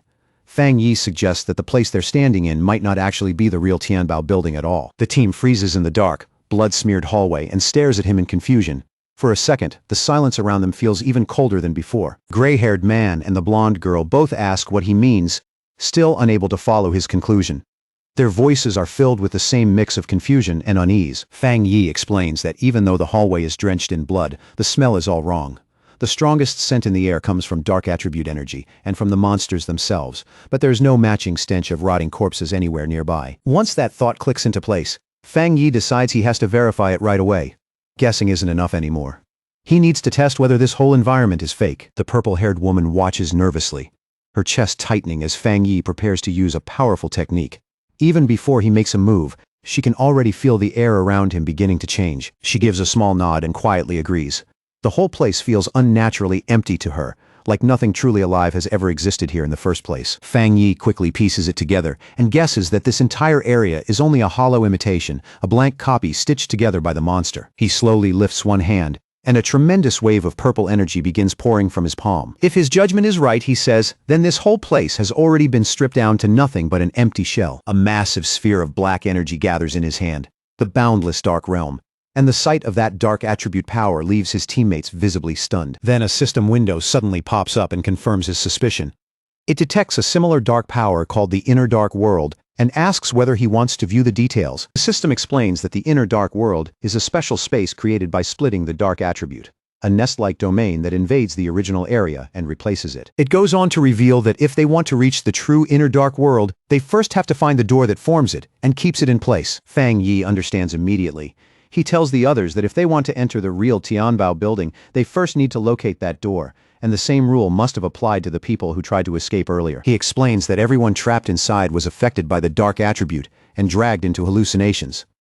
Most likely, they mistook the windows for an exit. He guides the dark energy with one hand. Fang Yi coldly concludes that this is exactly why the people who tried to flee through the windows all ended up dead. The purple-haired woman finally understands, and the color drains from her face. Realizing the victims were deceived by the dark attribute right up until the end, she hurriedly asks Fang Yi if their next step is to search for that door. But before they can act, the situation gets worse in an instant. Fang Yi's system suddenly warns him that the hostile Inner Dark World has sensed his presence and has now fully manifested. The appearance is so abrupt that even Fang Yi is caught off guard. And in that same moment, an enormous blast of purple energy comes crashing down from above, pressing the whole team under its weight. The brown-haired association member and the blonde girl collapse immediately under the crushing pressure. Clutching their heads in agony, they cry out that their spiritual defenses are being torn apart. Fang Yi's eyes flare with overwhelming power, one glowing red and the other shining gold as he stares straight into the descending energy. In the next instant, he summons a barrier and spreads out a powerful dome of golden light, shielding his teammates from the assault. Inside that barrier, the blonde girl and the brown-haired association member gasp desperately for breath, relief washing over their faces as the unbearable pain finally starts to fade. They lift their heads and stare at Fang Yi in shock. While they were nearly crushed by that dark energy, the sealer is standing there completely untouched. At that moment, they both understand the truth. That dark power could have killed them without even touching them directly. And without Fang Yi, there was no way they were getting out alive. Then suddenly, Fang Yi locks his gaze onto a single point in the empty air. His sword erupts in fierce flames as he says he's found it. Without a second's hesitation, he unleashes Fire Dragon, drawing his blade and slashing violently at the unseen point, while shouting that the entrance is right there. The impact is so violent that the surrounding space cracks apart like shattered glass. The gray-haired man and the purple-haired woman can only stand there and watch in shock as the hallway splits apart and collapses right in front of them. Fang Yi steps onto the newly revealed ground ahead, his face cold and his focus heavy. As the fake scene peels away, it reveals a massive, horrifying gateway wrapped in dark green mist and twisting shadows, the real entrance to the Inner Dark World. Fang Yi takes the lead, his flaming sword casting light through the dark, and orders everyone to stay close behind him. As they push deeper into the real building, Fang Yi keeps a golden barrier around the team, protecting them from the disgusting red flesh-like veins spread all across the walls. Blonde girl suddenly turns sick and covers her mouth, saying the smell in the air is horrible. Fang Yi stares ahead with a grim expression and says the stench is unmistakable. It's the smell of blood and corpses, their own people. Not long after that, the group comes across a horrifying sight. The floor is covered with the bodies of the missing pioneers, proof that they were trapped here and slaughtered inside this dark space. Before anyone can fully process it, the group is suddenly ambushed as a swarm of shadowy, bat-like creatures pours down from the ceiling and surrounds them. Looking up, the team sees a terrifying mass of monsters swirling overhead, closing in from every side and sealing them in. Then, from the center of that swarm, a gigantic A+ grade demon-like monster with glowing red eyes dives straight down at them. The gray-haired man and the brown-haired association member freeze in shock, shouting that it's insane to run into another high-level dark monster this fast. Fang Yi doesn't hesitate for even a second. He summons his blazing sword at once, then he hurls it forward, and the blade tears straight through the descending monster's chest in an eruption of fire. The monster lets out a pained roar, but Fang Yi is already moving, charging in to finish it. He drives his sword into the ground and clamps his hand tightly around the hilt. Then, in a blur of unbelievably fast motion, Fang Yi unleashes a storm of flaming slashes across both the swarm and the giant monster. He lands with effortless control, and a huge explosion of holy fire erupts around him, swallowing and burning everything in its path. The blonde girl and the purple-haired woman throw up their arms to shield their faces from the searing heat, stunned as they watch the dark monsters melt away the instant they touch his flames. Only then does it really hit them. Ever since this mission started, they've barely had to do anything at all. Meanwhile, Fang Yi walks through the burning aftermath, his sword glowing red like molten lava. Then he slowly reaches one hand down toward the floor, where the bodies of the earlier victims still lie. Using his fire with surprising care, Fang Yi gently cremates the innocent dead, giving them the dignity of a proper burial instead of leaving them behind in this corrupted place. The brown-haired association member and the blonde girl watch the flames with deep awe, saying Fang Yi truly deserves the title of sealer. Fang Yi turns back to the group and begins giving orders. Now that they're inside the building, he tells them, it's time for them to do their part. He instructs them to search the first floor for survivors while he heads upstairs to deal with the remaining monsters. The others, including the gray-haired man and the purple-haired woman, immediately stand ready to obey. Whatever doubt they had before is now completely gone, replaced by respect. Fang Yi keeps sweeping through the building floor by floor. By the time he reaches the 10th floor, he's already fighting through a swarm of flying shadow creatures, swinging his flaming sword to keep them from surrounding him. Even in the middle of the fight, he studies them and realizes these enemies have evolved to at least the one-star spirit creation realm. Even so, he cuts through them with ease, noting that while they've grown stronger, their actual abilities haven't changed that much. Fang Yi leads the team up the escalator toward the 15th floor, his sword dragging behind him and leaving a long trail of fire to light the dim passage. With every step higher, the air grows heavier, pressing down on their chests like an invisible weight. The blonde girl winces and says the freezing dark power is starting to seep through even her barrier. Then they reach a hallway packed with bodies, and the sight alone makes the already suffocating atmosphere feel even colder. The gray-haired man suddenly notices something wrong with the corpses. He quickly warns everyone that something is moving inside them, and that the remains are corrosive. In a tense voice, he tells the team not to breathe in the spores no matter what. A single drop of thick liquid falls from above and lands in the puddle below with a sharp, eerie plink. In that unnatural silence, even a sound that small feels like the start of something much worse. Then, in the next instant, a massive spike-like shadow rises violently behind Fang Yi and the brown-haired association member. The hidden monster finally shows itself, towering over them in a twisted, terrifying shape that makes the whole corridor feel even tighter. It's a horrifying creature covered in eyes, all of them staring down from above with a sick, hungry intelligence. Then it throws back its head and roars, unleashing a relentless storm of energy spikes that tears through the air. Fang Yi doesn't show even a trace of fear. Instead, he smiles, and there's almost a note of excitement in his voice when he says things are finally starting to get interesting. Fang Yi spins his sword at blinding speed, and the motion instantly forms a burning shield of fire around him. One after another, the incoming energy spikes slam into the flaming barrier, only to be knocked away in bursts of sparks. The monster drops lower and charges in for a direct attack, but Fang Yi is already ready to meet it head-on. In that brief clash, he realizes the creature still isn't fighting seriously. It's stalling, buying time so it can keep evolving. Without hesitation, Fang Yi hurls his flaming sword forward with crushing force. The attack catches the monster off guard, and the instant the blade hits, a violent explosion fills the corridor with blazing light. Fang Yi reaches a hand toward the burning aftermath, almost looking disappointed. He tells the defeated monster he gave it too much credit, because he was expecting at least something on the level of a 3-star spirit creation opponent. The gray-haired man stays fully alert and sharply turns the moment he hears a faint sound nearby. At the same time, Fang Yi lifts his gaze toward the source and calmly asks who's hiding there. Looking inside, Fang Yi asks if they're survivors. A young man hiding nervously behind the door stammers in fear and disbelief, asking if they're the forerunners sent to save them. The team soon finds 5 people still alive inside what looks like a hidden storage room, belonging to a luxury brand store. The survivors are packed tightly together in the dark, pale and trembling, with terror written all over their faces. Fang Yi quickly understands they must have hidden in this room to avoid the attack outside, and judging by the way they look, they've likely been trapped here for a long time, barely daring to make a sound. Seeing how terrified they are, Fang Yi softens his expression and gives them a gentle smile meant to calm them down. He reassures them that things are under control now and tells them clearly that they came here to rescue them. The brown-haired association member steps forward with a warm smile and introduces the group as members of the Kang City Spirit Association.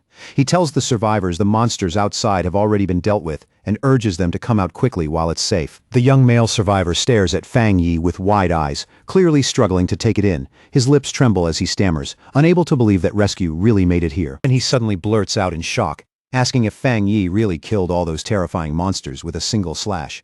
His voice is full of disbelief, like he's talking about some legend, not something a real person could do. Meanwhile, outside Tianbao Building, the monitoring team continues watching the situation closely. The whole structure is still wrapped in ominous red energy, But even through the tension, everyone at the monitors can tell something is different this time. They track Fang Yi's spiritual energy floor by floor, picking up the fire from his spirit weapon everywhere he goes. Then an analyst suddenly shouts that the latest reading has already reached the 40th floor, and the whole room freezes. In stunned disbelief, they report that the sealer cleared Tianbao building from bottom to top in just 9 minutes and 56 seconds. Right away, they realize this news is going to shake the entire pioneer world in Kang City. But before the room can fully celebrate, a red alarm suddenly blares through the station. One of the staff members warns them it still isn't over, because an S-class monster eruption has just been detected on the very top floor. Back on the top level, Fang Yi stands in the middle of shattered rubble and slowly lifts his eyes. His expression turns serious. The air around him goes still and tense, like the entire floor is holding its breath before the real battle begins. He realizes immediately that he's found the main target. Looming high above him is a massive skeletal creature wrapped in glowing green energy and black feathers, and Fang Yi identifies the terrifying thing at once as the anomaly king of this place, the Bone Bird. Without wasting a second, Fang Yi charges straight at the enormous anomaly king. He leaps into the air with sword in hand, closing the distance in a flash with a direct, fearless attack. As he rushes in, he analyzes the creature in an instant and notices something strange. The worms crawling across its body aren't parasites at all. They're actually part of its main body, fused into that grotesque form. With one powerful swing, Fang Yi unleashes a golden slash that tears across the air with terrifying force. But the Bone Bird raises its thick cage-like bones and blocks the attack head-on, stopping the blow before it can break through. For the briefest second, a flicker of surprise crosses Fang Yi's face when his strike is stopped. It lasts only an instant, but it's enough to show that this monster is at least worth noticing. The monster fixes him with its glowing green eyes and glares down at him with cold hostility. The look in those eyes is vicious and predatory, full of the confidence of something that still thinks it can win. Down below, his teammates can only watch in despair as the fight unfolds. Seeing even the powerful sealer meet resistance from the Anomaly King leaves them painfully aware of how small and helpless they are, with no real way to support him. Fang Yi lets out a quiet sound of annoyance. It's small, but the irritation in it is unmistakable. Having tested the creature enough, he decides the fight has already dragged on long enough. He stops holding back, and his presence alone makes it clear that he's about to end this for real. He calls down divine thunder, and crackling blue lightning instantly coils around his sword. The blade hums with violent energy as snapping electricity fills the air around him. Then he swings again with thunder surging through the blade. This time, the attack cuts through the bone defenses that stopped him before with shocking ease, like they were never strong enough to matter. The Bone Bird roars in pain and fury, but Fang Yi, wrapped in flickering blue lightning, only tells it coldly to stop making so much noise. His calm contempt hits even harder than the attack. Then he unleashes a massive vertical slash of blue energy that tears straight through the monster's giant body. The strike is clean, brutal, and overwhelming, splitting through it with unstoppable force. Staring coldly at the creature, Fang Yi remarks that even though this monster turned the building into a feeding ground, it's still much weaker than the Bat Anomaly King he fought before. To him, the whole battle is already starting to feel disappointingly one-sided. Fang Yi moves again at incredible speed, vanishing and reappearing around the monster as he unleashes a rapid flurry of slashes. Only after the barrage is finished does he land lightly back on the ground, steady and fully in control. The gray-haired man and the blonde girl stare in complete shock as they watch the fight. They realize Fang Yi isn't just resisting the monster or even matching it. He's completely overwhelming the Anomaly King by himself. The purple-haired woman watches even more carefully, and soon something chilling clicks into place. Every single cut Fang Yi makes is perfectly measured and deliberate, like he's dissecting the monster piece by piece with terrifying precision. Fang Yi quickly realizes he hasn't even needed to strike the Bone Bird's skull directly. As he effortlessly evades its attacks, he understands the creature can barely fight back at all, because the gap between them has already become overwhelming. Right then, he concludes that he has grown even stronger than the Anomaly King itself. The monstrous bird lets out a desperate broken roar as it struggles to recover. The sound is ragged now, carrying more panic than menace. Fang Yi looks at it coldly, one glowing red eye burning with ruthless intent, and asks if it really thinks it can still heal. Then he mocks it again, asking if it honestly believes he's just been playing around this whole time. A huge amount of spiritual energy begins gathering around him at once. Bright blue lightning crackles wildly through the air, making the entire top floor tremble under the pressure of the power he's drawing in. Once the energy is fully charged, Fang Yi bends his knees and launches himself high into the air. He rises through the storm of lightning like a spear aimed straight into the sky. Then he drives that power directly into Tianbao building, releasing a massive pillar of lightning that blasts through the structure from top to bottom.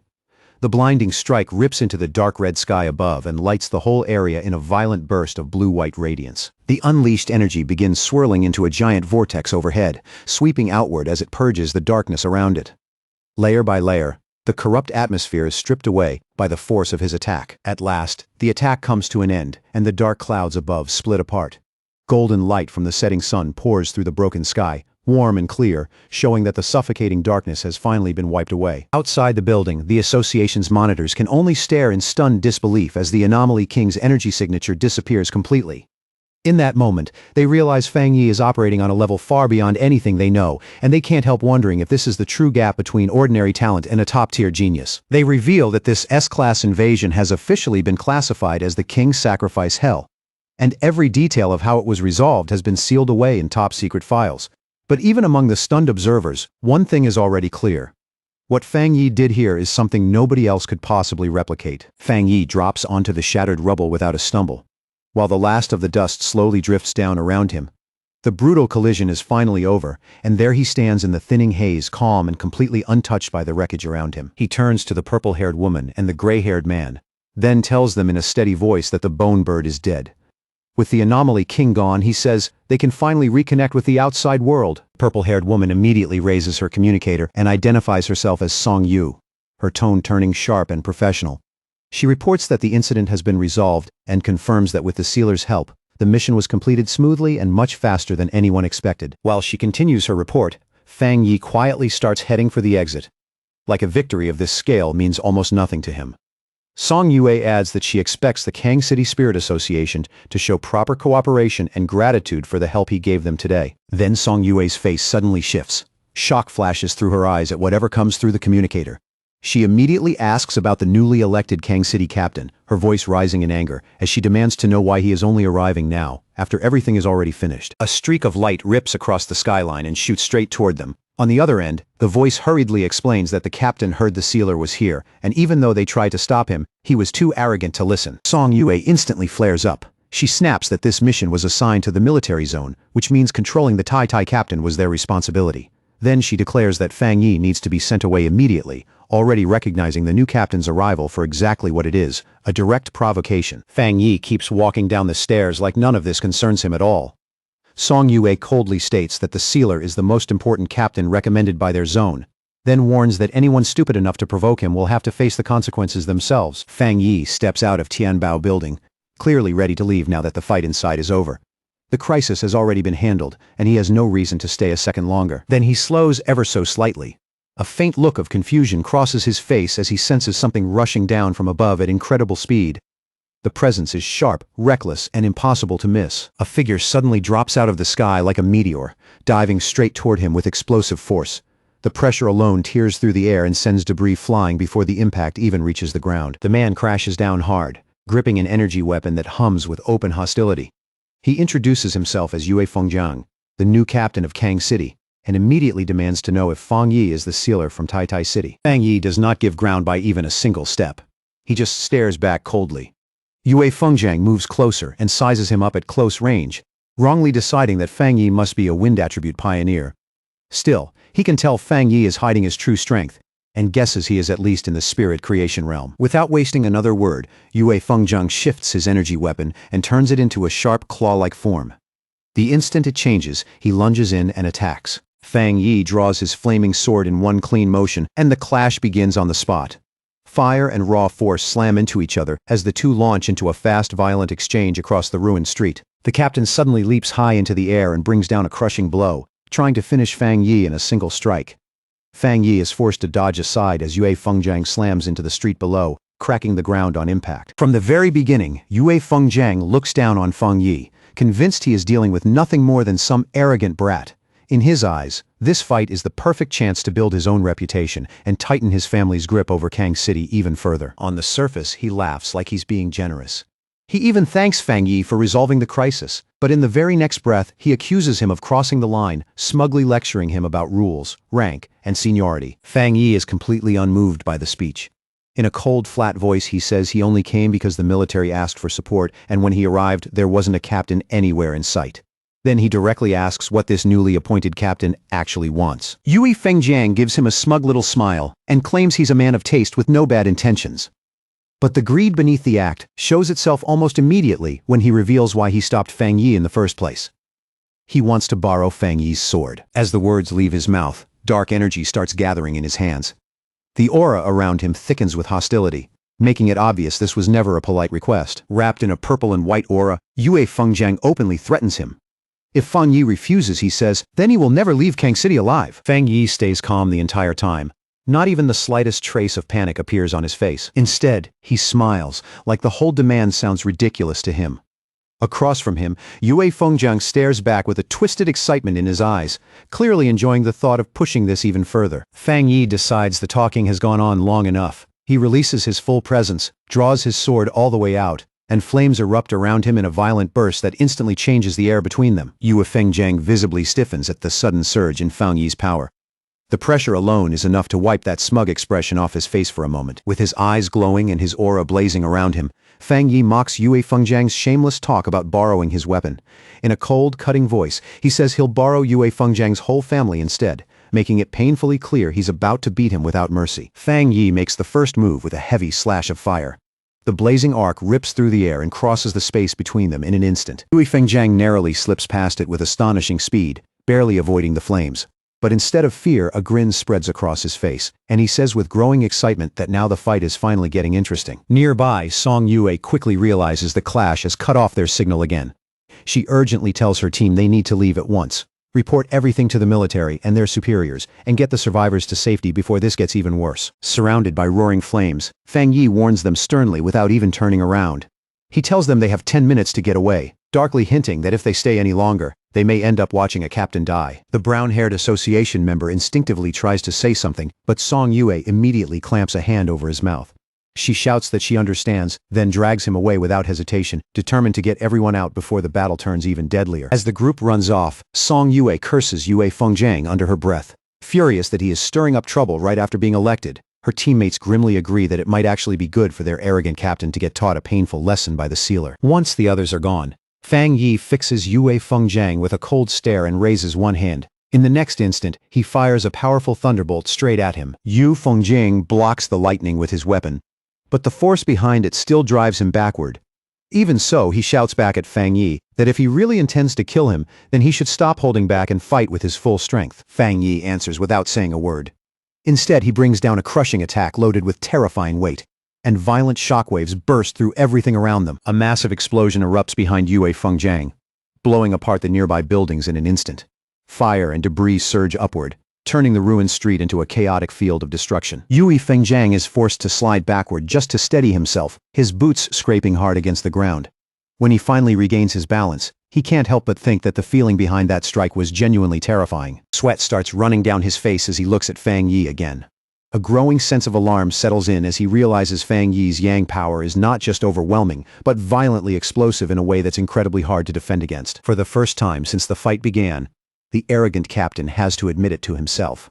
He's afraid. Across from him, Fang Yi stands inside the raging flames like a dark silhouette with glowing red eyes, then gives a faint smirk at Yue Fengjiang's earlier challenge about using his full power. He coolly replies that if he really fought with 100% of his strength, Yue Fengjiang probably would not even last 10 minutes. His voice stays calm, but the contempt in it cuts harder than a direct insult. Yue Fengjiang only smiles back, forcing his confidence to hold. Even now, his pride refuses to crack all the way. Then he bursts into manic laughter, convincing himself that the real power must be in the sword, not Fang Yi. In his mind, it has to be some newly developed secret weapon from the Spirit Association, and Fang Yi is just lucky enough to be the one carrying it. Fang Yi does not bother answering. He only looks at Yue Fengjiang with a cold, unimpressed stare, as if the man's delusion is too foolish to even deserve a response. In Yue Fengjiang's imagination, he pictures the weapon sealed inside a containment tube, like some terrifying classified prototype. The thought only makes him more jealous that something so valuable ended up in the hands of a kid like Fang Yi. He presses a hand to his chest and decides that coming to this city was worth it after all. Because in his eyes, he has just found a priceless treasure waiting to be taken, completely swallowed by greed. Yue Fengjiang tears off his shirt as purple energy surges across his body. He arrogantly calls Feng Yi nothing more than a two-star cultivator, demands the blade, and openly threatens to kill him for it, shouting that Feng Yi still hasn't shown enough strength to truly impress him. Meanwhile, back at Tai Spirit Association headquarters, the mood is tense and heavy. A superior slams both hands onto the table in fury after hearing that the Kang City captain has started a fight with their own captain, Fang Yi. Su Qingying looks deeply worried as the superior breaks into a sweat, finally realizing how serious this has become. She points out that the sealer was invited by the Star God Warzone, which means this is no longer some simple personal conflict, but a clash tied directly to high-level military politics. The superior suddenly freezes when his assistant leans in and whispers a new update. Staring in disbelief, he asks the assistant to repeat the ridiculous news, like he can't trust what he just heard. The assistant explains that they already reached out to Kang City, but the response they got back was unbelievably arrogant. The other side said that if the fight is not stopped within 10 minutes, things will become irreversible, clearly assuming Fang Yi is the one about to lose. In their eyes, Kang City ranks third among the cities, so their captain simply cannot be defeated. The Tai officials are stunned, and just as insulted. The contempt in that reply is impossible to miss. Kang City is openly looking down on them. Superior slams his fist onto the desk again, his face darkening as he curses the Kang City officials for being complete idiots. He realizes they think sealing a top-level monster is some simple routine job and that they have no idea what kind of person Fang Yi really is. The assistant quickly adds that the Kang City captain is rumored to have only recently reached the 3-star rank. On top of that, he comes from a massive family with resources that seem almost endless, which is exactly why he has grown so arrogant and untouchable. The superior turns toward the window and lets out a cold scoff at the mention of a mere 3-star. With a grave look on his face, he says Fang Yi holds multiple top-level powers, and his real combat strength has long gone far beyond the realm written on paper. Then he reaches a grim conclusion. Since Kang City never went through the King's Sacrifice hell themselves, they have no clue what Fang Yi's title really means. In his view, their captain is not just going to lose this fight, he may end up dead. Back in the fight, Fang Yi pulls his arm back and readies a devastating punch. His glowing red eye burns with a ruthless light, making the pressure around him feel even heavier. The punch smashes straight across Yue Fengjiang's face with brutal force. Blood and broken teeth burst into the air at once, and the arrogant captain's defense collapses in one humiliating instant. The fight climbs even higher and carries on in the sky above the city. Flames, shockwaves, and streaks of energy rip through the night, like a full-scale disaster unfolding right over the world below. As the clash drags on, Yue Fengjiang grows more and more confused. No matter how he attacks, his power cannot seem to break through Feng Yi's flames, and he cannot understand why that fire blade feels so endless, like it can never be worn down. And the longer they fight, the worse it gets. Yue Fengjiang is horrified to realize that the moment his spiritual power touches Fang Yi's flames, it starts disappearing, as if everything he releases is being swallowed by some vast sea. Under Fang Yi's relentless pressure and non-stop assault, he starts to feel completely overwhelmed. Then, without warning, Fang Yi appears right beside Yue Fengjiang's face.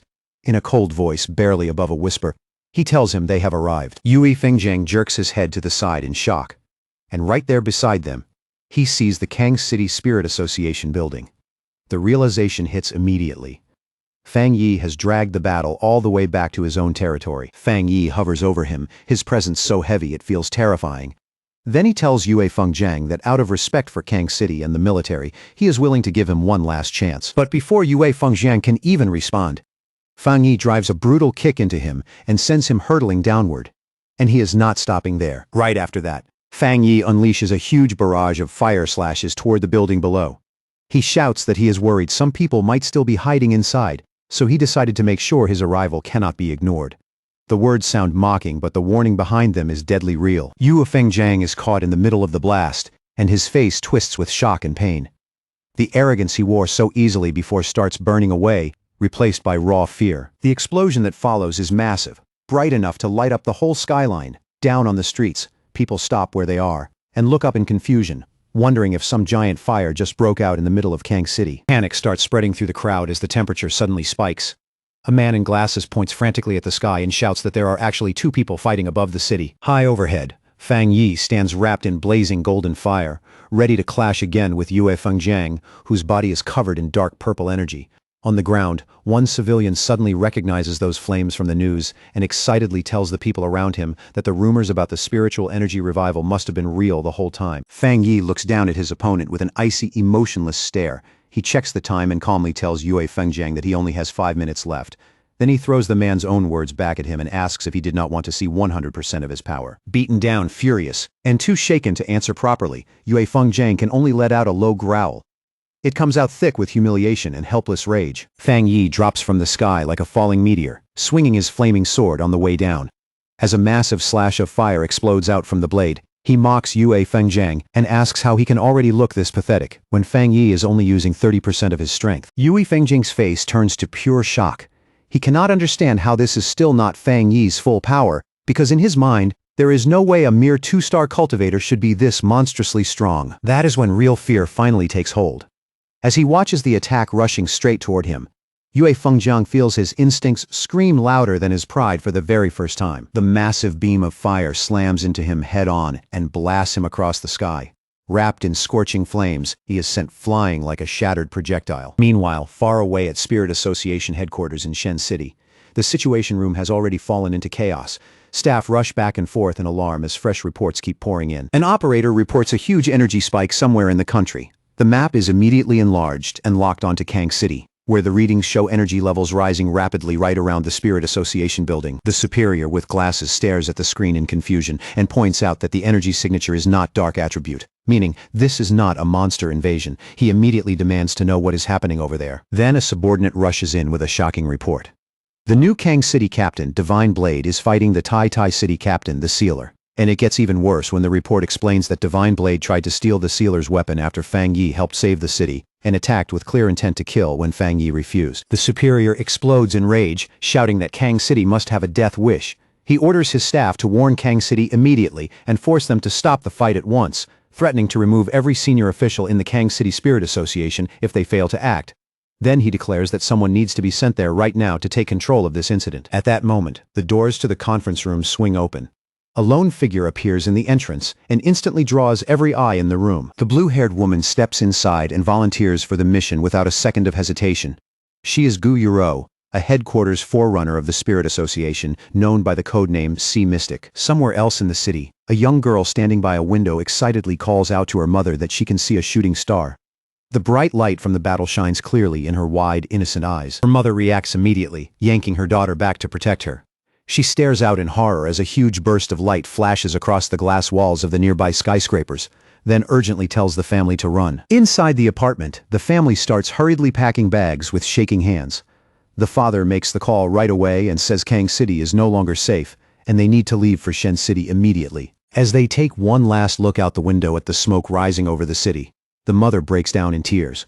The father does his best to steady the family, promising they will find a way out as they leave behind their home and everything familiar. Back in the sky a minute earlier, Yue Fengjiang screams in agony as a massive wave of fire swallows him whole. Trapped inside the burning blaze, he struggles desperately against the unbearable heat. He finally bursts out of the flames battered, shirtless, and badly wounded, then roars a furious threat at Fang Yi. He warns that his powerful Yue family will never let this go, and that they will come after him for what happened here. Fang Yi stays calm in the sky, not paying those threats any attention at all, while Yue Fengjiang keeps screaming that the Kang City Spirit Association will never let him escape. Down below, inside the glass-walled headquarters, a group of officials watches the battle in growing panic. Looking at the brightness and force of the attacks, they realize their captain cannot hold on much longer and start shouting for someone to save him. They desperately yell for the Tai City captain to stop his attack immediately. But Fang Yi gives them nothing except a silent, icy look. The annoyance on his face makes it clear their words mean absolutely nothing to him. Looking down at the officials gathered inside the building, Fang Yi listens as they loudly declare that Yue Fengjiang is their captain, and that attacking him is the same as provoking their entire association. The more they shout, the more obvious their cowardice becomes. One of the officials slams his fist against the glass wall and angrily shouts that they will never accept this. The words sound bold, but the panic behind them is impossible to hide. Fang Yi looks at them with glowing red eyes, completely unimpressed, even standing in front of someone far stronger than they are. The Kang City Spirit Association still chooses arrogance over common sense, and to him, that only makes them look more ridiculous. A huge spiral of fire rises around Fang Yi as he coldly mocks them. He suggests that they ignored the other captains because they assumed their own captain was stronger than everyone else, or maybe because they simply did not want to get involved until the danger reached their own doorstep. Having decided they need to be taught a lesson, Fang Yi swings and sends a massive fire slash straight at the Spirit Association building. The attack tears downward with merciless speed. Inside, the officials duck and scramble for cover in terror as the holy flames smash through the windows and sweep into the office. Fire tears across the room, burning through everything in its path and proving beyond doubt that their threats carry no weight in front of him. Fang Yi turns away from the destruction with open disgust in his eyes. Floating above the battered Yue Fengjiang, he coldly mocks him and asks if he really thought he could take that sword from Fang Yi's hand with strength that pitiful. The battle reaches its cruelest point as Yue Fengjiang, who was so arrogant just moments ago, is left bleeding, exhausted, and gasping for air.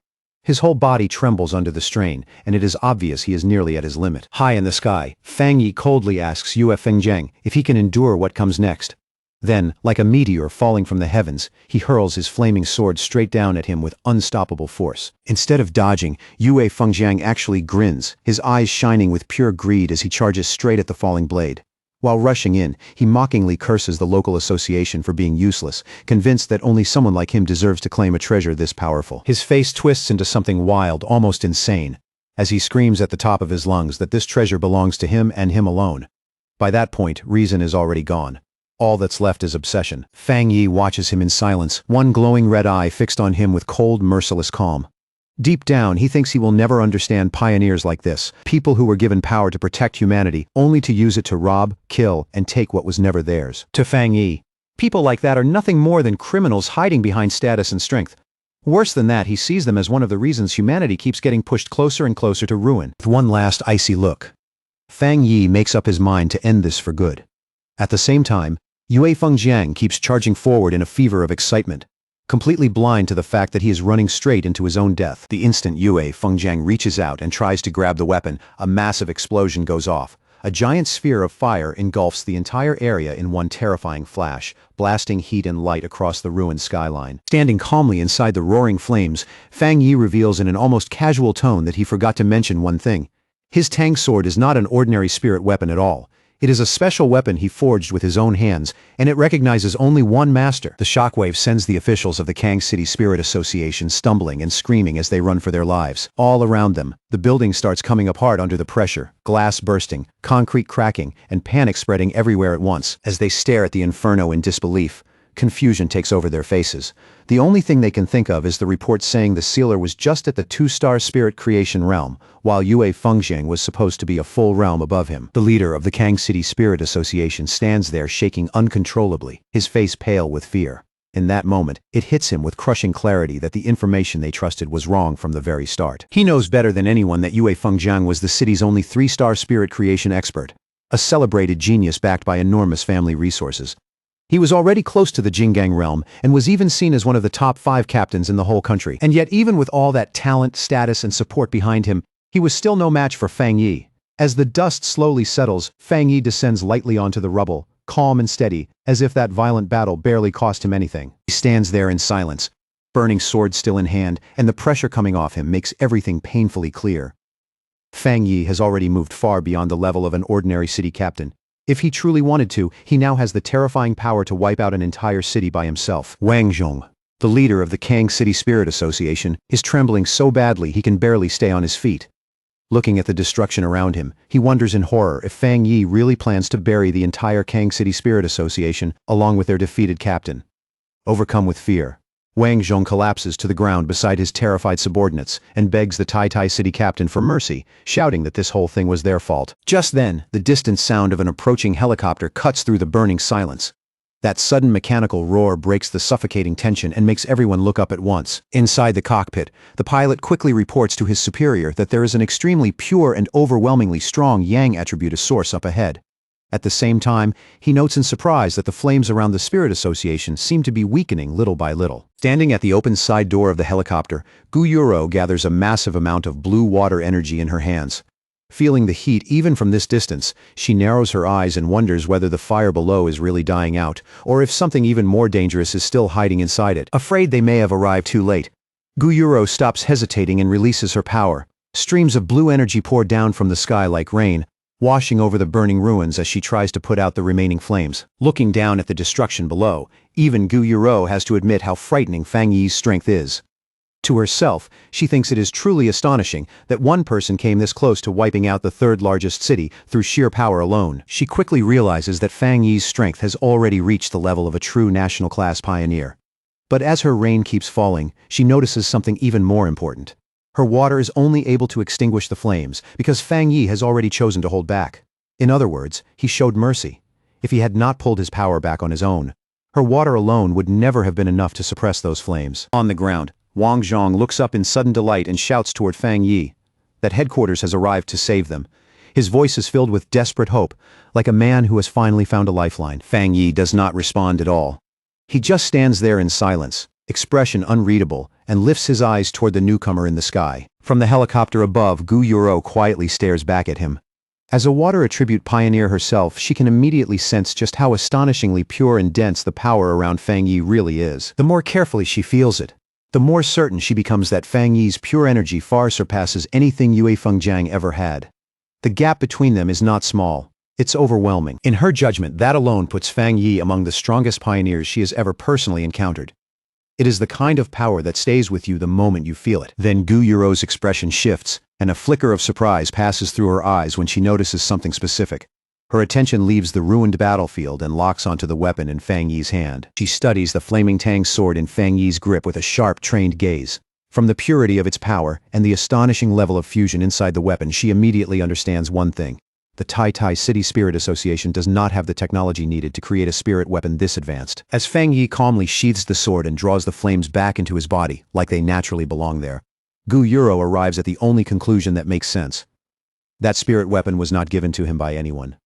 Fang Yi made it himself. Now that the helicopter is overhead, Wang Zhong suddenly finds a little courage and points a trembling finger at Fang Yi. In a shaky but self-righteous voice, he demands to know whether the sealer really needed to be this ruthless and asks how Fang Yi plans to explain himself now that headquarters has arrived in person. Fang Yi turns his eyes on him with terrifying intensity, and the pressure alone nearly makes Wang Zhong stop breathing. In a cold voice, he reminds the official that he already gave them a full 10 minutes to settle the matter, yet during all that time, they failed to offer even a single explanation. And Fang Yi turns away like Wang Zhong is not even worth another look. In his eyes, their silence already said everything. It meant they had silently agreed that their own captain deserved to die. Without warning, Fang Yi releases a massive wave of fiery energy that whips around the terrified officials and traps them in scorching heat. In a voice that allows no defiance, he warns them that if they dare speak to him with that same disrespect again, he will kill every last one of them along with their fallen captain. At that exact moment, Gu Yuro descends from the sky wrapped in swirling blue water energy, her entrance sharp and commanding. Calling out to the Tai City captain, she orders him to stop this aggressive behavior at once. Fang Yi slowly turns his head in silence to face the new arrival. His expression stays calm, but his eyes make it clear that he is judging her the moment she lands. Wang Zhong is suddenly overjoyed. Convinced Fang Yi has finally crossed a line he cannot escape. In his mind, no matter how strong the sealer may be, there is no way he can kill a city captain and walk away without consequences. If something like that were allowed, then every captain in the country would be living under threat. Gu Yuro lands firmly and introduces herself without wasting a second. In a stern voice, she asks how the Spirit Association is supposed to manage its regional branches at all if chaos on this scale is allowed to happen unchecked. Hearing that, Wang Zhong's face twists into a wicked, relieved smile. He eagerly assumes she has come to take his side and waits for her to punish Fang Yi for destroying their headquarters. But to the complete shock of everyone there, Gu Yuro does not move against Fang Yi at all. Instead, she steps forward respectfully and admits that this entire incident was a failure of duty on the Spirit Association's side. She lowers her head in apology and sincerely promises Fang Yi that headquarters will give him a proper explanation for everything that happened here. Her tone is serious, with no room for misunderstanding. Fang Yi's expression softens just a little, and the faintest smile touches his face. He simply lets out a quiet hum in acknowledgement, accepting her apology without saying anything more. Wang Zhong freezes where he stands, his face going blank with disbelief. Only now does it fully sink in that headquarters has chosen Fang Yi's side, not his and not Kang City's. He keeps trembling, unable to make sense of what he is seeing. Everything is unfolding in a way that completely shatters the authority and certainty he thought he had. He watches in stunned silence as Gu Yuro bows to Fang Yi. And only then does he understand what that gesture really means. This is headquarters' respectful way of dealing with the sealer. In other words, they plan to support him, compensate him, and avoid turning this into an even bigger conflict. Wang Zhong is horrified, and he cannot stop asking himself if this is really how it ends. His captain was burned alive right in front of him, yet headquarters is not treating Fang Yi like the guilty party, and they are not putting the blame on him the way Wang Zhong expected. Fang Yi remains calm, because the opinion of the local association means nothing to him. In his eyes, Yue Fengjiang tried to kill him for his weapon and repaid help with greed and hostility, so the man's death was completely deserved. Gu Yuro then turns away from Fang Yi and walks toward the frightened local officials. With every step she takes, her expression grows colder. She sharply asks why none of them stepped in to stop the fight and calls them a pack of arrogant fools. Then she demands to know who is in charge of the Kang City Spirit Association, and Wang Zhong nervously raises his hand like a man walking toward his sentence. Wang Zhong forces an ugly, trembling smile onto his face as Gu Yuro gives her orders. She tells them they have 3 days to stabilize public opinion in Kang City and come up with a believable explanation to cover up news of the battle. Then her face turns completely icy as she delivers the real punishment. Once those 3 days are over, every one of them will be removed from their posts, and headquarters will send an entirely new group to take over Kang City. The officials stand there stunned. All color drained from their faces as the reality finally sinks in. Gu Yuro gives them one last warning. If they fail to carry out those orders properly, they will face the consequences in full, and there will be no mercy. Watching from a short distance away, Fang Yi shows a rare hint of surprise. Even he did not expect Spirit Association headquarters to go so far as to remove the entire Kang City staff just to make their position toward him absolutely clear. After dealing with the officials, Gu Yuro walks back over to Fang Yi. In a calm but serious voice, she explains that this time, headquarters needed to make its stance unmistakable, with no room left for anyone to misunderstand it. She says it plainly. Anyone who dares provoke the sealer again will end up just like Yue Fengjiang in the Kang City Spirit Association. Then she asks whether Fang Yi is satisfied with how headquarters handled everything, and promises that something like this will never happen again. Fang Yi answers in a relaxed tone, saying that anyone who challenges him is basically challenging headquarters as well. He adds that he does not really care what happens to those officials, but there is something else he wants to know. With supernatural events getting harder and harder to hide, how does she plan to deal with public opinion? Gu Yuro immediately understands what he is really asking. She starts talking about the growing doubt over whether news of spiritual energy revival can still be contained in the major cities, explaining that supernatural incidents are happening more and more often now, and anomaly-related disasters are breaking out almost everywhere. She admits that plenty of ordinary people have already started suspecting the truth. Even so, the government still cannot reveal everything yet, because the timing is not right. If the truth came out now, she warns, the whole world would change overnight. Society would fall into chaos, and the fragile order they have been fighting to preserve would start collapsing from the inside. She makes it clear just how delicate the situation is, and quietly hints that if Fang Yi had not saved Tai City, the consequences might not have stopped with one city. They could have spread much farther than that. Hearing that, Fang Yi thinks back over everything that happened in his recent battles. He begins to realize that the era of spiritual energy recovery may have truly started the moment the Anomaly King was destroyed, and he cannot help thinking that without sacrifices from powerful people like Elder Wu, this new age might have arrived even earlier, when humanity would have been even less prepared to face it. At that point, Fang Yi finally understands the government's reasoning. In the end, limited chaos among a small group of pioneers is still far better than letting panic swallow society all at once. In his mind, he sees the powerful figures standing at the front of this changing world, people like Jialan and Su Qingying. He understands that if the country wants ordinary people to keep living under the appearance of peace, then it needs top-tier pioneers like them, standing in front of every crisis, holding the line. Fang Yi lowers his eyes to the ruined city around him, and finally understands why Xiaoguo is so strict about controlling public opinion. Looking at the wreckage, the logic behind that caution is impossible to ignore. By controlling information tightly, they can stop weaker pioneers from recklessly stirring up trouble, and keep mass panic from spreading through the general public. That buys ordinary people more time to slowly adjust to the new era. Even so, Fang Yi can already see the weakness in that plan. It only works as long as enough powerful pioneers are willing to cooperate. A faint smirk touches Fang Yi's face as that thought settles in. He can already feel how urgent things are becoming, and the pressure of what is coming is no longer something anyone can pretend to ignore. As Fang Yi gets ready to leave, he quietly admits to himself that while his current strength was enough to deal with the disaster in Tai City, it still is not enough for what lies ahead. Compared to the future he can already feel approaching, this victory feels less like an ending and more like a warning. Before he can follow that thought any further, Gu Yuro speaks up and cuts in. With clear respect in her voice, she tells him that a special plane has already been arranged to take him back to Tai City, but asks him to give her a moment first because she has a personal request. Adjusting her glasses with a soft smile, Gu Yuro openly shares her sincere admiration. She tells Fang Yi that she truly envies Tai City for having someone so young who not only has the terrifying power to destroy a city, but also has the restraint and character to keep that power under control. Fang Yi looks at her with mild interest, a hint of amusement in his eyes. Then he tells her there is no need to be so formal with him. Gu Yuro then reaches out her hand in a warm, straightforward gesture. Speaking not as sea mystic, but simply as Gu Yuro. She asks if she can be friends with him. The sincerity in that request genuinely catches Fang Yi off guard. For a brief moment, even he does not know how to respond. At the Star God Warzone headquarters, Jialin listens in silence as her blonde subordinate reports everything that happened in Kang City, and the more she hears, the darker her expression becomes. Jialin suddenly slams her hand down on the desk, her voice sharp with anger as she calls the whole situation absurd. She does not hold back at all, cursing the Kang City Spirit Association as a bunch of idiots who created trouble after being saved. Her eyes shift to a chart showing the strategic rankings of the cities. Looking at it, she notes that Kang City, currently ranked 3rd, is already starting to slip. She predicts that if this keeps going, Kang City will soon fall out of the rankings completely, and concludes that Spirit Association headquarters needs to take control there immediately. Jialin's blonde subordinate comments that headquarters handled this matter pretty well, especially Gu Yuro.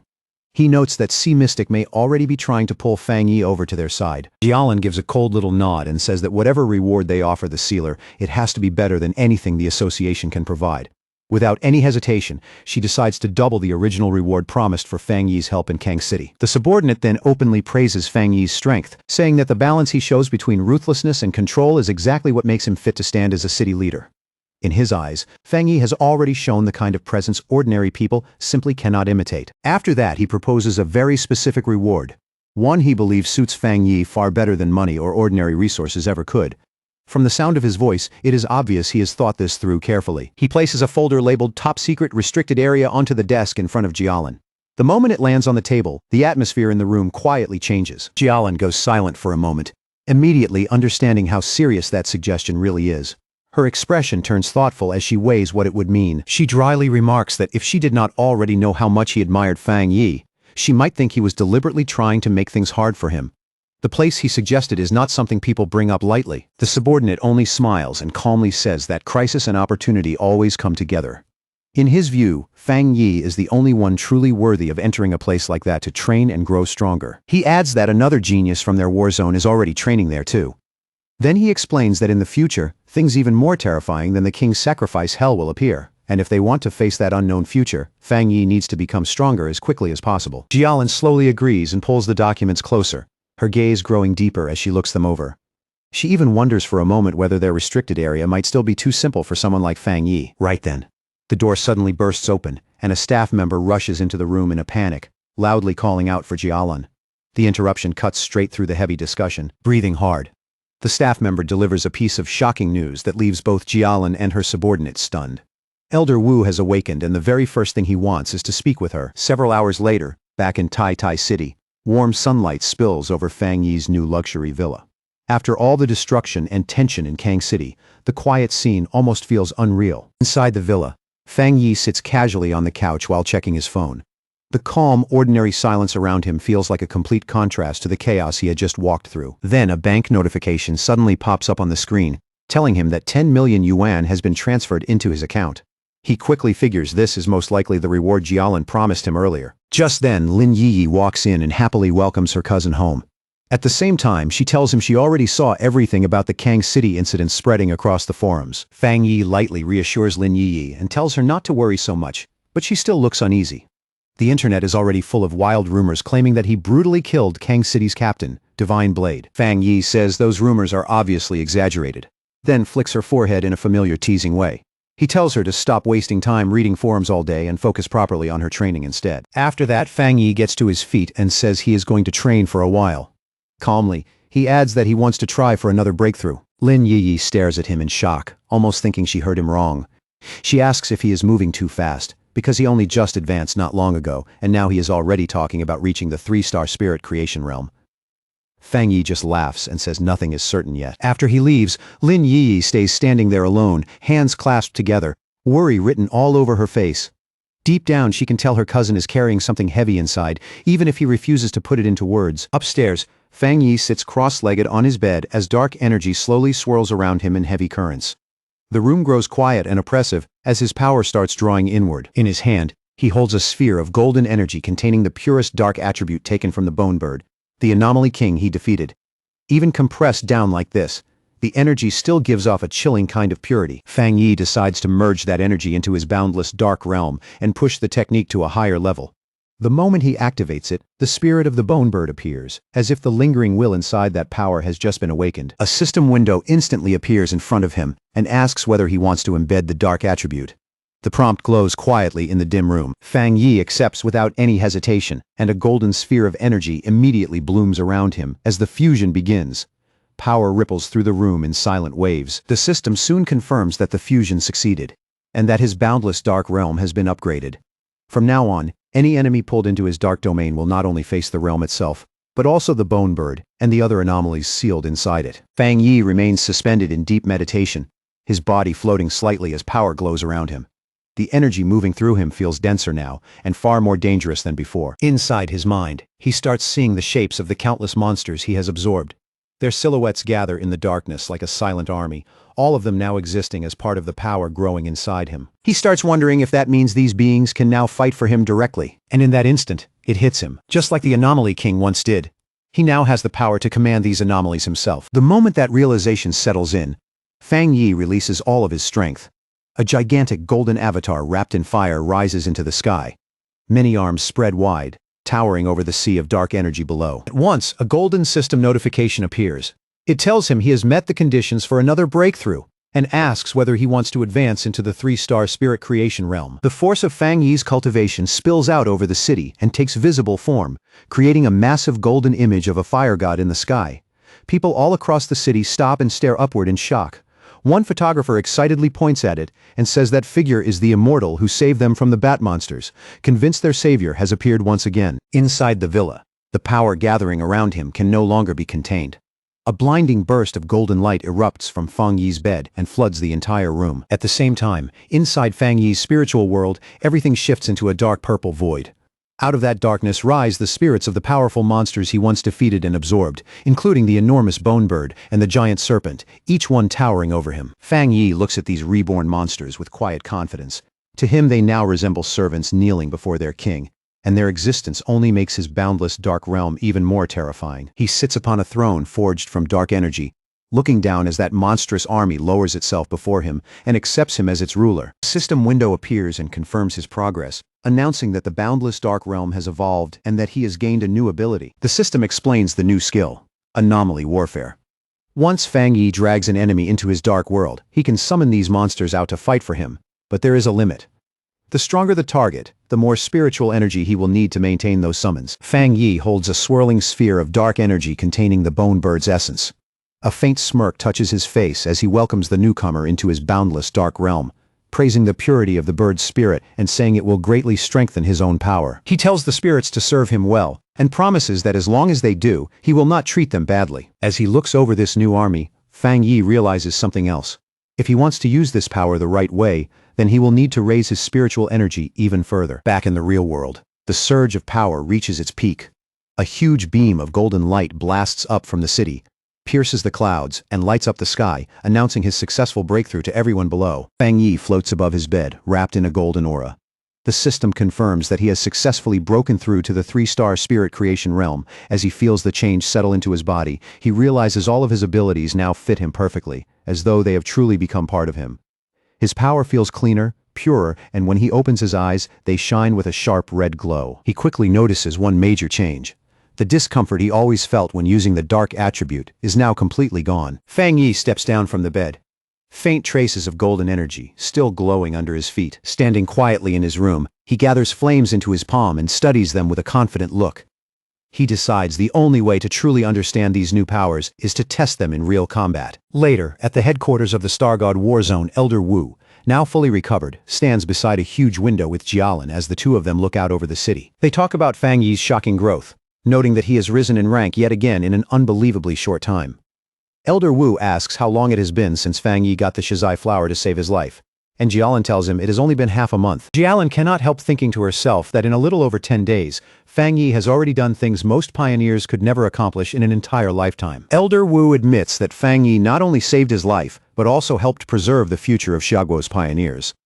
Then, with surprising humility, he confesses that even he, a Jinggang realm pioneer, cannot control the dark attribute as completely as Fang Yi can. Staring at their reflection in the glass, Elder Wu counts Fang Yi's achievements one by one, eliminating the anomaly kings of 2 cities, resolving major disasters, and breaking through twice in only a few days. With open admiration, he says he truly wants to meet this heaven-favored genius for himself. Meanwhile, at the Tai City Spirit Association, Su Qingying and the others are alerted to a massive wave of energy coming from Fang Yi's new home.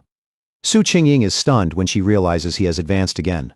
The surge released by the sealer Fang Yi is even greater than the one that appeared when the Anomaly King descended. The staff at the association immediately launch an emergency response plan to make sure Fang Yi's breakthrough is not disturbed. Later on, Su Qingying looks down at her phone and thinks about how much Fang Yi has changed everything.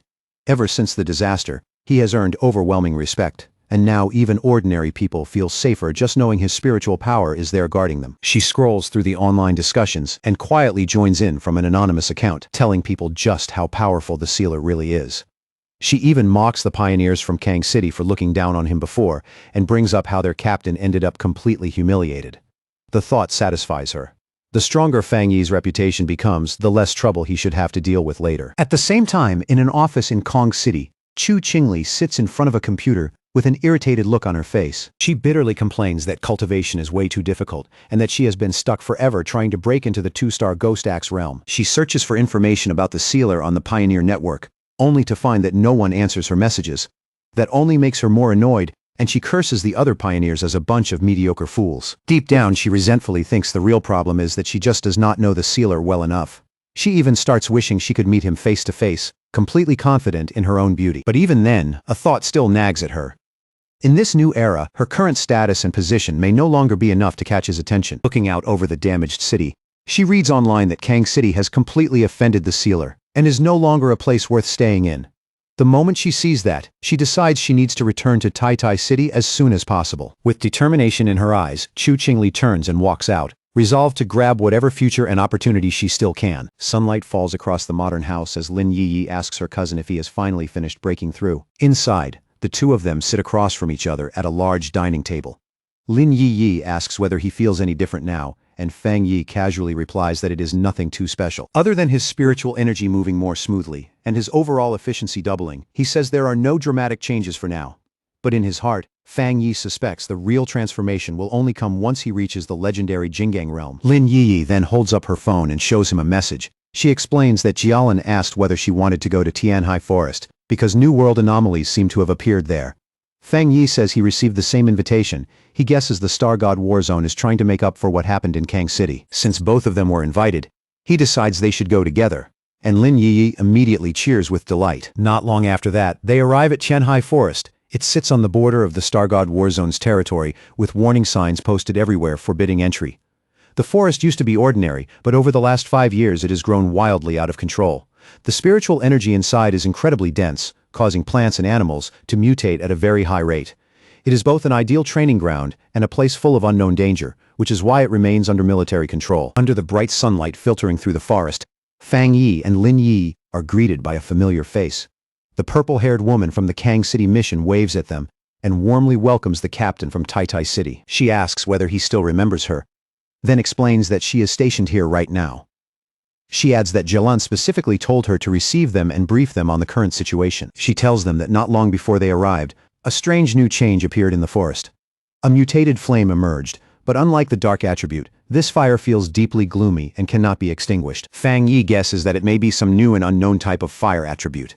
The purple-haired woman agrees that it is possible and offers to go with them for safety. Fang Yi, however, turns to Lin Yi for her opinion, clearly implying that they may not need a guide at all. Lin Yi agrees without hesitation. The purple-haired woman accepts their choice and says she will stay behind and wait for them, though she still warns them to be extra careful. As she watches the two of them, she realizes all of her attention had been on the sealer, and she had barely even noticed the girl beside him. Then she suddenly feels just how strong Lin Yi's spiritual energy really is, and it shocks her. It may even be stronger than her own. As Fang Yi and Lin Yi head deeper into the forest, she watches them go with a faint smile, wondering what kind of luck or destiny could make them both this absurdly gifted. The two of them step onto the scorched ground, hearing the dry earth crack under their feet as they enter the affected zone. Then they stop in front of a horrifying sight, an entire forest burning beneath a strange, violent blaze that stretches up toward the sky. Fang Yi looks ahead and asks if this is the place. Fang Yi slowly reaches out and carefully probes the energy in front of him. The second it brushes against his senses, his face changes. The death aura raging inside it is unbelievably violent, and the cold, murky energy hidden within feels just as overwhelming as the dark tide itself. He instantly remembers the warning. This strange fire cannot be put out, and once it catches, it only keeps spreading. Fang Yi doesn't waste a moment. He activates the golden sun breathing technique, and a fierce burst of golden power erupts from his body as he urgently tells Lin Yi to get back. Almost as soon as his power rises, the surroundings react like a living thing. From deep inside the burning forest, dark tendrils suddenly lash out, cutting through the flames with murderous speed as they rush straight toward them. As Fang Yi blocks the attack, he quickly realizes these flames are far more dangerous than normal fire. They are not just burning whatever they touch.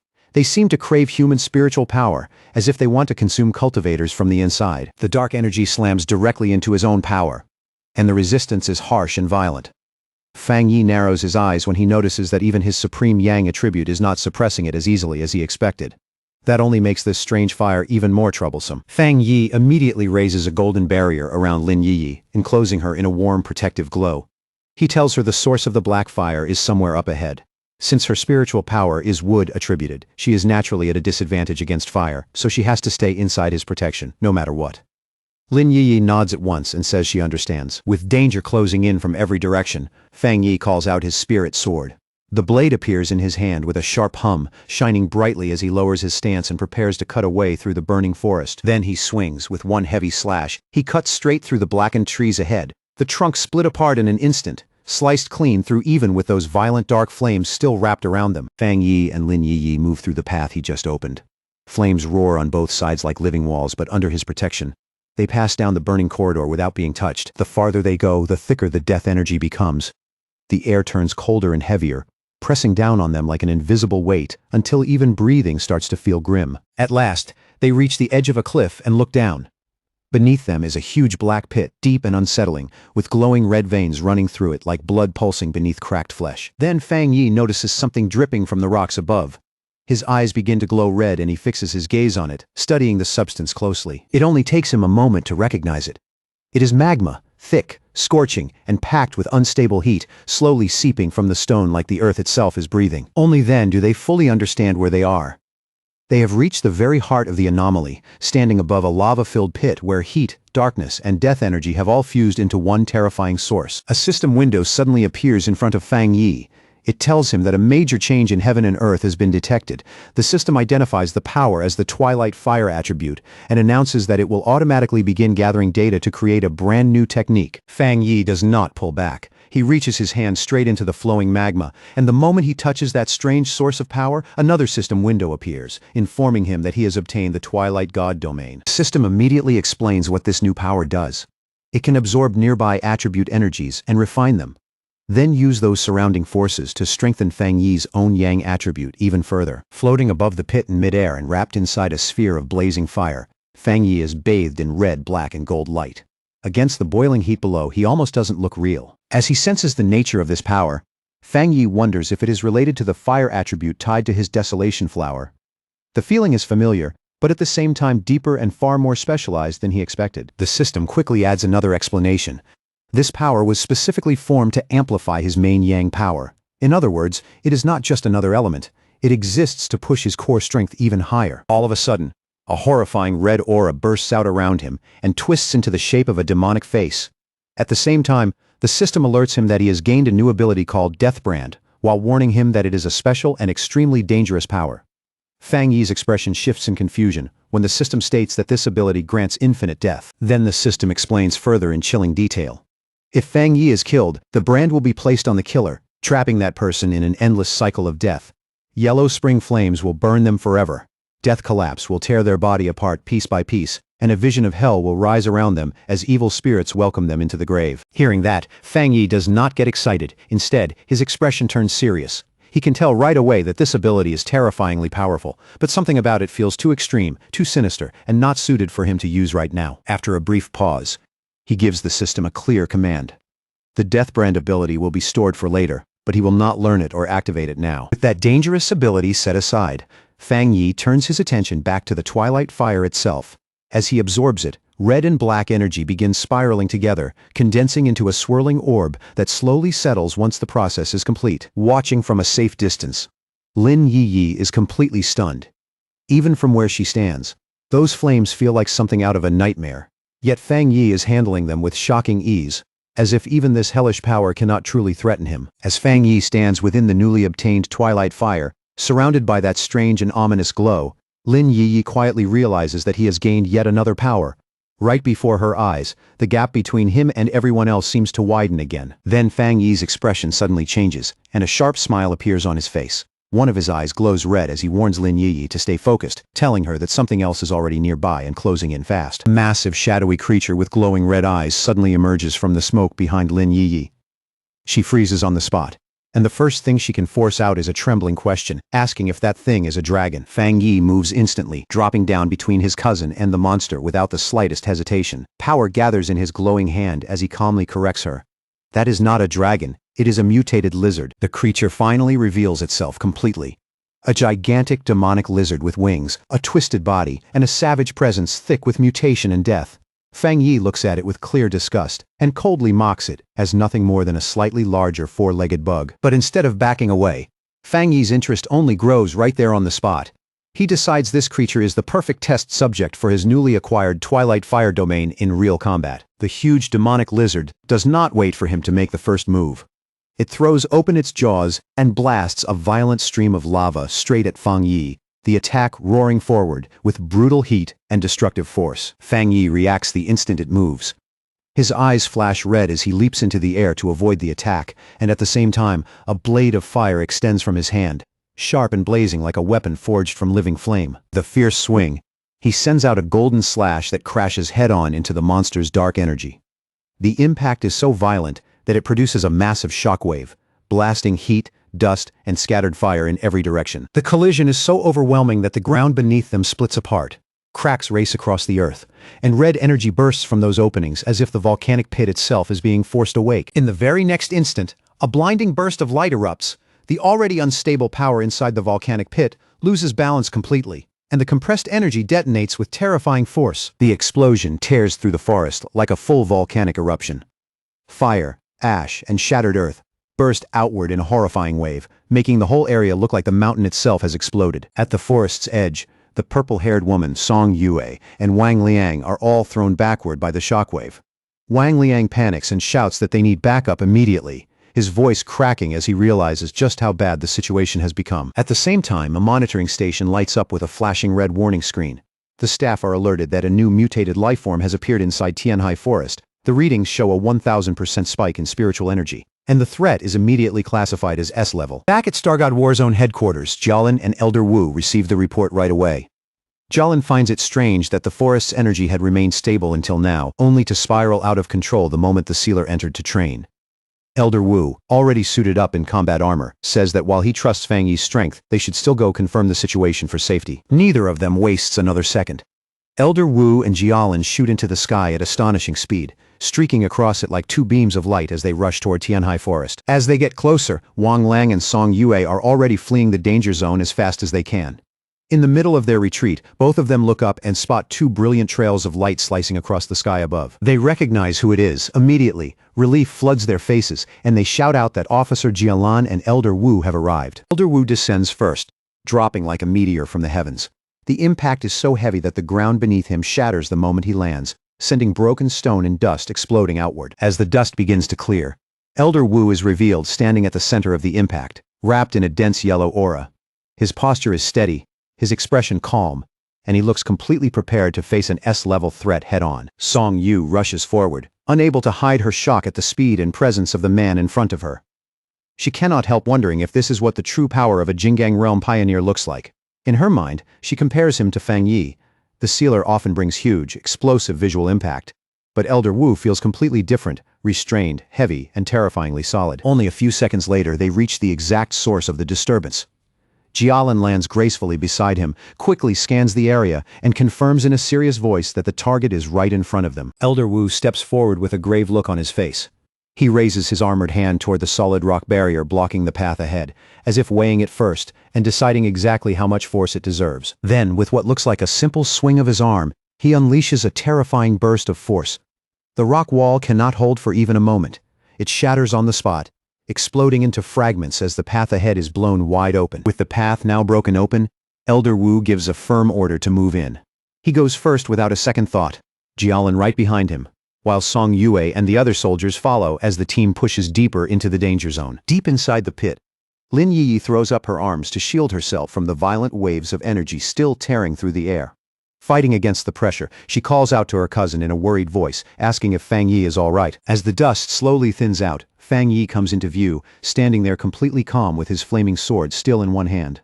Behind him lies the massive corpse of the mutated lizard, motionless and crushed by his power.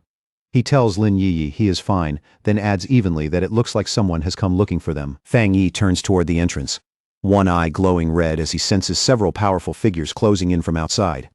In the next moment, he quietly suppresses part of his aura, and the dark energy around him fades away, as if it had never existed. Elder Wu steps out from the tunnel first, the yellow aura around him slowly fading as he comes to a stop. Then he and Fang Yi face each other in silence, and the first meeting between two generations of top-level power carries a natural weight of its own. In the end, Elder Wu is the one who speaks first. Looking straight at Fang Yi, he recognizes him as the man who saved his life, and respectfully addresses him as the sealer. A moment later, Song Yu and the others arrive from behind, their faces tense and full of shock as they take in the wrecked battlefield. Between the scorched land and the giant corpse sprawled nearby, the whole scene leaves them visibly rattled. Elder Wu pays no attention to any of them. From the moment he arrives, his focus stays entirely on Fang Yi, as if everyone else has faded into the background. Then his eyes shift to the giant carcass of the S-level mutated lizard nearby, and even he cannot hide his surprise. He asks whether the sealer truly reached this level of strength on his own. As he studies the corpse more closely, Elder Wu realizes the creature had already been on the verge of a perfect evolution. Once it completed that final step and became a true dragon, its power would have been comparable to the legendary Jinggang realm. As he continues examining the body, Elder Wu is even more stunned to realize that Fang Yi killed a monster like this with a single slash. Then he senses the lingering twilight fire aura on Fang Yi, and notes that it feels similar to the half-dragon's power, yet much purer and far more complete. At that point, a thought crosses his mind. Maybe the warning signal they received was never picking up the monster at all. Maybe it was Fang Yi's power. Jialan steps forward too, staring at the dead beast in open disbelief. Even with the danger already over, the sight still feels unreal to her. She asks in shock if he solved the problem again, still unable to believe he handled it without even waiting for reinforcements. And the more she thinks about it, the colder she feels. If that half-dragon had really broken through, it would have gained Jinggang realm-level power. And since they failed to detect it ahead of time, she can barely imagine the disaster that would have followed if the sealer had not been here. Fang Yi turns back to Elder Wu with an easy smile and says he is glad to see the senior hero fully recovered. Elder Wu laughs out loud and jokes that now that such a powerful successor has appeared, maybe he can finally retire in peace. After that light comment, Elder Wu's tone turns serious. He asks Fang Yi to keep the true nature of this creature a secret from anyone outside Tianhai Forest, including the Spirit Association. Fang Yi understands right away and answers with a faint smile, making it clear that no more explanation is needed. As they continue talking, Fang Yi quietly reflects on what Tianhai Forest really is. He realizes it is not just a convenient training ground, but a hotspot for spiritual change where dangerous things can appear without warning. In fact, he suspects whatever emerges here may be even more dangerous than the dark anomalies inside the extreme dark zone. With that in mind, he finally understands the burden carried by the Star God War Zone and agrees with how they have chosen to handle this place. As he walks away from the corpse, Fang Yi keeps analyzing the twilight fire he just obtained. The more he studies it, the more clearly he feels that its core nature is devouring, and that immediately makes him think of the legendary beast Teoti. That thought leads him to wonder whether the hidden secret of Tianhai Forest might be tied to a creature like that. Maybe long ago, a Teoti really did exist here and left part of its nature behind. Elder Wu then reaches out a hand toward Fang Yi in thanks, saying it seems Fang Yi already understood why this matter has to stay secret. There is obvious appreciation in his voice, along with the respect of one expert recognizing another. As the group gradually gathers back together, Elder Wu says they should not pin their hopes on the birth of high-level anomalies, and they should not burden ordinary people with unnecessary fear and pressure. Fang Yi nods, fully understanding what he means. Just then, a strong gust of wind suddenly sweeps through the forest, stirring ash, leaves, and lingering heat all at once. In an instant, the whole atmosphere changes. Fang Yi's expression sharpens right away when he catches a distinct aura hidden in that wind. He lifts his head slightly, realizing the breeze is carrying something far stranger than ordinary spiritual energy. That aura washes over the entire group like a wave. Lin Yi closes her eyes for a moment and smiles, saying the feeling is incredibly fresh and strangely comforting, like the air itself has suddenly come alive. Jialan reacts very differently. Her eyes widen at once as she senses just how intense that spiritual power is. At the same time, High above the forest, a figure streaks through the trees at astonishing speed. Staring upward in disbelief, Jolin blurts out that this monster, a word reserved for true geniuses, could not possibly have already broken through to the Jingang realm. The speeding figure suddenly comes to a stop and finally reveals himself. He is a handsome young man with long blue hair, piercing blue eyes, and a confident smirk that makes him look calm, but dangerously sure of himself. High above the bamboo canopy, Bai Su, the wood attribute a pioneer and ace of the Star God Warzone, descends with effortless grace. In a movement so light it almost looks unreal, he steps onto a single falling leaf in midair before drifting lower. The pioneers on the ground immediately look up in excitement, and their spirits rise at once. Feeling the powerful aura coming from him, they start speculating that he may have already stepped into the legendary Jingang realm, believing their war zone has finally gained a true supreme expert. Fang Yi, however, watches with a much sharper eye, one of his eyes faintly glowing red. After sensing Bai Su's spiritual power for himself, he realizes it is not exactly what the others think. Bai Su lands lightly and calmly addresses Elder Wu and Jialan, saying that he has finished his training period. There is no arrogance in his voice, but the confidence in it is impossible to miss. Then he sweeps those glowing blue eyes across the group, taking in everyone present.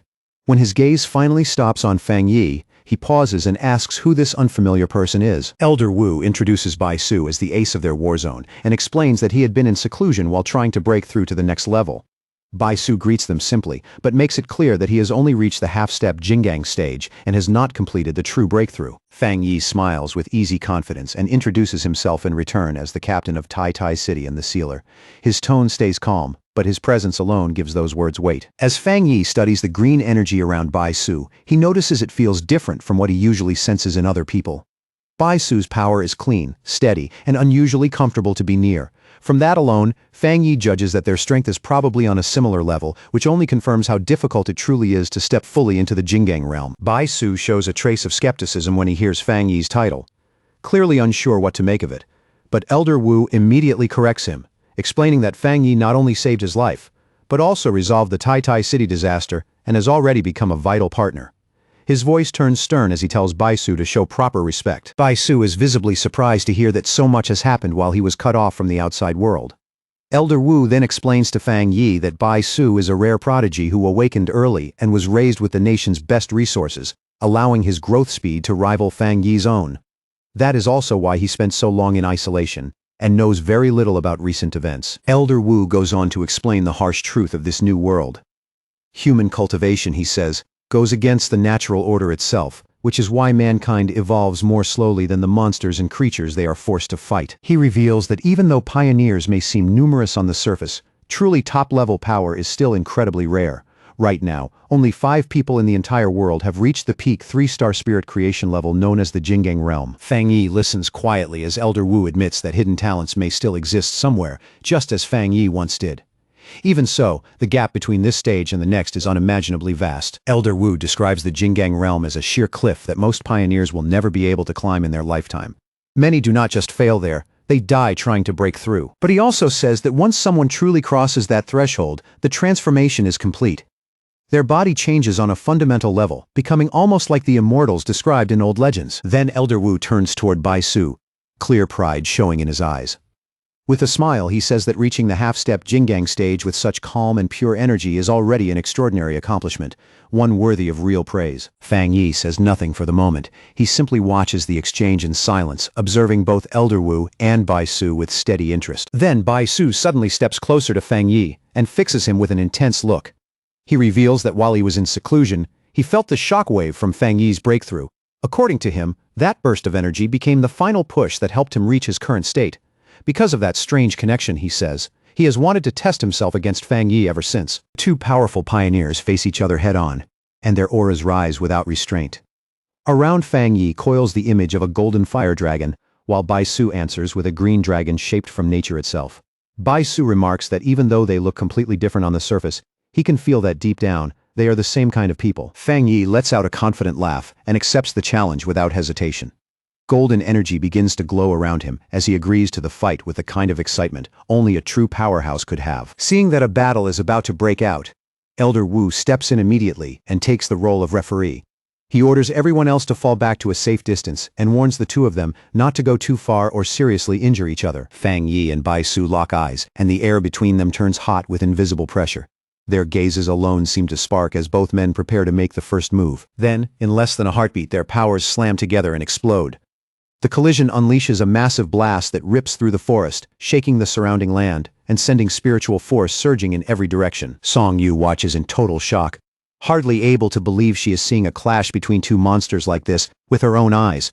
Beside her, Jialan says nothing, but the look on her face shows she is taking in every detail. Elder Wu watches just as closely, his eyes fixed on the duel as he wonders who will come out on top, the rapidly rising star of Tai Tai City, or the longtime ace of the Star God Warzone. With the duel now fully underway, Baisu brings his hands together and starts gathering his spiritual energy. His expression sharpens as he prepares to unleash his signature technique. As a wood attribute pioneer, Baisu controls the power of nature with frightening ease. The ground trembles under that pressure, and in the very next moment, huge green vines burst out like a living tide, rushing in from every direction to swallow Fang Yi. Fang Yi reacts instantly. Blue spiritual energy gathers into his hands in a dense, focused surge, and his body shifts at once, ready to meet Bai Su's opening attack head-on. Moving at blinding speed, Fang Yi slips through the wildly twisting vines as if he is dancing through chaos.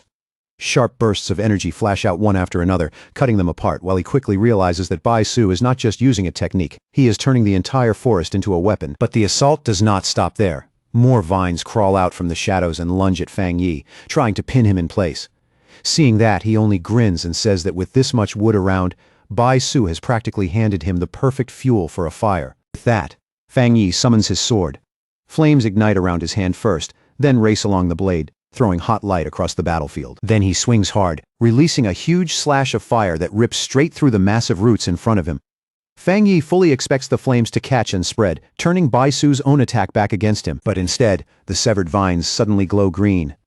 The damage seals up almost immediately, healing before the flames can really take hold or spread any farther. Fang Yi's expression tightens right away. The moment his fire fails to produce the result he expected, he knows this fight is going to be far more troublesome than it first looked. Standing in front of that thick wall of writhing vines, he looks at Bai Su and asks directly if his plants are actually immune to fire. After all, by nature, wood should be weak against flame. Bai Su places a hand on the massive trunk beside him and calmly explains that, under normal circumstances, that would be true. But his plant army is different. These plants have already evolved beyond ordinary fire suppression. Across from him, Fang Yi stares back coldly, one red eye glowing even brighter. Before Fang Yi can say anything else, the ground beneath him suddenly explodes again. Fresh vines erupt upward without warning, their timing so viciously fast that they leave him almost no room to react. In an instant, the enormous roots swarm over him, wrapping around his body and sealing him inside a giant sphere of wood. Trapped in total darkness, Fang Yi hears Bai Su calmly ask from outside how he likes the move, adding that if they were real enemies, escaping this cage would have been impossible. Inside the sealed wooden prison, Fang Yi does not panic for even a second. He stays perfectly calm, his red eye glowing through the darkness as he quietly studies the structure around him and judges the situation. He reaches out and presses a hand against the inner wall of the cage, his fingertips faintly glowing with energy. Right away, he senses that the wood energy inside it is exceptionally pure, but the longer he stays in contact, the more clearly he feels a corrosive toxin biting into his skin. Outside, Bai Su watches with complete confidence and warns Fang Yi not to keep touching the wood for too long. He explains that the giant tree naturally carries toxins, and now that it has been infused with his spiritual power, the poison has become far more deadly than before. Instead of backing off, Fang Yi smiles. Golden light begins burning in his eyes as he questions Bai Su's confidence and decides that rather than avoid the poison, he wants to test just how strong it really is. Then, without warning, a blinding light starts pouring through the cracks in the giant wooden sphere. It grows sharper and brighter with every second, like something inside is about to tear its way out. Bai Su's calm expression breaks instantly. The confidence disappears from his face, replaced by raw shock as he feels an overwhelming surge of power rising from inside the prison. In the next instant, a gigantic pillar of golden fire explodes into the sky. It blasts the wooden sphere apart from the inside, completely shattering the prison and lighting up the night with blazing gold. Bai Su stares at the scene in open horror, sweat running down his face as that terrifying heat crashes over him. Even from a distance, the fire feels hot enough to scorch the air in his lungs. He can barely believe what he is seeing. By all logic, this should have been impossible. His spiritually strengthened plants were supposed to be completely resistant to burning, but as the flames devour his creation anyway, Bai Su's shock starts turning into something closer to dread. He realizes this is no ordinary fire and cannot help wondering what kind of terrifying power Fang Yi is actually using. Fang Yi does not let that opening go to waste. Taking advantage of Bai Su's distraction, he drops from above in a sudden attack and coolly tells him that losing focus in battle is a mistake. Bai Su reacts at the last possible moment. His eyes widen as he throws himself aside in a blur of green energy, barely dodging Fang Yi's flaming sword as it crashes down where he was just standing. When he lands, Bai Su is visibly shaken. He cannot understand how Fang Yi, who is still only at the 3-star spirit creation realm, can display combat power that is not inferior to his at all. Fang Yi lands heavily on the scorched ground, fierce waves of fire rolling around him. The battlefield glows red and gold, making him look even more dangerous standing in the middle of the flames. Looking over the burning surroundings, Bai Su suddenly understands what Fang Yi had planned from the start. He realizes Fang Yi anticipated that he would keep drawing on the forest's energy, and deliberately force the battle into a state where that advantage would disappear. Standing amid the spreading destruction, Bai Su accuses Fang Yi of setting the forest on fire on purpose, just to strip away his home field advantage. His voice carries both anger and a grudging trace of admiration. Fang Yi answers with an easy, dangerous smile, and openly admits that he did exactly that. He says Bai Su is too strong to fight carelessly, so of course he had to think a few steps ahead. He goes on to explain that if he had not done this, Bai Su would have been able to keep drawing almost endless strength from the forest around them. And the longer the fight dragged on, the harder he would have been to defeat. Bai Su lowers his head, his body trembling with anger and frustration. For someone praised as a genius everywhere he goes, being pushed into a corner on his own ground is a humiliation he can barely endure. But after that flash of anger, his expression twists into fierce, almost crazed determination. He refuses to accept defeat, repeating to himself that as a half-step Jinggang powerhouse, there is no way he can lose here. Laughing wildly, Bai Su challenges Fang Yi to survive what comes next. Then he slams both hands into the ground, and massive jagged roots erupt upward in violent waves, splitting and tearing the earth apart around them. Fang Yi watches the change with a serious face, his smile now gone. The moment those roots burst out, he can clearly feel that the danger level of Bai Su's attack has risen sharply. The instant they see that reckless surge of power, Elder Wu and Jialan rush forward in alarm. They shout at Bai Su and ask if he has gone mad, warning him that trying to recreate the forest with his own body as the source will drain his spiritual power dry. But Bai Su ignores every warning from his seniors. He keeps forcing his power higher and higher, pushing himself to the absolute limit, until enormous roots start bursting even from the cliffside. His face twists with strain as he roars, veins standing out while his eyes blaze with intense green light. It is obvious he is dragging far more power out of himself than his body was ever meant to handle comfortably. Elder Wu and Jialan can only watch as panic starts building in them. Elder Wu shouts Bai Su's name, already fearing the price this desperate move is about to demand. With a furious cry, Bai Su finally releases the technique he has been forcing into shape, recreating heaven and earth itself through sheer wood-attributed power. A gigantic avatar made of vines takes shape, towering over the battlefield, and the gust from its birth alone blasts Fang Yi backward. The sheer pressure makes the entire area feel like nature itself has stood up to crush him. Even so, Fang Yi does not lose focus.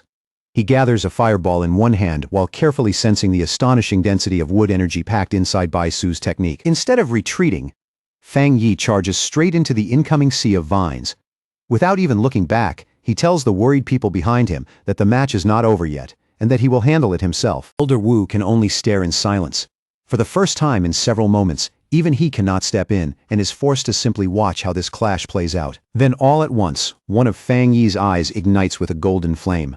The change is immediate and unmistakable, clearly signaling that the nature of his power has shifted again. With that change, he starts carving through the dense plants with wave after wave of blazing fire. Every slash tears open the advancing mass, scattering burning fragments in all directions. High above the battlefield, Fang Yi raises his power and condenses it into a massive sword of energy. The moment Bai Su looks up and sees that giant blade forming overhead, he realizes he has left himself exposed. Fang Yi brings the enormous blade crashing down in a devastating slash. Bai Su barely dodges in time, and the attack tears through the towering vines behind him with overwhelming force. But the burden of this battle has finally pushed Bai Su to his limit. The moment he lands, he covers his mouth and coughs up blood, the backlash from forcing his power too far finally showing on his body. Even like that, Bai Su still refuses to give in. A wild light flashes in his eyes as he clasps his hands together again and shouts that he can still fight, that he will recreate the entire forest again if he has to. Looking down at him, Fang Yi gives only a faint, almost mocking smile. In a calm voice that cuts deeper than anger, he asks if this is really all the strength Bai Su has. Without giving Bai Su even a second to answer, Fang Yi disappears from where he stands and closes the gap in a flash. In the next instant, he is already airborne, driving forward with a heavy, explosive punch aimed straight at Bai Su. Bai Su reacts on instinct alone. He throws both arms up in front of himself and desperately pulls green spiritual power together. A thick emerald barrier blooms around him at the last possible second, barely enough to shield him from the blow. The impact goes off like a bomb. A huge explosion bursts outward, shaking the ground under everyone's feet and throwing dust and spiritual force high into the air. Song Yue can only stare, stunned by how violent that collision really is. What shocks her even more is what that impact says about the fight itself. Bai Su has actually been pushed this far, but beside her, Lin Yi does not look nervous at all. She simply watches with a small, confident smile, like this outcome is exactly what she expected. Through the drifting smoke, Lin Yi watches Fang Yi descend slowly and steadily, and inwardly, she cannot help mocking that so-called genius. In her eyes, Fang Yi has not even shown his full strength yet, and he still has not seriously used his other attributes. Losing this badly to a version of him that is still holding back feels almost embarrassing. Elder Wu and Jialan watch with grim, complicated looks on their faces. Elder Wu quietly notes that Bai Su's mentality has already cracked under the pressure and admits that the gap between him and the sealer is simply too wide. Jialan adds that Bai Su has always been a pure battle fanatic, someone who lives for fighting, and he has never tasted a defeat like this before. Looking down at Bai Su kneeling weakly in the dust, Fang Yi thinks the match is finally over. Blood runs from the corner of Bai Su's mouth, and in a low, hoarse voice he murmurs a thank you, sounding for a brief moment like he has finally accepted both the lesson and the loss. But that brief calm shatters instantly.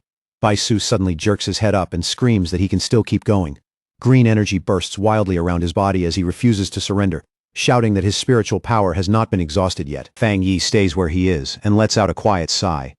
Looking at Bai Su's stubborn refusal to stop, he thinks to himself that it is finally time to end this match properly. Bai Su brings his hands together once more, every bit of his focus tightening into a single desperate point. His posture stiffens, and the spiritual power still left in his body begins gathering with dangerous intensity. In a strained voice, he commands all living things to answer his call. At once, several glowing green avatars of himself appear suspended in the air around him, each one pulsing with power as they prepare for one last desperate attack. Instead of rushing in, Fang Yi carefully studies what is in front of him. He admits to himself that Bai Su's ability to create these clones proves he really is a top-tier pioneer and easily the strongest opponent Fang Yi has faced so far. Even this fight has already forced Fang Yi to spend a serious amount of energy. Even so, when the green clones dive down together, Fang Yi does not give ground at all.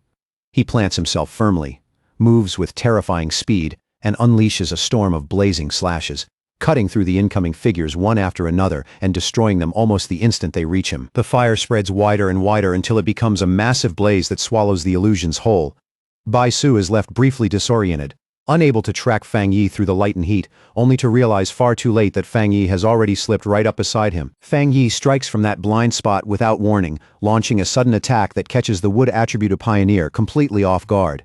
The timing is so sharp and clean that Bai Su has no chance to put up a real defense. In the next moment, Bai Su is swallowed by a vortex of golden fire. The violent spiral locks around him so tightly that he seems frozen in place, his whole body going stiff with shock, as if even moving has become impossible. Sweat runs down Bai Su's face as he stares upward in disbelief.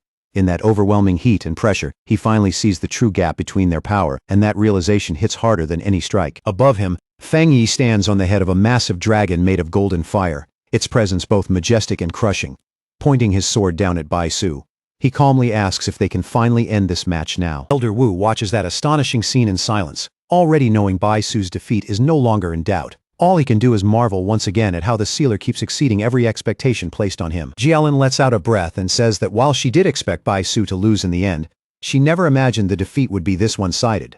Behind her, Lin Yi only smiles and lightly says that she already knew this was exactly how it would turn out. Song Yue and Wang Liang both agree that, honestly, the result is not all that surprising. After all, Fang Yi is the man who resolved two anomaly disasters by himself, so even defeating Bai Su fits the pattern of what he has already shown. The duel finally comes to a close as Fang Yi lands back on the ground with calm, controlled movements. Across from him, Bai Su is still standing but only barely, breathing hard as the weight of defeat settles over him. Bai Su stares at the man who beat him and mutters under his breath in disbelief. He cannot tell whether Fang Yi is merely half-step Jinggang, or whether calling him a monster would actually be closer to the truth. A bitter look passes over Bai Su's face as he finally admits, at least to himself, that compared to Fang Yi, this really is all the strength he has. The thought clearly cuts his pride deeper than his injuries ever could. After a long breath, Bai Su clasps his hands and bows respectfully to Fang Yi, genuinely humbled by the result. He thanks the sealer for the lesson, but then abruptly apologizes too, saying he has urgent business to deal with and must leave at once. Before anyone can stop him or even ask another question, Bai Su turns into a streak of green light and shoots off into the distance.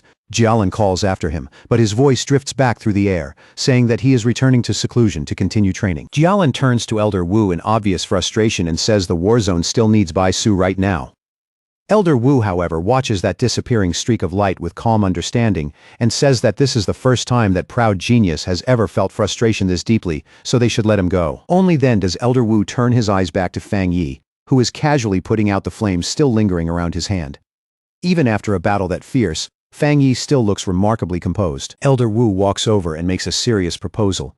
He asks Fang Yi whether he would consider staying with the Star God War Zone, suggesting that he could hold an official position there, while still continuing to serve as the captain of Tai Tai City. Then Elder Wu reveals what he truly means, his expression turning even more solemn. What he wants is not just Fang Yi's help for a while. He wants Fang Yi to become his successor. Fang Yi is clearly caught off guard by how direct and serious the offer is. For the first time in a while, genuine surprise flickers across his face. Elder Wu keeps going without pause, explaining that the Star God War Zone holds the second best cultivation resources in all of Xia. This is not just an empty invitation. It is an offer backed by enormous real value. He goes on to describe Shen City, the true center of power and the largest city in the nation. According to him, the people standing at the top in Shen City are the absolute peak among pioneers, the ones who truly shape the future of the country. Elder Wu promises that if Fang Yi accepts this path, he will eventually be brought into that highest circle. In other words, this is not just an invitation to join a faction. It is an invitation to step into the very core of national power. Even so, Fang Yi politely refuses. His red eyes glow faintly as he thanks Elder Wu for the respect behind the offer, but clearly says he has no intention of making plans like that. He explains that he is not even truly part of the Spirit Association and only accepted the title of captain to protect his hometown. More than anything, he says firmly that he does not want to belong to any single group. Song Yue and Wang Liang are both stunned when they hear that answer. They can barely believe anyone could reject an offer like this so calmly, as if turning it down were nothing unusual at all. Elder Wu, however, takes Fang Yi's refusal without any anger or disappointment. He understands very well that the strongest pioneers are often the least willing to be tied down by rules, obligations, or the structure of any organization. Instead of pressing the matter any further, Elder Wu offers something simpler and wiser: friendship. He tells Fang Yi that even if he does not join them, he is still free to ask for anything he needs, choosing a bond of mutual support over formal allegiance. Fang Yi then says that he and Jialan will stay in the forest a while longer to continue training on their own. His tone makes it clear he has already decided exactly how he wants to use the rest of this opportunity. Just then, the sky begins darkening rapidly, as heavy storm clouds gather overhead. Elder Wu lifts his head and notes that the forest is rich in elemental energy, and that a thunderstorm is about to break over the area. He quickly realizes that the violent battle they just witnessed must have stirred up the natural energy of the forest, causing the thunder attribute to grow especially intense. And that thought reminds him of something else. Fang Yi did not even use his thunder power during the match. Laughing out loud, Elder Wu once again praises Fang Yi's terrifying potential. Then he immediately orders everyone else to withdraw from the forest and leave the area to Fang Yi, making sure no one interferes with his next stage of training. As he watches Fang Yi, Elder Wu thinks to himself that as long as Fang Yi remains a pioneer of Xia, that alone is already one of the greatest blessings the nation could hope for. Fang Yi smiles faintly, understanding right away that Elder Wu has already seen through his intentions. There is no need for any more explanation between them. As he leaps into the air, Fang Yi reflects that the Star God War Zone will not try to force him because his strength has already become too great. In that moment, he understands very clearly that true power is what gives him the greatest freedom of all. Blue lightning begins to flicker in Fang Yi's eyes as he senses the storm building above him. Almost immediately, the thunder in the sky seems to answer that awareness. Floating high in the air, Fang Yi opens himself to the lightning without fear. He activates his divine thunder technique, and a huge web of electricity spreads around his body as he begins a new round of training in the heart of the storm. In Tianhai Forest, beneath a sky growing darker by the second, Fang Yi flies straight into the raging storm of lightning. His figure rises into the chaos as if he is entering a battlefield made entirely of thunder. On the ground below, Bai Su, still trying to recover from the humiliation of that fight, raises a protective barrier and looks up in disbelief. To him it seems insane that someone with such a powerful fire attribute would dare reach for an equally pure thunder power. Bai Su knows exactly how dangerous that is. Two extreme powers at that level should collide violently and end in self-destruction.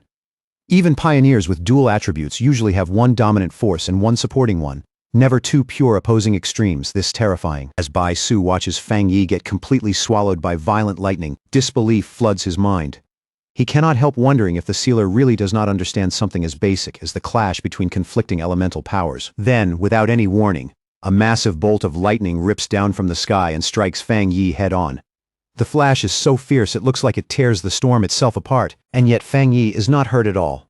Instead, the corners of his mouth lift into a confident smile. Blue electric light flares in his eye as he calmly absorbs the thunder's power, as if that lightning came not to destroy him, but to nourish him. From a safe distance, Song Yue panics and calls out to Elder Wu and Jialin, demanding to know why they are not stopping him. She warns that thunder power this violent is far too dangerous for any living being to approach.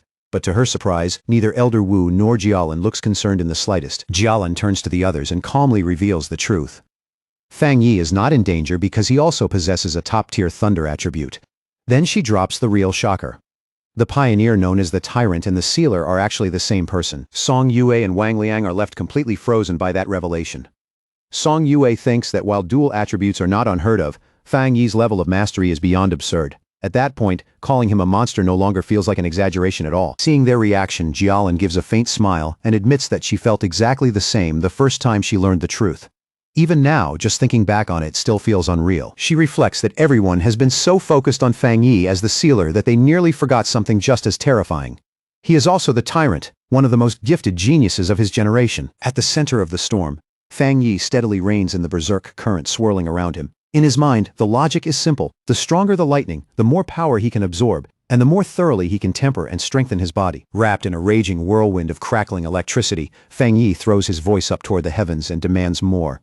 He shouts that he still needs more spiritual power, far more before he will ever be satisfied. Suspended inside that violent storm of lightning, Fang Yi uses divine thunder to temper every inch of himself. He is no longer just enduring the lightning now.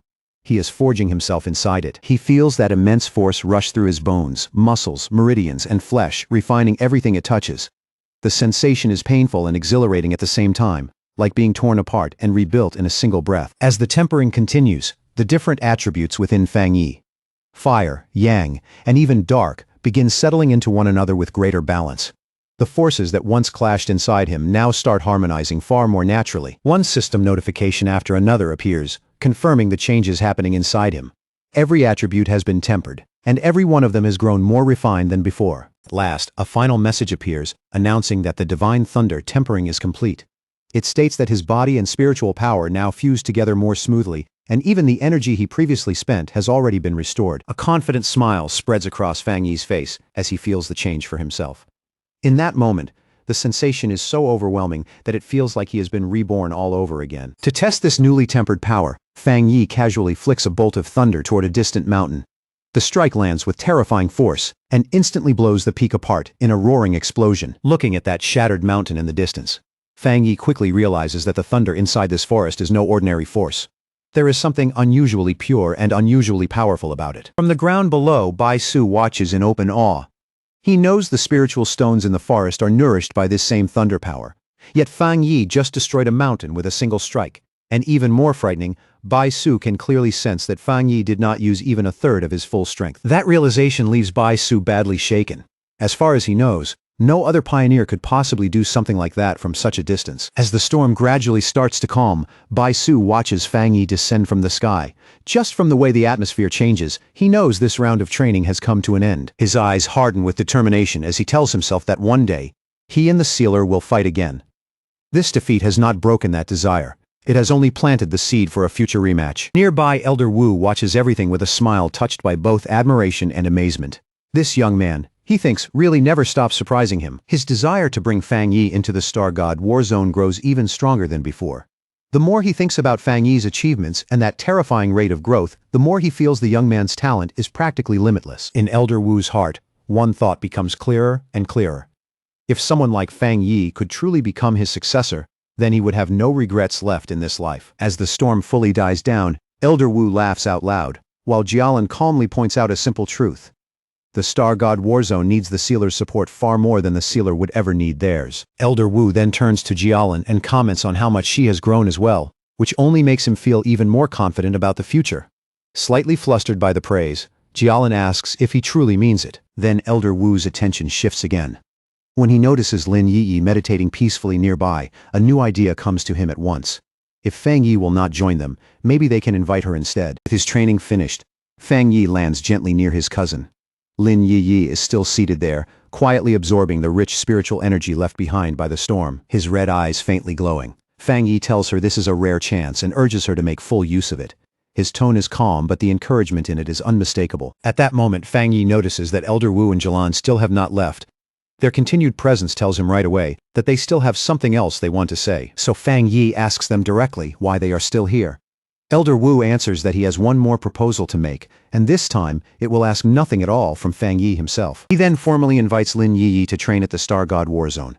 And as those words fall, the green spiritual energy around Lin Yi begins surging more noticeably, as if even her aura is reacting to the moment. Fang Yi considers the offer in silence for a moment. He knows it is an incredible opportunity for his cousin. But even so, he cannot help wondering what Lin Yi herself truly wants. Having heard the entire conversation clearly, Lin Yi slowly opens her eyes and ends her meditation. Her expression stays calm, but there is a quiet firmness in it now. Fang Yi turns back to Elder Wu and sincerely thanks him for the invitation. He explains that as her guardian, it would be hard for him to reject such a good opportunity on her behalf. But at the same time, he has no right to make that choice for her. Just then, Lin Yi rises to her feet. After Fang Yi asks if she has finished her training, she looks straight at Elder Wu and plainly says that she will not go. Meeting the elder's gaze directly, she thanks him respectfully for the generous offer. But even so, she repeats in a firm, steady voice that she does not want to accept it. Elder Wu is surprised by the answer, but he stays calm and open-minded. Instead of forcing the issue, he simply asks her why she is refusing. Lin Yi explains that her way of thinking might sound a little childish. She says that if her reason were only that she did not want her cousin to be used, then that kind of thinking would actually be disrespectful. But as a pioneer, she says, she has pride of her own. Looking at them with determined eyes, she says she wants to earn everything she deserves through her own ability, not receive it because of Fang Yi's name or influence. Fang Yi goes speechless for a brief moment, clearly caught off guard. For the first time, he realizes his cousin really has started to grow up. Far from being offended, Elder Wu bursts out laughing and gives her a thumbs up. He apologizes for thinking too one-sidedly, then tells her they will keep watching her growth and encourages her to do her best. A bright, genuinely happy smile appears on Lin Yi's face, full of energy. She promises that she will not waste that encouragement. Later that night, the scene shifts back to Fang Yi's villa, where everything is quiet and still after the chaos in the forest. As he and Lin Yi walk upstairs together, Fang Yi thinks over everything he has gained recently. In his mind, the problem of spiritual energy reserves is basically settled for now, and what he needs next is to figure out how to fully develop and use his new Twilight Fire attribute. At the same time, his thoughts drift to the far more troublesome Death Brand ability he acquired. That power feels less like a reward and more like a problem he will eventually have to understand and resolve. When they reach the upper floor, Lin Yi suddenly stops and points ahead in confusion. She asks her cousin why someone is squatting right in front of their door. At those words, the person lifts her head, revealing that it is Su Qingying. Looking tired and a little stiff, she stretches her body and tells them they have finally come back. Caught off guard by the sight of her, Fang Yi looks genuinely surprised and asks Su Qingying why she is here this late at night. Su Qingying speaks in a low, steady voice and says a major disaster has erupted along the border. The captain of Yue City fought her way all the way to the Tai City Spirit Association just to ask for emergency support in person, because the situation has already gone far beyond anything they can normally handle. Fang Yi immediately asks where the captain is now. His voice stays calm and direct, but it is obvious he wants to hear the rest from her firsthand without losing even a moment. Su Qingying tells him the captain was already badly injured by the time she arrived, and she is now being treated at their medical facility. Her condition is serious, but at least she made it back alive. She continues, explaining that the captain forced herself to survive what happened in Yue City for one reason alone: to deliver a warning. With every other option gone, she came here specifically to seek out the sealer, convinced that only someone at his level might still be able to change the outcome. At the Tai Spirit Association Medical Center, Fang Yi and Su Qingying head inside to meet the injured captain face to face, both of them already knowing that whatever they are about to hear will not be simple. In the quiet hospital corridor, a young woman with short, messy dark hair suddenly turns when someone calls her name. Fresh bandages wrap around her face and arms, and even through the exhaustion in her eyes, there is still a sharp flash of alertness. It is Su Qingying who has come with Fang Yi. The moment the young woman sees her, relief shows clearly on her face. But when her eyes shift to Fang Yi, she pauses and asks, a little puzzled, who the man beside her is. Without hesitation, Su Qingying introduces him as the captain of Tai Tai City and the sealer himself. Then she turns and formally introduces the injured young woman as Chen Ruo, the captain of Yue City. The instant she hears that, Chen Ruo steps forward at once, greets Fang Yi, and grabs both of his hands in desperation, begging him to help. Her voice shakes as she explains that the anomaly in Yue City is far more dangerous than the official report claimed, well beyond A+ rank, and that she has heard he has handled disasters like this before. Fang Yi does not answer right away. He just looks at her in silence, his expression calm and unreadable, as though he is measuring every word, every wound and every trace of panic on her face. Realizing she has gone too far, Chen Ruo quickly lets go and apologizes, saying she is simply too desperate to stay composed. She explains that the anomaly was first classified as only B level, yet one pioneer after another vanished without a trace. Her entire team was lost. The reinforcements disappeared too, and even her own powerful sister is now missing. Fang Yi listens closely, and with each sentence his expression grows more serious. Inwardly, he finds it hard to believe that something marked as a B-level anomaly could cause this many disappearances, especially in a border city where even regular pioneer standards should already be above average. He looks at the shaken captain and asks one sharp, direct question. The pioneers who vanished, including her sister, are they truly missing, or are they already dead? Chen Ruo opens her mouth, but in the end, she cannot give him an answer. Su Qingying gently tells her to calm down and speak slowly, then helps her sit before urging her to continue. Chen Ruo, clearly frustrated, says she really does not know what happened, because she has been completely unable to contact any of them. Holding her aching head, Chen Ruo insists that her sister is different. She says the two of them share a special bond, and because of that, she can still faintly but clearly sense that her sister is alive somewhere. After saying that, she suddenly goes still, as if a buried thought has finally pushed through the panic and exhaustion, and her expression changes when she remembers something important. She quickly tells Fang Yi that she almost forgot the most important thing.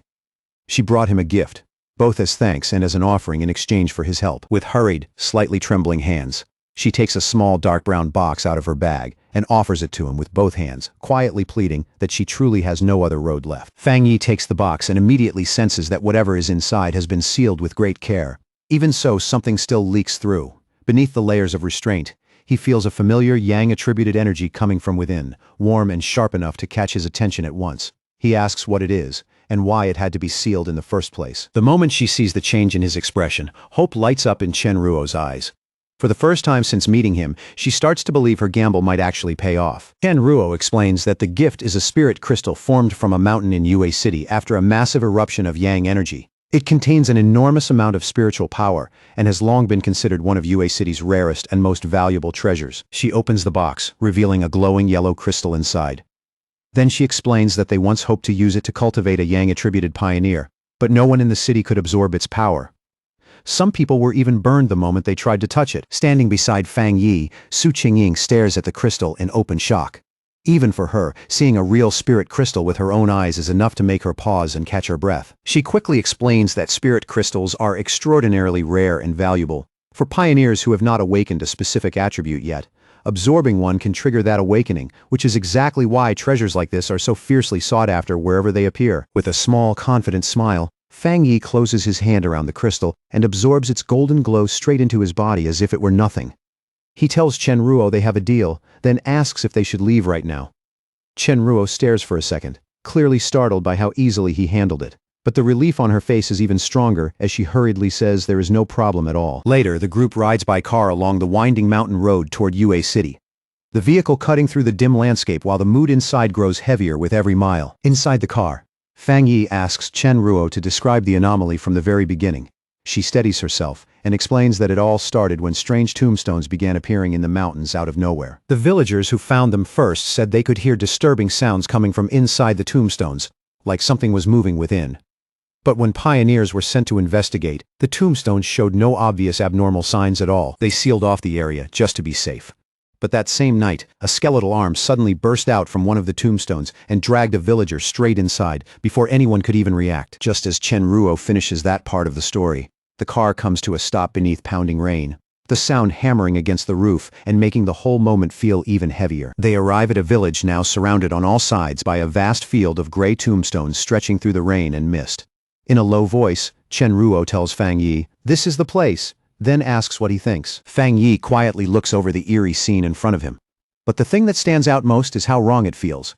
In spite of the terrifying sight, he cannot sense any obvious abnormal aura at all, and that only makes it more disturbing. As they move deeper into the tombstone field, the graves giving off a faint purple glow in the wet darkness, Chenruo explains that more and more of them have been appearing all across Yue City with no pattern anyone can predict. At completely random moments, skeletal arms reach out from the graves and drag living people inside. Chenruo glances around, then suddenly goes pale. In less than a day, the number of tombstones has risen dramatically again. Forcing herself to stay focused, she tells Fang Yi and Su Qingying to keep following her to where the others are gathered. As they keep walking, Fang Yi thinks about how strange this whole situation is. The anomaly's energy is unbelievably faint, so faint that it almost feels like it is being hidden on purpose. He wonders whether that weakness is meant to lower people's guard, or if there is some deeper reason behind it. The more he considers it, the more it feels like these disappearances are not random attacks at all, but part of a ritual. Resting one hand on a tombstone, Fang Yi suddenly comes to a conclusion. He explains that anomalies are not always mindless monsters. Some of them can carry out sacrifices to awaken or revive something far larger and far more terrifying. He recalls what happened in Tai Tai, where bat-like anomalies slaughtered local residents to bring forth their anomaly king, using death and fear as part of the summoning itself. Hearing that, Chenruo stops in her tracks. Horror spreads across her face as she asks in a strained voice whether the disaster in Yue City could also be some kind of sacrifice. Now visibly panicking, Chenruo explains that the people in the nearby mountain villages are extremely traditional and refused every evacuation order. Even worse, they are planning to hold a ceremony of their own the very next day. Before anyone can answer, she suddenly cries out that it is happening again, her voice sharp with alarm as she points straight ahead. A skeletal purple hand explodes out of the ground, right in front of Fang Yi, dirt and broken stone flying into the air as it lunges at him without warning. Fang Yi shifts aside with effortless ease, avoiding the attack in one clean motion. As he watches it, he calmly notes that the creature's strength is nothing impressive, and really is only around the reported B level. Without a second of hesitation, he summons his flaming sword. Its heat flares, bright even in the rain, and with one swift strike, he cuts the skeletal arm clean in half. But before the severed limb even finishes falling, another skeletal hand bursts violently from the ground and clamps around his glowing blade, stopping it with eerie precision. Fang Yi does not flinch. He simply watches with a sharp, focused gaze, studying the reaction as if this is exactly what he had been waiting to confirm. That skeletal hand is connected to something much worse. A far larger monstrous skeleton with multiple limbs, tearing its way up from underground in a violent eruption of dirt and grave dust. All around them, more skeletal creatures start bursting out of the ground, one after another, quickly closing in on Su Qingying and Chenruo from every side. Chenruo cries out in stunned disbelief, unable to understand why these things show no fear at all toward Fang Yi's overwhelming yang attribute. In just a few breaths, the entire area is overrun by a massive horde of glowing purple skeletons, their numbers rising so fast that the whole grave field seems to awaken around them. Instead of looking troubled, Fang Yi's lips curl into the faintest smile. He thinks his theory is starting to prove true, though he still needs one last confirmation, and quietly remarks that this mission has suddenly become much more interesting than he expected. Right in the middle of the chaos, Chenruo lifts her flute and plays straight through the storm of bones around her. With every sharp note, bursts of green spiritual energy tear outward, slicing through the skeletons and blowing them apart one after another. Through clenched teeth, Chenruo says these skeletons are not especially high level. But what makes them terrifying is how relentless they are. They feel no pain, they do not hesitate, and they just keep rushing forward like a tide that never stops. Then her heart sinks. There are far more of them than before, so many that wiping them all out feels impossible. The hope in her eyes starts to fade as she cannot help wondering whether even the sealer might be helpless against something like this. Seeing her struggle and the fear rising on her face, Su Qingying sweeps several skeletons away with one clean kick and tells her not to give up. Her voice is firm and steady, cutting through the panic at once. Then, all of a sudden, a huge burst of hellish red flames erupts around Su Qingying and reduces the skeletons crowding her to ash. She stares at the blazing fire in shock, wondering what kind of terrifying power this is. At the very center of the battlefield, Fang Yi releases his twilight fire domain. He rises into the air above a massive red sphere of energy, hanging there like the calm center of a storm, while blazing power pours out around him. Below him, the ground vanishes beneath a rolling sea of fire spreading in every direction. The skeletal horde is swallowed almost instantly, their bodies collapsing and disappearing as if they were never there to begin with. As this new power fully unfolds, a system notification appears, saying a special death attribute has been detected. It then explains that his domain is continuously absorbing that unusual attribute and converting it into nourishment for his own yang attribute, steadily strengthening it. A second later, one final notification flashes before him, confirming that the enhancement is complete. The message is brief, but the change in power is immediate. Su Qingying and Chen Ruo can only stand there and watch as a huge burst of fire sweeps across the battlefield and erases the last of the skeletons. When the final wave disappears, all that remains is heat, smoke, and stunned silence. Chen Ruo is clearly shaken, but just as clearly impressed. She admits that Fang Yi's reputation as the sealer is completely deserved. Relief finally washes over her, and for the first time, she truly feels that Yue City might still be saved. After apologizing for how she acted earlier, she says she will take them to meet the rest of her team. Chen Ruo leads them back to a camp, now serving as the temporary base of the Yue City Spirit Association. As soon as she arrives, a group of tired, battered pioneers looks up and calls out to their captain, relief plain on every face. Chen Ruo quickly introduces Fang Yi and Su Qingying, telling them she managed to bring back reinforcements.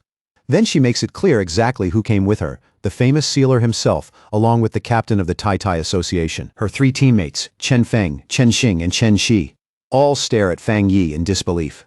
It is hard for them to accept that someone this young could really be the legendary pioneer who once resolved a disaster all by himself. One of them says in a low, uneasy voice that his age may not be the issue, but what is happening in Yue City is completely different. Whatever they are facing now is not something ordinary strength can solve so easily. The mood turns sharp when Chen Feng angrily scolds Chen Ruo for coming back, and even bringing outsiders here just to die with them. He shouts that almost no one is left. The city is about to be swallowed whole, and they were tricked from the very beginning, lured here only to become sacrifices. As Chen Ruo tries to explain that her team has already suffered enough, and that she had no other choice, Fang Yi says nothing. He just watches them quietly, taking in every trace of fear, anger, and exhaustion on their faces. Then Fang Yi finally speaks. His expression does not waver as he says that he accepted this request, so he will do what he came here to do. His voice is steady and absolute when he declares that he will solve the problem in this place himself. Meanwhile, Chen Shi explains to the furious Chen Feng that their city is remote and isolated, and because of that, many local customs have remained deeply traditional. When the people run into troubles they cannot solve, they do what they have always done for generations. They pray to the gods for help. From a clifftop, Fang Yi looks down toward a village wrapped in strange purple mist drifting up from the tombstones below. Watching the eerie scene in silence, he wonders whether the people there are preparing some large ceremony to ask for blessings. As he turns over those old customs and rituals in his mind, Fang Yi starts to suspect they are not just background to this disaster. The more he thinks about it, the more likely it seems that the village's beliefs and the strange anomaly are connected. All at once, a strange wind cuts through the forest, hissing through the trees, and turning the whole atmosphere cold. Chen Feng and Chen Shi both stiffen on instinct. Following the wind, they soon reach a clearing and find a large crowd of villagers already gathered there. Packed tightly together, the people stand in tense silence, clearly preparing for some kind of ritual. The moment Chen Ruo sees it, she realizes the ceremony is about to start, and worry rushes across her face. She says that if the tomb anomaly erupts again in the middle of all these people, it will turn into a complete disaster. Fang Yi, though, looks more interested than alarmed. With a calm, confident smirk, he asks who wants to watch the whole thing up close, then starts walking straight toward the crowd without a second of hesitation. Before long, the group arrives at Yueyuan Square, where a huge bonfire burns fiercely at the center. Firelight flickers over the stone ground and across the anxious faces of the villagers gathered around it. The villagers are completely desperate, crying out for their god to look upon their suffering. One man, his voice breaking with grief, offers up his own life and begs for his children to be spared instead. All around the square, people kneel low and press themselves toward the ground, their foreheads nearly touching the stone as they beg again and again for the heavenly God's mercy. Fear, desperation, and trembling faith fill the whole place. Then, without warning, the bonfire goes out. The stone platform beneath it splits apart with a violent crack, and long fractures race across the square, like something underneath is forcing its way up. That is when the real horror starts. Skeletal hands begin clawing their way out from behind the tombstones, and someone in the crowd screams that the monsters from the tombs are coming out again. Out of the swirling purple mist, several skeletons slowly rise into view, red eyes glowing with a sinister light. They just stand there, staring at the terrified villagers like predators deciding where to strike first. Panic explodes across the square. An old man shakes so badly he can barely get the words out, insisting this must be some kind of test from their god, while the rest of the villagers break and run in every direction. A mother pulls her crying child tightly against her chest, her face drained of color. Through tears, the child looks up and asks in a trembling voice whether their god is still going to save them. Then the chaos gets even worse as the skeletons suddenly charge into the crowd. The villagers scatter in total fear, stumbling over one another and screaming for help as the whole square collapses into madness. In the middle of that panic, one skeleton slams into the mother and throws her away, separating her from her child in an instant. The little girl can only stare in horror, crying out for her mother through broken sobs. And just as the child is left standing there alone, an even larger ghostly skeleton slowly rises out of the mist behind her. Its towering shape feels far more terrifying than the others, like death itself stepping through the fog. The creature stretches out its bony hand toward the crying little girl. The motion is slow, but there is no escaping it, and the shadow of that hand falls over her as she freezes in terror. But before those fingers can even brush her, the creature is blown apart in a flash of golden light. The strike comes so fast and so hard that it is over, before anyone fully understands what happened. Right after that, a huge wave of holy fire tears across the square, sweeping through the attacking skeletons and burning them down where they stand. In a heartbeat, the entire place turns into a blazing sea of sacred-looking flames. The surviving villagers gradually stop running, too stunned to go any farther. One by one, they turn back toward the burning square, struggling to believe what they are seeing. The fear drains from their faces and is replaced by pure awe when they recognize the flames. Some start shouting that it is heavenly fire, and in an instant their despair flips into wild joy as they throw up their arms and cry out in worship. As the flames keep raging across the shattered square, Fang Yi descends and lands on the broken stone platform at the center. Framed by fire and smoke, his arrival makes the entire scene go even quieter. Standing against the firelight, Fang Yi looks over the stunned crowd and tells them they do not need to keep praying anymore. His voice is calm, but it carries across the square with unmistakable force. Then, with a cold and serious expression, he gives them the truth without softening a single word. There are no gods in this world, and no god is coming to save them. For a brief moment, the villagers fall completely silent. Still kneeling on the ground, they can only stare at him, trying to process what he just said, but they misunderstand him completely. Tears of joy spill down their faces as they start shouting that a god has descended and defeated the disaster for them. Right away, they begin begging this new god to save them from the other monsters too. Watching their reaction, Fang Yi can only let out a quiet sigh. They have misunderstood him so completely that even he has no idea where to start fixing it. Standing in the middle of the flames, Fang Yi slowly raises one hand, his eyes glowing with power. The firelight plays across his face, making him look even more unreal to the kneeling crowd below. Then he activates his Twilight Fire domain once more. In an instant, a huge swirling red sphere appears in the sky, spinning like a vortex, and pulling in all the deathly energy, and shattered skeleton remains scattered across the ground. After that, Fang Yi turns to the stunned villagers and makes himself perfectly clear. He tells them he is not a god at all, but a pioneer captain from Tai Tai City, a man known by one title alone, the Sealer. The villagers and Chen Ruo's team can only stand there staring at the terrifying red sphere hanging overhead, their faces locked in shock.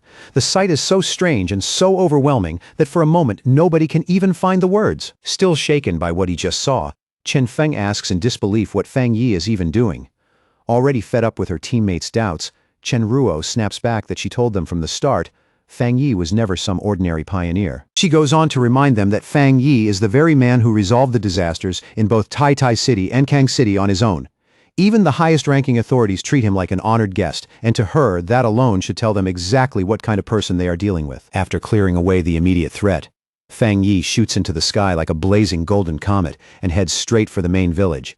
In the distance, it is still buried beneath thick purple mist, with countless skeletons moving below like a waking nightmare. At that very moment, a system notification appears before him, confirming that the Twilight Fire domain has absorbed a massive amount of the Death attribute.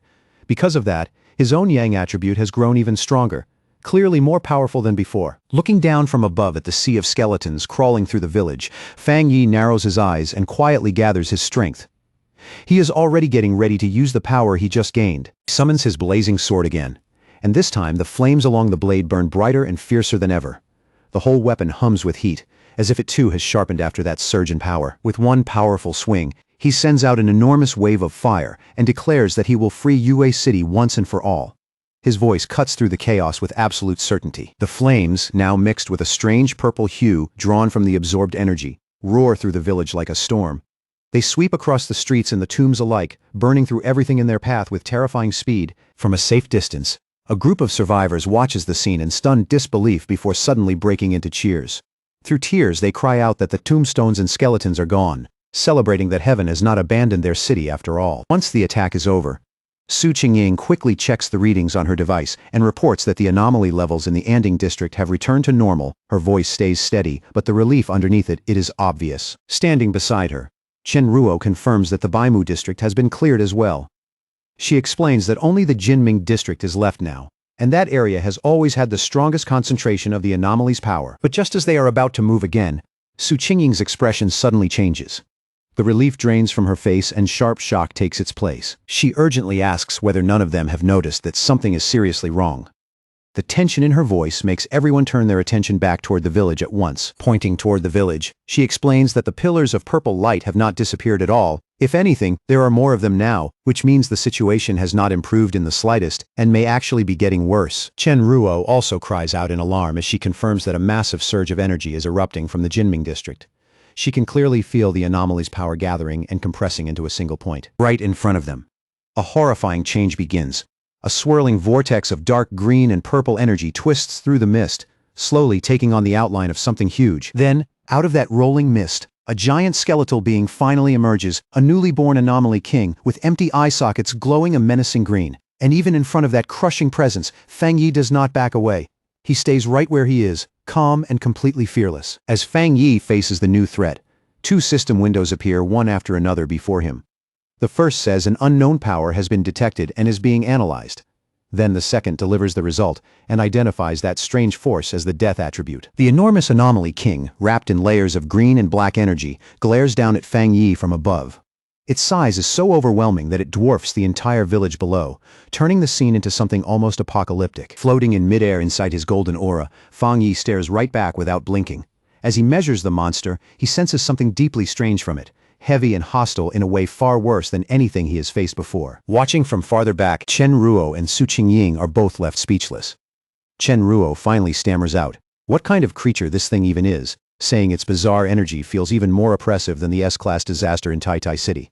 In that moment, the whole group realizes this new anomaly king must be the true source behind those pillars of light. Su Qingying suddenly shouts for everyone to be careful, warning them that the creature is about to attack.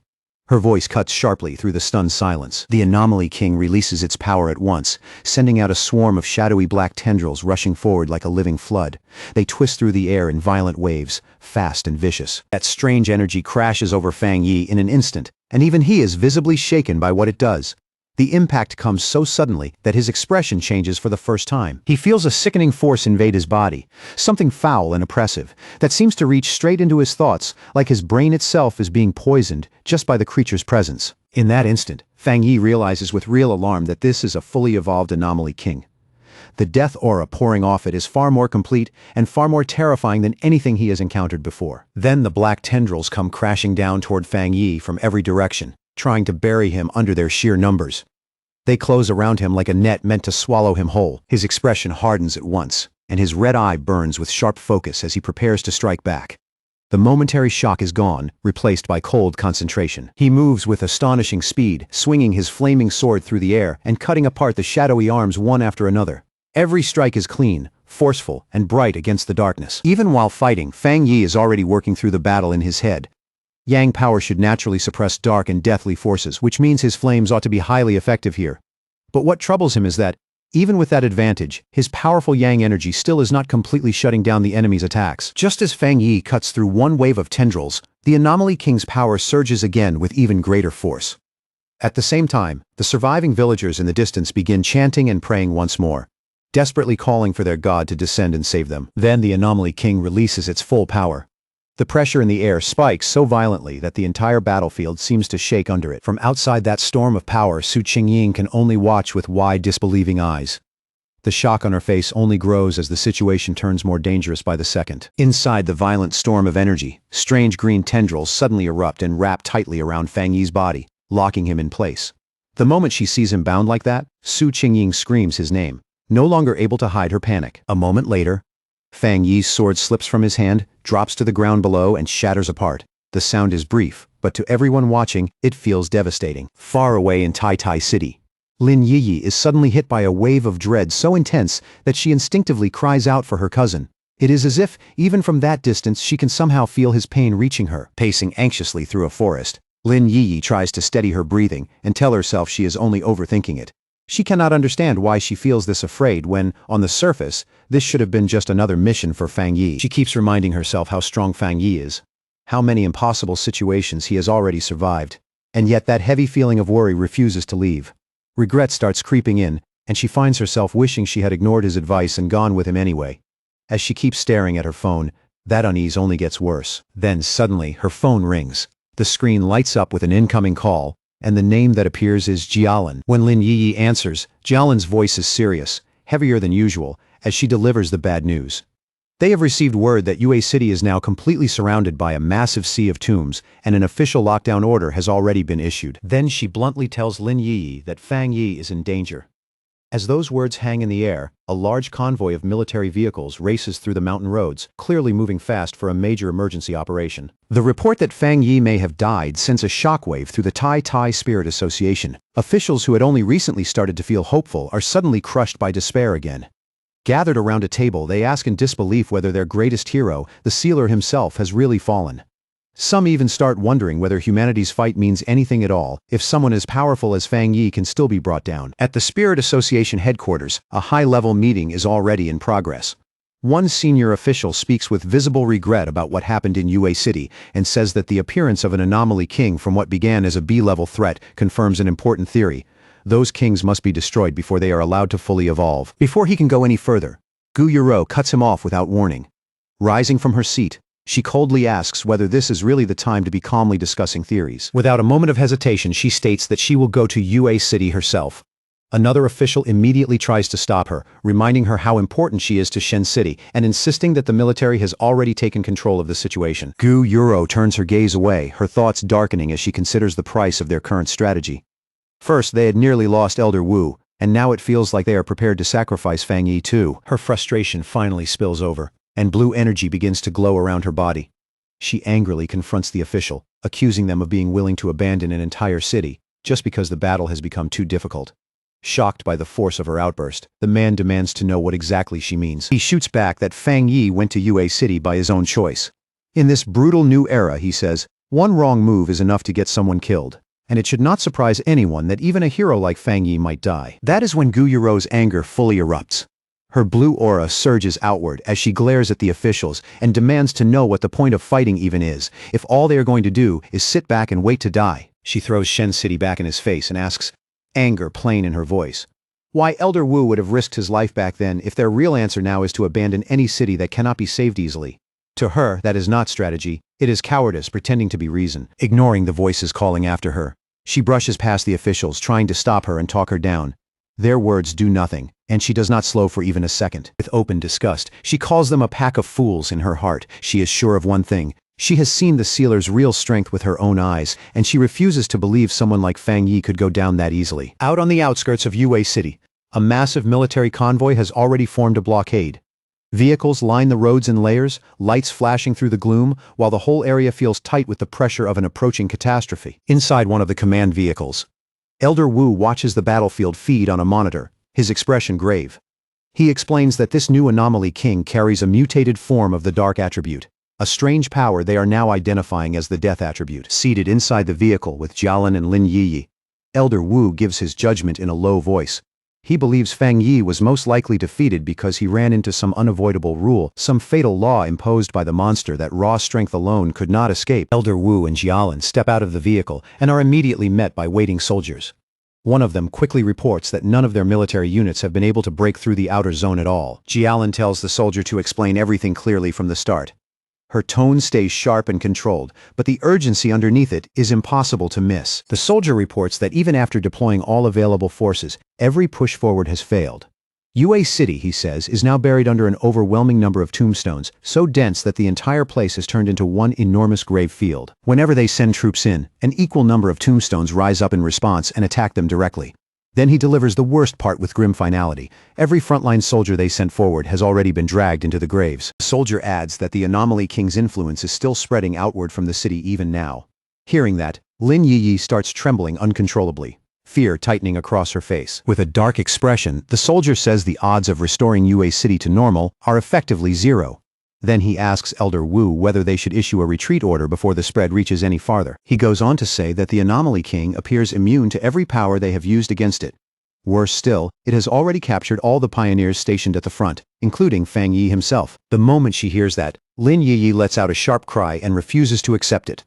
The words hit her like a blade, and disbelief flashes across her face almost at the same instant as panic. She turns to Elder Wu and Jialan, thanks them for everything they have done, and then firmly says she will go back to Yue City alone.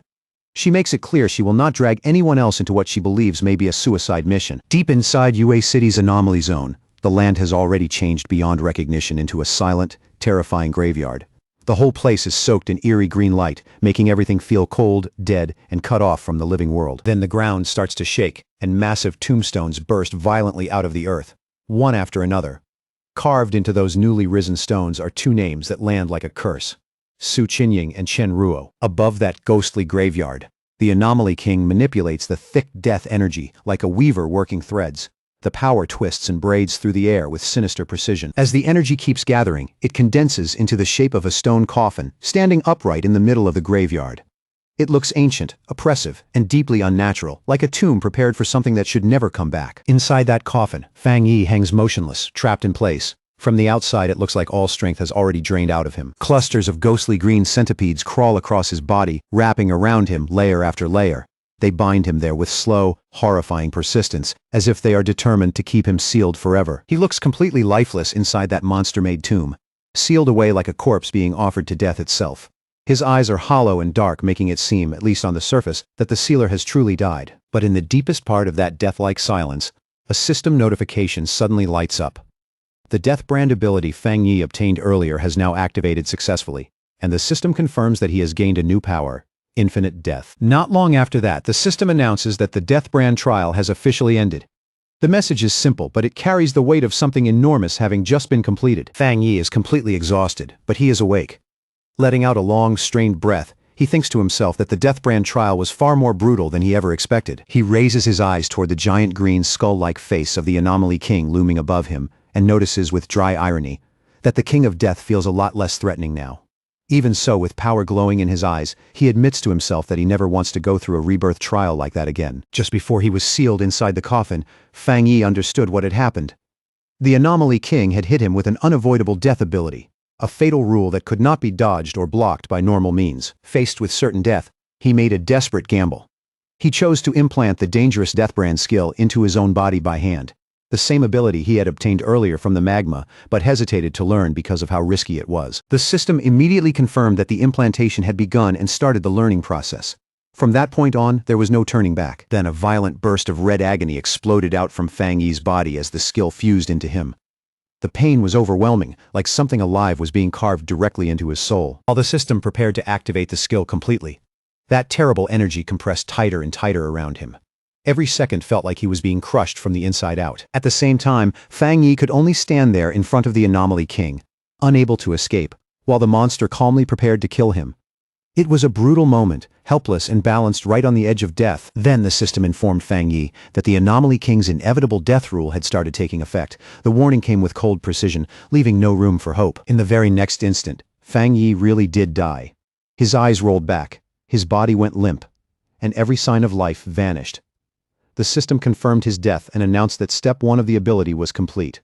But because Fang Yi was killed by the monster while carrying the brand, the system immediately identified the killer and declared that the Death Brand had been planted into the body of the King of Death itself, completing step 2. As Fang Yi's lifeless body fell, wrapped in the monster's dark and deadly power, the system entered its final phase. It activated the death trial while he was already dead, and that is exactly how he was later able to come back to life, and why even now the exhaustion in his body runs so deep. Now, standing inside the coffin's eerie green glow, Fang Yi has successfully endured the entire process. He is drained to the bone, but he made it through death and returned. The system explains that the death trial he just passed was actually a triple trial meant to determine whether the user was worthy. To obtain the Death Brand's 3 abilities, Fang Yi had to survive 3 separate ordeals, each one more terrifying than the last. The first was the fire attributed trial, Mystery Yellow Spring, where he was burned without end by hellish flames. Every moment felt like being thrown alive into a furnace from the underworld. The second was the poisoned attribute trial, Death Collapse, where his body was cursed to rot, crack, and break apart again and again without ever being allowed real release. It was slow, merciless torment. And the last was the Earth Attribute trial, Hell Evil Scene, where the gates of hell opened wide and tried to drag him into a burial ground filled with evil spirits. That final descent felt like being swallowed by endless graves. Looking back on it all, Fang Yi thinks the pain was so intense that it became hard to tell what was real anymore. It felt like being trapped in an endless cycle of dying over and over, with no clear beginning and no end. But after pushing through that brutal test with nothing but effort and willpower, he has finally mastered the skill. His eyes open with a sharp red glow as he decides, with quiet certainty, that now the real battle can begin. He looks up with a cold, focused expression and realizes that he is now resisting the Anomaly King's inevitable death rule. The very power that should have guaranteed his end is no longer absolute against him. Blue lightning suddenly starts gathering in his hand, crackling harder and harder as it builds. The disturbance is so sharp and unnatural that even the Anomaly King senses it immediately. The massive skeleton lowers its gaze in visible confusion, staring at the coffin as if it cannot understand where that sudden surge of power is coming from. For the first time, the monster seems unsure. Then, without warning, a tremendous blast of blue lightning erupts from inside the stone prison. The force tears straight through the coffin in a violent explosion of light and debris. Fang Yi smashes through the stone slab and breaks free, dropping heavily to the ground below. The impact is brutal, but it is the kind of pain only the living can feel. Through the thick green mist, the monster stares down at him without moving. It watches its prisoner escape from the tomb that should have held him forever. Fang Yi slowly steps out through the smoke and shattered debris, one hand partly covering his face as he gasps for breath. He is drained and clearly paying the price of resurrection, but he is alive, free, and back on his feet. The Anomaly King is left in pure shock. It cannot understand how the human it had already killed for certain is now standing in front of it again, alive and ready to fight once more. As Fang Yi faces it once again, the system reveals that the King of Death has already noticed his resurrection. The giant skeleton reacts immediately, gathering its dreadful power without hesitation as it moves to crush this revived threat before it can rise any further. It gives Fang Yi no time at all to recover. The Anomaly King attacks again at once, unleashing a relentless barrage of massive green energy blasts from high above, each one crashing down like judgment. The attack slams into the ground with terrifying force and erupts into a huge explosion of green energy, swallowing the exact spot where Fang Yi had been standing. In an instant, the whole area disappears beneath violent light, smoke, and destruction. But when the dust finally starts to clear, Fang Yi is still there, crouched low on the shattered ground without a scratch on him. A grin spreads across his face as he finally understands the truth. The monster's attacks do not work on him anymore. The system immediately confirms that Fang Yi has successfully escaped the inevitable death rule. He rises and stands tall before the giant skeleton, his cape snapping in the wind, while the Anomaly King looks down at him in growing confusion and unmistakable fear. Fang Yi lifts his head and looks up with a terrifying expression. One eye glows a sharp red, blood runs from the corner of his mouth, and yet he smiles with complete confidence, like the fight has only now started to get interesting. At that moment, the Anomaly King is struck by a danger it has never felt before. Its empty eye sockets widen slightly as it realizes, too late, that the hunter has become the one being hunted. Far beyond Yue City's barrier, the mountains have been twisted by the disaster too. The slopes are covered in glowing green tombstones, each one giving off a thick, suffocating aura of death into the dark air. Elder Wu, Lin Yiyi, and Jialan stand on a cliff overlooking the disaster zone below. As Lin Yiyi feels that overwhelming death energy rising from the city, her chest tightens and she cannot stop herself from anxiously calling out for her cousin. Jialan decides they cannot afford to wait any longer.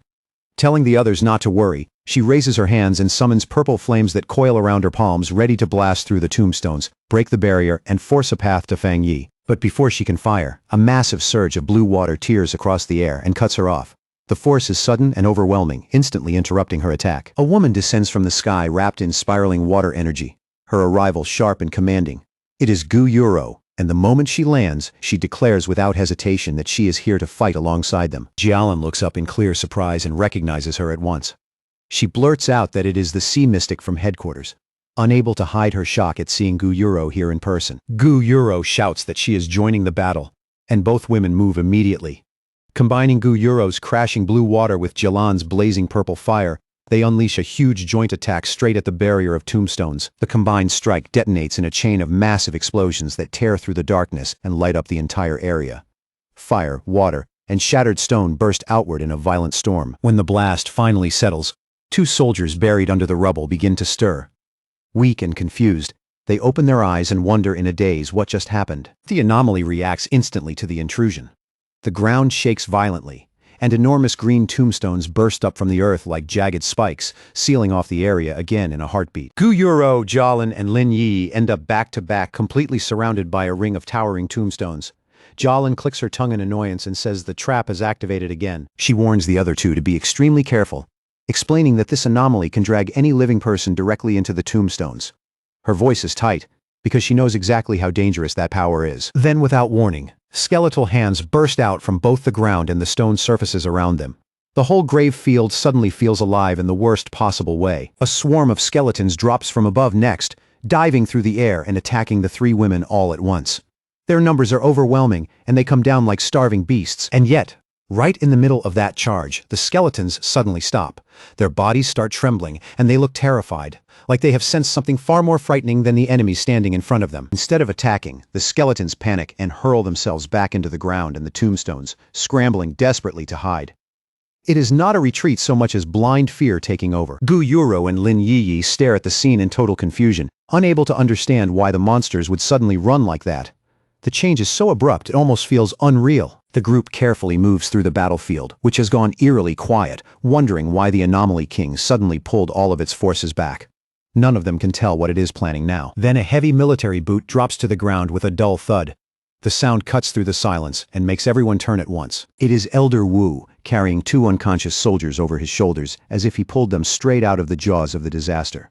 He tells the group this may actually be a good sign. The Anomaly King has withdrawn its power, which means the people buried alive may still have a chance to be saved. Elder Wu looks out over the field, where many soldiers now lie unconscious but alive instead of dead. From that alone, he reaches a firm conclusion. The sealer has not fallen. In fact, Fang Yi must be causing such serious trouble inside the anomaly that the king had no choice but to pull back its power just to defend itself. Back inside the battlefield, the smoke slowly parts, and Fang Yi's sharp red eyes appear through the haze with chilling calm. His gaze is steady, clear, and very much alive. He stands completely unharmed at the center of the ruined battlefield, as if the last attack meant nothing at all.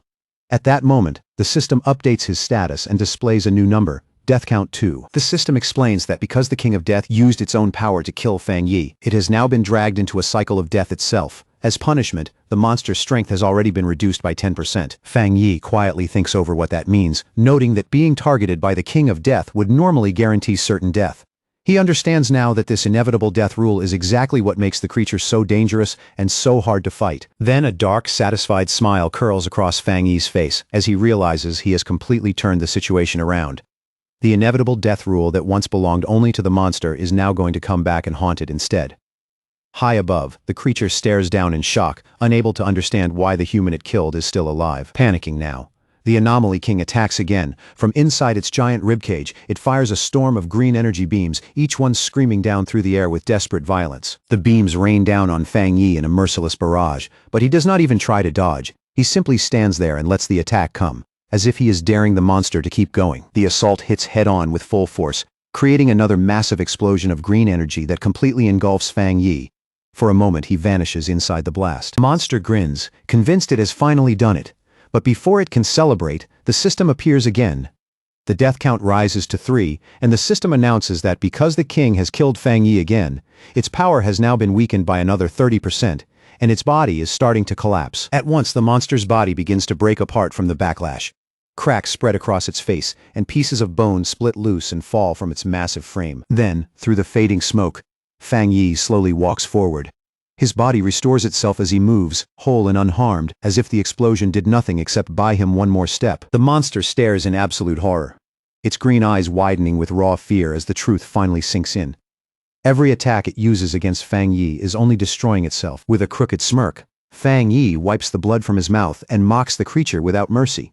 He is fully ready to keep repeating this deadly cycle until the monster is worn down and erased for good. Focusing his mind, Fang Yi gathers his power and fires a massive beam of energy straight at the monster. The attack tears through the air in one bright, violent line, but the monster lifts one hand and casually knocks the beam aside, deflecting it with almost effortless force. Even weakened, it is still monstrously strong. At that exact moment, a system notice appears and announces that a new mark has been activated. Instantly, red hellfire erupts across the monster's body, burning through and mixing with its eerie green aura. The monster glances down at its own arm in baffled confusion, unable to understand when or how that fire latched onto it.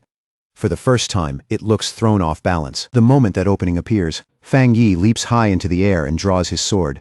The blade is blazing with intense fire, its heat flaring so violently that it lights up the space around him. As Fang Yi closes in, the system confirms that the monster has been afflicted with a hellfire-burning debuff. From this point on, it will keep taking damage without pause as the flames continue eating through it. The monster glares down at Fang Yi with its glowing green eyes, furious at being forced back and wounded like this. Rage pours off it just as heavily as the death energy. Fang Yi brings his blade down with all his strength and unleashes his heavenly fire slash. The strike is fierce, direct, and packed with the kind of force meant to split the battlefield in two. The monster throws up its huge hand and blocks the slash head-on, and the collision erupts into a violent clash of power. Fire and death energy crash into each other in a storm that shakes everything around them. The strike hits with horrifying force, and the damage is instant. The monster's massive body jerks from the impact, and a shock runs across the battlefield for everyone to see. A system notice appears right away, cold and exact. The death count has climbed to 4, and the monster's total strength has now been cut down by a brutal 45%. As the violent energy of the battle keeps twisting through the air, another system window suddenly opens. The next stage has begun. The death collapse mark. The effect kicks in immediately, fast and merciless. Cracks spread across Fang Yi's body like shattered glass, making it painfully obvious that the cycle of death has started again. Even after taking that much damage, the monster still refuses to go down. It surges forward, grabs Fang Yi, and crushes him in its grip with savage force. Then it yanks him closer, dragging him right in front of its face, towering over him, as if it wants to break his spirit before it breaks his body. But Fang Yi doesn't show an ounce of fear. He meets that stare with a calm, taunting smile, and even with blood running down his face, he looks completely at ease as he coolly tells the monster to look at itself. The monster pauses. For just a second, it looks visibly shaken, unable to understand how someone already standing on the edge of death can still smile like that. Then suddenly, flames explode around Fang Yi in a violent burst of heat and light, and yet all he gives is a faint smirk, standing in the middle of the blaze without a single trace of harm. The fire races straight onto the monster's hand, and it can only stare as its bones begin to blacken, split apart, and crumble into ash right in front of it. The system confirms another terrifying update. The death count has now reached 5, and the monster's power has been crushed even further, dropping by a total of 60%. Another notice flashes across the air, announcing that the Hell Evil Scene mark has activated, speeding up the destruction of the monster's body with ruthless force. Monster throws back its head and roars, furious and disbelieving. But no matter how violently it thrashes, it still can't stop its own body from falling apart. Outside the barrier, the giant tombstones around the city start splitting, tilting, and collapsing one after another. Like the unnatural structure behind the whole disaster is finally giving out. Wang Lan stares in disbelief as it hits him all at once. The anomaly itself is breaking down, and the entire cursed domain is collapsing with it. High overhead, the thick black clouds begin to break apart, and long-buried light spills through at last. Lin Yi looks up and smiles, relief washing over her the moment she realizes her cousin is still alive. Elder Wu instantly activates his armor and wastes no time. He orders the team to enter the city, rescue every survivor they can, and evacuate the injured as quickly as possible. Now that the mission is clear, Elder Wu, Wang Lan, Gu Yuro, and Lin Yi shoot forward without hesitation and head straight into the city. Deep inside the shattered remains of the anomaly, a hand suddenly bursts up through the ground, clawing through the debris as someone fights to get out. At last, Su Qingying pulls herself free. She drags in breath, her whole body shaking from exhaustion, while fear and leftover shock still linger across her face. Still on her knees and struggling to steady her breathing, she tries to understand what just happened, forcing her scattered thoughts back together piece by piece. She remembers her life force being drained away little by little, along with that suffocating feeling of being trapped inside a green, hellish void somewhere within that giant skeleton. But then she realizes it had all ended just as suddenly as it began, as if some unseen power had shattered that nightmare and let her come back alive. Her eyes snap to a nearby tombstone, and in that instant, she knows what she has to do.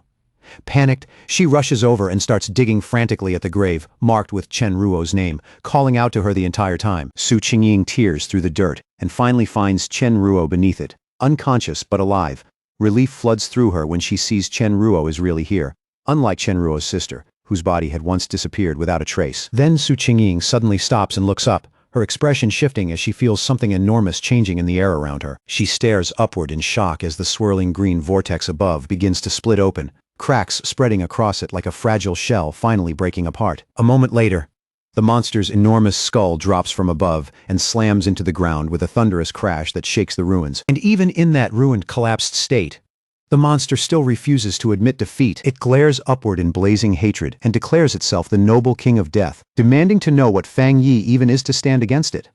More than anything, it burns with rage that a mere human would dare look down on it. Then, out of the surrounding darkness, Fang Yi's undead army appears. Countless shadow spirits emerge in silence, their crimson eyes glowing through the gloom as they fix their gaze on the monster. The system delivers another merciless update. The Hell Evil Scene mark has now weakened the monster by a crushing total of 80%. The monster goes stiff. More cracks spread across its face as the truth finally hits it. It doesn't have any real power left anymore. Its destruction speeds up all at once. The system bar surges straight to 100%, and the monster's green soul shatters into nothing. System confirms the final outcome. The monster's power has been completely stripped away, and that very power now belongs to Fang Yi. Fang Yi slowly opens his eyes, and the red is gone.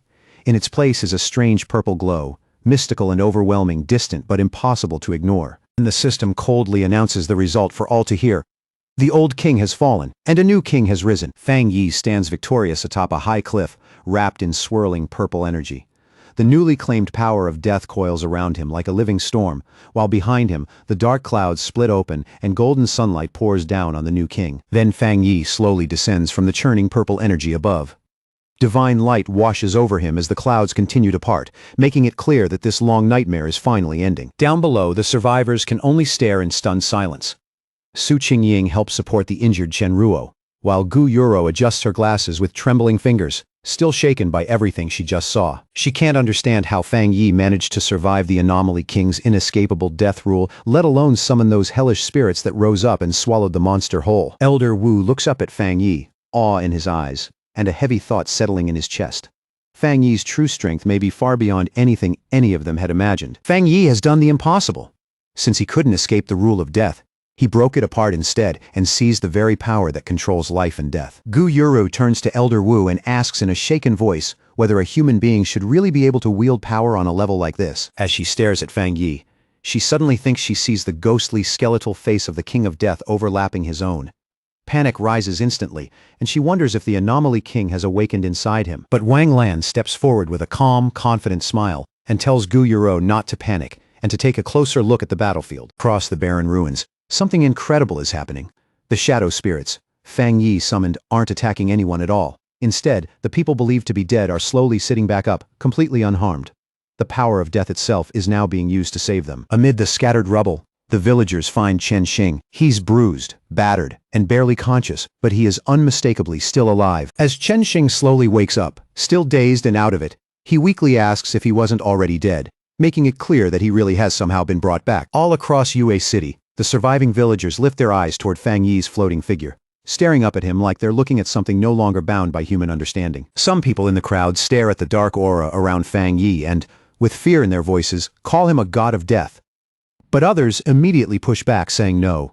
He's the sealer, the one who saved them when nobody else could. Then all at once, the little girl Fang Yi saved earlier speaks up over the noise, blurting out that sealer sounds way too ugly and doesn't fit him at all. With a bright, innocent smile, she remembers the golden flames that protected her before. To her, Fang Yi isn't some cold title or distant legend. He's their god, the one who drove out the evil and gave them hope again. High in the night sky, Fang Yi decides it's time to end this once and for all. He slowly lifts one hand, and above him, a huge, jagged scythe of dark purple energy begins to take shape. His expression turns cold, serious, with one eye still glowing that ominous red. Fang Yi says in a low, final voice that everything ends here. In the very next instant, he brings that massive weapon down, unleashing a colossal arc of purple light that rips across the sky with overwhelming force. Down on the ground, Yue City's pioneers, including Feng Chen, look up in total shock, eyes wide as they watch that unbelievable power unfold above them. Fang Yi's strike tears forward and cuts straight through the dark barrier that had sealed off the city for so long, splitting it apart in one clean, terrifying blow. And it doesn't stop there.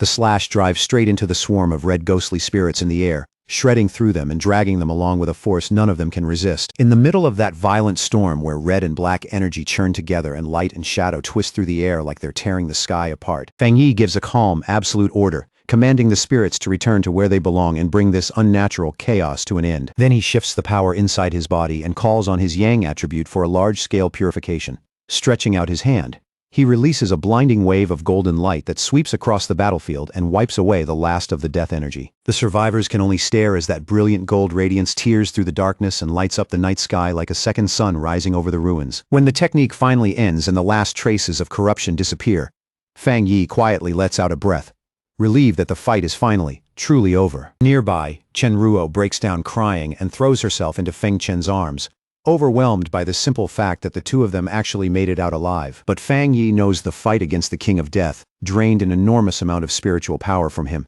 and he can't help worrying about what side effects the death brand he absorbed might still be hiding. After the battle, Fang Yi slowly descends from the sky, dropping through the fading light before landing softly among the shattered ruins below. Before he can even steady himself, Lin Yiyi rushes straight at him and crashes into him with a fierce hug, crying out for her brother in pure relief and catching him completely off guard. He gently comforts his cousin, patting her softly on the head as she blurts out that she really thought he had died.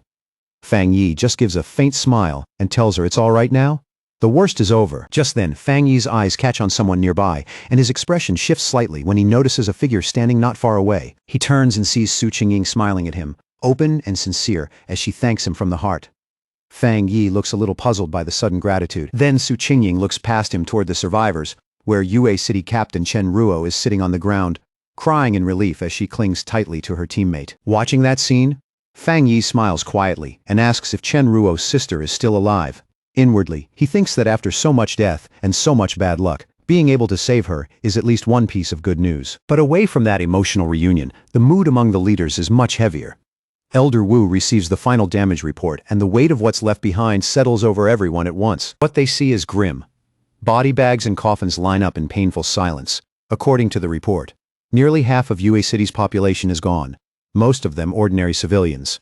Out of the 1,500 pioneers who came to help, 50 are confirmed dead, 30 are missing, and more than 1,000 are injured. Elder Wu lowers his eyes, his expression grave, and speaks about the urgent need to rebuild the city and properly compensate the victims' families.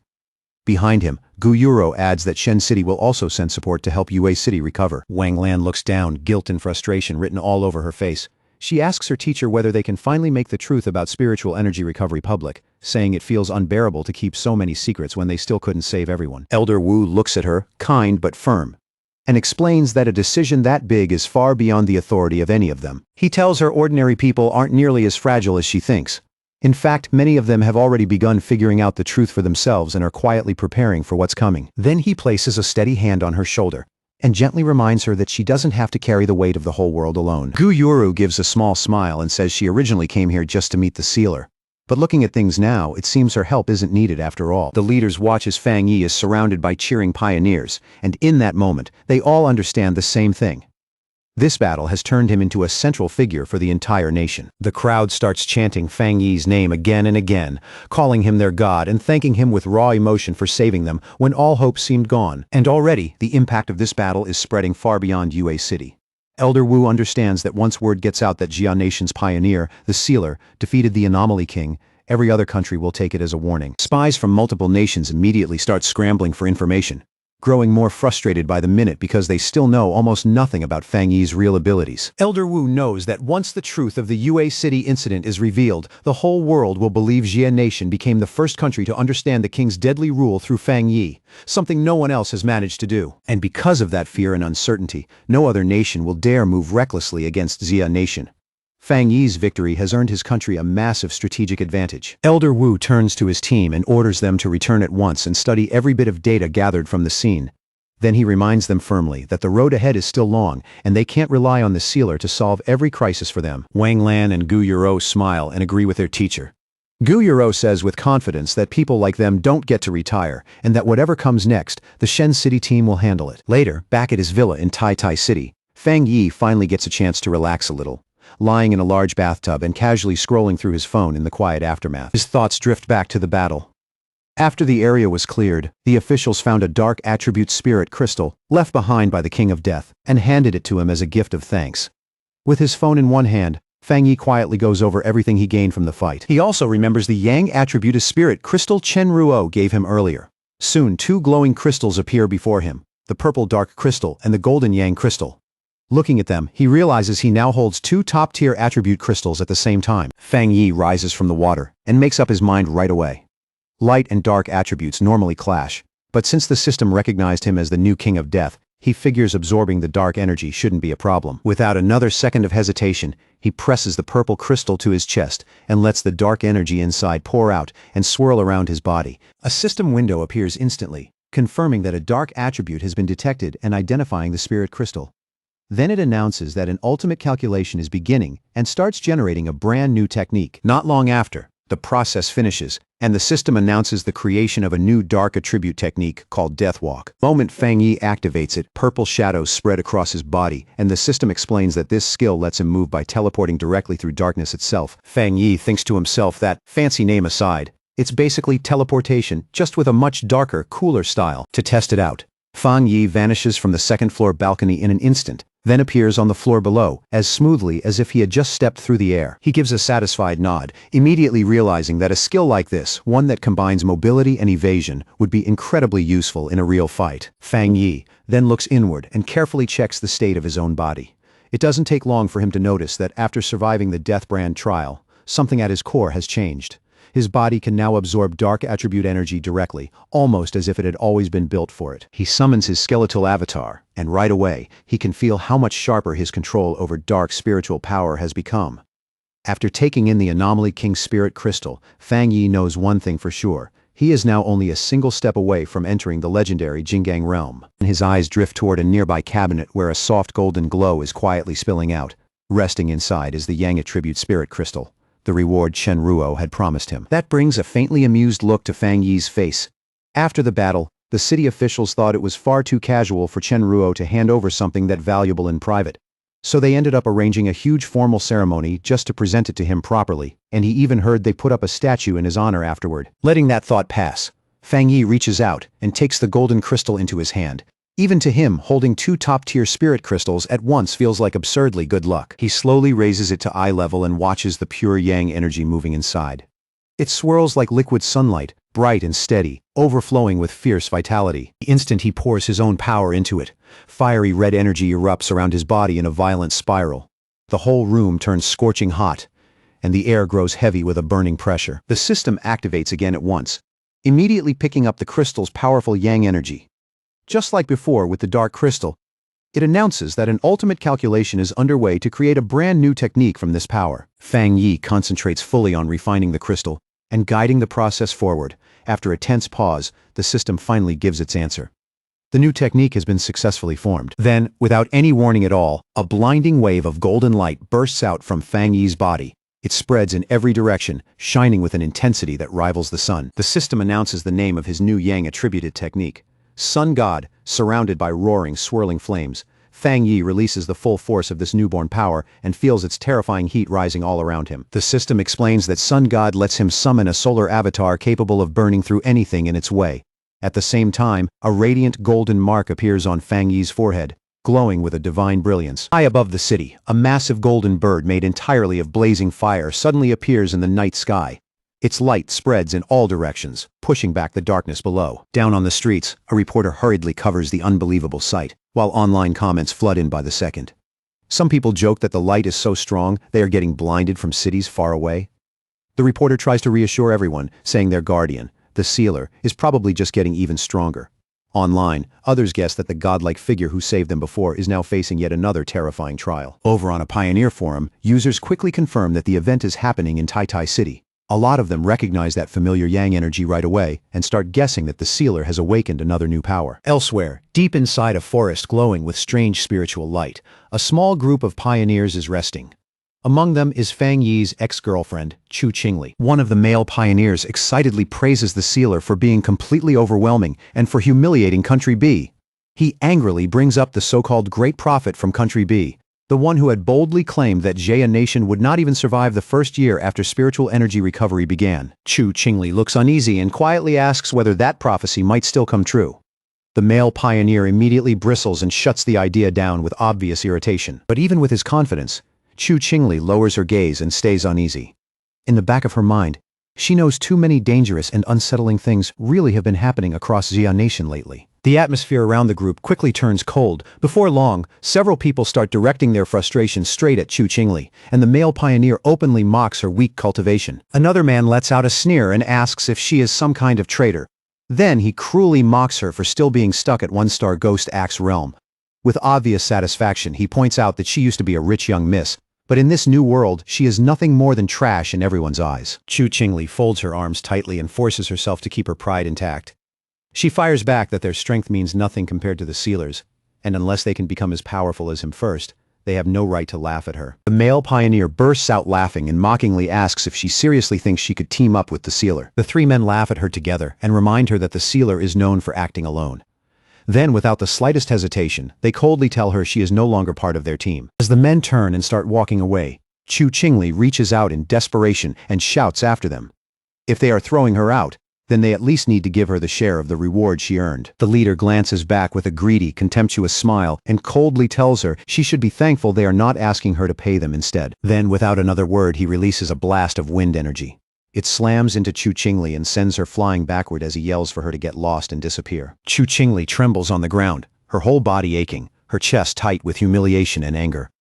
In silence, she swears to herself that they will pay for this. At the same time, social media is drowning in fear and panic, as a great prophet from Country B publicly predicts that Jia Nation will be destroyed within a year. Inside the Tai Tai Spirit Association office, a superior discusses the situation with Fang Yi and explains that these spreading rumors are already seriously damaging the morale of local pioneers. Su Qingying explains that Country B is clearly using psychological warfare. They are trying to shake people's confidence and weaken them before any real fight even begins. The superior adds that news of Fang Yi's strength has already spread far and wide. And that is exactly why Country B has started acting this aggressively. There are even rumors that they secretly manipulated events behind the scenes and nearly triggered a catastrophe in another city. The superior admits the whole incident was deeply strange. Every sign at first pointed to the disaster happening in Country B, but in the end, it nearly wiped out their own elite forces instead. To push back against the rising panic and steady public morale, the association decides that Fang Yi needs to make a public statement himself. Standing in front of a computer, Fang Yi calmly sets his hand on the keyboard and sends out his message with one decisive keystroke. On his verified profile, Sealer 5, he posts a single short sentence, brief, sharp, and impossible to ignore. The apocalypse won't catch up to my speed of breaking through. The internet explodes instantly. Comments flood every platform as survivors come forward to confirm that they saw Fang Yi kill the King of Death with their own eyes. Once that spreads, people start openly mocking Country B's prophecy. In Fang Yi's eyes, the fastest and most effective way to shut them all up is simple. State one undeniable truth as plainly as possible. His strength speaks for itself. All across the nation, pioneers stare at their screens in shock as they realize Fang Yi is breaking through again. Cheers erupt for the god of great Xia, because even if the hell that prophet warned about really comes to their land, they believe Fang Yi will be there to stop it. Meanwhile, over at the enemy's headquarters, inside Country B's information center, the entire place has already fallen into chaos. Staff members scramble in a panic, bitterly complaining about the sealer and the terrifying scale of his power. Even now, they still have not been able to uncover any real personal information about him. Country B's pioneer network data expert finally loses his temper completely. He screams at his team for failing to trace even one person and threatens to fire every last one of them. Back at the Tai Tai Spirit Association, things have mostly calmed down. Fang Yi tells the superior that his statement should be enough to settle things for now, and the superior lets out a relieved laugh and thanks him. But then an assistant suddenly rushes in holding a tablet, panic written all over his face. He reports that a new restricted zone has appeared in Western Jia Nation after two extremely powerful attributes collided, and the military has already sealed the area. Fang Yi immediately asks what attributes are involved in this newly formed restricted area. The assistant explains that it was caused by a clash between Yang attribute and Dark attribute. Since those two opposing forces are colliding so violently, the area is unbelievably dangerous, but it could also be hiding enormous opportunities. He adds that Sea Mystic and Gu Yuro from headquarters specifically sent this notice to Fang Yi, inviting him to head there the next morning. Fang Yi agrees without a second thought, tightening his fist. He thinks to himself that this is the perfect chance to test the limits of his two new abilities in a real battlefield. Not long after that, in the barren and desolate lands of Western Jia Nation, a convoy of military vehicles steadily advances toward a swirling vortex known as the Black Sun Pool. One of the armored vehicles slowly rolls to a stop. Then Fang Yi and Jialin step out into the rough, unstable air, and the moment they appear, every eye turns their way. Fang Yi quickly realizes why so many people were stationed here to monitor the area. Up ahead, the black wind and rain curtain forms a natural barrier, and until that thing is broken through, no one can enter the zone safely. He stands calmly in front of the storm, his face unreadable as he studies the magnificent but chaotic clash of Yang and Dark attributes raging inside it. Beside him, someone from the team speaks up in a serious voice and asks if he is ready. Staring straight at that towering tornado of dark energy, Fang Yi quietly steadies himself, then he prepares to face this new and dangerous test head-on. Outside the black wind and rain curtain, with the restricted zone hidden behind that massive dark tornado, Wang Lan steps forward and introduces a newly arrived group to everyone else. She explains that these newcomers are elite pioneers sent from headquarters in Shen City and Haishi City, all of them specially chosen for a mission like this. She goes on to say that these arrivals are top-tier geniuses on the same level as Fang Yi. Every one of them has already reached the 3-star spirit creation realm, and all are expected to break into the Jinggang realm before long. Behind her, the new team members step forward one by one, each carrying intense spiritual pressure. A blue-haired man introduces himself as Wang Zhong, the new captain of Haishi City and a 3-star water attribute pioneer. Next to him stands Song Yiming, a spiky-haired elite from Shen City with powerful dual wind and fire abilities. Wang Zhong then politely apologizes for their late arrival. Wang Lan then addresses the entire group and reminds them of the rules inside the restricted zone. She tells them to rely on their own strength to break through the dark curtain and make their way inside. Fang Yi says nothing. His red eyes give off a faint glow as he notices the 2 new captains openly watching him and sizing him up. Song Yiming lets out a dismissive snort, clearly unimpressed with Fang Yi at first sight and not even trying to hide it. Wanting to prove himself, he steps forward right away and declares that he will go first. With one sharp motion, he pulls the large blade from his back, ready to show everyone exactly what he can do. As he gathers his energy, he admits to himself that Fang Yi is half the reason he came on this mission in the first place. He had heard about the sealer's rare yang attribute, and he wanted to see for himself how his own strength measured up against that legend. Flames erupt from Song Yiming's body as he leaps into the air and activates both attributes at once. Blue wind energy coils around his blazing fire sword while he boasts that his fire attribute is the purest of them all, and his wind power drives that destruction to the absolute limit. Then, with one huge swing, he sends a roaring wave of wind and fire crashing straight into the dark barrier ahead. Watching closely, Wang Lan remarks that Song Yiming really is a genius, someone who has already pushed both of his attributes close to their limit. Song Yiming lands as the force of his attack tears open a path through the energy in front of him. He scoffs proudly and says the dark barrier is nothing but a cheap imitation of bad weather, and far too easy for him to break. After seeing that, Wang Zhong decides it is his turn to move. He activates his spiritual power and summons a sharp blue water construct, its cold surface gleaming as it forms in his hand. Then he charges straight into the dark storm, creating a protective umbrella of water around himself, and forcing his way through the brutal environment with that defensive technique. Inside the twisting darkness, the water shield gives off a bright blue glow that stands out sharply against the black storm all around him. Wang Zhong immediately feels the terrifying pressure of the dark climate crushing in from every side. A chill runs through him as he realizes that if he had entered a place like this, right after first reaching the 3-star spirit creation realm, he might not have made it out alive. He looks up in disbelief, struggling to understand how the yang attribute and the dark attribute could really exist together in one place without tearing everything apart. Ahead of him, a huge vortex of conflicting energy churns across the sky, swallowing light and shadow into one violent, unstable spiral. Nearby, Song Yiming holds a trace of dark energy in his hand and notes that it feels deathly cold, like something the human body naturally rejects. To him, just enduring that force up close is already impressive enough. Wang Zhong starts to worry, and guesses that Fang Yi may only be handling the pressure this well because his fire attribute is naturally closer to yang than theirs is. In a serious voice, he comments that simply getting through the curtain is already much harder than it looked from the outside. At that exact moment, Fang Yi suddenly releases a burst of golden flame and cuts forward with a blazing slash, cleaving straight through the darkness around them. The force behind it is so overwhelming that Wang Zhong and Song Yiming both have to leap away just to avoid getting caught in its path. Wang Zhong watches that golden figure streak past, and the moment he recognizes that pure, unmistakable yang attributed power, his body starts trembling on its own. In one smooth motion, Fang Yi tears through the final layer of the barrier and opens a massive gap filled with blinding light. Then he casually comes to a stop beside Jialin and greets the others like nothing unusual just happened, calmly saying they have all been waiting a long time. Even standing still, the pressure coming off him feels crushing. Song Yiming and Wang Zhong can only stare in stunned silence. They are completely shaken that the sealer passed through that deadly barrier as easily as if it was never there at all, unable to hold back anymore. Wang Zhong asks Fang Yi how he is keeping the black wind and rain curtain split open like that. Holding a sphere of golden energy in one hand, Fang Yi calmly explains that the method is actually simple. As long as your yang attribute is stronger than the surrounding dark attribute, you can suppress the darkness.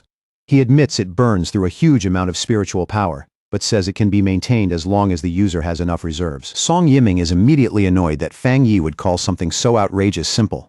At the same time, Wang Zhong cannot help wondering whether Fang Yi is even truly in the same realm as the rest of them. Wang Lan just smiles and tells him he will get used to it, because every genius pioneer reacts the same way the first time they see Fang Yi in action. Fang Yi only smiles back, completely unfazed by their shock, and the disbelief still hanging in the air. Then, without warning, the system sends him an alert.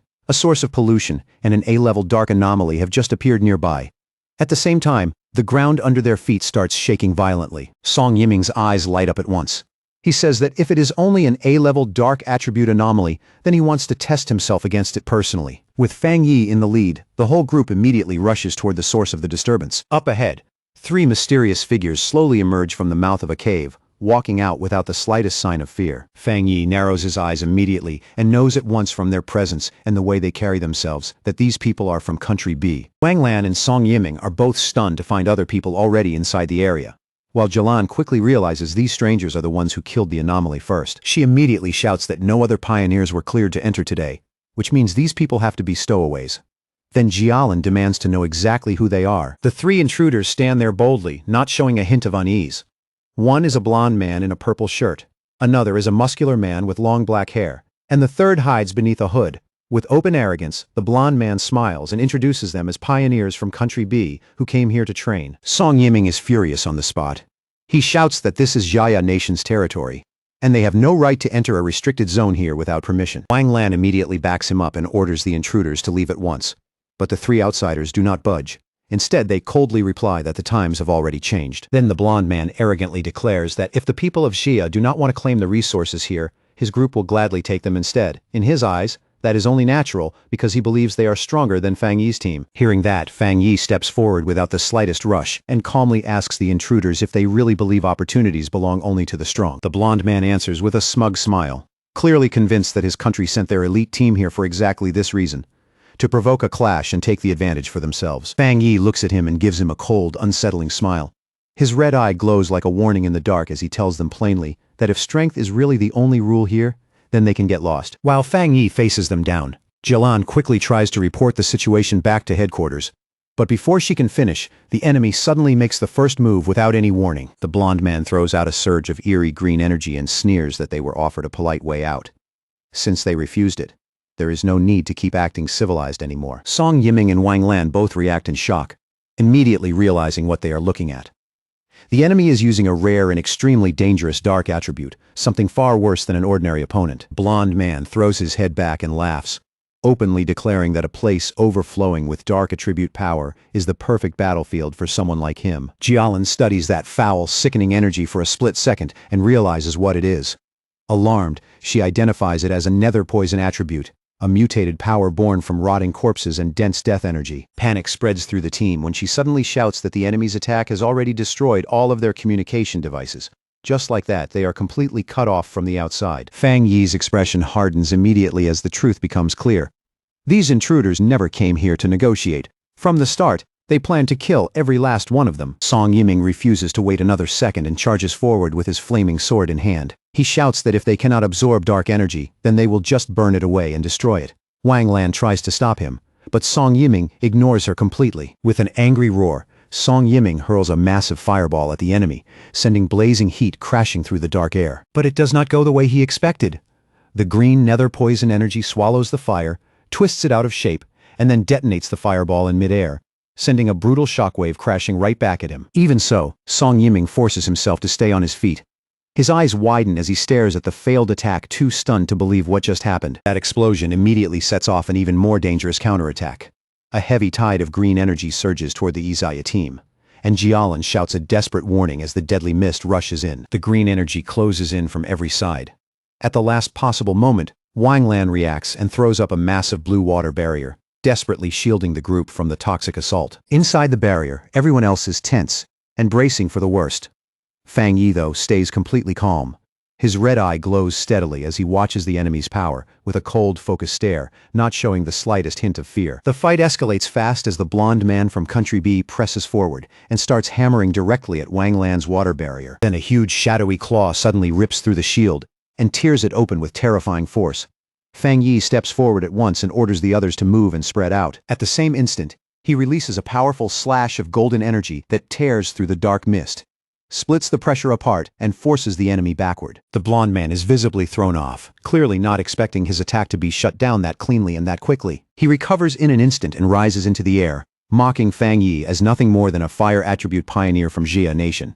Then, with open contempt, he adds that Fang Yi's teammates look even more useless. Then, without any warning, dark green vines burst out from the shadows and whip around Jialan, Wang Lan, and Song Yiming, trapping all three inside a spreading corrosive mist that eats away at both flesh and spiritual power. Wang Lan shouts a warning to Fang Yi, telling him that this enemy has been hiding his real strength the entire time and is at least at the second level of the Jinggang realm. Seeing the Yeshayat team pinned down so easily, the blond man throws his head back and laughs wildly, full of confidence and cruelty. Meanwhile, far outside the restricted zone, the military personnel can do nothing but watch as the massive black wind and rain curtain closes again, sealing Fang Yi's team inside the deadly zone. One of Wang Lan's subordinates anxiously studies a recording of the blonde man on a laptop and grimly remarks that the rumors were true after all. Someone from Country B really has mastered a branch of the dark attribute. After analyzing the footage, he concludes that while the enemy has not fully mastered pure dark power, he does possess a lethal sub-attribute capable of inflicting wounds that simply will not heal. The blonde man shamelessly gloats that Fang Yi's companions have already been poisoned and will soon rot to death, and that all of their spiritual power will eventually become nourishment for him. Then he demands that Fang Yi return with him to mighty Country B and become part of him, speaking as if Fang Yi no longer has the right to say no. Trapped and furious, Wang Lan screams at Fang Yi to stop holding back and fight back already. At that moment, golden flames erupt from Fang Yi's body and force the darkness around him to retreat. Looking straight at the enemy with open mockery, he asks whether the man still has not realized one very important thing about how their powers match up. Then Fang Yi activates his bonfire domain, creating a massive sphere of blazing golden light that expands outward and forcefully suppresses the nether poison around them. He calmly asks the blonde man if he is surprised that the poison has no effect on him at all. The blonde man can only stare back, completely confused and unable to make sense of it. With a confident smile, Fang Yi unleashes a massive stream of fire. But instead of aiming at the leader, he sends it straight toward the two subordinates below. The blonde man's face twists with fury as he sees his defense being torn apart and realizes that Fang Yi's real targets are his men. Fang Yi rises into the air and taunts him from above, asking with obvious contempt if he is really not going to save them. The blonde man snarls that Fang Yi is arrogant, then gathers a huge sphere of concentrated poison mist and shouts that as long as Fang Yi is still human, there is no way he can escape that power. Fang Yi ignores the threat completely and charges straight into the attack, his flaming sword carving a fierce line across the sky as he advances without the slightest hesitation. But the moment Fang Yi closes the distance, the blonde man's face changes from rage to shock. At last, he realizes what Fang Yi's power really is. It is the Yang attribute, the natural counter to everything he has. Fang Yi raises his flaming sword high overhead and coldly announces the name of his move, Skyfire Slash. Then, with one clean and devastating swing, Fang Yi cuts straight through both the enemy's defense and his body, slicing the blonde man in half in a single strike. Overwhelmed by disbelief, the blonde man cannot understand how a human could possibly wield a power so close to that of an anomaly king. His body starts coming apart in midair, leaving him broken, confused, and completely defeated by what he just witnessed. Song Yiming and Wang Lan can do nothing but stare in absolute shock, their faces frozen by the sheer absurdity of Fang Yi's strength. The blonde man coughs up blood, but even in that condition, he stubbornly refuses to die. Using the dense dark energy saturating the area, green vines pull his two severed halves back together.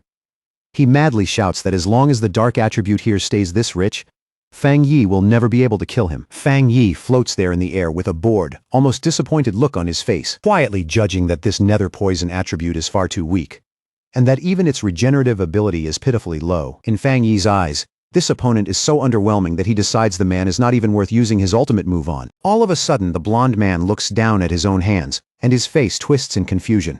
Something is terribly wrong. His regeneration has stopped, and the flesh that should be repairing itself stays broken and motionless. A sharp, desperate scream rips out of him. Panic cracks through his voice as he demands to know why his body is no longer healing, why the power he trusted so completely has suddenly failed him. Fang Yi calmly snaps his fingers, that small crisp sound cutting straight through the chaos with chilling certainty. In the very next instant, the energy Fang Yi had secretly planted behind him detonates. Golden light erupts like a miniature sun, tearing the man apart so completely that nothing is left behind except destruction and ash. Fang Yi lands lightly on the ground as if the fight cost him nothing at all.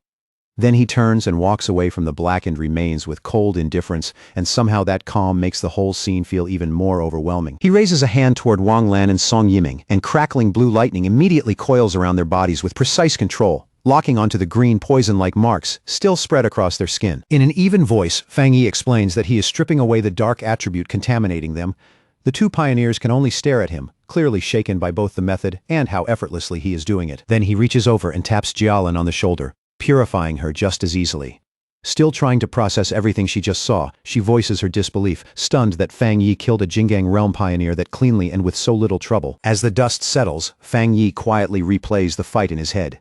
He concludes that the blonde man probably did not reach the Jinggang realm through any normal path because his spiritual power felt muddy and impure from the start.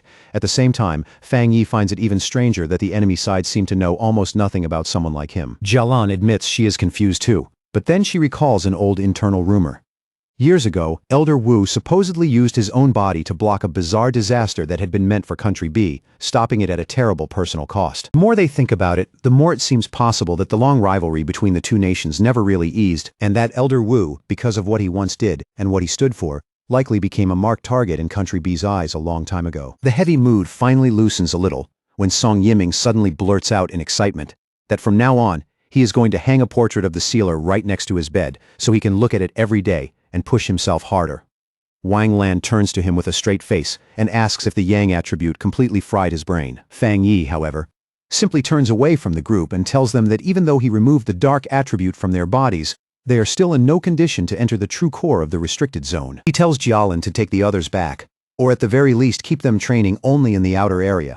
As he says that, he walks forward alone into the swirling wind and dust without looking back, leaving the team standing there in silence. With his eyes glowing a deep, radiant gold, Fang Yi finally reveals what he really wants.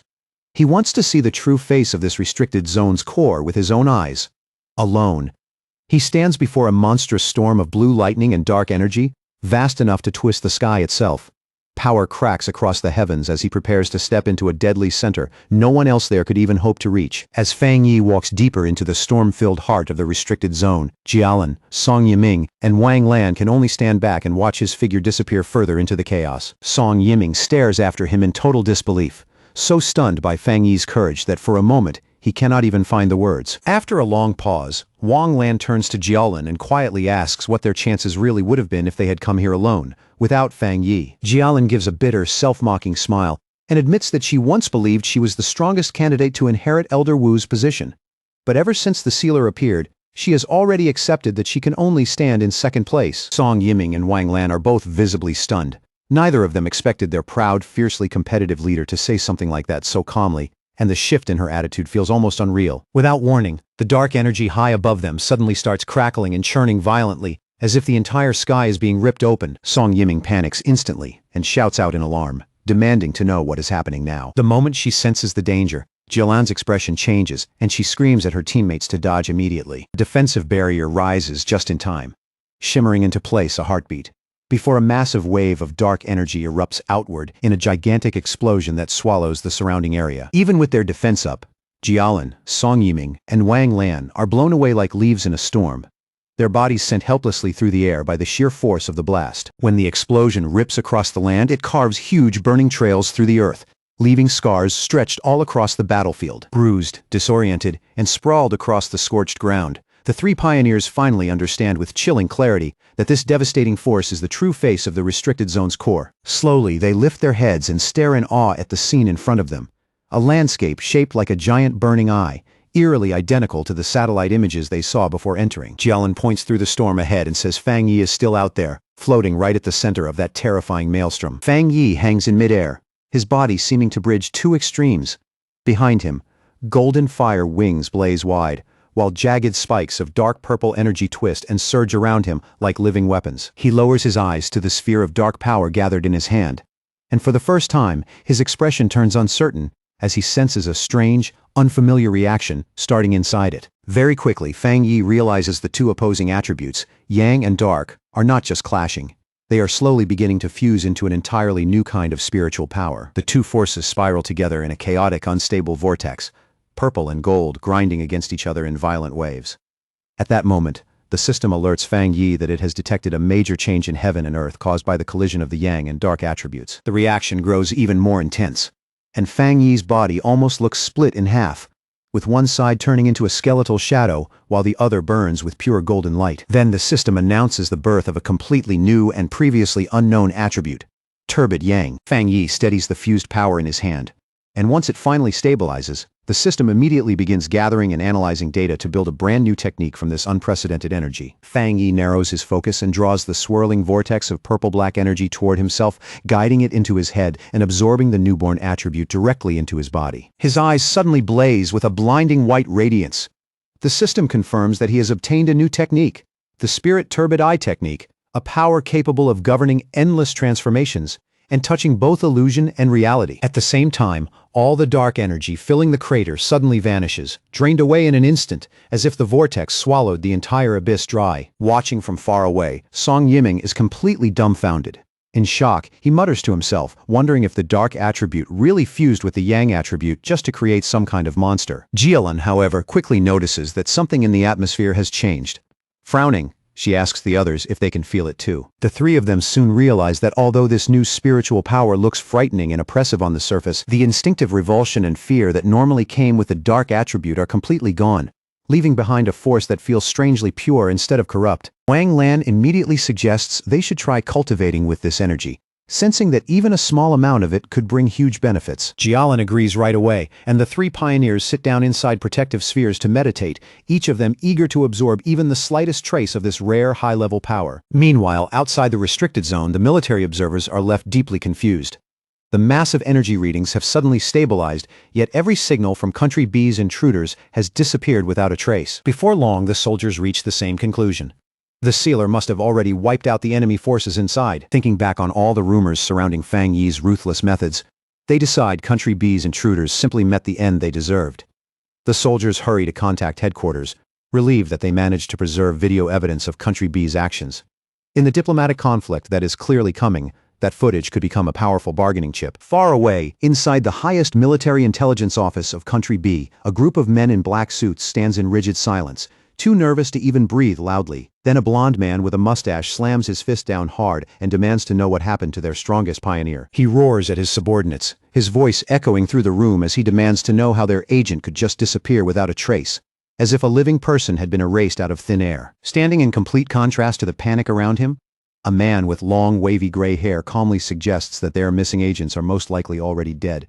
The way he says it is so steady that it makes the conclusion feel even colder. With a dark, unreadable expression, he admits that their side took heavy losses this time and that Xiaoguo thoroughly outplayed them, a fact that clearly leaves a bitter taste in his mouth. Country B's leader slams both fists onto the table so hard the whole room seems to shake. Then he erupts, screaming in disbelief over how their strongest force could lose so absurdly to Xiaoguo. Furious, he threatens the gray-haired man on the spot, demanding that he recover every benefit they meant to take from Xiaoguo, and warning that if they fail again, he will cut off all funding to their organization. The gray-haired man slowly lifts his eyes and stares back with a frighteningly sharp, icy gaze. Without bowing his head even slightly, he tells the leader that they will repay this grudge in full and make Xiaoguo return that debt with interest. Then a burst of green spiritual energy explodes out of his body, flooding the room with such crushing pressure that the nearby guards instinctively recoil. Rising to his feet, he coldly says that while he is indeed a proud citizen of Country B, he is not some dog to be ordered around like the bodyguards standing nearby. He states plainly that he despises threats, and he hopes the leader remembers that. The leader and his guards can only stand there, frozen between anger and fear, as the powerful pioneer turns his back on them and walks away without the slightest hesitation. As the gray-haired man leaves, the leader shouts after him in humiliation and fury, yelling that he will contact Xiaoguo's leaders immediately and demanding that the pioneers teach them a lesson they will never forget. Walking through a dim, silent hallway, the gray-haired man asks for the latest investigation results.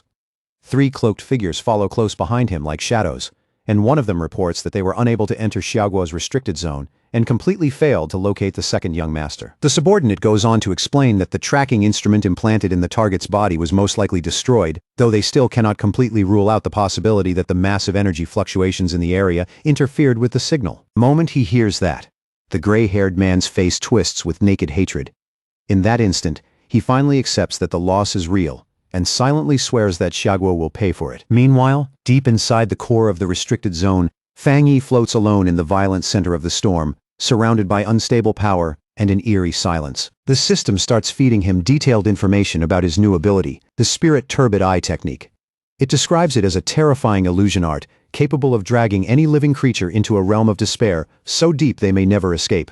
And according to the system, the most frightening part is that Fang Yi does not even need to move once the technique is triggered. His enemies can be trapped in endless hallucinations until they die without ever understanding what happened. Fang Yi descends and lands, quietly thinking to himself that a power this convenient almost feels too perfect, like it has to come with some hidden price. The moment his feet touch the ground, a sharp pain rips through his body without warning, locking him in place as the spiritual energy inside him starts fluctuating violently. He drops to one knee immediately and coughs hard. his whole body straining to contain the newly formed power as every breath turns rough under the crushing pressure. Wiping the blood from the corner of his mouth, Fang Yi lets out a low remark about just how tyrannical and overbearing this dark power really is. Dark purple energy surges around him in unstable waves, and Fang Yi quickly realizes that even though he successfully created a brand new attribute, that power is still resisting him from within and causing a severe backlash. And yet, even with that pain tearing through him, a twisted smile slowly spreads across Fang Yi's face. Instead of being intimidated, he finds the whole thing genuinely exciting, admitting to himself that it has been a long time since he faced a challenge this difficult and this interesting. Inside a meeting room belonging to the Country B Pioneer League, the members are in the middle of a tense discussion about their recent failure. One says he still finds it hard to believe their so-called ultimate weapon was crushed by Xiaoguo, while another wonders whether the defeat may have come from hidden side effects in the experiment itself. Before the discussion can go any further, the gray-haired pioneer leader suddenly strides into the room, bringing with him a terrifying pressure that instantly silences everyone there. Without any hesitation, he releases his power. Dark, ghost-like shadows lunge at the members like living nightmares as he sneers that now that everything has already gone wrong, everyone suddenly seems to have such clever opinions. Then he points at one terrified subordinate and coldly orders that person to serve as bait in the next experiment, like he is assigning some trivial errand instead of a death sentence. The subordinate immediately drops into desperate pleading and begs for mercy, but the leader ignores every word. With total contempt, he declares that the previous leader was nothing more than a useless straw bag who deserved no respect. His voice turns even colder as he vows that he will personally give Xiaoguo a proper display of power and make them understand exactly what they have provoked. Inside the Blue Star United Supreme Council Hall, the atmosphere is heavy and tense, with anger and suspicion hanging over the chamber like a storm ready to break. A representative rises and angrily declares that Xiaoguo has gone too far this time, his accusation ringing sharply through the hall. The envoy from the E-Federation follows with a formal condemnation, accusing Xiaoguo of killing important pioneers from another nation. He argues that with a global disaster threatening all humanity, countries should not be wiping out each other's elite forces like this. Then, without warning, loud laughter suddenly echoes through the chamber, and a voice openly shouts, "Killed well," leaving the representative stunned on the spot. Elder Wu, commander of Xiaoguo, walks into the hall in full combat armor, and his presence instantly takes over the entire room. He sweeps a mocking glance across the representatives and casually tells his men to replace their drinks with chrysanthemum tea, saying they clearly need something to cool down and calm that fire inside them. The gray-haired pioneer leader is briefly startled to see Elder Wu show up in person, but he quickly buries that reaction and skips straight past any formalities, demanding an explanation for why his country's powerful pioneer died inside Xiaoguo's borders. As he stares at Elder Wu, suspicion flashes through his eyes, and he cannot help wondering how Elder Wu managed to recover so completely. Elder Wu lets his golden aura flare outward and gives a scornful scoff, asking whether the gray-haired leader really thinks he has the right, or even the worth, to stand there and demand an explanation from him. Then he accuses Country B's pioneers of striking first and says they are shamelessly pretending to be victims while acting as the real aggressors from start to finish. The gray-haired leader asks for proof. But beneath that outward calm, fear is already starting to gnaw at him. If Elder Wu truly has returned to his peak condition, then their plans may already be coming apart. Elder Wu calmly lifts a remote control and says that if proof is what the man wants, then proof is exactly what he is about to get, right in front of everyone. On the screen behind him, a video starts playing, clearly showing the blonde leader and his team, and proving that Country B's pioneers illegally crossed the border to steal resources. Elder Wu narrates in an even cutting tone that the intruders destroyed their own recording equipment afterward, but were ultimately killed in self-defense by Xiaoguo's pioneers. He ends by declaring that those arrogant invaders deserve to die. The audience is visibly shaken by the solid, unmistakable evidence of Country B's treachery, and the mood in the hall shifts all at once. Elder Wu fixes the gray-haired leader with a hard stare and coldly quotes that those who commit injustice bring about their own destruction. He warns the entire hall that if any other nation dares come to steal Xiaoguo's resources, they will meet the exact same end. Humiliated and enraged, the gray-haired leader secretly gathers green energy in his hand beneath everyone's gaze, preparing a sneak attack. In the next instant, he violently hurls 3 blades of green spiritual energy straight at Elder Wu, each one sharp and fast enough to kill. But Elder Wu responds with effortless ease, summoning a golden barrier that instantly reflects the attack and sends the green energy flying right back to its source. Reflected force slams into the gray-haired leader head-on and blasts him backward through the air with brutal force. Elder Wu bursts into hearty laughter, openly mocking the sneak attack as nothing more than a petty trick, not even worth taking seriously. The gray-haired leader crashes onto the stairs and his subordinates rush to him in a panic. all of their earlier arrogance gone in an instant. Elder Wu watches the scene with deep satisfaction, and as he does, his thoughts drift to Fang Yi and how many more miracles that sealer may still create for Xiagua. Back at the restricted area, a massive vortex of dark energy continues to churn and roar like a living disaster. Jialin, Wang Lan, and Song Yiming stand right at the edge of it, staring into the chaos with tense, fixed expressions. Jialin looks deeply troubled, her eyes full of worry as she fears that even someone like the sealer may have run into real danger inside that terrifying storm. Deep within the eye of the storm, where the pressure is at its absolute worst, Fang Yi stands there alone, surrounded by unstable power on every side. Then, all at once, his eyes erupt with blazing golden light as the energy inside him surges to its limit and reaches a critical breaking point. He throws his head back and lets out a raw scream as a huge wave of golden power explodes out of him, blasting in every direction and making the entire space tremble under the force. As the violent surge finally starts to calm, it compresses into a dark purple aura that wraps tightly around his body. The system confirms that the spirit turbidite technique has been fully absorbed, and from now on, his body will no longer reject the dark attribute. Fang Yi lifts a hand to his eye, a faint confident smile forming on his face as he decides to try out this new technique for himself. The instant he activates it, reality cracks apart into countless purple fragments, and a chaotic, otherworldly dimension opens up around him. Fang Yi slowly looks around, and for a brief second, his expression tightens as a flash of caution passes through his eyes at the strange world taking shape before him. It does not take him long to notice that the floating shards contain scenes of monsters he fought before. Right away, he realizes these illusions are being pulled straight from his own memories, and that only makes this power feel even more dangerous and intriguing. He quietly reflects that those life-or-death battles, the ones that forced him to grow stronger, one step at a time, would have been a living hell for almost anyone else. As he walks forward along a path split between freezing ice and burning lava, a new idea suddenly comes to him. If he combined this technique with the 3 hellish trials of the Death Brand, the result would be even more terrifying than either one on its own. To test that thought, Fang Yi raises his hand and summons spirits of blue energy and fiery orange energy, bringing both forces into existence right in front of him. The two opposing energies immediately start twisting around each other, spinning faster and faster until they turn into a violent, unstable vortex crackling with pressure. Then, without warning, the system reports a huge overflow of spiritual power and announces that Fang Yi is on the verge of breaking into the legendary Jinggang realm. Fang Yi stomps down hard, and the ground under him bursts apart at once, splitting open beneath the pressure of his rising power. A confident smile spreads across his face as he accepts the sudden breakthrough without the slightest hesitation, almost like he had been waiting for this moment the whole time. Then a massive bolt of blue lightning suddenly tears down from above, ripping through the dimension with blinding force. Out of that overwhelming light, a gigantic, golden-armored avatar slowly takes shape, towering over everything like a divine executioner born from the tribulation itself. Fang Yi does not back off for even a moment. He shoots into the air and charges straight at the enormous figure head-on. His strike crashes directly into the golden avatar, and the collision erupts into a blinding explosion that shakes the entire dimension from one end to the other. Outside, Jialin and Song Yiming both sense the terrifying surge of energy. Jialin's eyes widen at once, and she blurts out in shock that Fang Yi is about to break through to the Jinggang realm. The clash inside the core explodes outward in a storm of golden light and blue lightning, turning the entire storm zone into a dazzling and violent sea of power. When the blast finally fades, Fang Yi is still suspended in the air with crackling energy wrapped around him. He looks calm, almost casual, but there is a trace of confusion on his face as he wonders if that was really all the trial had. A predatory smile slowly forms across his face, and his red eye begins to glow with an eerie light. Realizing the trial may not be enough to stop him, he decides that now it is his turn to strike back. The golden avatar smashes down with crushing force, but Fang Yi refuses to give way.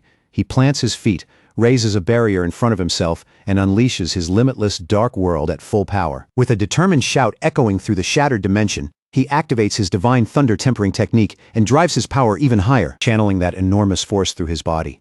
Fang Yi fires back with a fierce counterattack, unleashing a massive blast of blue lightning straight at the golden avatar. The lightning lands dead on target, setting off a gigantic explosion that rips through the dimension and sends violent cracks spreading across the surrounding space. The system confirms that the breakthrough is fully in motion as Fang Yi absorbs a torrent of golden and purple lightning into his body.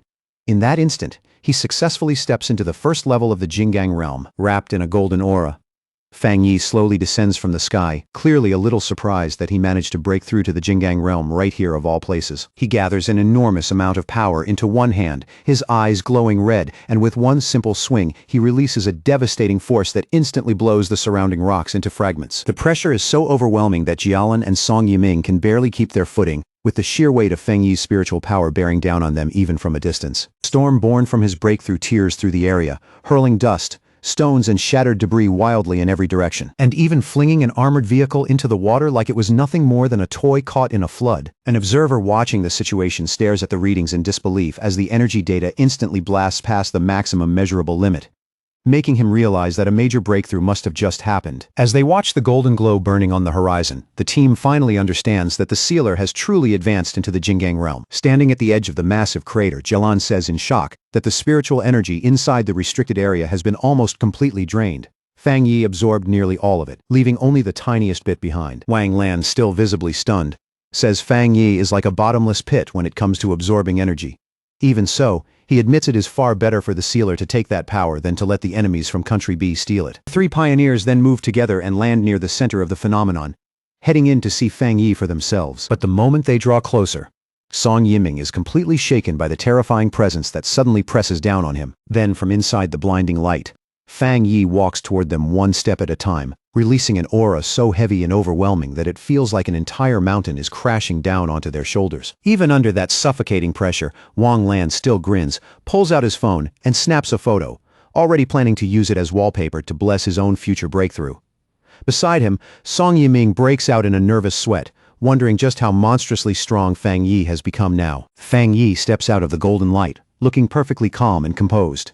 He casually greets the group like he did not just trigger a massive energy storm and turn the whole area upside down. Jialan looks at him with deep admiration and quietly thinks that if he once felt like a sharp sword, then now he has become something even greater, a divine sword radiating both terrifying power and majesty. The group can only stare in amazement, thinking about how hard it is for any pioneer to cross that half-step gap into the Jingang realm. Yet Feng Yi managed to reach this level in such a short time. Jialan smiles faintly to herself, thinking that Feng Yi has given her an enormous surprise, and that his very existence is a true blessing for Xiaguo. As she watches his back, she starts imagining the future he might reach, believing that before long he will shine at the very highest level, standing shoulder to shoulder with her teacher, Elder Wu, or maybe even surpassing him completely. Meanwhile, news of the event explodes across the internet. Reports quickly confirm that the sealer has broken through once again in Xiaguo's western region. Comments flood in non-stop as people realize that an S-level restricted area was practically drained dry by him alone. Citizens celebrate wildly at the thought of their nation gaining another Jingang realm expert, and praise for their hero fills the discussion from every direction. Far away, inside a dark room, a hand slowly reaches out and touches a screen showing the crater, while a voice mutters with heavy hatred and curses the sealer's name through clenched teeth. The gray-haired pioneer leader warns the shadowed figures around him that if Feng Yi is allowed to keep growing at this rate, Xiaguo will become fully united and all of their plans will fall apart. His voice turns even colder as he declares that the time has finally come for them to make their move. He angrily recalls how the sealer ruined their operation in Tai Tai City and saved that place from destruction, then vows that this time, none of their targets will be allowed to escape alive. A woman with long, sharp nails steps forward and reveals two photos of Feng Yi. She explains that her followers hacked into the Pioneer mobile database and pulled out those images in order to trace his true identity. The gray-haired Pioneer leader takes the tablet with a wicked grin and tells her he does not care what methods they use, as long as they get the job done. Clearly pleased with their cooperation, he says he is looking forward to finally uncovering the sealer's true face. At 3 in the morning, while the whole city is still half asleep and silent, a massive red beam suddenly rips down from the sky and slams into the top of a high-rise, lighting up the darkness like a warning signal. Up on the rooftop, Zhonglu slowly finishes his cultivation, red fire aura swirling around his body and rolling waves. Feeling that power settle inside him, he looks completely satisfied with the results. Then he breaks into triumphant laughter, unable to hold back his excitement after finally reaching the 2-star spirit creation realm. Full of confidence, Zhonglu quickly strikes a pose for a selfie, already eager to see how people online are reacting and how many are worshipping the huge phenomenon he just caused. Just as he is about to enjoy the attention, one notification suddenly grabs his eye and pulls all of his focus away. He opens it and finds a news report about the sealer breaking through inside a restricted area, along with the huge uproar and heated debate it has already sparked across the internet. The moment he reads it, Zhonglu flushes with amazement.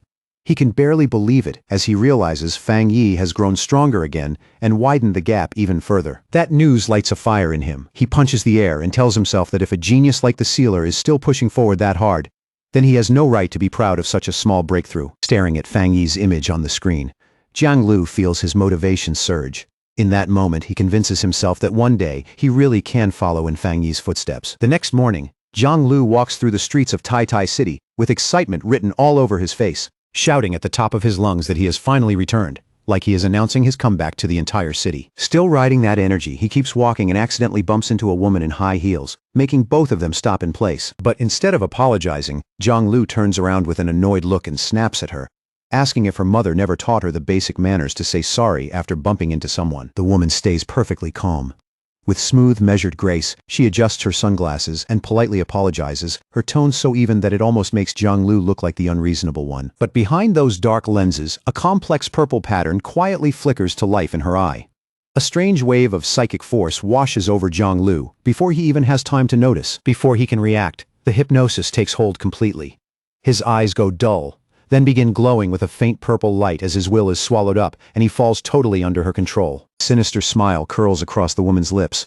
Looking at the dazed Jiang Lu, she calmly tells him to follow her and says that someone has been waiting to meet him. Now stripped of his own will, Jiang Lu asks in a blank, obedient voice where they are going, but his feet keep moving after her without even a hint of resistance. As she adjusts the brim of her hat, she quietly whispers the name of the organization she serves, the Heaven's Choice Cult. In her mind, she sees their base, a dark and ominous cathedral radiating cold authority, a place she worships with absolute devotion as sacred ground. Her expression gradually turns serious, the calm from before giving way to cold purpose and firm resolve. As she leads her captive through a narrow, shadowy alley, cloaked figures leap silently across the rooftops above, escorting them from the darkness.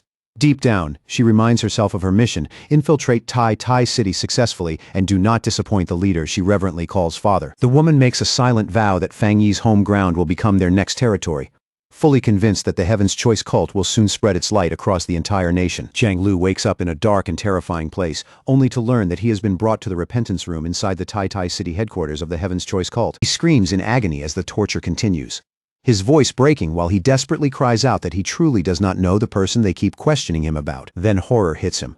He realizes he cannot even control his own mouth. Thinking back to the woman on the street, he understands that he was hypnotized and already brainwashed. These cruel people are trying to force information out of him about the man he hopes will one day become his master, Fang Yi. And in the middle of all that pain, Jiang Lu finds one small piece of comfort.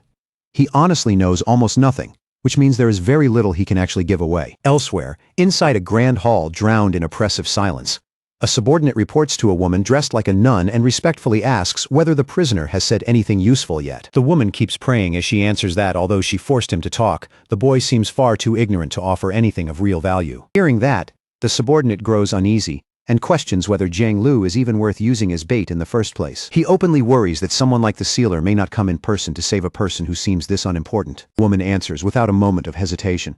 She says she will intensify the torture, fully determined to complete the mission Father gave her no matter what it takes. At the Tai Tai Spirit Association office, Fang Yi and Su Qingying sit across from two unfamiliar visitors.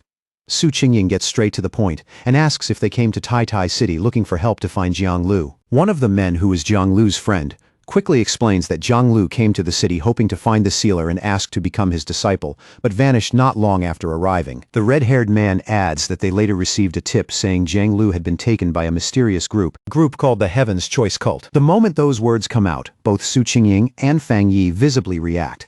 Su Qingying recognizes the name right away and identifies it as an evil cult backed behind the scenes by pioneer forces. The red-haired man honestly admits that his side has no confidence in taking on such a dangerous organization by themselves, which is why they came all this way to ask Fang Yi for help. Su Qingying explains more about the enemy.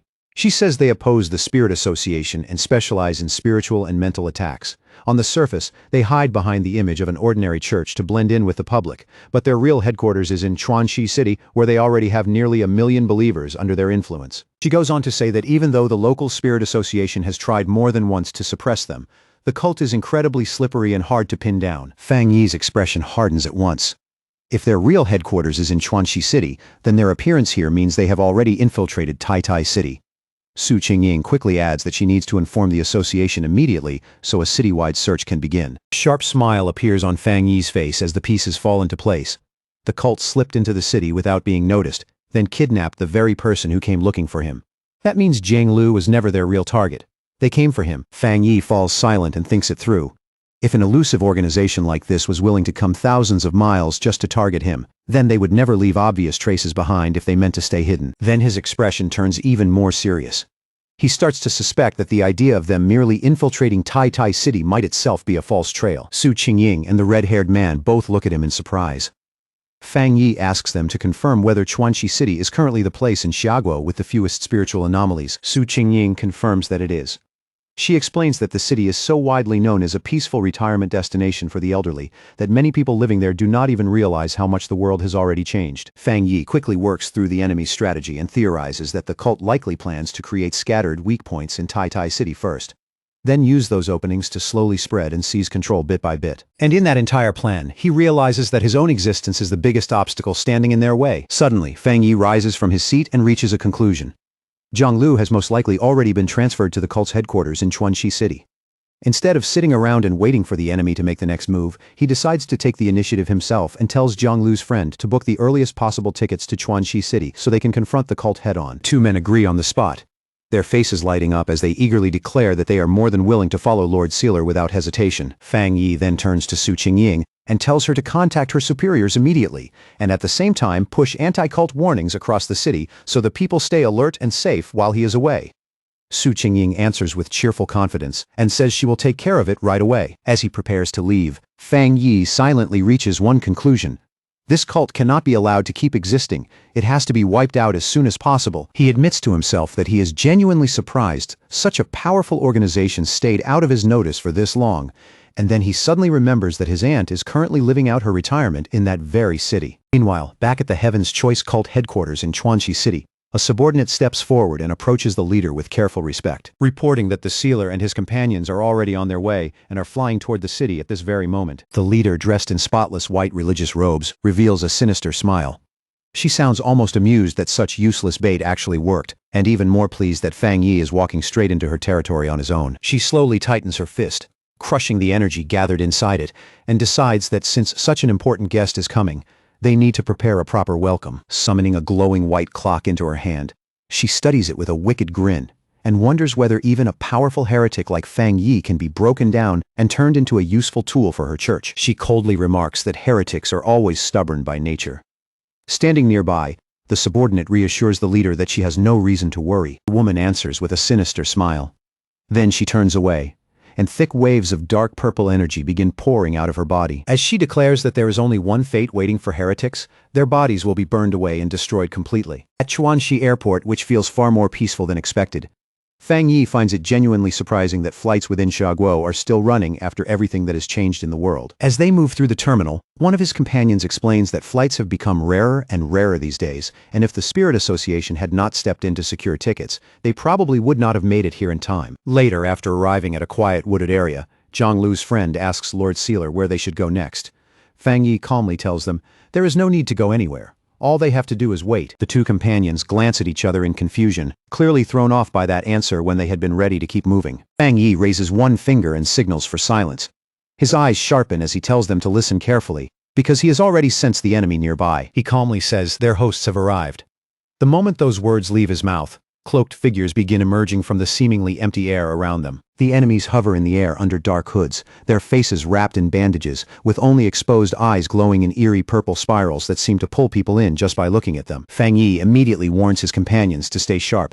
He reminds them that the Heaven's Choice cult specializes in mental attacks and orders them not to look directly into the enemy's eyes no matter what happens. The red-haired man and Zhang Lu's friend answer at once and instinctively shift into fighting stances, doing everything they can to stay focused. But while Fang Yi keeps his attention on the cloaked minions ahead, a figure silently slips out of the purple mist behind him. It is the mysterious woman again, now floating close and draping herself over his shoulders as she leans to his ear and teasingly asks why, if he warned his friends not to look, he has not bothered to close his own eyes. The woman instantly releases her spirit creation realm power. Her eyes flare with intense purple light as she activates a technique called disarming charm. In a mocking voice, she asks if he wanted to keep her beauty all to himself, all while trying to invade and control his mind. But Fang Yi remains completely unaffected. A terrifying red light slowly begins to glow from his eye, and a dangerous smile spreads across his face as he asks whether she really thought a trick like that would work on him. The woman's confident expression vanishes in an instant, replaced by pure shock. A massive, horrifying red eye opens behind Fang Yi in the spiritual realm, instantly crushing the woman's purple energy under its pressure. Fang Yi tells her that since she was brave enough to come close first, she deserves a little reward. Then he adds that illusion-type pioneers like her are actually pretty interesting to him. Inside the spiritual realm formed by their clash, Fang Yi unleashes his mental power completely and activates the spirit turbideye technique without holding back. The woman from the Heaven's Choice cult recoils in terror, stunned beyond belief that the sealer can actually use illusion arts, something none of their reports ever mentioned. Even so, she quickly forces herself to settle down and lets out a disdainful scoff, declaring that illusion techniques are the greatest strength of her cult. She reaches into her clothing and pulls out a pocket watch glowing with a strange purple light, then sneers that Fang Yi is beneath her and boasts about the power her father personally granted her. Inside her own illusion, she sees herself slicing Fang Yi cleanly in half, and for a brief second she believes she has already won. But when the vision clears, Fang Yi is still standing there completely unharmed, wearing nothing but a smug, knowing smile. He calmly tells her to keep going if she wants. That casual challenge leaves the woman visibly shaken and deeply unsettled. Now it is Fang Yi's turn, saying that such a lively opponent makes the perfect test subject. He causes a massive sphere of red energy packed with dark spirits to materialize right in front of her. She is swallowed whole by Fang Yi's power and starts screaming as the illusion turns terrifyingly real, while her own mental techniques begin failing one after another under the pressure. Chains burst out of the surrounding darkness and lock her in place, crucifying her above a roaring inferno as the heat and terror keep closing in together. Panicked and desperate, she screams that she is a chosen child of her god, completely unable to accept being crushed in such a humiliating way. She remains trapped in that nightmare world, surrounded by darkness on all sides and by countless hostile red eyes staring at her without mercy. Little by little, her confidence collapses completely, and under that crushing pressure, even her mind begins to splinter apart. The illusion devours her sense of reality until she falls into total panic, forgetting even who she is as monstrous shadows close in on her from every direction. Fang Yi descends before her like a judge delivering the final sentence, his presence so overwhelming that it crushes the little resistance she had left. In that moment, the woman realizes her own skills are far too weak, and that if she keeps resisting, she will absolutely die. With his red eye glowing ominously, Fang Yi coldly demands that she tell him everything she knows about the Heaven's Choice cult's ultimate objective. And trembling uncontrollably, the woman reveals that father said the sealer had to be removed before their grand plan could be completed. Fang Yi presses her harder, demanding details about the plan itself, along with father's whereabouts and Jiang Lu's location. Barely able to get the words out, she stammers that they are at the altar, but before she can say anything more, terror suddenly twists across her face. At that exact moment, a restriction buried deep inside her mind is triggered. Before she can say another word, a lethal force erupts from within her and kills her on the spot, cutting off everything she was about to reveal. Her body goes limp and drops lifelessly in front of Fang Yi, all signs of struggle ending in an instant. Back in reality, the illusion quickly breaks apart and fades away. Fang Yi looks down at the corpse and immediately realizes that she triggered a forbidden restriction left by father. From that alone, he deduces that any follower who tries to reveal truly sensitive information is executed from within. The forest grows quiet again.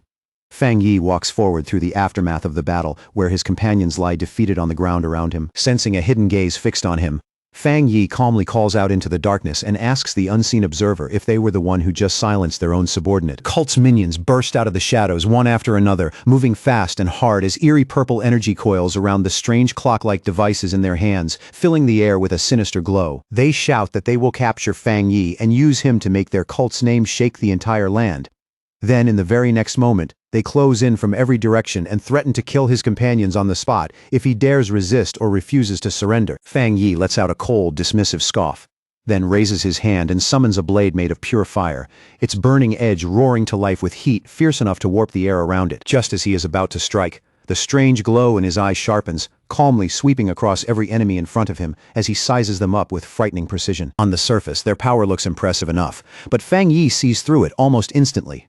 Their foundations are unstable, their aura is scattered, and all that apparent strength is nothing but hollow force with no real substance behind it. The result clearly disappoints him.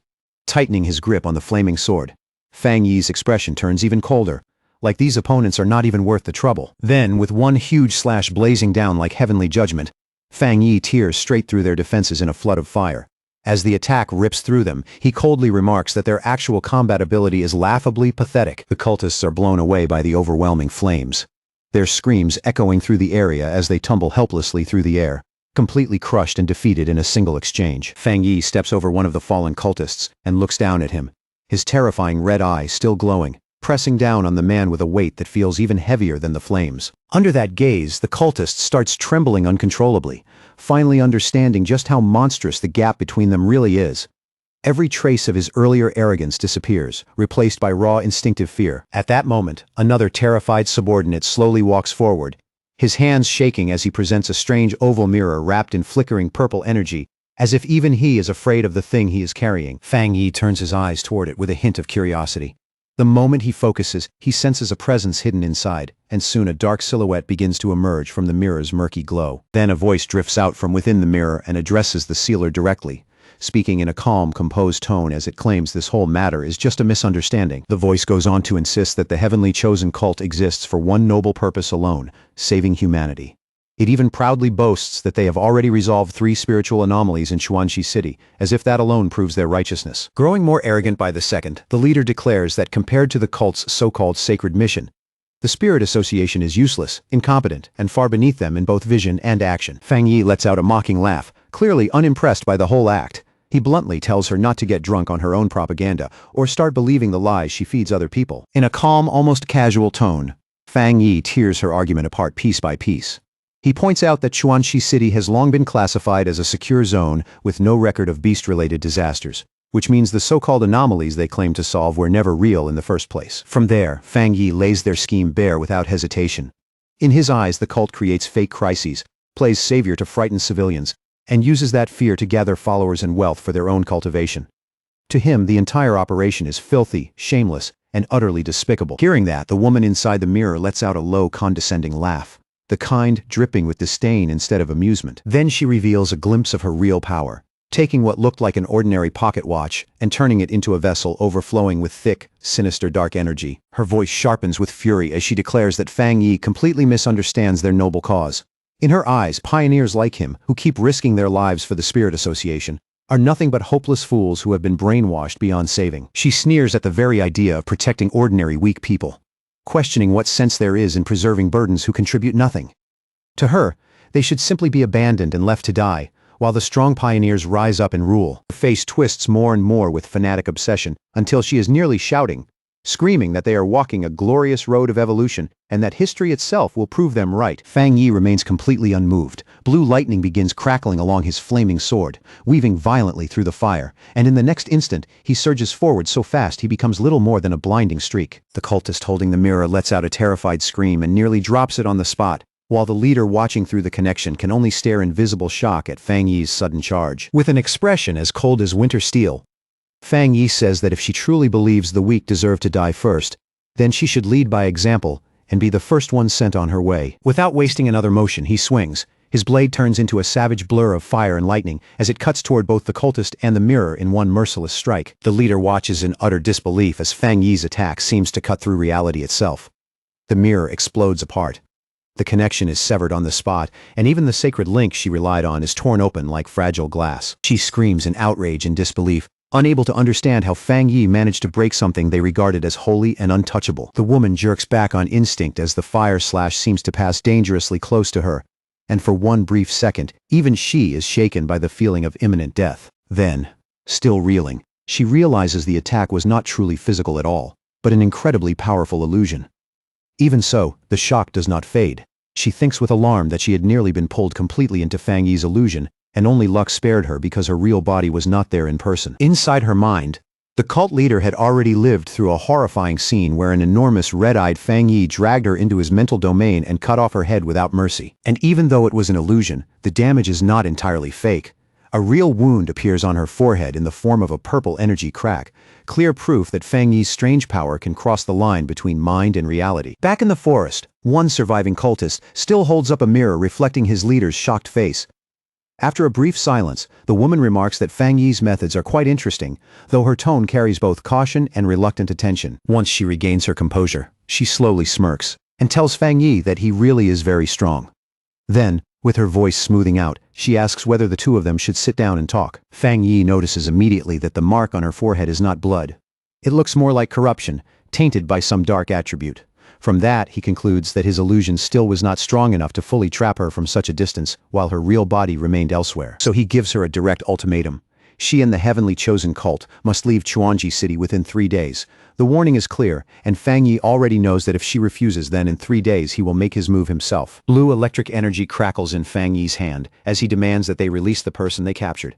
At the same time, he stays realistic. He knows this cult will not back off so easily. So for now he decides to watch the situation carefully and respond as it develops. The woman smiles and accepts the terms with surprising ease, saying that the Heaven's Chosen cult will withdraw from Xuanji City. She adds that, as long as she is allowed to leave safely, his companion will be returned in 3 days. Inside the mirror, the image shifts to the cult's base, where two cultists drag an unconscious Zhang Lu forward and throw him hard onto the floor without the slightest care. After seeing that, Fang Yi calmly accepts her conditions, his face steady and unreadable, like he is already thinking several steps ahead. With the agreement reached, the purple portal snaps shut with violent force.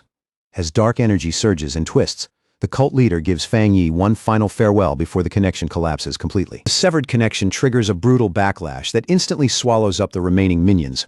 They cry out desperately for their father to save them, but the dark energy devours them anyway, while Fang Yi quietly shields himself behind a barrier of light and watches it all end. When the battle is finally over, the aftermath proves too much for one of the men there.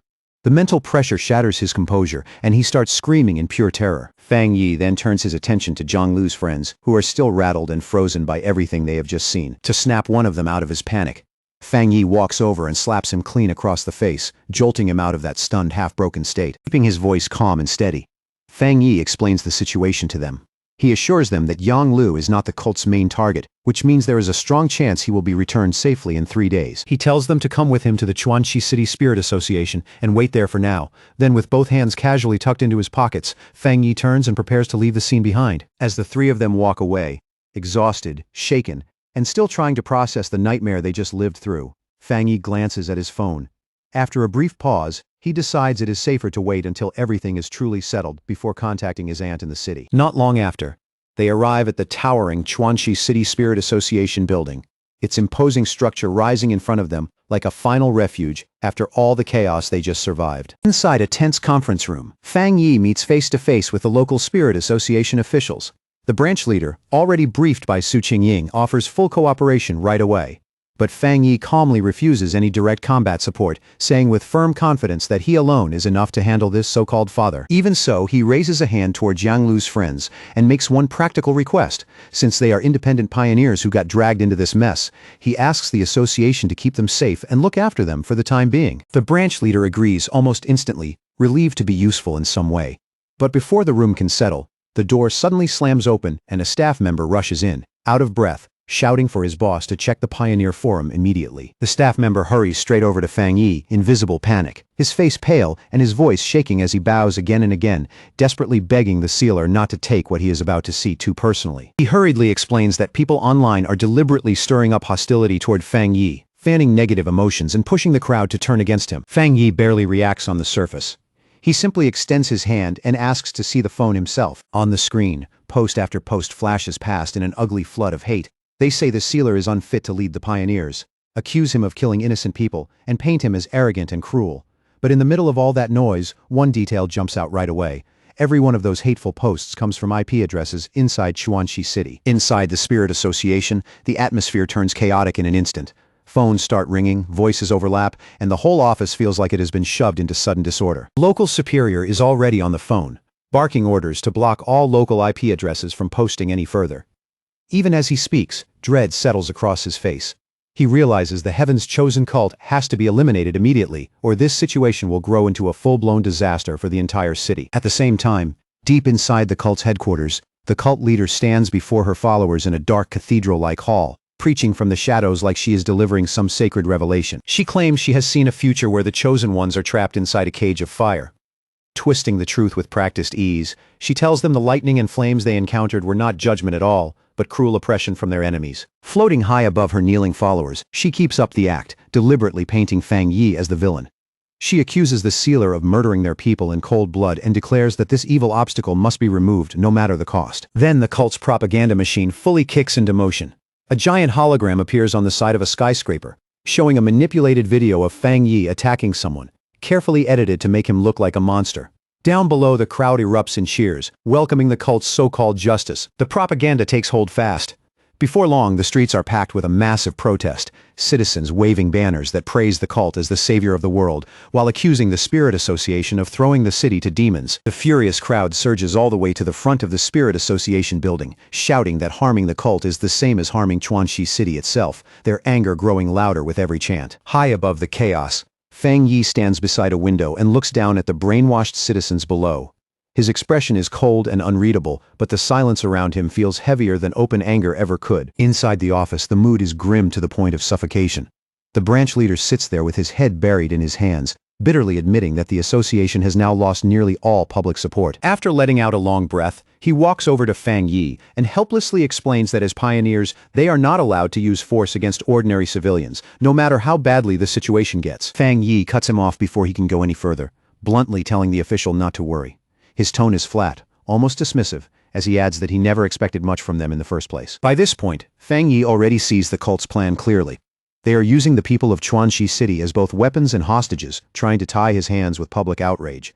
Even so, in his eyes, these are still nothing more than cheap, petty tricks. Elsewhere, the leader of the Heavenly Chosen Church grins beneath her hood, her face hidden but her mockery impossible to miss as she taunts the sealer and asks whether he likes the gift she prepared for him. She smugly declares that every citizen has already become one of her puppets. If Fang Yi wants to destroy the cult, then he would have to destroy the whole city first. Satisfied with that advantage, she decides to retreat and orders her subordinates to withdraw while returning the trash they captured. One of her subordinates sneers and, under the guise of mercy, hurls a body down toward the furious crowd below like he is tossing away something worthless. Before the crowd can even fully react, a violent explosion rips through the Spirit Association building, shaking the entire structure and blasting the windows apart in every direction. A blinding burst of golden light erupts from inside, so sudden and so bright that the mob below screams and throws up their arms, shielding their eyes from the overwhelming glare. The church leader turns back in confusion, and for the first time, her confidence visibly falters as she realizes something completely unexpected is unfolding behind her. There, outside the skyscraper, Fang Yi floats in midair wrapped in a terrifying aura of golden flames burning like judgment itself.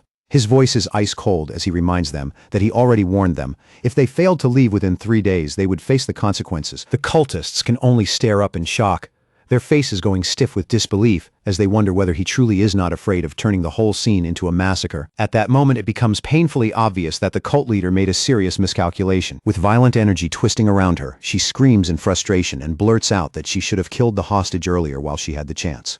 Then she glares at Fang Yi and demands to know whether he truly does not care about all the lives surrounding them. Fang Yi answers with a mocking calm sharper than anger. He tells the cult leader there is one thing she still does not understand, then swings his sword down and reveals that his technique was built specifically to counter dark attribute anomalies. The woman is left stunned as the enormous fire slash crashes down and hits her subordinate directly, shattering her expectations in a single instant. Then, moving on pure speed, Fang Yi vanishes from sight and appears behind her in the very next breath, catching her completely off guard before she can adjust. Without giving her a second to recover, he brings his sword down hard, forcing her to hastily throw up a magical barrier just to withstand the crushing weight of the blow. Locked in that brief but deadly stalemate, Fang Yi stares straight into her eyes, his own glowing with a cold red light. A dangerous smile slowly appears on his face as he asks a chilling question and calmly concludes that she is not human at all. The moment he says it, her expression changes. A crack splits open across her forehead, glowing with strange purple light, and she admits with reluctant admiration that she is impressed. He figured it out so quickly. The crack spreads wider and wider until it reveals a grotesque purple eye hidden beneath the skin. She stares back at him and admits that truly nothing escapes his sharp vision, openly exposing the fact that she is no longer human. The monster inside her calmly admits that it has been a very long time since it last ran into a situation like this, as if Fang Yi has finally forced it to take things seriously. Then the creature inside the cult leader's body digs its fingers into its own face and tears at the skin, exposing a monstrous form underneath, layered with multiple eyes and shaped into something no human body should ever contain. Standing across from that horrifying sight, Fang Yi does not move at all. His expression stays calm, steady, and completely fearless, as if even this twisted reveal is not enough to shake him. In the next instant, the enemy explodes outward into a gigantic mass of jagged purple shadow. At the same time, a system notification appears before Fang Yi, warning him that dark intelligence has been detected. The system immediately explains that this thing is a self-aware sub-attribute known as grafting, a dangerous existence with intelligence of its own. It has no true physical body. Instead, it survives by stealing hosts and grafting itself onto different pioneers, feeding on them and growing stronger every time. That is how it took over the leader of the heavenly chosen church and turned her into its vessel. A brief flashback flickers by, showing the destruction of the heavenly chosen church headquarters, the entire building collapsing into flames and ruin under the chaos it unleashed. Back in the present, the giant shadow monster looms over Fang Yi like a living nightmare.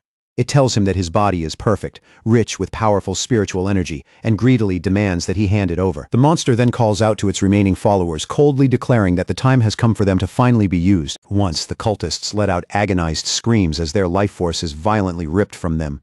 Purple streams of energy burst from their mouths and eyes, torn free in a brutal display with no trace of mercy. That stolen energy whirls through the air and rushes toward the monster, gathering above it and condensing into a massive sphere of dark power, dense and ominous enough to make the air itself feel heavy. Once the sphere is complete, the monster unleashes all that gathered power in one devastating beam, firing it straight at Fang Yi with overwhelming force. Fang Yi does not step back even once.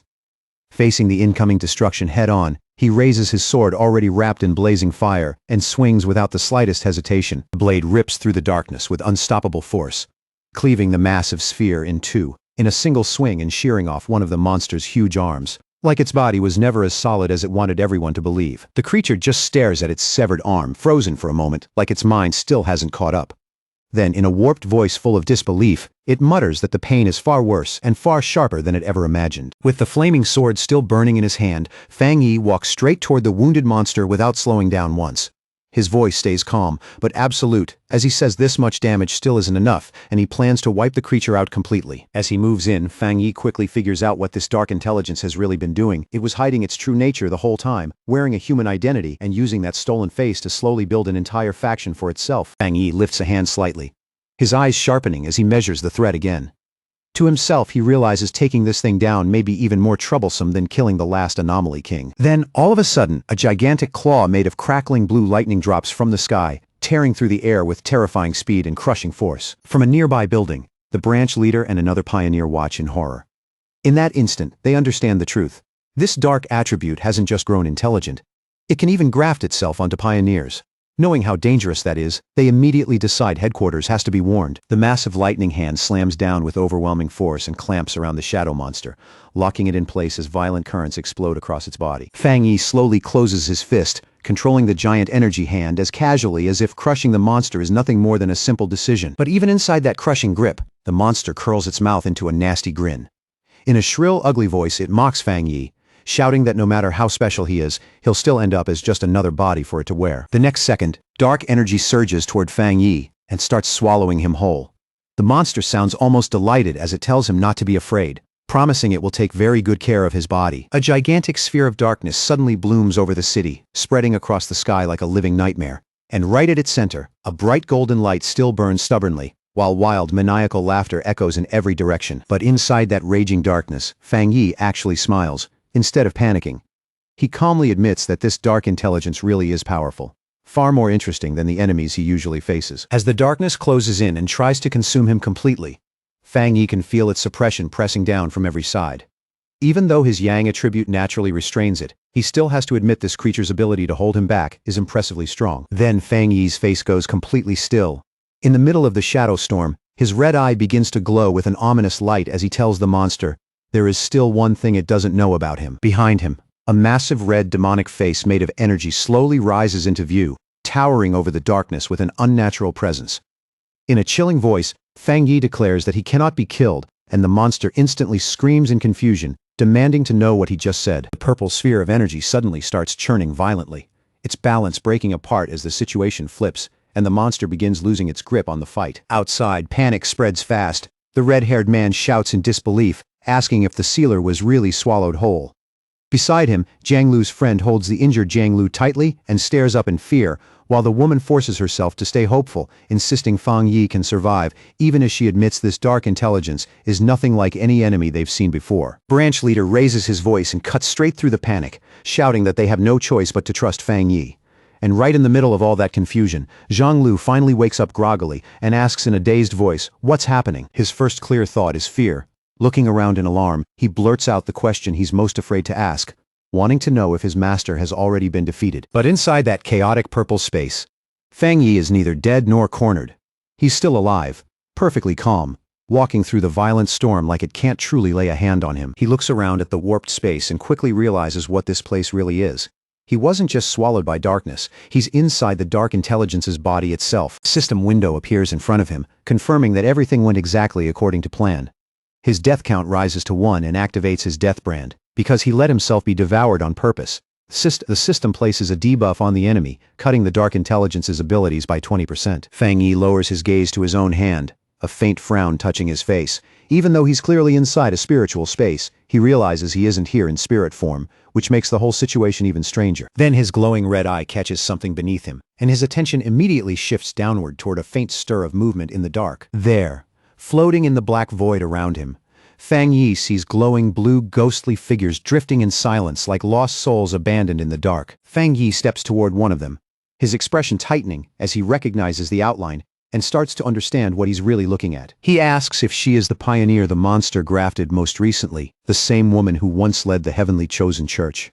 The blue spirit says nothing. She only hovers there in silence, her face heavy with sorrow and exhaustion. Then, all at once, the female spirit and the other blue ghosts around her slowly drop to their knees, bowing before Fang Yi in a silent plea that says more than words ever could. Fang Yi looks down at them, his red eyes narrowing as the meaning becomes clear. Without anyone speaking, he already understands what they want from him. In a low voice, he asks if they're begging him to set them free, to finally release them from the monster that has kept them trapped for so long. After taking in the scene, Fang Yi comes to a grim realization. These pioneers died long ago. What remains before him now are only traces of their soul breaths, still bound inside the monster's body. Fang Yi summons his sword again, fully accepting the cruel truth in front of him. These trapped souls and the monster now share the same life force, which means if he destroys the dark intelligence, whatever is left of them will be destroyed too. He quietly gathers his strength and makes his choice. If there is any mercy left to give them, then burning everything away with the pure world divine fire is the only release he can offer. With no hesitation left in his heart, Fang Yi swings the massive blade with everything he has, pouring all of his resolve into that strike. The fiery slash tears straight through the darkness, clean and absolute, splitting the enormous shadow entity in half as the burning blade rips across its core. As that purifying fire sweeps through the space, the spirit of the female pioneer begins to fade. For the first time, peace settles over her face, and then she quietly disappears at last. The dark intelligence screams in agony. But even then it refuses to give in. Its body twists and mutates into a jagged, spiked mass of shadow as it roars that Fang Yi's resistance means nothing and threatens to tear his limbs off one by one. Another system window appears, calmly confirming that contact with such an enormous dark attribute has successfully triggered the Hell Evil scene mark. The system announces that the monster's power is being drained at a horrifying rate. First, its strength falls by 50%, and then, almost immediately, the weakening surges to 80% as the Hell Evil scene spreads over the enemy. No longer able to hold its old shape together, the monster collapses into a chaotic sphere covered in writhing red eyes, its once threatening form breaking down into something unstable and desperate. The system declares that the weakening has now reached a critical 99%, reduced to almost nothing. The creature can do little more than tremble helplessly under Fang Yi's cold, glowing stare. Fang Yi stretches out a hand toward the ruined creature and coldly orders it to hand over its power. The dark intelligence can only stare back in shock and fear, finally understanding that this fight is over and that it has been completely crushed. With one final command to break,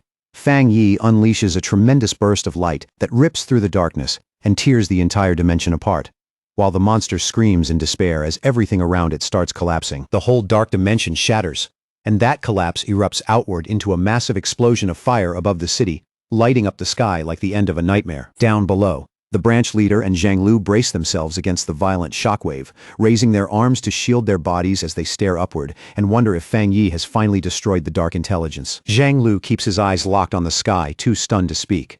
In that moment, he's completely overwhelmed by the sheer level of power Fang Yi is showing them. High above the city, Fang Yi releases his power and summons a blazing sun that lights up the entire sky, its radiant brilliance burning away the last remaining traces of dark energy. With the evil completely erased, Fang Yi slowly descends through the fading light, calm and composed, his cape drifting behind him as the entire city looks up in silence. A faint hint of satisfaction passes across Fang Yi's face as he raises his hand and draws out a thin strand of dark purple energy. Holding it in front of his eyes, he quietly studies the strange new power he has just claimed. The system quickly confirms that the dark intelligence has been completely erased. At the same time, it reports that Fang Yi's body shows no rejection toward the dark attribute. and that both his illusion abilities and domain techniques have grown noticeably stronger because of it. Then, unexpectedly, a large red spirit flower suddenly pokes out from Fang Yi's clothes, swaying eagerly like it has been waiting for this exact moment. Its intent is obvious. It wants the dark energy in his hand, and Fang Yi can't hide his surprise when he realizes the little flower has evolved enough to express what it wants. Without hesitating for even a second, the red flower lunges forward and greedily sucks the dark purple energy out of Fang Yi's palm, devouring it with a hunger that feels both fierce and oddly childlike. After feeding, the flower settles lightly into his palm and softly thanks him. Fang Yi lowers his eyes, listens for a moment, and then notes with some surprise that the spirit flower's voice is unmistakably female. Wrapped in a warm, gentle glow, Fang Yi looks at the spirit flower with clear affection in his eyes. He realizes it has been quietly growing stronger ever since he entered the Jingang realm, especially after absorbing so much dark spiritual energy over time. A moment later, the flower suddenly shrinks back down and slips into Fang Yi's clothes, falling asleep like it exhausted itself all at once. Fang Yi lets out a small smirk, remarks that it seems even sleepier now, and decides he can study it more carefully later. By now, the whole city is washed in the bright light of morning. The darkness of the night is finally gone, and the streets glow beneath a calm, open sky. Branch leader, Jiang Lu, the red-haired man, and Jiang Lu's friend all gather together with relieved smiles. The tension finally leaves their bodies as they celebrate the city being saved, speaking with open amazement about how Fang Yi actually destroyed a sentient dark attribute. Smiling brightly, Jiang Lu openly says how satisfied he feels after seeing Fang Yi save the whole city with his own eyes. For him, that alone is enough. In that moment, he feels like he has no regrets at all. But without any warning, a sinister purple aura begins to coil and twist behind Jiang Lu. Quiet and deadly, like something that had been hiding there just waiting for the right moment to strike. Then, from high in the sky, a deadly beam of dark purple energy shoots straight down at him with terrifying speed, aiming to kill him before anyone can react. Just before the attack can hit, a powerful blast of golden energy cuts across and intercepts it head-on, triggering a massive explosion that shakes the ground and leaves Jiang Lu frozen where he stands. Confused, shaken, and still struggling to process how close he just came to dying. Jiang Lu stares blankly and asks in a trembling voice what just happened. At that moment, Fang Yi lands calmly on the street, his hands still wrapped in blazing golden flames. He barely needs to say anything. It's already obvious that he was the one who caught the ambush and blocked it in time. The branch leader quickly rushes over to Fang Yi with a huge, grateful smile on his face. The relief in him is so obvious he almost looks ready to collapse as he thanks Fang Yi for saving them. He keeps thanking Fang Yi over and over while Jiang Lu stands safely behind him, still too stunned to speak.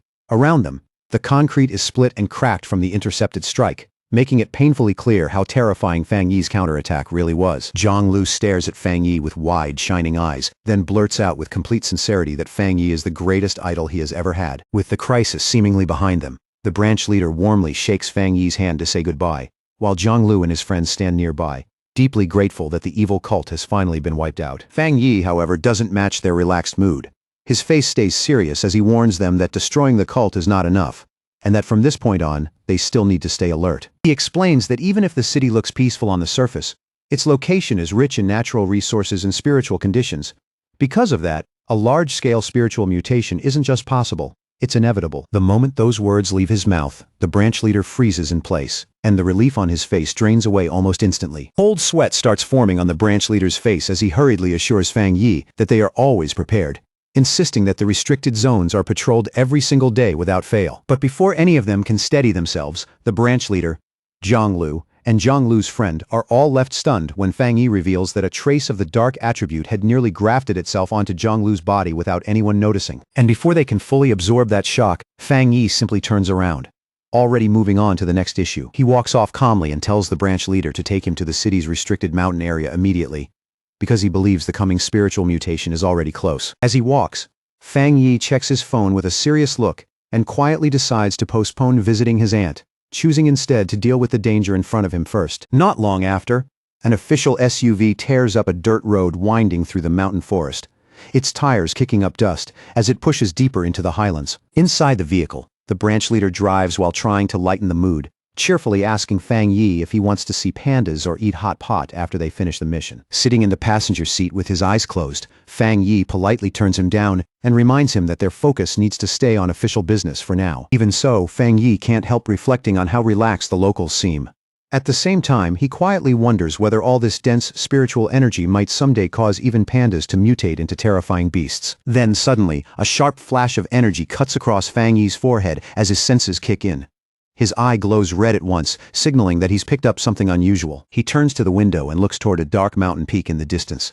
A confident smile slowly spreads across his face as he confirms he has found the exact location of the anomaly. Without hesitating, Fang Yi throws open the door of the moving SUV and jumps out, startling the branch leader as he orders him to lock down the mountain highway immediately. Fang Yi dives down the steep cliffside with his red eyes fixed ahead, and as he descends, he firmly orders the branch leader not to follow him no matter what. Left behind on his own, the branch leader parks the car and walks to the cliff's edge, scratching his head in confusion as he wonders what Fang Yi sensed, because he himself felt absolutely nothing. Meanwhile, Fang Yi shoots straight into the shadowy forest below, dropping fast through the trees with clean, controlled movements. As he descends, his eye glows red and blue electricity starts crackling around his hand.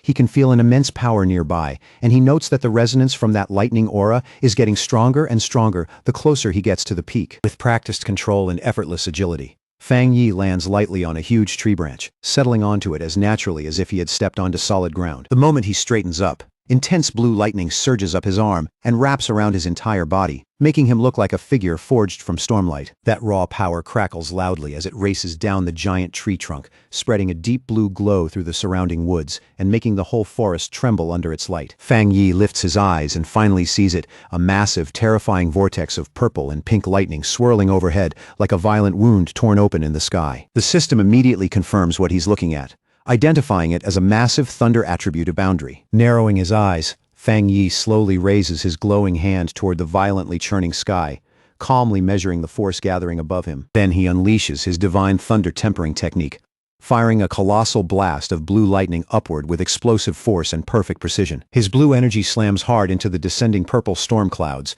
and the collision sets off a spectacular explosion that lights up the heavens and shakes the entire mountain. But in the very next instant, Fang Yi's expression sharpens. He immediately notices a dangerous, unnatural change taking shape in the atmosphere. The purple storm clouds begin spinning together even more violently, tightening and compressing with an intensity that feels ominous even to him. Then the system issues a critical warning as a gigantic spear-like bolt of purple energy plunges down from the sky. It identifies the attack as the legendary divine punishment thunder, an unstoppable force of destruction. Fang Yi reacts instantly, slamming his hand onto the tree branch beneath him and channeling blue lightning into the wood to ground his body. Crouching low with fierce resolve, Fang Yi grits his teeth and shouts his command. Instead of dodging the devastating heavenly thunder, he chooses to pull that terrifying power straight into his own body. The apocalyptic purple lightning comes crashing down from the heavens like divine judgment itself, slamming straight into the huge surge of blue lightning erupting from the forest below, where Fang Yi holds his ground and refuses to give even a single step. The instant Fang Yi's blue energy collides with the descending purple thunder, the impact erupts into a blinding flash so fierce it seems to swallow the entire mountain in raw, violent light. That brutal clash surges upward into a towering pillar of light, shaking the whole forest as it rises. And right in the middle of it, Fang Yi stays rooted in place, meeting that crushing force head-on. Inside the storm of chaotic energy, Fang Yi's system detects an enormous concentration of thunder power and immediately starts processing it at high speed. A moment later, it confirms the absorption is working. The system announces that Fang Yi has gained a powerful new skill, one that lets him call down thunder to strike his enemies and absorb that same force to push beyond the normal limits of his own body. Fang Yi quietly repeats those words to himself, breaking his limits. Then he looks up at the raging storm with calm eyes, because better than anyone, he knows every skill usually comes with a ceiling. And breaking through that ceiling normally takes extremely specific conditions and a massive amount of spiritual power. Even then, most attempts end in failure long before success. Even so, a confident smile slowly appears on Fang Yi's face as he reaches out and grabs a crackling cluster of purple lightning with his bare hand. Quickly realizes what makes this new skill so extraordinary. It ignores the usual rules completely. Standing there unharmed in the middle of that violent purple lightning, Fang Yi understands that heavenly thunder itself can now become fuel for his own growth. He also knows thunder is no ordinary force. It's a natural power that even most cultivators can't withstand, which makes it a terrifying weapon in battle. The thought leaves him genuinely pleased to have gained such a deadly trump card on what should have been an ordinary mountain. Then, just as his thoughts settle, a sharp warning cuts through his focus. He suddenly senses an intense and unusual wave of energy coming from the mountain peak above. Now that the thunder energy no longer rejects him, Fang Yi wraps himself in crackling purple lightning and shoots toward the source at once, moving through the air like a thunderbolt himself. He lands in a clearing where pink and purple energy keeps slamming into the earth in violent pulses. The moment he arrives, the system detects a descending entity and identifies it with one strange word: throne. As Fang Yi steps closer to the eerie glow, the system continues explaining, "This is a thunder throne." And right before his eyes, a throne made entirely of pure purple energy slowly reveals itself. The system tells him these thrones contain ancient spiritual power and descend into the world in search of suitable masters. Hearing that, Fang Yi's curiosity rises immediately. Without wasting any time, Fang Yi walks straight toward the glowing throne and reaches out, intending to touch it and examine the newly descended thunder throne for himself. But the instant his fingers touch the purple structure, a sudden burst of force knocks his hand away, rejecting him with surprising strength. A system alert appears at once, informing him that the Thunder Throne already has a master and is rejecting him. Startled, Fang Yi looks more carefully and notices a small gourd vine growing from the throne itself. He can't hide his amazement that such an ancient entity chose something as simple as a plant for its master. A small smile touches Fang Yi's face as he thinks about what that means. In this new age of spiritual awakening, all living things, even something as ordinary as a flower or a blade of grass, can receive incredible opportunities and rise far beyond what they once were. Just then, the red spirit flower pokes out from Fang Yi's coat and asks in confusion who is calling for it, like it suddenly heard a voice meant only for its kind. Fang Yi lifts the red flower toward the floating gourd vine and quickly pieces it together. The vine must have sensed the flower and started speaking to it directly. The glowing purple gourd sways happily in the air, moving with bright, lively energy, clearly greeting the red spirit flower with simple excitement. Flower then translates the vine's message for Fang Yi. According to it, the vine is saying hello and wants to be friends, because they are the first beings like itself it has ever met. Fang Yi is amused and a little puzzled at being counted as part of a plant's circle of kin. Still, he quickly understands why the gourd vine feels drawn to him. It probably likes him because he just absorbed the same thunder energy that empowers the throne. The red flower explains that the vine can't leave yet. It has absorbed a huge amount of energy and now needs to enter a deep sleep so it can digest and refine that power properly. Hearing that, Fang Yi realizes the vine has stumbled into an extraordinary opportunity. Once it fully digests the Thunder Throne's immense power, it will likely evolve at an astonishing pace, just like his own spirit flower once did. With an easy, friendly smile, Fang Yi reaches out his hand toward the glowing vine, offering it a handshake as if greeting an equal. Fang Yi accepts that he arrived too late to claim the throne for himself, but he has no intention of taking it by force. In his eyes, building a friendship with its chosen master is the better choice, especially since fighting over it would cost far too much for too little reward. As he watches the vine gently brush against his flower in a playful, harmless way, Fang Yi notes that despite controlling such powerful thunder energy, its nature is mild and friendly. That puts him at ease, because if it's willing to communicate, then it's far less likely to become a danger to humanity. Even so, Fang Yi's expression slowly turns serious. He immediately understands this throne can't be the only one. And the moment he imagines other thrones awakening across the world, securing one of them becomes a top priority in his mind. He also sees the danger right away. If a throne can choose a plant, then it could just as easily choose a vicious monster.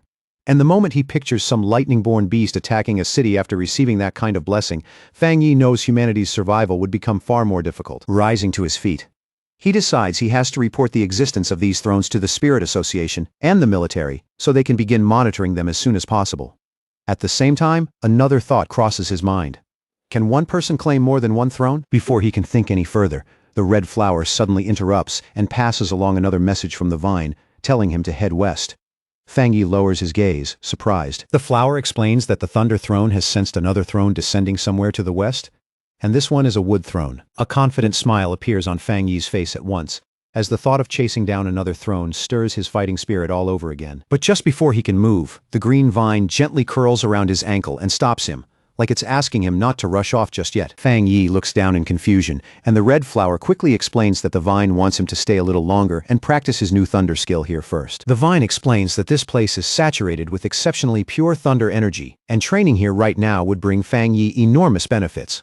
Touched by that gesture, Fang Yi smiles and agrees, deciding it would be rude to turn down such sincere kindness from a new friend. He sits down to meditate, and slowly rises a little off the ground, wrapped in rippling purple lightning.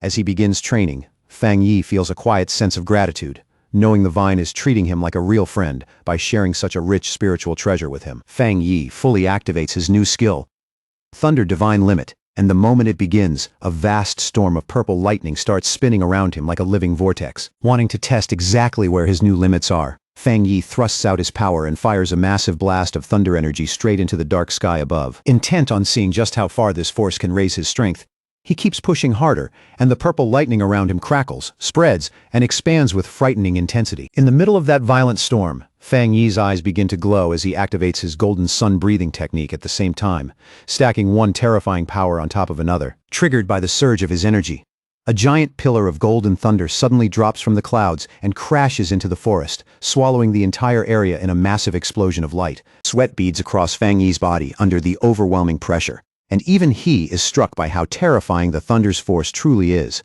He can feel the lightning pouring into his bones and being rapidly absorbed and refined by the golden aura inside him. To his surprise, those two overwhelming powers don't clash at all. Instead, they merge in perfect harmony, making his whole body burn with heat, while his soul feels like it's stepping into a completely new realm. Then, all at once, something changes, and it catches his eye hard enough to make him look up in complete surprise. High above him in the pale dawn sky, a giant blue image of a meditating god appears, solemn and majestic beyond words.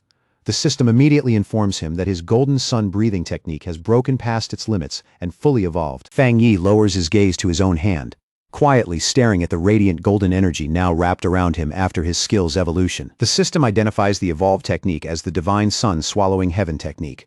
It explains that Fang Yi now functions like a living sun, giving him a far greater ability to absorb, process, and refine the spiritual energy of the world around him. The moment he activated the skill, the spiritual energy around him thickened instantly, condensing into dense streams of golden light that drifted down through the forest like radiant rain, turning the whole woodland into a shining sea of gold. Suspended high in the air with both arms spread wide, Fang Yi gave himself over to the sensation. Pure spiritual power poured up from the mountains and the forest below, rushing toward him in endless waves and washing over his body like a warm, living storm. Then, all at once, his expression shifted. A flash of shock crossed his face as he sensed an unexpected change taking place deep inside his body. Bathed in the glow of a giant fiery golden image of himself, Fang Yi quickly understood what was happening. That overwhelming flood of energy had forcefully pushed him right to the threshold of the two-star Jingang realm. The system immediately confirmed it. It explained that his extreme yang attribute was merging with the newly awakened void thunder, cleansing and tempering his veins from within and officially triggering his breakthrough into the two-star Jingang realm. A confident smile slowly spread across Fang Yi's face.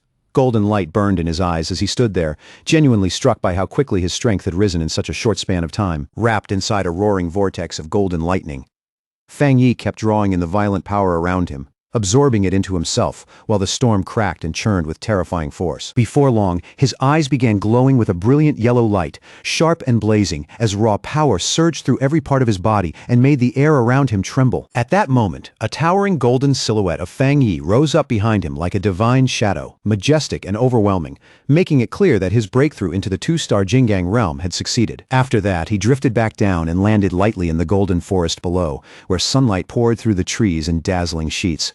Standing there among the glowing leaves, he quietly took in the reality of his new realm. Taking a slow, deep breath, Fang Yi began reflecting on the cultivation path of pioneers.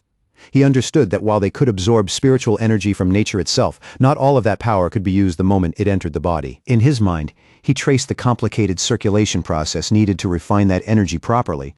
Only superior cultivation methods could push that conversion rate to a truly high level. That was why, even with the world's spiritual energy growing richer and richer, humanity's current peak still remained stuck at the three-star Jingang realm. Refining that power was simply too difficult. Thinking about that only made his own breakthrough feel even more remarkable. But before long, his thoughts drifted away from his progress and returned to the imposing dark throne he had discovered earlier. His eyes grew serious as the realization settled in. The era of accelerated spiritual recovery had clearly arrived far sooner than humanity ever expected. Just as he was lost in thought, something below caught his attention.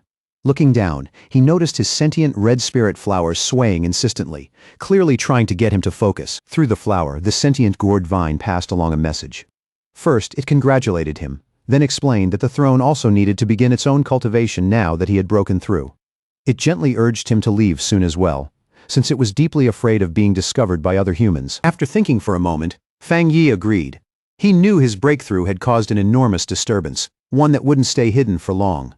He understood he needed to report the throne to the Spirit Association and the military, but he also worried that if word spread carelessly, the harmless gourd vine would become prey for greedy people. He knew all too well that the sheer value of a throne would ignite fierce struggles the moment its existence became public. dragging pioneers into ruthless competition. Still another thought rose in him, and his expression hardened with quiet anger. Who exactly had decided, with that much arrogance, that beings this powerful must automatically belong to mankind? Turning back toward the glowing vine and his spirit flower, Fang Yi spoke in a steady, reassuring voice and promised his new friend that he would never let humans plunder its throne. Since the vine still couldn't leave this place, the two of them could only prepare to part for now. With an easy two-finger salute, Fang Yi said goodbye to his new ally. And before leaving, he gave the vine a name filled with respect and recognition: Lord of Thunder. At the Star God Combat Zone, a heavily fortified military outpost was built directly into the side of a steep cliff, its cold steel defenses and harsh lines giving it the imposing presence of a battlefield fortress. Inside the outpost, Elder Wu spoke first. Headquarters, he said, had detected two massive spiritual energy fluctuations in Chuanxi City, and both were comparable to the level of the three-star Jingyang realm. Then he turned to the matter of the sealer and asked what report had been sent back. Jialin calmly delivered the details, revealing that Fang Yi had already broken through to the two-star Jingyang realm. She also passed along his warning about an S-class spiritual energy phenomenon known as a throne, adding that Fang Yi had formally requested a military investigation into it. Elder Wu listened to the whole report in stoic silence, his expression barely moving. Seeing almost no reaction from him, Jialin couldn't help asking if he truly felt no surprise at how serious things had become. Elder Wu answered in an even unhurried tone that the accelerated resurgence of spiritual energy was already a known reality. The appearance of high-tier opportunities like the throne, he said, was one of the possibilities their nation had anticipated for some time. Jialin then remarked that Elder Wu had remained at the half-step Jingyang realm for a very long time, and asked whether he was finally close to advancing.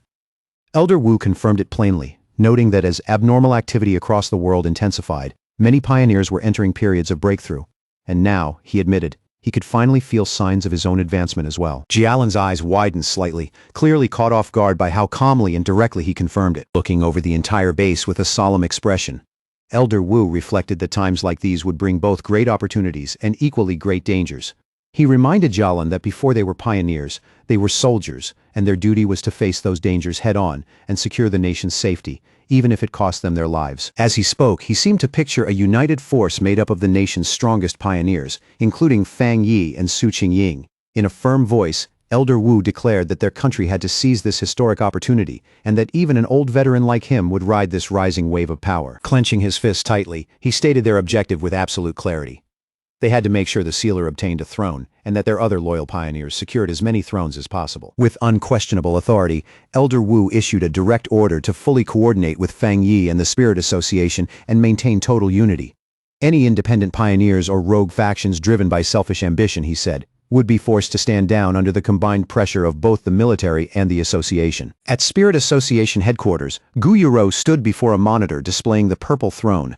Facing the command center, she announced that they had already received the sealer's intelligence and were launching a nationwide investigation to search for possible thrones and monitor abnormal spiritual energy fluctuations. Her face was grave, her voice steady as she ordered all city team captains to mobilize at once.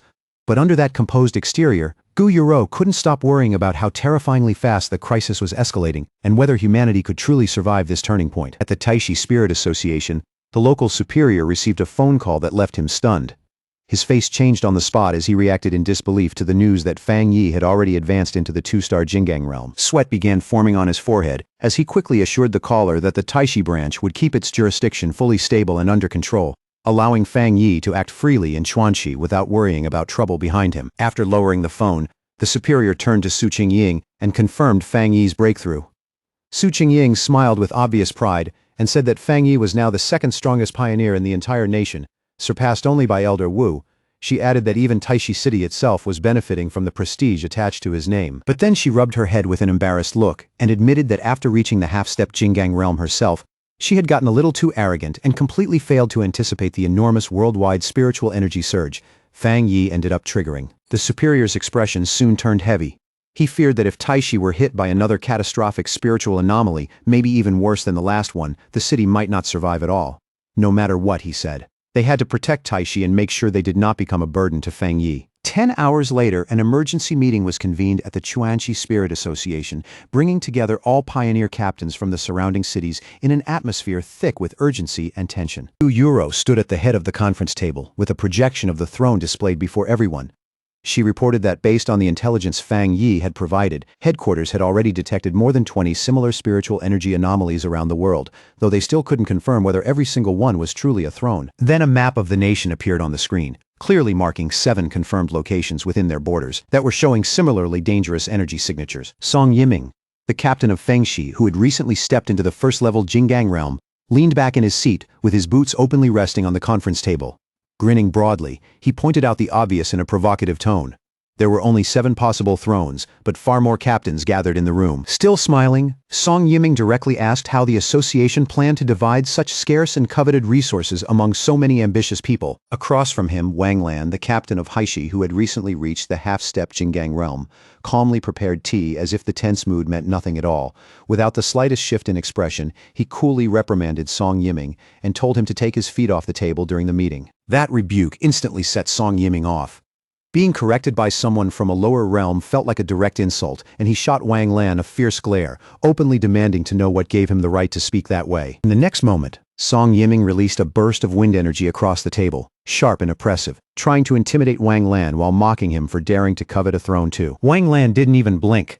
He quietly sent a spark of lightning energy into his teacup, stabilizing it against the violent gale, then calmly replied that everyone in the room wanted a throne, which made Song Yiming's little display completely pointless. Around the table, the other captains watched the confrontation in silence, saying nothing as the pressure in the room grew heavier and heavier. As the tension kept rising, Chen Ruo, the captain of UXI, remained seated in complete silence, watching the conflict with a cold, unreadable gaze, as if he were weighing every single person in the room. Leaning forward with a nasty grin, Song Yiming kept pressing Wang Lan, his voice dripping with contempt.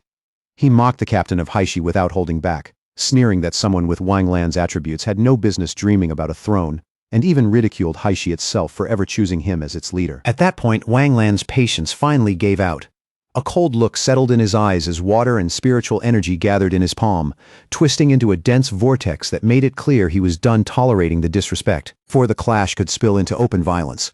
Gu Yuro slammed both hands onto the table with a sharp crack that silenced the room.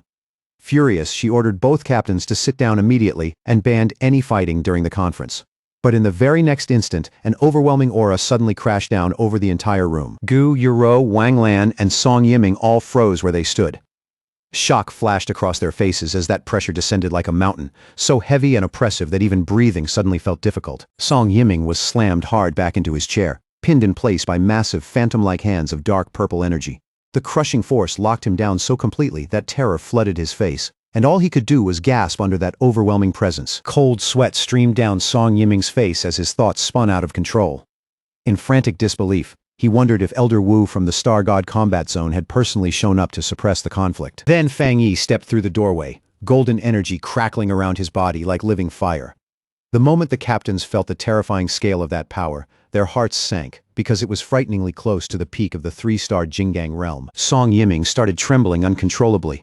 As he felt that suffocating pressure more clearly, fear mixed with confusion when he realized this monstrous presence didn't belong to Elder Wu at all. Fang Yi walked calmly into the room with a polite smile on his face, like he had stepped into an ordinary gathering, instead of a conference hall on the verge of chaos. He casually greeted the captains, his tone mild, but impossible to ignore. As he made his way toward the table, Fang Yi apologized in an easy voice for being late. Gu Yuro straightened at once and formally acknowledged him, announcing to everyone present that the sealer had arrived. Song Yiming shrank deeper into his seat, stealing nervous glances at Fang Yi from the corner of his eye. Every instinct in his body was screaming for him to back down, and only now did he finally understand that this calm, ordinary-looking young man was the legendary pioneer everyone had been talking about. Then in the next instant, Fang Yi's polite expression vanished completely, as if all the warmth had been wiped from his face at once. His gaze locked onto Song Yiming with chilling force, and he coldly asked what exactly had been going on in the room before he walked in, terrified by Fang Yi's presence. Song Yiming instantly lost all the arrogance he had shown just moments earlier. He stammered that nothing was wrong, insisting they had only been having a normal discussion. Fang Yi said nothing. He just stared at Song Yiming in silence, those piercing red eyes fixed on him like blades, making the pressure in the room even harder to bear. Still pinned under the purple energy claw, Song Yiming was overwhelmed with disbelief. He couldn't understand how his first-level Jinggang realm power had been completely paralyzed, like it meant absolutely nothing in front of Fang Yi. Only after letting the pressure ease did Fang Yi pull out a chair and sit at the table. His tone turned calm again as he greeted Wang Lan and Chen Ruo. casually remarking that it had been quite a while since they last met. Wang Lan immediately responded with respect, welcoming Lord Sealer in a steady voice.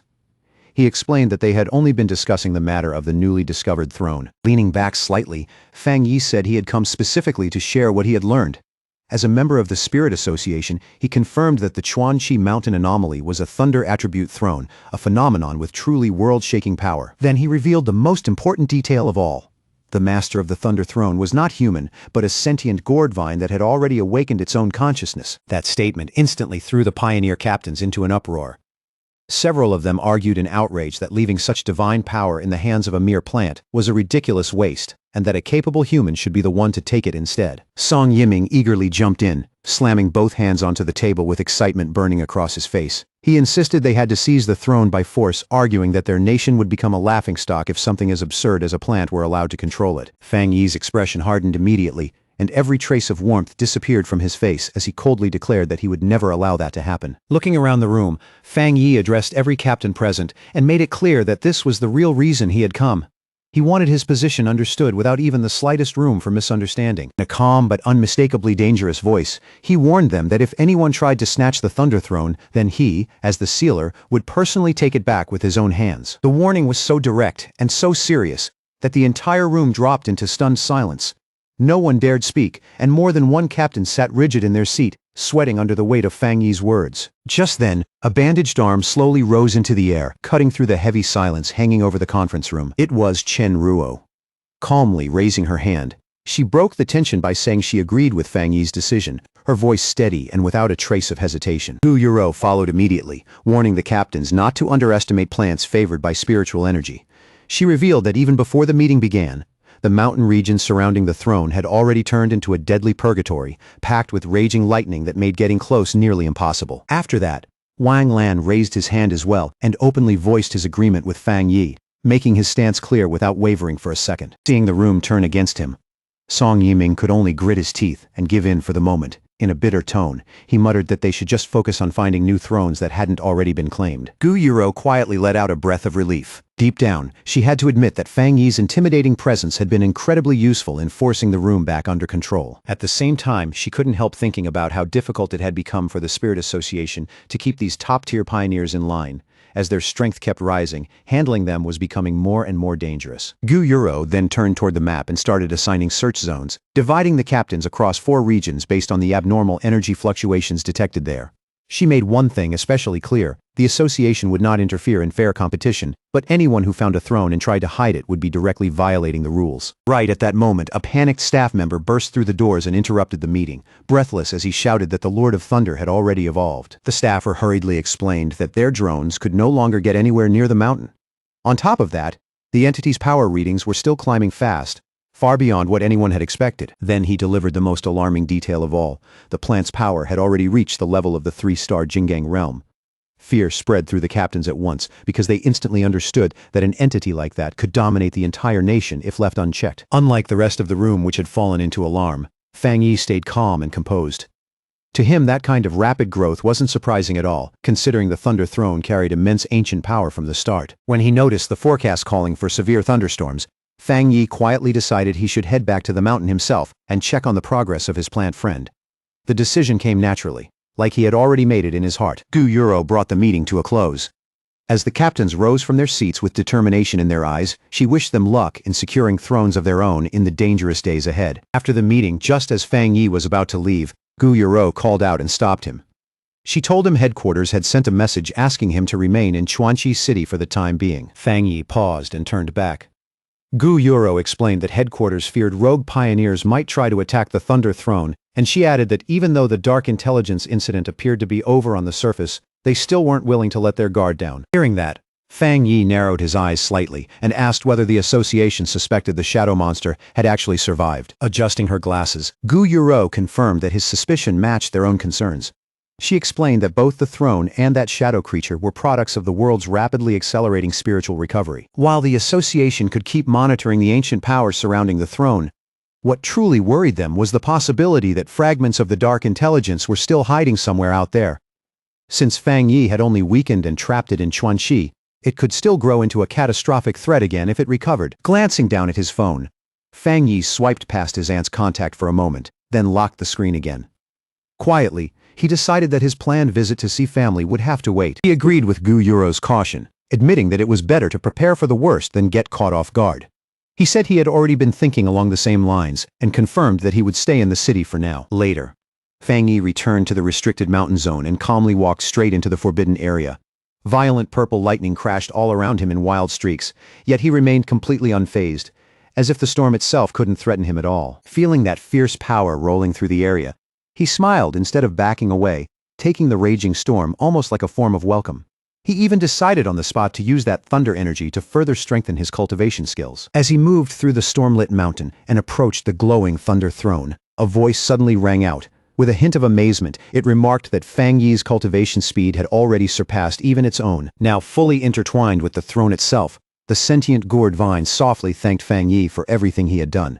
In the middle of that stormy air, its voice carried a warmth that felt surprisingly sincere. Fang Yi blinked, a little caught off guard, wondering what exactly he had done to earn that thanks.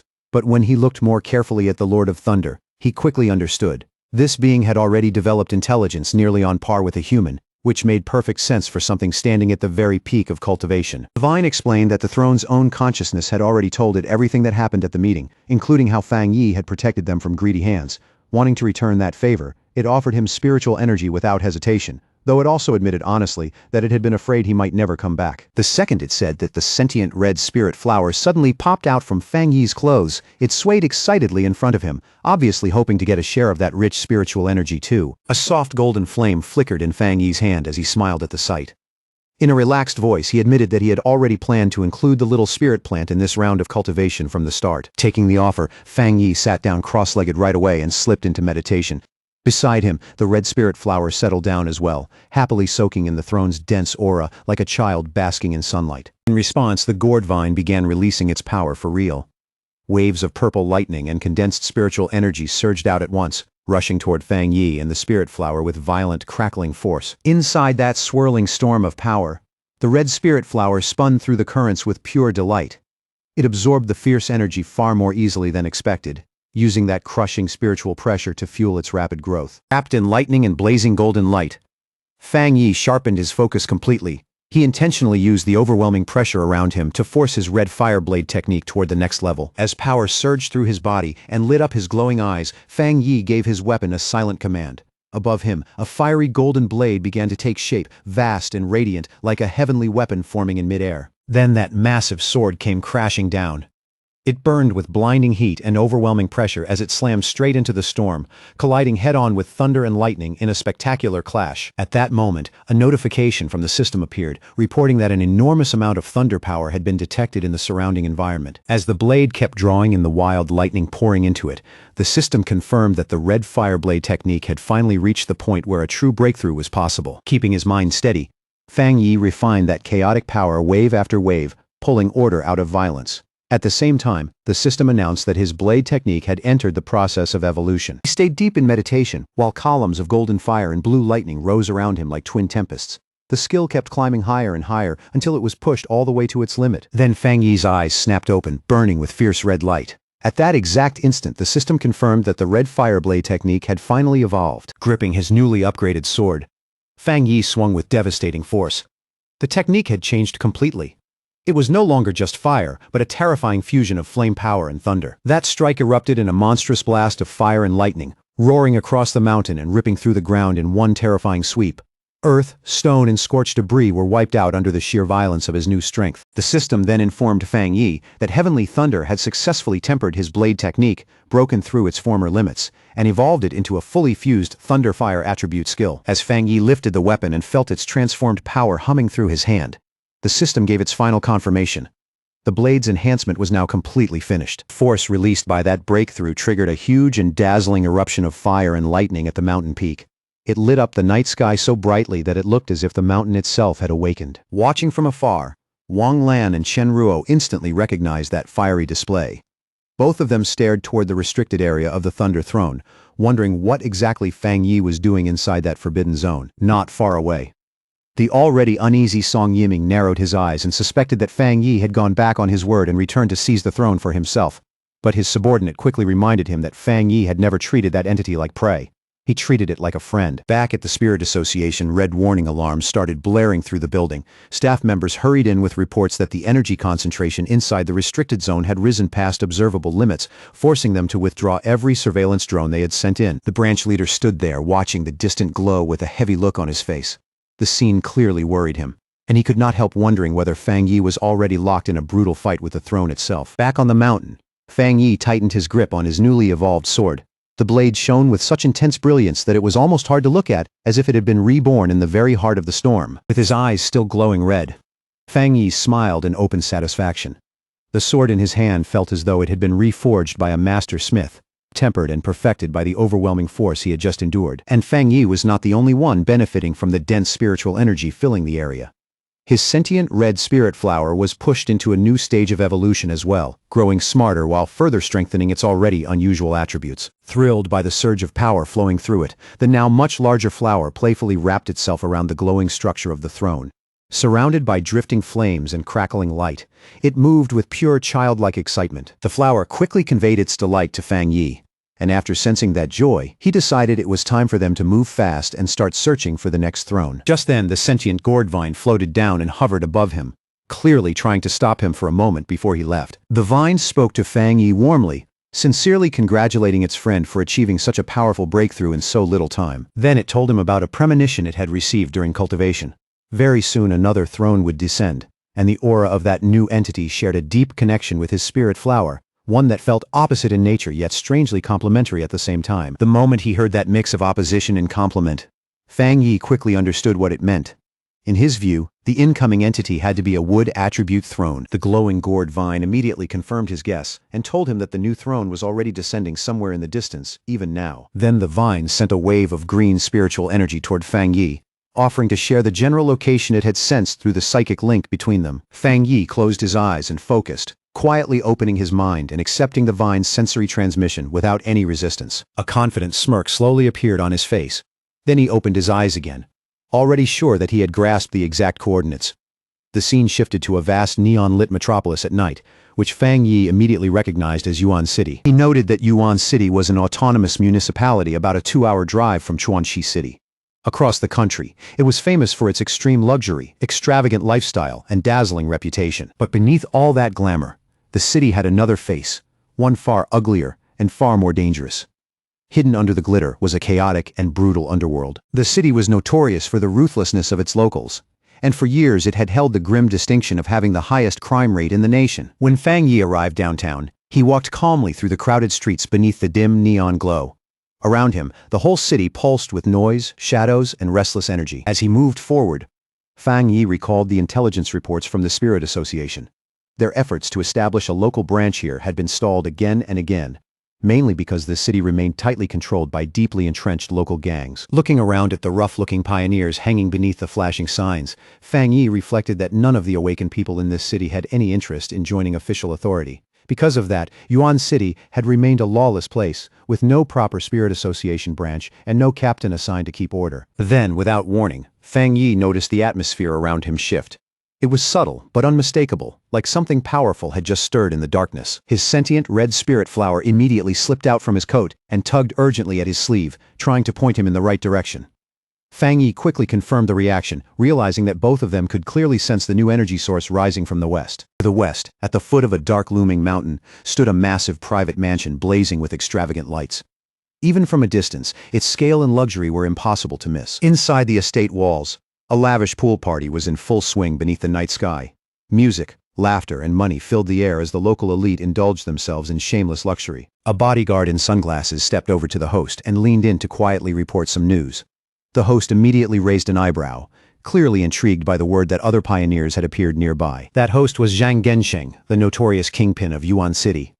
He let out an arrogant laugh and threw open his jacket as he boasted that in his territory, no one had the right to stir up trouble without his permission. His arrogant laugh barely lasted another second before a blinding burst of green light exploded from the mountain right behind his estate. The flash tore through the night like a second sunrise, and everyone at the party instinctively turned in shock. A colossal sphere of pure green energy, the descending wood throne, slammed into the mountaintop with overwhelming force. The impact sent a devastating shockwave ripping across the area and made the entire mountainside tremble. That collision hit the mansion almost immediately. Glass shattered, Debris flew everywhere, and Zhang Gensheng stood there frozen for a beat, while terrified screams broke out and the luxury party collapsed into chaos. Then Zhang Gensheng snapped out of it, his face twisting with rage.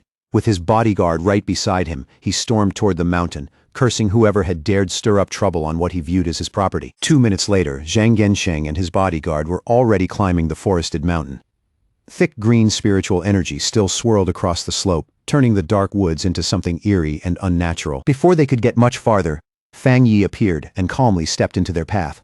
Standing there in that strange green glow, like he had been waiting for them all along, he told them evenly that the real source of the disturbance was just ahead. The bodyguard instantly flew into a rage at the sight of an outsider blocking the way. He lunged through the air at Fang Yi and shouted furiously, demanding to know who dared trespass on young Master Zhang's so-called private property. As the heavy punch came straight for his face, Fang Yi let out a dismissive scoff. To him, hearing someone talk about private territory in a place like this was not just ridiculous, it was laughable. Without even pulling his other hand out of his pocket, Fang Yi casually raised one arm and caught the bodyguard's fist in midair. The man's full momentum died right there, and the effortless stop left him completely stunned, his eyes glowing red in the dark.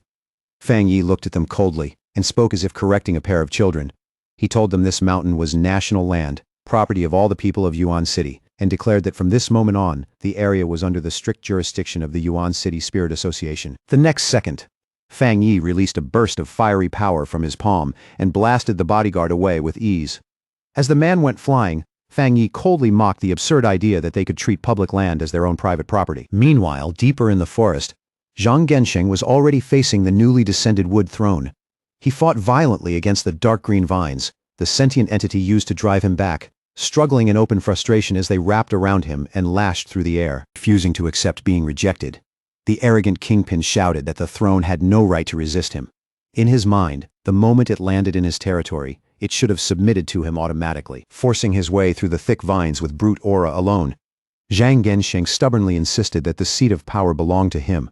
He even threatened to destroy the ancient relic outright if it kept refusing to acknowledge him. Watching that pathetic struggle from the side, Fang Yi let out a faint, amused scoff.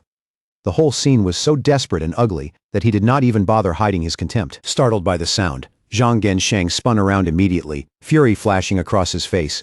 He shouted into the darkness and demanded to know who was standing there laughing at him. Fang Yi walked right past the local boss as casually as if the man were not even there.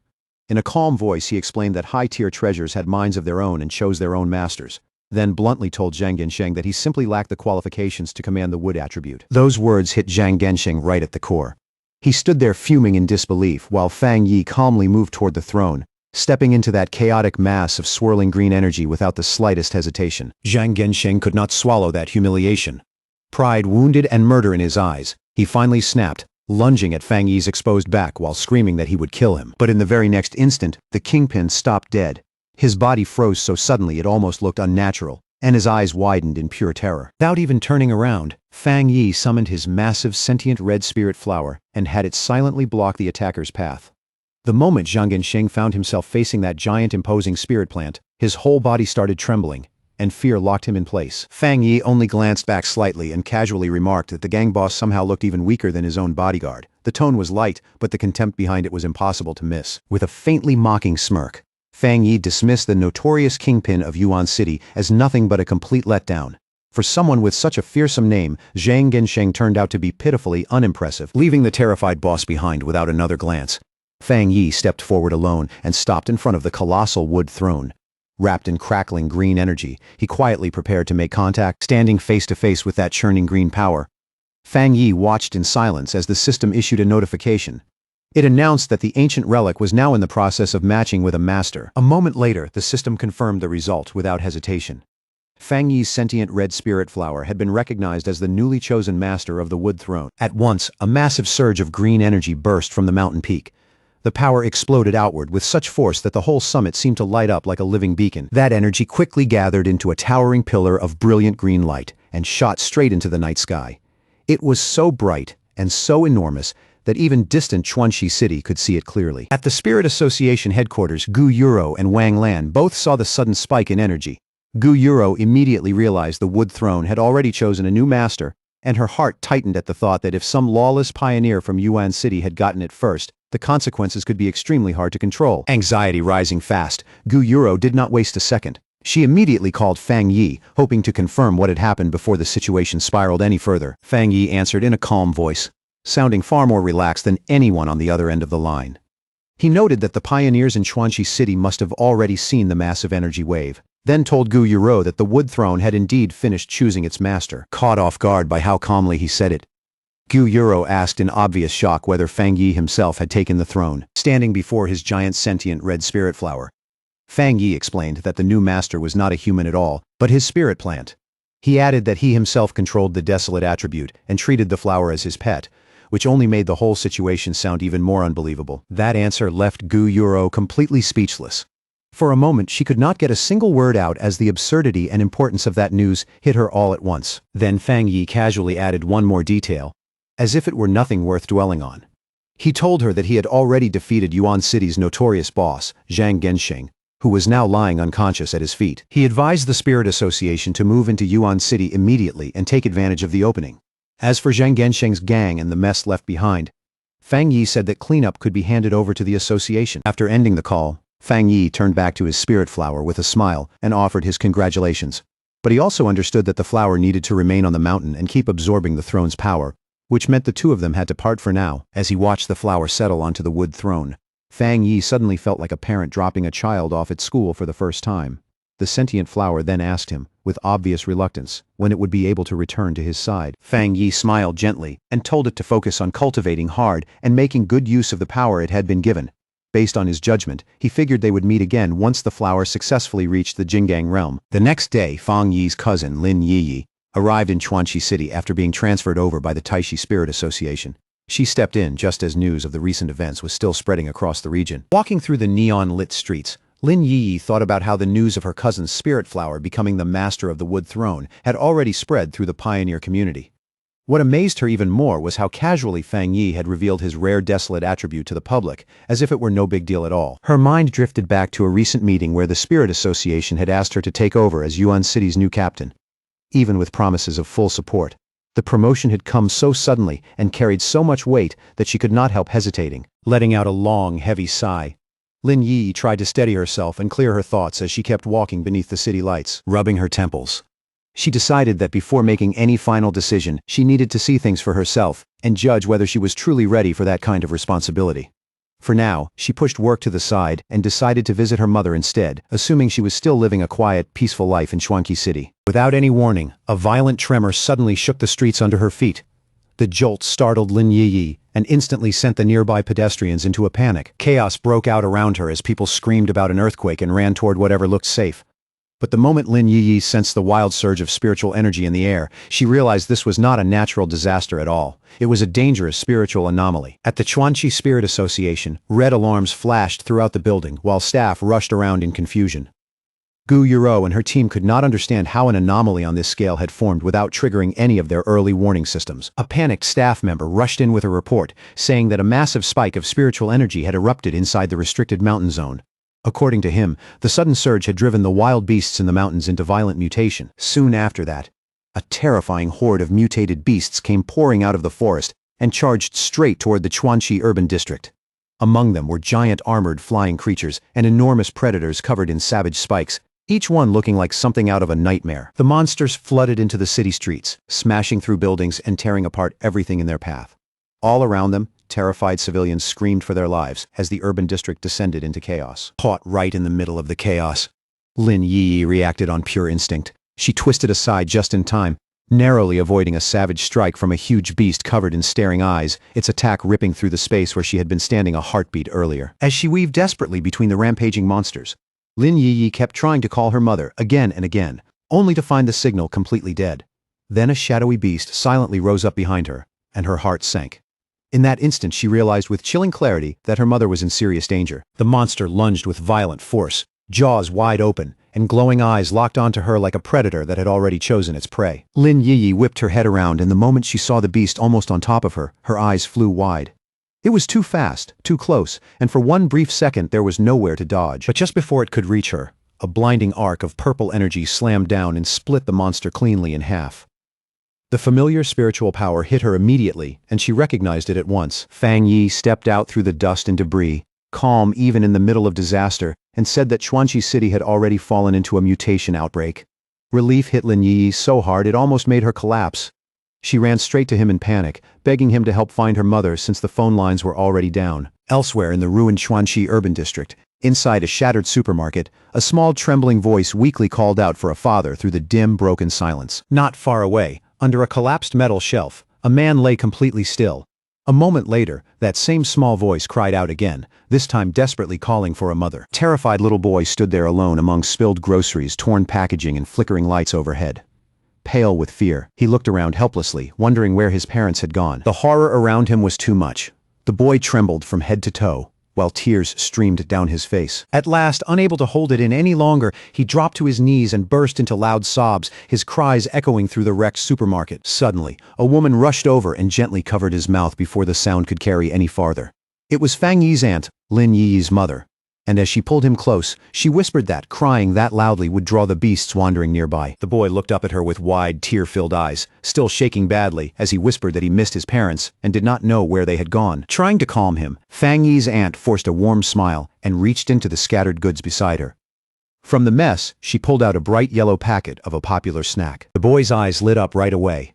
Kneeling beside him, she softly promised that if he stayed quiet and waited bravely for rescuers to come, he could have the snack as a reward for being strong. The boy sniffled, managed a tiny smile, and reached for the treat, his attention briefly pulled away from the terror around him. But just behind Fang Yi's aunt, a shadow wolf with glowing red eyes silently stepped into the aisle. The wolf let out a low growl and bared a mouthful of sharp teeth, its crimson eyes fixed on the two of them like it had already decided how this hunt would end. The instant the beast charged, Fang Yi's aunt sensed the danger behind her. Without hesitation, she scooped the little boy into her arms and sprinted down the aisle as fast as she could. But in her frantic rush, her foot caught on a discarded bottle buried in the debris. She crashed hard to the floor and instinctively curled around the little boy, shielding him completely with her own body. The wolf beast sprang forward at once, claws extended, lunging in for the kill with savage speed. Bracing for the worst, Fang Yi's aunt squeezed her eyes shut and prepared to give up her own life if that was what it took to protect the child in her arms. Just before those claws could touch her, a brilliant streak of golden energy tore through the darkness and cut the beast cleanly in two. Blood and shadow flew apart before the attack had even fully landed. Fang Yi arrived at the last possible moment, stepping forward with his flaming sword in hand and placing himself in front of his aunt like an immovable wall. Glancing back over his shoulder, Fang Yi calmly asked if they were hurt, his voice steady even with danger still hanging over the ruined store. Then his expression shifted when something familiar caught his eye. He looked down and saw the terrified little boy in his aunt's arms, still clutching that yellow snack packet tightly. The sight of that small treat stirred up a sudden wave of nostalgia in him, strong enough to drown out the chaos around him for a moment. He remembered a painful scene from his childhood, standing in front of a gravestone and crying while his aunt quietly stayed beside him through it all. In that memory, she gently stroked his head and handed him that exact same snack, using something simple and warm to comfort him when words could not. Back in the present, his aunt slowly looked up at him in disbelief. Then her eyes widened with overwhelming relief as she finally realized the one who had saved them was her nephew. Fang Yi's expression softened and he quietly asked his aunt about the child she had just risked her life to protect, smiling despite everything she had just been through. She explained that the boy had gotten separated from his parents during the chaos in the supermarket. No matter what, she said, she could not just leave a child like that behind for the monsters. That tender moment was suddenly cut off by a familiar voice calling out for her mother. Fang Yi's aunt turned in surprise just as Lin Yi rushed into the ruined supermarket. With tears already spilling down her face, Lin Yi threw herself straight into her mother's arms and choked out that she had been terrified something happened to her. Smiling gently, her mother stroked Lin Yi's hair again and again, soothing her in a soft voice, and assuring her that she was safe now. Fang Yi stood quietly off to the side and watched the reunion between his aunt and his cousin, a faint warm smile appearing on his face, even in the middle of this disaster. Then his attention shifted. When he felt a small hand lightly tug at his sleeve, Fang Yi lowered his gaze, a little surprised, wondering what the child wanted from him. The little boy looked up at him with bright, hopeful eyes and called him a superhero. Then, holding out his yellow snack with all the courage he could gather, he offered it as a reward and asked if the hero could take him home. Clearly moved, Fang Yi knelt down with a warm smile and accepted the snack. He told the boy to make a wish on it and promised that somehow, some way, it would help him find his family again. But then an alert suddenly flashed through Fang Yi's mind. The warmth vanished from his face in an instant, replaced by a deadly glare as he sensed a massive spiritual presence closing in fast, shouting for everyone to get back immediately. Fang Yi grabbed the little boy and leaped away just as a giant claw smashed through the building, sending chunks of heavy debris crashing down all around them. The ceiling came down in a thunderous crash, ripping the ruined supermarket wide open and exposing the wreckage to the cold night air outside. Staring up through the dust with glowing red eyes, Fang Yi felt the overwhelming aura of the new enemy pressing down over the shattered store. As the smoke slowly cleared, a towering, heavily muscled monster came into view, wild mane, glowing red eyes, and massive prayer beads hanging from its body. Fang Yi's face turned grim. This was no ordinary monster. It was the Beast King leading the mutated horde. At once, Fang Yi released a powerful surge of golden energy and formed a barrier around his aunt, Lin Yi, and the little boy, shielding them from the danger closing in. Because his own spiritual energy was by far the strongest one there, Fang Yi understood that he would become the anomaly's main target. That gave the others a much better chance to escape and greatly lowered the risk to them. He told Lin Yi to take the other two and run immediately because he could not fight at full strength while protecting them at the same time. Lin Yi understood right away and quickly agreed. As they got ready to flee, the colossal Beast King towered above Fang Yi and unleashed a deafening roar that shook the ruined building and the streets beyond. Locking his eyes on the monster, Fang Yi sensed that it carried both thunder and wood attributes. The match felt far too exact, since those were the same attributes as the two thrones that had only recently descended. The Beast King moved first, slamming its enormous fists into the ground with brutal force. Fang Yi reacted instantly, springing backward and narrowly avoiding the devastating blow. As Fang Yi raised his glowing golden sword and steadied his breathing, he felt the Beast King's violent aura surging like a storm. In that instant, he realized the creature had already been tainted by a dark attribute, twisting its power into something far more dangerous. Fang Yi's blazing slash ripped through the air and struck true, carving a searing wound beside the monster's blood-red eye. The burn flared against its flesh, lighting up the beast's furious face with fire. Even after taking that hit, the enormous Beast King showed no fear at all. Instead, it lowered its body, loaded power into its massive frame, and prepared to launch another brutal attack with terrifying momentum. The monster lunged straight at Fang Yi with its jaws wide open, fangs flashing like blades. Fang Yi stayed calm under the pressure, then lightly kicked off the ground and slipped backward with practiced ease. Still suspended in midair, Fang Yi twisted his body and brought his flaming sword down with overwhelming force. Fire streamed behind the blade like a burning comet, fierce and unstoppable. The strike landed with explosive power and forced the giant beast to stagger backward. That blow finally opened up a clear gap between them, giving Fang Yi one brief but crucial moment of space. At the front of the retreat, Lin Yi ran while projecting a protective green shield around them. Her mother stayed right behind her, clutching the little boy tightly as they pushed ahead in panic and desperation. Their escape came to a sudden stop when another massive shadowy beast emerged right in front of them. Its glowing blue eyes shone through the darkness, blocking the path like a living wall. Lin Yi froze for a second, horror spreading across her face. Only then did the full nightmare hit her.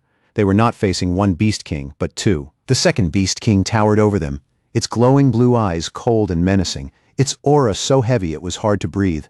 Lin Yi immediately raised her green shield higher and planted herself in front of her mother and the terrified boy. Knowing there was no time to hesitate, Lin Yi forced herself to stay steady and reassured her mother in a low, urgent voice. At the same time, she began gathering her power, her expression tightening with resolve. To keep her family safe, Lin Yi suddenly broke away from the civilians and rushed straight toward the towering monster instead. By throwing herself into danger, she deliberately pulled the Beast King's deadly attention away from them. The Beast King reacted at once, opening its massive jaws until they looked wide enough to swallow her whole. Deep in its mouth, a dense, swirling sphere of greenwood attribute energy began to gather and compress. A devastating beam erupted from the monster's jaws with violent force.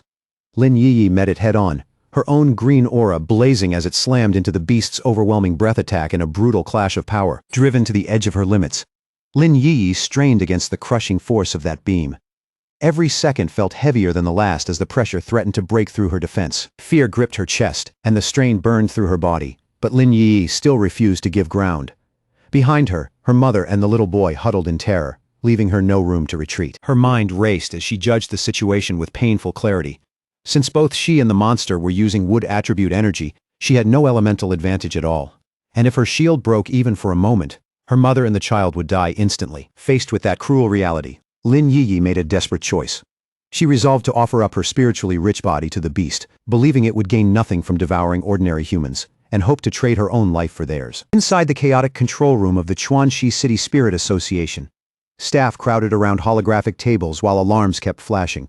Watching the battlefield data deteriorate by the second, They were horrified to confirm that an S-class disaster had truly been born. On the tactical map, two huge anomaly king signals burned inside the city limits like warning beacons. Nearby monitors showed hostile energy levels spiking fast while local pioneers threw themselves into danger to cover the evacuation of civilians. Out in the burning streets, cloaked pioneers fought the invasion from the air through smoke and flame. A frantic field pioneer reported that endless waves of mutated beasts were pouring out of the restricted mountain zone and threatening to wipe Chuanxi City off the map. Desperate, the pioneer pleaded with headquarters for immediate reinforcements and for the crisis to be raised to a higher disaster level. Even in the middle of that panic, he suddenly remembered the warning once given by the sealer. He turned toward the distant mountains, where a colossal pillar of purple lightning was piercing the storm clouds. In that moment, he realized the terrifying surge of energy was coming from the exact territory where the Thunder Throne had descended. Elsewhere, Fang Yi easily suppressed another beast and pinned its massive snout to the ground without much effort. As he wondered whether it had fled from the restricted mountain, he recognized the intelligent gourd vine's involvement in the situation. Before he could get a clear answer, a vortex of crackling purple lightning suddenly twisted across the sky above him. Fang Yi looked up and began to suspect that his plant friend, the new master of the Thunder Throne, might have accidentally triggered the beast stampede. He quickly ran through the implications and felt the whole problem getting heavier.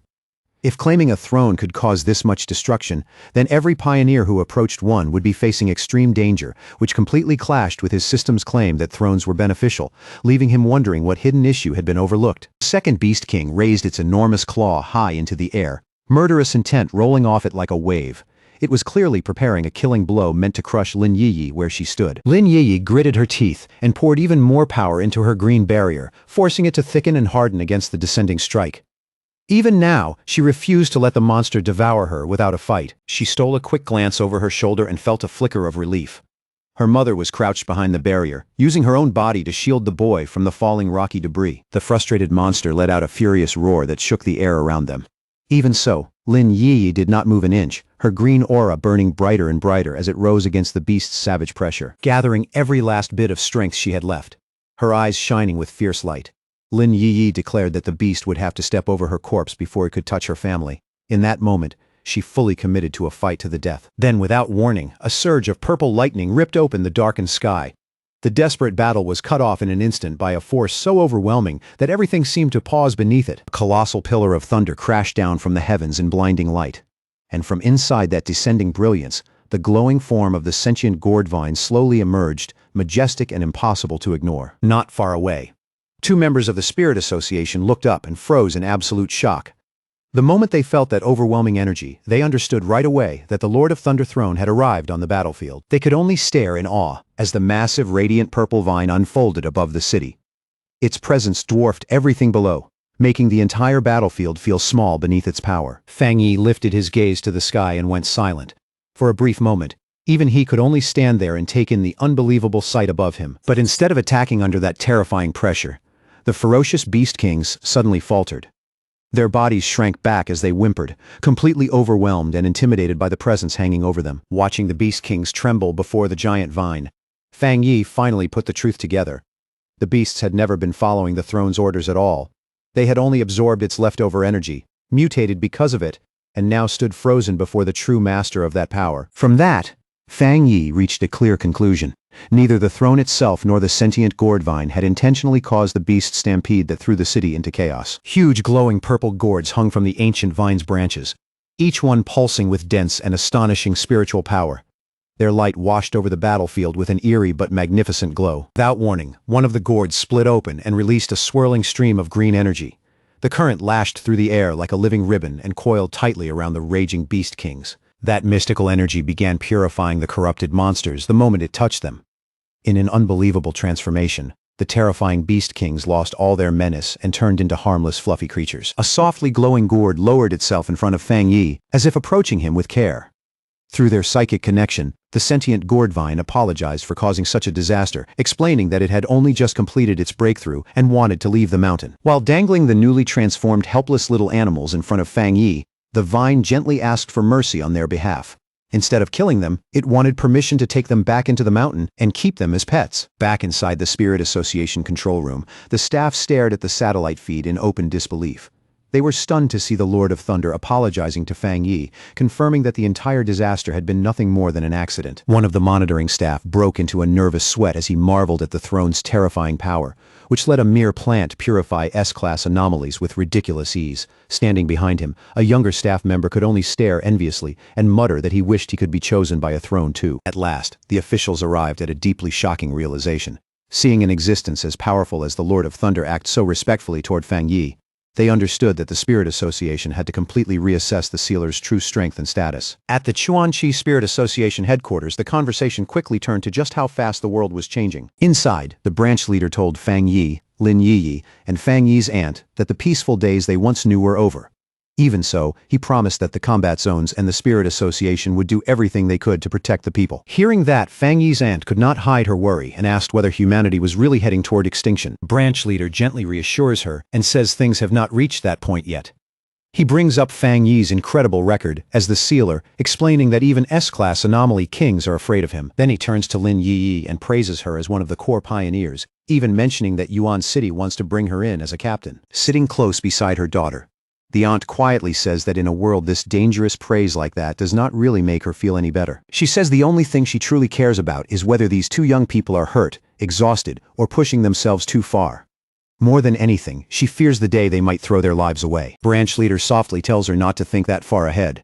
Fang Yi then shifts the conversation and asks about Jiang Lu and the others, pointing out that they were nowhere to be seen during the recent beast mutation crisis. Looking a little fed up, the branch leader explains that he had them sent to the hospital, but they slipped out overnight.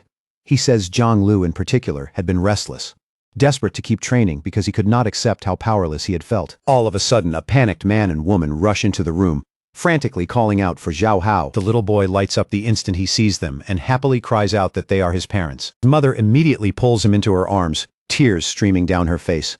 Then, after recognizing Fang Yi's aunt and the others, she thanks them again and again for saving her son. The father bows deeply to Fang Yi and his aunt, saying that even though they are just ordinary people, they will come running the moment they are ever needed.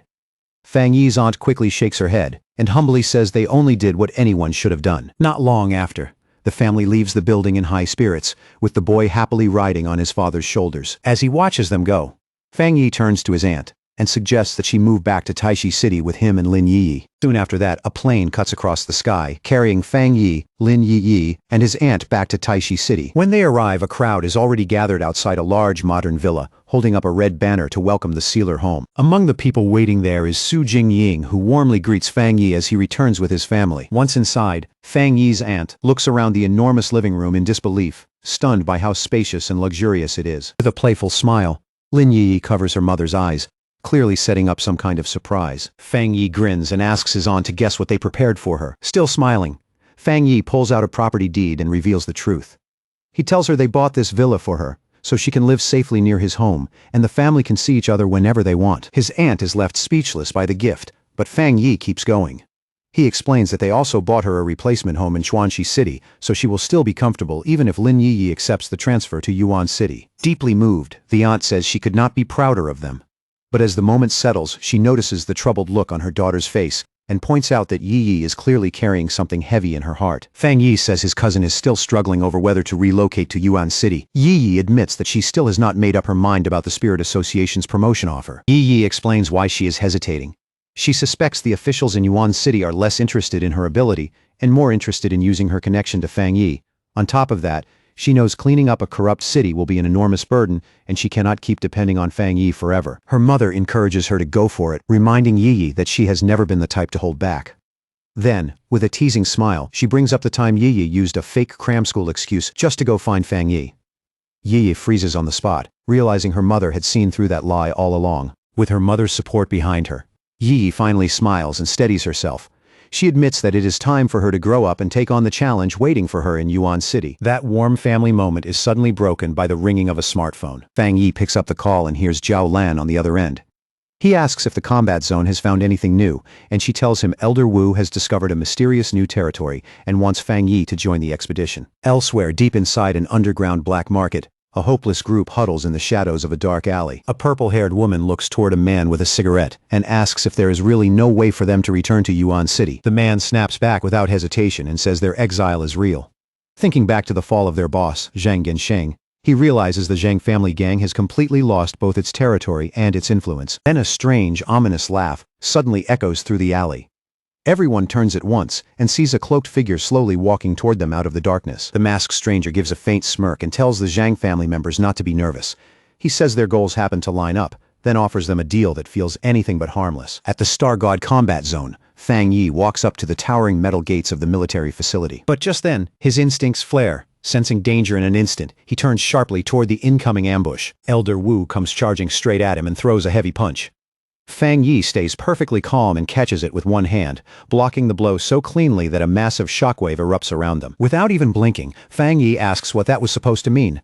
Elder Wu bursts out laughing, then apologizes and says his old comrades simply refused to believe the rumors about a young man this talented. Elder Wu then looks back at the group of men in advanced combat armor behind him and proudly says that little demonstration should be enough to prove just how absurd Fang Yi's strength really is. One of the veterans laughs and points out that Elder Wu had actually been forced to step backward by Fang Yi's block.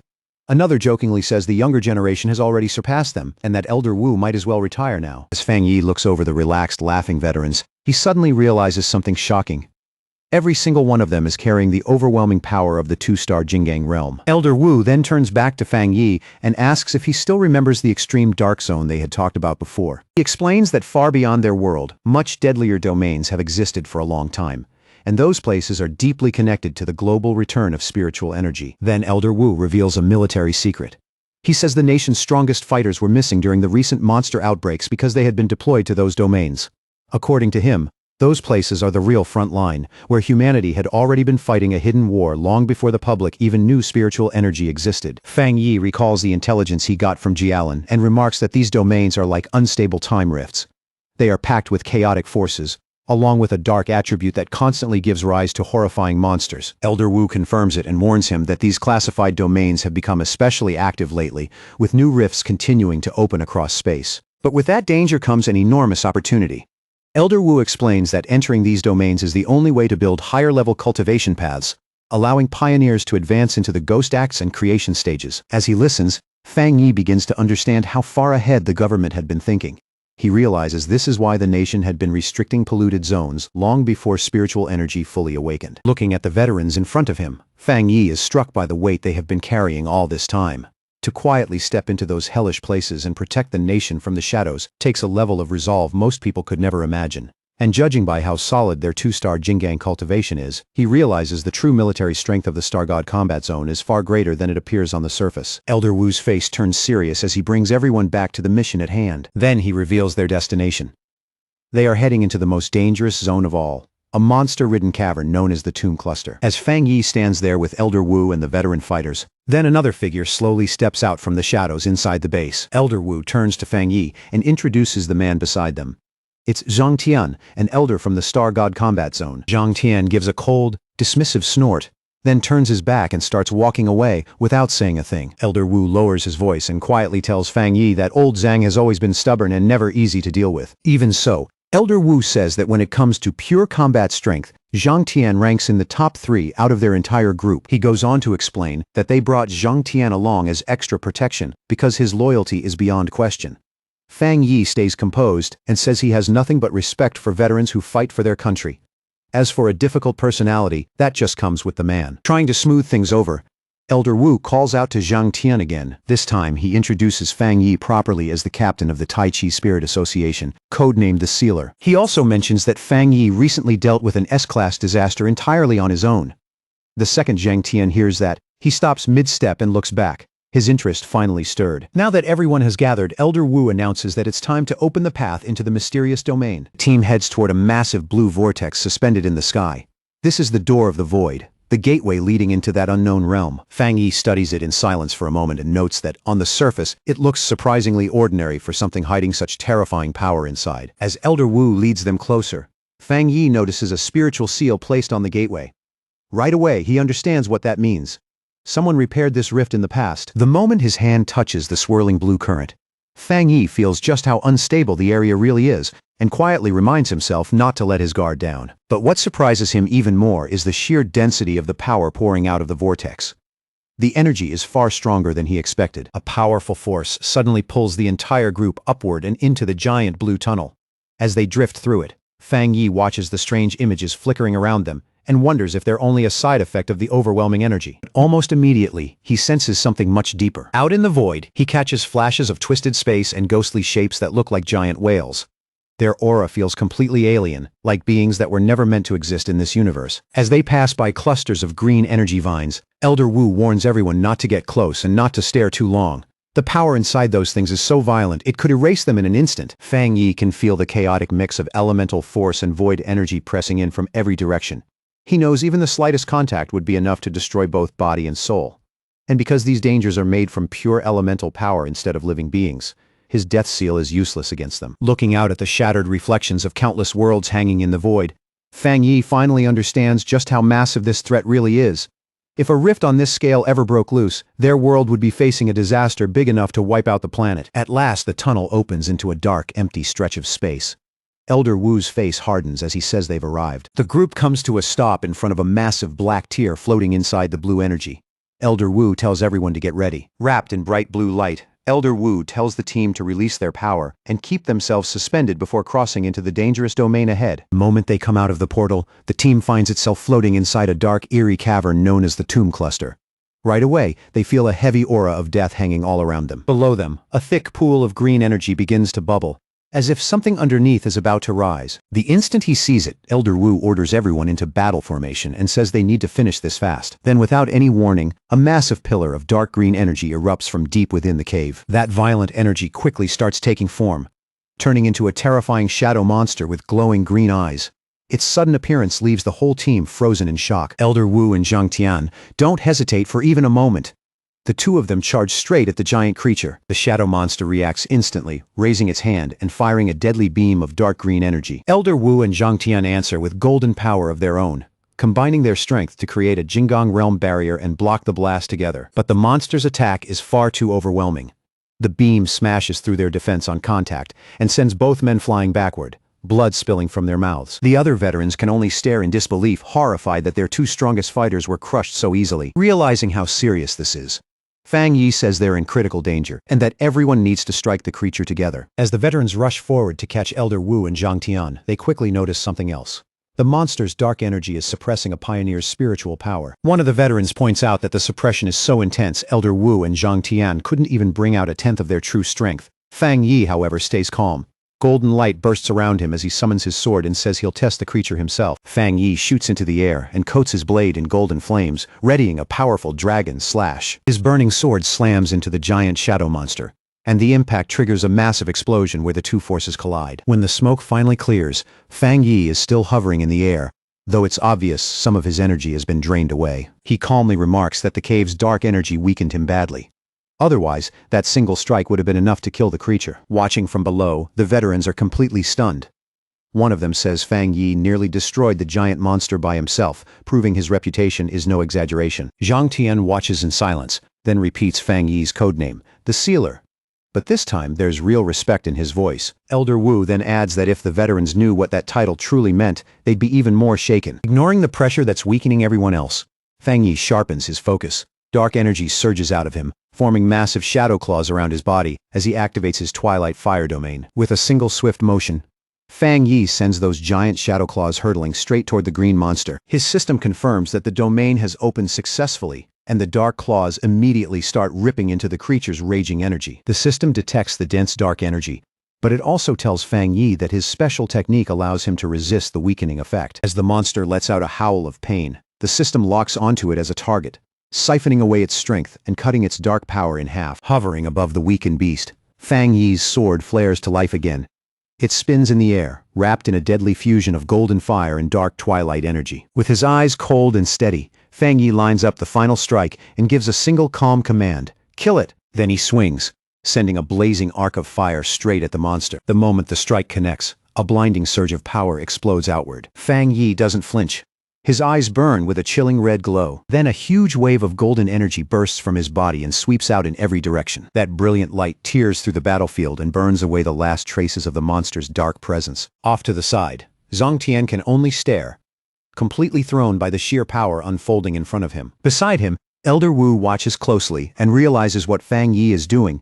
He's using an overwhelming yang attribute to force back the dark energy in the area. At the same time, Far away in Yuan City, the sentient gourd vine at the wood attribute throne suddenly begins glowing with a vivid green light among the jagged mountain rocks. The sentient red spirit flower lights up too, as if it can feel that its master needs help. Answering that call, a massive beam of condensed green energy violently erupts from the mountain peak, where the sentient gourd vine is rooted. Back on the battlefield, wild golden energy crackles around Fang Yi as he keeps pressing forward with the attack. But even after taking that much punishment, the dark giant, the master of the throne and wielder of death power, still refuses to go down. It's far tougher than expected. Seeing that the dark giant is still standing, Elder Wu tells Zhang Tian that Fang Yi needs support. Zhang Tian grunts in agreement, and the elders of the combat zone rush in together. Zhang Tian, Elder Wu, and the other two armored elders immediately gather their strength, each one raising a hand glowing with a different elemental force. Then all four elders fire at once, launching powerful multicolored beams down into the battlefield. Those streams of power slam into Fang Yi's back, feeding straight into him as he pushes his own golden energy to the limit. The combined attack detonates in a massive flash of golden light that swallows the entire area whole. The blast kicks out a violent shockwave, forcing Elder Wu, Zhang Tian, and the others to shield themselves as they're driven backward. When the smoke and raging energy finally begin to thin out, the entire landscape has changed. The elders look down and realize the explosion has exposed what this place really is. Deep inside the newly split chasm lies a vast, gloomy burial ground filled with countless tombstones. Fang Yi walks back toward the group and politely thanks the seniors for stepping in when they did. He admits that without their help, bringing down the dark giant would not have gone nearly as smoothly. He also admits that he underestimated the enemy earlier, then asks if anyone was injured in the blast that came after. Caught off guard by Fang Yi's humility, Zhang Tian awkwardly apologizes for how hostile he was before and sincerely thanks Fang Yi for saving his life. Elder Wu smirks at the sight and jokes that Zhang Tian must be possessed because the old stubborn mule actually managed to say thank you for once. But that brief moment of relief vanishes instantly when the ground suddenly splits apart and skeletal hands glowing with eerie green light burst out of the earth. A horrifying swarm of glowing green skeletons crawls up from the newly exposed graves and starts closing in on Fang Yi and the stunned elders. Still calm, Fang Yi asks Elder Wu if he remembers the mutated natural disaster in Moon City.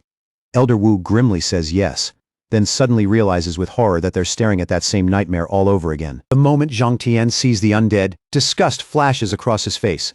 He steps forward without hesitation, yellow energy gathering in his hands as he declares that he'll make the first move. A second later, he unleashes a barrage of explosive energy blasts into the advancing skeleton army. Not about to stand there and watch, Elder Wu and another elder from the combat zone charge in right beside him. Zhang Tian shoots high into the air and forms an energy sphere crackling with fierce yellow lightning, then boldly claims a section of the battlefield as his. Then he drives that destructive power straight down into the skeletons below. The combat zone elders meet the undead head-on, carving through the horde with heavy energy, slashes and sharp piercing beams. In the middle of all that chaos, Fang Yi's glowing red eye narrows.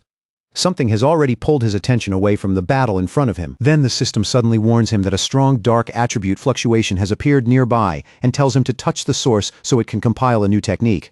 After warning the elders about the dark energy, Fang Yi immediately heads straight for it. As the others follow his movement, Elder Wu notices a huge shape looming through the murky distance and asks what it is, while another elder wonders if they're just looking at an illusion. Elder Wu quickly shuts that down, pointing out that the giant stone tablet is actively releasing dark energy, though he has no idea why it suddenly appeared.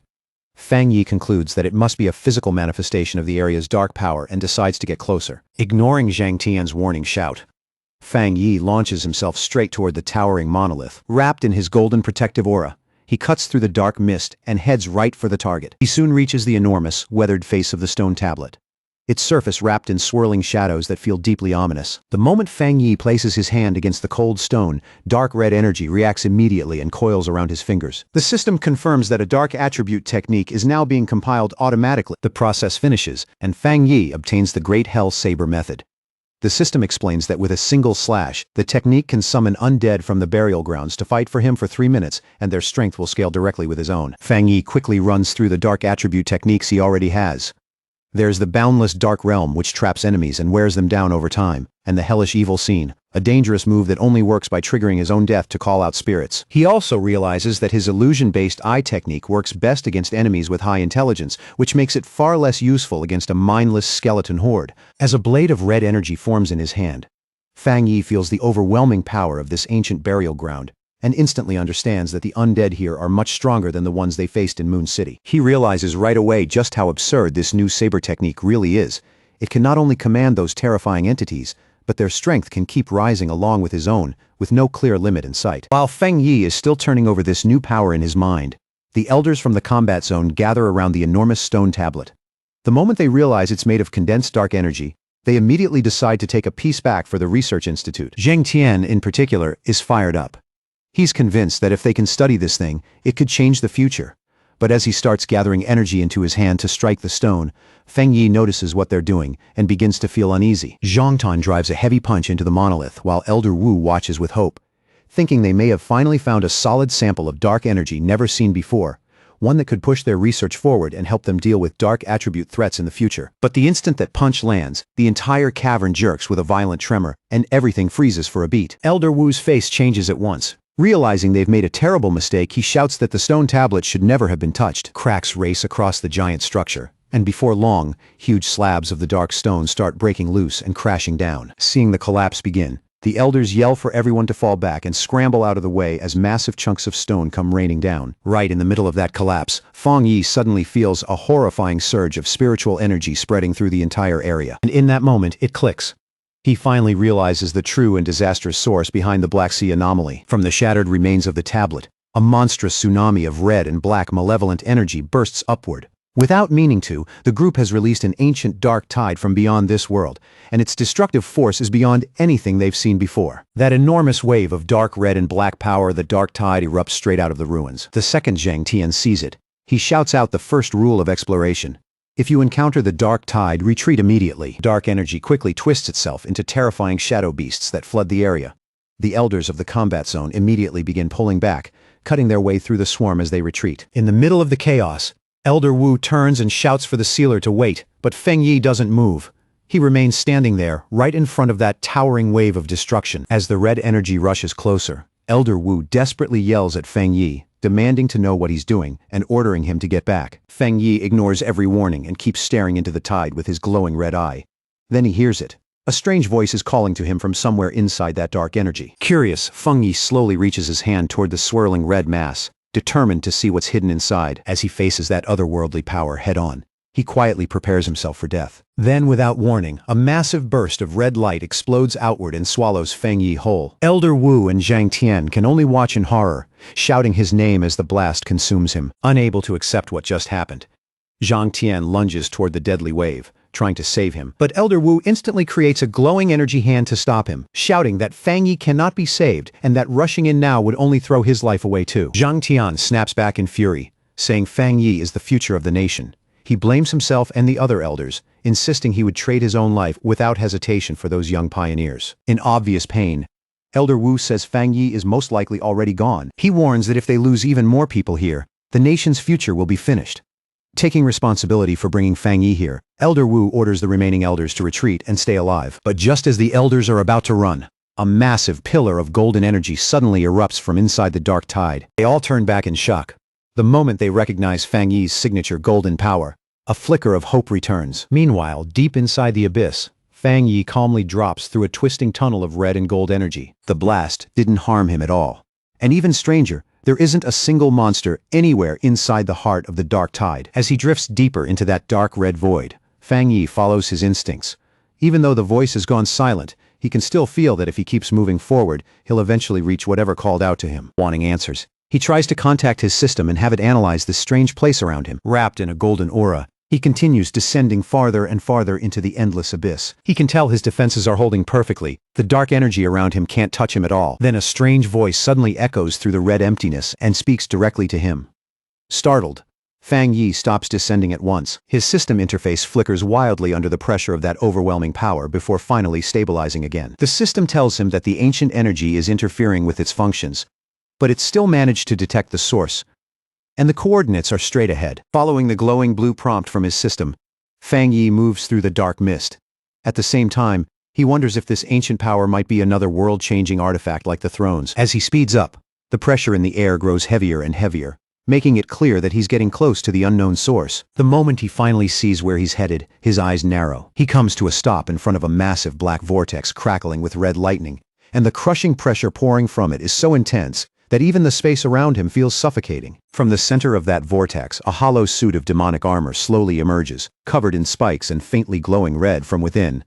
Fang Yi studies it and realizes that every single scale on that armor carries terrifying destructive power. A red warning flashes across Fang Yi's system, confirming that this mysterious armor is the true source of the catastrophic dark tide. Without hesitating, Fang Yi reaches out, ready to suppress the artifact, but the armor reacts instantly. Its chest splits open, revealing a jagged mouth made of glowing red energy. Fang Yi is forced to pull back as a massive burst of dark power erupts from inside it.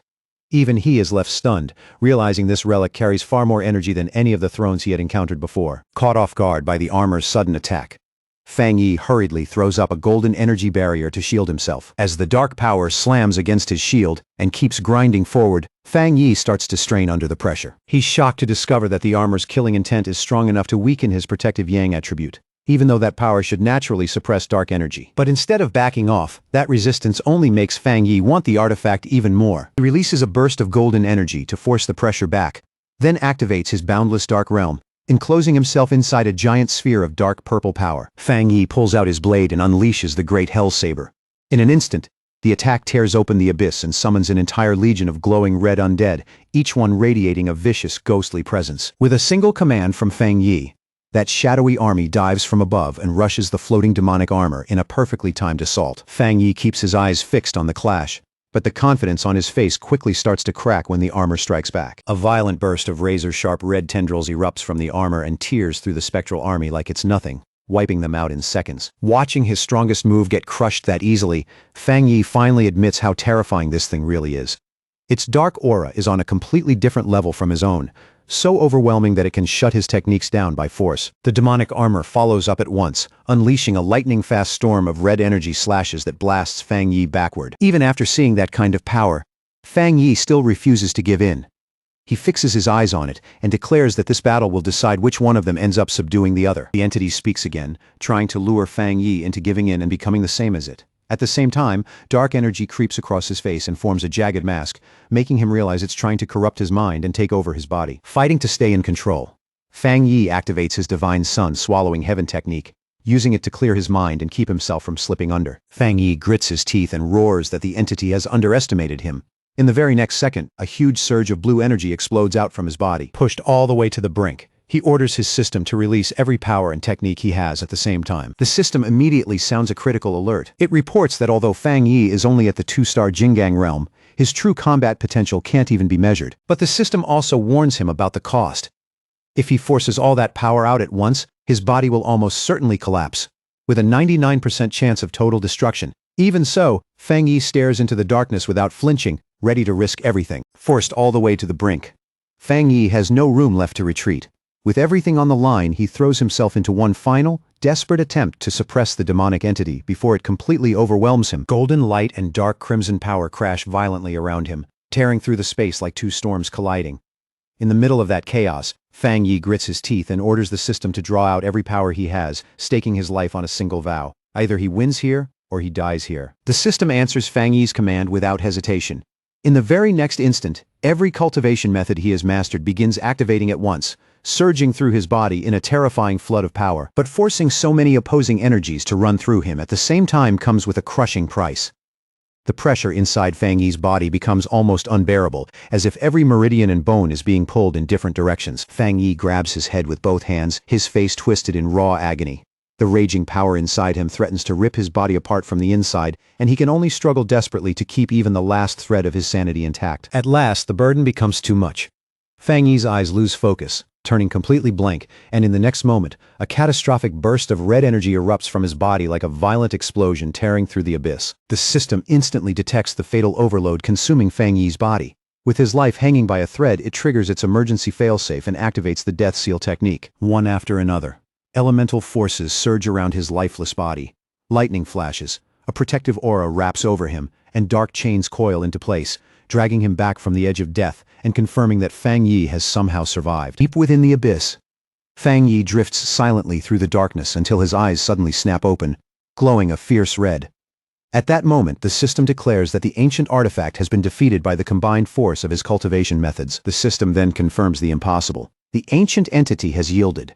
It no longer resists Fang Yi, and from this moment forward, It acknowledges him as its new master. The thick, dark energy swirling around Fang Yi begins to gather and compress, layer by layer. It wraps around his body, shaping itself into a sinister suit of armor covered in sharp, menacing spikes. Only then does the system reveal the artifact's true identity. This terrifying power is none other than the ancient god-demon armor, suspended in the abyss with the armor now covering him. Fang Yi gives off an oppressive dark aura. As the energy settles around him, the system grants him a brand new ability born from this ancient power. The ability is a secret technique known as Dark Torrent. It shares the same origin as the ancient god-demon armor, and the moment it enters Fang Yi's mind, he masters it instantly, as if it had always belonged to him. To test the strength now coursing through him, Fang Yi slowly clenches his armored fist. The simple motion unleashes a massive shockwave of dark energy, rippling outward through the abyss with terrifying force. As Fang Yi watches the power gather and move around his hand, something about it feels strangely familiar. Dark veins pulse across his face, and with a sudden jolt of realization, he understands that he may now be able to command the dark tide itself. With this new mastery, Fang Yi no longer sinks into the chaotic dark tide. He walks across it. Even more shocking, the destructive energy obeys his will, retreating the moment he commands it to pull back. Fang Yi thinks back to the way his old dark attribute used to feel. Back then, every time he used dark energy, it drained his stamina and spiritual power constantly, making it as much a burden as a weapon. Now the dark attribute responds to him, almost like a loyal pet waiting for orders. As the energy coils and swirls in his palm, Fang Yi looks at it with confidence and declares that it will never hold him back again. After lingering in the abyss long enough, Fang Yi decides it is finally time to return. With a calm, almost effortless snap of his fingers, he prepares to leave that dark place behind. As he departs, one thought crosses Fang Yi's mind. He has no idea how much time has passed outside, and he suspects that his sudden disappearance may have already thrown the world beyond the abyss into complete chaos. At the Jie Kingdom Spirit Association headquarters, Ye Xiao slams both fists down onto his desk in a fury. Beside him, Gu Yuru remains quiet, watching the president's anger build without saying a word. President Ye Xiao angrily scolds the elders from the combat zone, his voice sharp with blame. They took Fang Yi, the entomber, with them on the expedition, yet they failed to bring him back alive. Ye Xiao condemns them for being unable to protect even one junior pioneer, despite their many years of cultivation and all the nation's finest resources supporting them. Under that accusation, Elder Wu lowers his head in silent shame. The president questions whether they are even worthy of their positions. After relying on Fang Yi to escape with their lives, how could they possibly face the Xia Kingdom now that he was the one left behind? Outside the office, Galen hears every word clearly. After standing there and listening for long enough, she finally decides she can no longer remain silent. Galen strides directly into the office, cutting into President Ye Xiao's furious reprimand with her own perspective. Nearby, Elder Wu and Elder Zheng sit with heavy expressions, looking as if the weight of failure has drained them completely. In Galan's eyes, Fang Yi was powerful enough to escape if he truly wanted to. She believes he chose to stay behind because he must have discovered something extremely important within the abyss. President Ye Xiao does not respond right away. He simply listens in silence, his expression tense as Galan's words hang heavily in the room. Galen then fiercely defends the veterans before him. She reminds Ye Xiao that these people have been fighting on the front lines to protect the Jie Kingdom since even before the spiritual energy awakening. She speaks of the countless battles they survived and the comrades they buried along the way. Fang Yi may be a genius rarely seen in a generation, but Galen reminds Ye Xiao of the despair Elder Wu and the others felt when Fang Yi vanished into the void. Galen insists that if there had been even the slightest chance, Elder Wu and the others would have gladly traded their own lives to bring that young pioneer back safely. But President Ye Xiao remains unconvinced. He snaps back that Fang Yi is the core of the crucial captain plan, then asks whether Galen can truly guarantee his survival when even their predecessors could never escape the dark tide. Overcome with frustration, Ye Xiao shouts that Fang Yi's value to the Jia Kingdom is greater than theirs. Gu Yuru quickly tries to calm him down, but Galen refuses to back away and challenges the idea that falling into the dark tide automatically means death. Galen fixes him with a fierce glare, pressing him on his own logic. If Fang Yi is already dead, then why should one missing pioneer outweigh the entire surviving Star God combat zone? She asks him bluntly whether by doubting Fang Yi and dismissing the combat zone, he truly believes the Spirit Association alone could protect the Xia Kingdom without the strength of their military forces. Realizing Galen has pushed too far, Elder Wu suddenly shouts her name. His voice cuts through the room as he orders her to stop and stand down immediately. The sharp tension in the office finally begins to break. President Ye Xiao lets out a long sigh, the anger fading from his face, and admits that his earlier words were spoken out of frustration. In the end, he concedes that Galen is right. Now visibly exhausted, Yi Xiao turns to the real problem before them and asks how they should handle the crisis. If news of Fang Yi's disappearance spreads, he fears it will ignite panic across the entire nation and give their enemies the courage to strike. To keep the Jia kingdom from falling into chaos, they decide to seal off all information about Fang Yi's disappearance. The matter is classified at the highest possible security level, leaving no room for rumors to escape. 1 week later, inside the Fang family villa, Lin Yi is growing more anxious by the day. The quiet around the house only makes her unease feel heavier. Her cousin, Fang Yi, still has not returned from the mysterious domain. Every passing moment makes his absence feel less ordinary and far more troubling. When Lin Yi hears movement at the door, hope flashes across her face, and she immediately calls out for her cousin. But when the door opens, it is not Fang Yi at all, it is only her mother. Her mother notices how long Fang Yi has been gone and points out that his silence has dragged on for quite a while.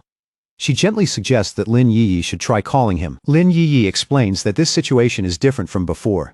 The place Fang Yi went is far too dangerous, and worse, there is no signal there, so a normal phone call would never reach him. Her mother agrees that even with those circumstances, this still feels unusual. For Fang Yi to remain completely out of contact for such a long time is not something they can easily brush aside. And her mother asks about Lin Yi's assignment as Tai City's new captain. Lin Yi explains that she had been waiting for Fang Yi to come back so they could do a trial run together, but with him missing, the association has suddenly gone quiet as well. That silence only makes Lin Yi's worry deepen. This has never happened before. Fang Yi always returned quickly in the past, yet this time Captain Su knows nothing, and Galan has not replied to a single one of her messages. Unable to sit around and wait any longer, Lin Yi abruptly tells her startled mother that she is going out. Her decision comes so suddenly that her mother barely has time to react. Lin Yi races through the pouring rain, her thoughts spiraling faster with every step. If something really has happened to her cousin, then the entire Jia kingdom could be thrown into turmoil, and the captain plan itself may collapse along with him. Lin Yi tried to calm the uneasiness in her chest, quietly telling herself that someone as powerful as Fang Yi couldn't possibly be in real danger. After all, the city was still standing. The streets hadn't fallen into panic, and everything around her looked strangely peaceful for the moment. But that fragile comfort shattered in an instant. High above the towering skyscrapers, the storm clouds suddenly lit up as huge, unstable arcs of purple lightning ripped across the sky, twisting wildly like something had torn open the heavens. Lin Yi froze where she stood, her eyes widening in disbelief. Around her, pedestrians began screaming and scattering in every direction as a blazing meteor-like object tore downward through the storm, heading straight for Tai City. The impact erupted with a blinding flash, forcing Lin Yi to raise her arms and shield her face from the violent burst of light. But in that same moment, she felt the familiar pressure in the air and immediately understood what it was. Another ancient throne had descended. A gigantic column of blue energy surged upward from the impact point, bathing the entire skyline in an eerie glow and making the rain-soaked city look as if it had been swallowed by a supernatural beacon. From a nearby high point, several captains stood watching the scene unfold from a distance. Their silhouettes remained still against the storm as they stared toward the massive blue pillar rising over the city. The moment the artifact descended, it didn't just draw the attention of the defenders. Deep within the city's darker corners, sinister figures began to stir, their red eyes glowing from the shadows as cruel smiles spread across their faces. To them, the new throne wasn't just a mystery. It was a chance to spill blood and seize power. Meanwhile, inside that chaotic blue void, Fang Yi continued drifting through the strange space, leaping from one piece of floating debris to the next. A dark red aura now wrapped around his body, flickering like living flame, but the endless domain around him still felt like a maze with no exit. No matter how far he moved, he couldn't lock onto the coordinates that would return him to reality, and the frustration in his chest only grew heavier. He lowered his gaze toward the shadows stretching beneath him, knowing it was actually the subdued ancient god demon armor. With a sharp look, Fang Yi asked whether even it was having trouble finding a way out of this place, but the system gave him nothing in response. Just like before, it remained completely silent, without even the faintest signal to guide him or explain what had gone wrong. Fang Yi frowned as he considered the possibilities. Maybe dragging the ancient god-demon armor out of this mysterious domain had triggered some unexpected butterfly effect. Or worse, perhaps something unseen was deliberately keeping both of them trapped here. At that moment, the dark aura around him suddenly reacted, flickering with a strange pulse. Fang Yi immediately questioned it, but the shadowy figure quickly shook its head, almost anxiously denying that it had caused the situation. Fang Yi's eyes narrowed as another question came to mind. He asked why the entity had suddenly lost the ability to speak, especially when it had clearly used a human voice before to lure him into the dark tide. The shadow only trembled in place, its form wavering nervously as if it understood the question but had no way to answer. No words came from it, only that uneasy silence. Fang Yi let out a low sigh and chose not to press the matter any further. Whatever had happened to the armor's voice could wait. Their only real priority now was finding a path back out. Just then, the red glow in Fang Yi's eyes sharpened. His expression changed as he finally sensed something faint beyond the surrounding chaos. A thin connection leading back toward the outside world. Back in reality, the storm over Tai City split apart as a massive beam of blue energy tore down from the sky. It slammed into the city with overwhelming force, marking the arrival of a mysterious new throne. As the heavy rain poured down and terrified pedestrians ran through the streets, Lin Yi pushed forward against the chaos, sprinting straight toward the place where the energy had fallen. She understood exactly how dangerous this timing was. With Fang Yi missing, the sudden appearance of a throne could throw the entire city into disorder. So even knowing the risks, Lin Yi decided she had to investigate the situation herself. Her shoes splashed across the wet pavement as she raced through the rain. But before she could get much farther, her instincts suddenly flared, warning her that someone was waiting to strike. A sinister man carrying a knife stepped into the road ahead of her, blocking her path with a smug grin. He called her Miss Lin with unsettling confidence, and Lin Yi immediately stopped, shifting into a defensive stance as she demanded to know who he was. More armed thugs emerged from the curtain of rain, one after another, cutting off the routes around her. Lin Yi glanced across them and mocked their recklessness, calling them fools for daring to wander into Tai City during such a chaotic moment. Her eyes hardened as she demanded to know what they wanted, but before they could answer, she struck first, releasing a fierce shockwave of green spiritual energy that blasted outward and violently forced back the attackers closing in on her. Without wasting a single movement, Lin Yi guided that energy into thick, twisting vines. The vines shot forward and coiled tightly around one of the older thugs, pinning him before he could react. She followed instantly with a powerful kick to his chest, driving the air out of him as she demanded answers from the stunned man trapped in her vines. The man was sent crashing down hard onto the rain-slick pavement, his body skidding against the wet ground from the force of the blow. After seeing their first attempt fall apart so quickly, another thug reacted at once. He raised a whistle to his mouth and blew a sharp signal, calling for reinforcements without hesitation. Almost immediately, the surrounding area erupted with movement. More enemies appeared from the shadows, from narrow side streets, and even from the rooftops above, all carrying different weapons as they closed in and completely surrounded Lin Yi. At the center of the ambush, the leader stepped forward, wearing a red bandana. With an arrogant tilt of his head, he raised his massive sword and pointed it directly at her. He sneered at Lin Yi, dismissing her as nothing more than a little girl borrowing fame from the Entomber's reputation. Then, without any hesitation, he ordered all of his men to rush her together. Green light began to burn in Lin Yi's eyes as she glared back at them. Instead of backing down, she asked if they were seriously looking down on her, then declared that this was the perfect chance to test the multi-target combat training she had been working on lately. The next second, she pushed her spiritual energy outward, sending a storm of sharp, whip-like green vines whipping through the rain in every direction. Those vines struck fast, catching several attackers in midair and yanking them off balance. At the same time, Lin Yi kept moving in close combat, landing quick kicks on anyone who managed to break through and get near her. With a sharp motion, she commanded the vines to tighten. The captured enemies were squeezed harder in their bindings, leaving them trapped and struggling helplessly in the air. The older thug twisted against the vines, cursing through gritted teeth as panic finally entered his face. Only then did he realize that Lin Yi's unique wood attribute wasn't just restraining their bodies, it was actively suppressing their spiritual energy. Now fully controlling the pace of the fight, Lin Yi drew the bound thugs together, gathering them into one tangled cluster with her vines. Then with one powerful sweep, she hurled the entire group through the rain-soaked air. As they went flying, she fiercely told them to get lost, her voice cutting through the storm. But before she could relax, a sharp projectile made of dark purple energy suddenly tore through the rain, slicing straight toward her with deadly speed. Lin Yi's expression changed the moment she sensed it. This wasn't ordinary fire. It was a flame ability mixed with a corrosive dark attribute. Normal fire would have trouble burning through her strengthened vines, but this dark flame was on a completely different level of danger. She tried to move out of the way, twisting her body to dodge the incoming strike. But the dark energy still grazed past her, cutting sharply into her arm. Lin Yi gasped from the sudden pain, her eyes widening as fresh blood spilled from the wound and mixed with the rain running down her skin. The moment they saw her injured, the bandana-wearing leader and the remaining thugs seized the opportunity. They lunged in from every direction at once, raising their weapons to finish her off. Just before their blades could reach her, Lin Yi released a surge of green light and summoned a glowing barrier around her body. The barrier exploded outward with intense force, violently repelling every attacker and sending them flying back across the wet street. Standing inside the glow, Lin Yi mocked them coldly, saying that even 9 grown men still couldn't take down a single student. The leader landed and steadied himself against the slippery pavement, Instead of looking furious, a calculating gleam appeared in his eyes as he carefully studied the situation. He realized that even after Lin Yiyi had been pushed into a deadly position, Fang Yi still hadn't appeared to save her. That was enough for him to confidently conclude that Fang Yi truly was no longer in the city. Now that his real objective had been achieved, the leader immediately ordered his men to retreat.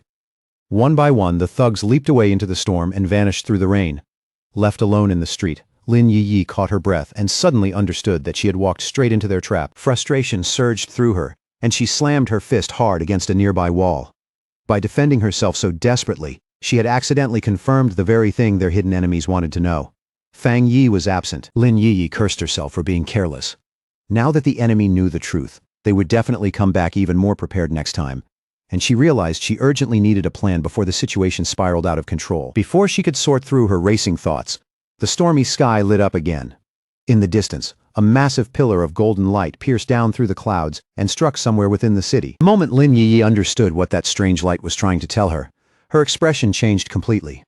Her eyes widened, not with fear this time, but with a firm, unshakable resolve, as if she had already decided what she had to do next. Without wasting even a second, Lin Yiyi quickly took out her phone, her fingers moving with urgent precision through the rain and tension. She immediately placed a call, asking to be connected to Captain Su as fast as possible. At that same moment, Captain Su was standing watch beneath the pouring rain, guarding the barricaded area around the newly descended throne. With the restricted zone tense and heavily sealed off around her, she answered Lin Yi's call and quickly asked whether Yi had been ambushed. Lin Yi answered that she had managed to drive the attackers away for now, but her tone remained grave, because she knew the danger had only been pushed back temporarily. In truth, every enemy moving in the shadows had the same target, the throne. Lin Yi then explained in a low, serious voice that their enemies had already reached a terrifying conclusion. To them, Tai City had become a city without real protection the moment the entomber disappeared.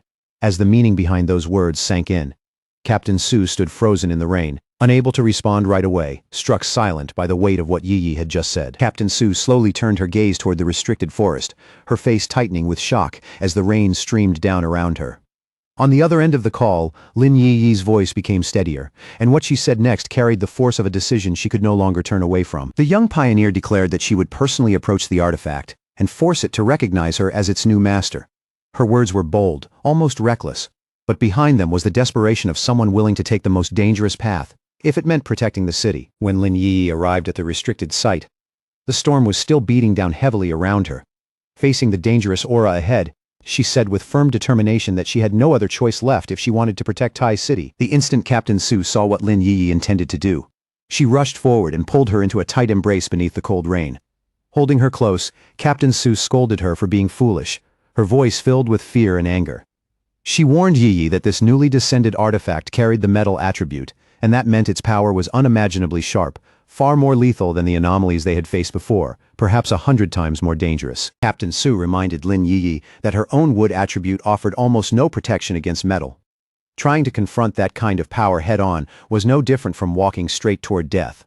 Her eyes filled with tears as she begged Yi not to sacrifice herself, pleading with her not to throw her life away on what could only be called a suicide mission. But their emotional moment was suddenly shattered when a guard came rushing toward them in a panic. His face was pale, his breath uneven, and the urgency in his voice made it clear that something terrible had just happened. The guard reported that large numbers of underground groups and neutral factions were now rapidly closing in on the area. And as if that were not already bad enough, even registered pioneers had begun flooding into Tai City, turning the situation into a crisis from every direction at once. Meanwhile, in the darker corners of Tai City, a massive crowd of rogue pioneers and mutants began to gather like a storm waiting to break. Fueled by rumors that the entomber was dead, they no longer feared the military or the Spirit Association's authority. In their eyes, the city had become a lawless battleground, a brutal free-for-all where only strength mattered. Blinded by greed, they prepared to charge the restricted zone, convinced that whoever seized the throne would rise to become the new absolute ruler of Jaya. At the same time, far away from the chaos in Tai City, a rescue team moved through a swirling portal and entered the mysterious domain. Their mission was clear. They had to locate the exact place where Fang Yi had disappeared. Elder Wu and Yi Xiao stepped out into a vast, bright white desert beneath an unusually clear sky. The endless pale sand stretched before them, making the entire domain feel strange, empty, and almost unreal. Elder Wu confirmed that this was indeed the place where the dark tide had swallowed the entomber. Yet, as he looked around at the transformed landscape, confusion spread across his face. because the environment before him was completely different from what he remembered. He could not understand how the oppressive dark energy that once filled this place, along with the ancient tombstones that had carried such a terrifying presence, had vanished so cleanly, leaving not even a trace behind. Then, without warning, the sky above them split open, a terrifying surge of dark energy burst out from the crack, rolling across the air like a black tidal wave, and the entire rescue team stared upward in stunned awe at the overwhelming force pouring down before them. From within that dark rift, Fang Yi suddenly dropped down and landed on the white sand. His arrival was abrupt and powerful, sending a silent shock through the strange desert around him. Fang Yi himself looked surprised to find that he had landed in this place. He had only been following the energy signature of the newly descended throne, using that trace as a guide to return to reality, and had not expected it to lead him here first. When Elder Wu and Ye Xiao saw the golden aura radiating around him, their eyes widened in recognition. It was Fang Yi, alive. But what shocked them even more was the spiritual power surging from his body, a power that had grown so tremendously that it now seemed to surpass Elder Wu's own strength by an almost unbelievable margin. Elder Wu felt the pressure of Fang Yi's aura pressing through the air and immediately realized that this young pioneer had undergone a staggering transformation. The force around him had already gone far beyond the third level of the Jinggang realm. When Fang Yi heard someone call his name, he slowly turned his head toward the voice. His glowing red eyes settled on the figures approaching from above, and he recognized the combat zone elders as they descended toward him through the air. Ye Xiao stepped forward first, his expression warm and relieved.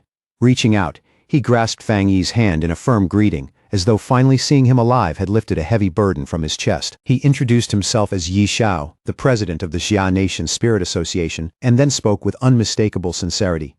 He told Fang Yi that they had come all this way to bring the entomber home. Fang Yi accepted the greeting calmly, but his thoughts moved quietly behind his expression. Since he had never heard of Ye Xiao before, he naturally assumed that this man must have been appointed to his position during the time he was missing. Ye Xiao observed that the newly descended throne might be the reason behind the strange spatial disturbances. Fang Yi then explained that he had been trapped inside the domain, wandering aimlessly without any way to locate Earth's coordinates, until he happened to run into their rescue group. A sudden sense of urgency seized Fang Yi, and he immediately asked to return to Tai City without delay. Elder Wu and the veteran pioneers agreed at once, their faces filled with eagerness, proud that they could personally assist such a powerful young pioneer. They wasted no time. The group began channeling their spiritual energy together, and a massive blue portal quickly opened before them, swirling with light as the path back home took shape. As Fang Yi stepped into the portal and crossed back toward reality, a heavy feeling of dread suddenly washed over him. An ominous premonition struck his heart, making him fear that his cousin, Lin Yi, was in deadly danger, and all he could do was desperately hope that this terrible feeling was only his imagination. Inside the swirling blue void, the group flew forward at high speed, surrounded by twisting streams of light. Elder Wu kept his face composed, forcing himself to hold back the questions pressing in his mind. Even so, Elder Wu could not stop wondering silently how Fang Yi had survived the catastrophic dark tide, and even more unbelievable, how had he emerged from it with such an enormous breakthrough in cultivation? Far away from the portal, Tai City had already fallen into complete chaos. Heavy rain poured down over the city, soaking everything as smoke drifted through the broken streets. Across those ruined roads, the defending pioneers fought with everything they had, desperately trying to hold back the overwhelming wave of hostile invaders flooding into the city. At the front of the battle, the Spirit Association's lead official raised a golden shield, just in time to block the strike of a cloaked rogue. As the attacker sneered and mocked their stubborn resistance, the official's expression turned grim. He could clearly see how arrogant these underground factions had become, trying to tear down order itself just so they could seize power for themselves. With a fierce motion, the lead official unleashed a blazing golden shockwave that blasted the attackers away. He immediately ordered his people to counterattack. But in the middle of the fight, a frantic report came through. The defensive perimeter around the newly descended throne had been breached. Understanding how serious the situation had become, the official ordered his subordinates to reinforce the squads defending the throne's front line. Declaring that he would hold this position by himself, he raised his power again and fired a barrage of golden flames, intercepting the assassins as they leapt toward him. When one of his subordinates hesitated, unwilling to leave him behind, the official snapped out a stern order and told them to obey. Then, touching his earpiece, his expression hardened, not only with resolve, but with a renewed glimmer of hope. He revealed that there was crucial news. If they could survive this wave of attacks, victory would be guaranteed. Elsewhere in the rain-drenched streets, two defending pioneers were struggling to hold their ground against the enemy forces. Just then, Wang Lan and Song Yiming appeared through the downpour, and the exhausted defenders looked toward them with hope, asking whether headquarters had finally sent reinforcements. Song Yiming calmly explained that every pioneer had their eyes on Tai City's now vulnerable resources. Wang Lan, however, wore a faint smile as he said that they had come for a different reason. They were here to repay a favor. Without another word, Song Yiming drove his fist forward, unleashing a blazing punch that exploded into the attackers. Fire roared through the street, swallowing the enemy forces in a devastating blast. Watching the enemies collapse under the attack, they laughed at how weak the invaders truly were. They mocked them for fighting so desperately over the entomber, a man they all believed was already dead. Song Yiming then declared that a weak and disorganized mob like this had no right to even dream of taking the immense power of the newly descended throne for themselves. When the opposing pioneers arrogantly shouted that the metal-attributed throne belonged to them, Wang Lan answered with action instead of words. He released his water abilities in a violent strike, and in an instant, the enemies were frozen solid, their bodies transformed into rigid ice sculptures. The invasion soon reached Fang Yi's private villa. A group of armed thugs gathered outside, quickly realizing that they had found the entomber's home.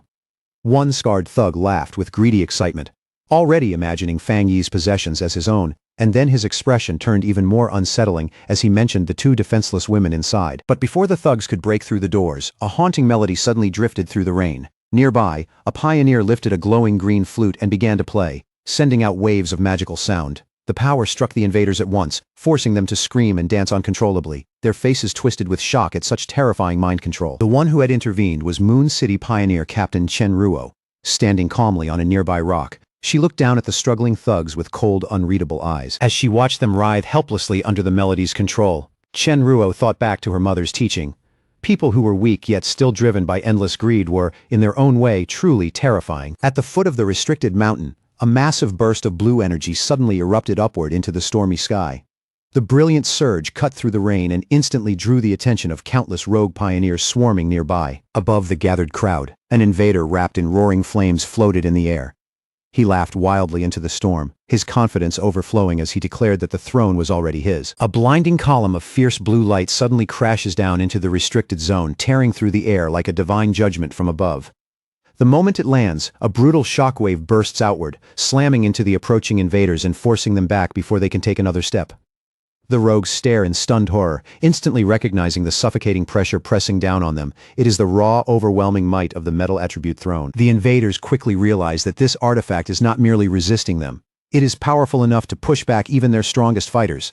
That can only mean one thing. Someone from Tai City has already made contact with the throne. Rage spreads through the bloodthirsty crowd, and with murderous eyes fixed on the city below, they decide to wipe out the Spirit Association and slaughter anyone connected to the entomber, believing that only then can they fully seize Tai City for themselves. Then, cutting clean through the chaos and the roar of battle, Fang Yi's calm voice suddenly rings out, asking who has been calling his name before the mob can even react. He appears behind them without warning, his figure wrapped in a terrifying aura of dark red energy that coils around him like a living storm. The entire group of invaders goes rigid on the spot, their faces draining of color as fear overtakes them completely. Their voices tremble, barely able to form the words as they stammer out the title of the man they were certain had already died. The entomber. Fang Yi raises his hand, and from a swirling dark red portal, his massive sword slowly emerges into his grasp. As he activates the Great Hell Saber technique he has only just obtained, the air around him turns heavy and murderous.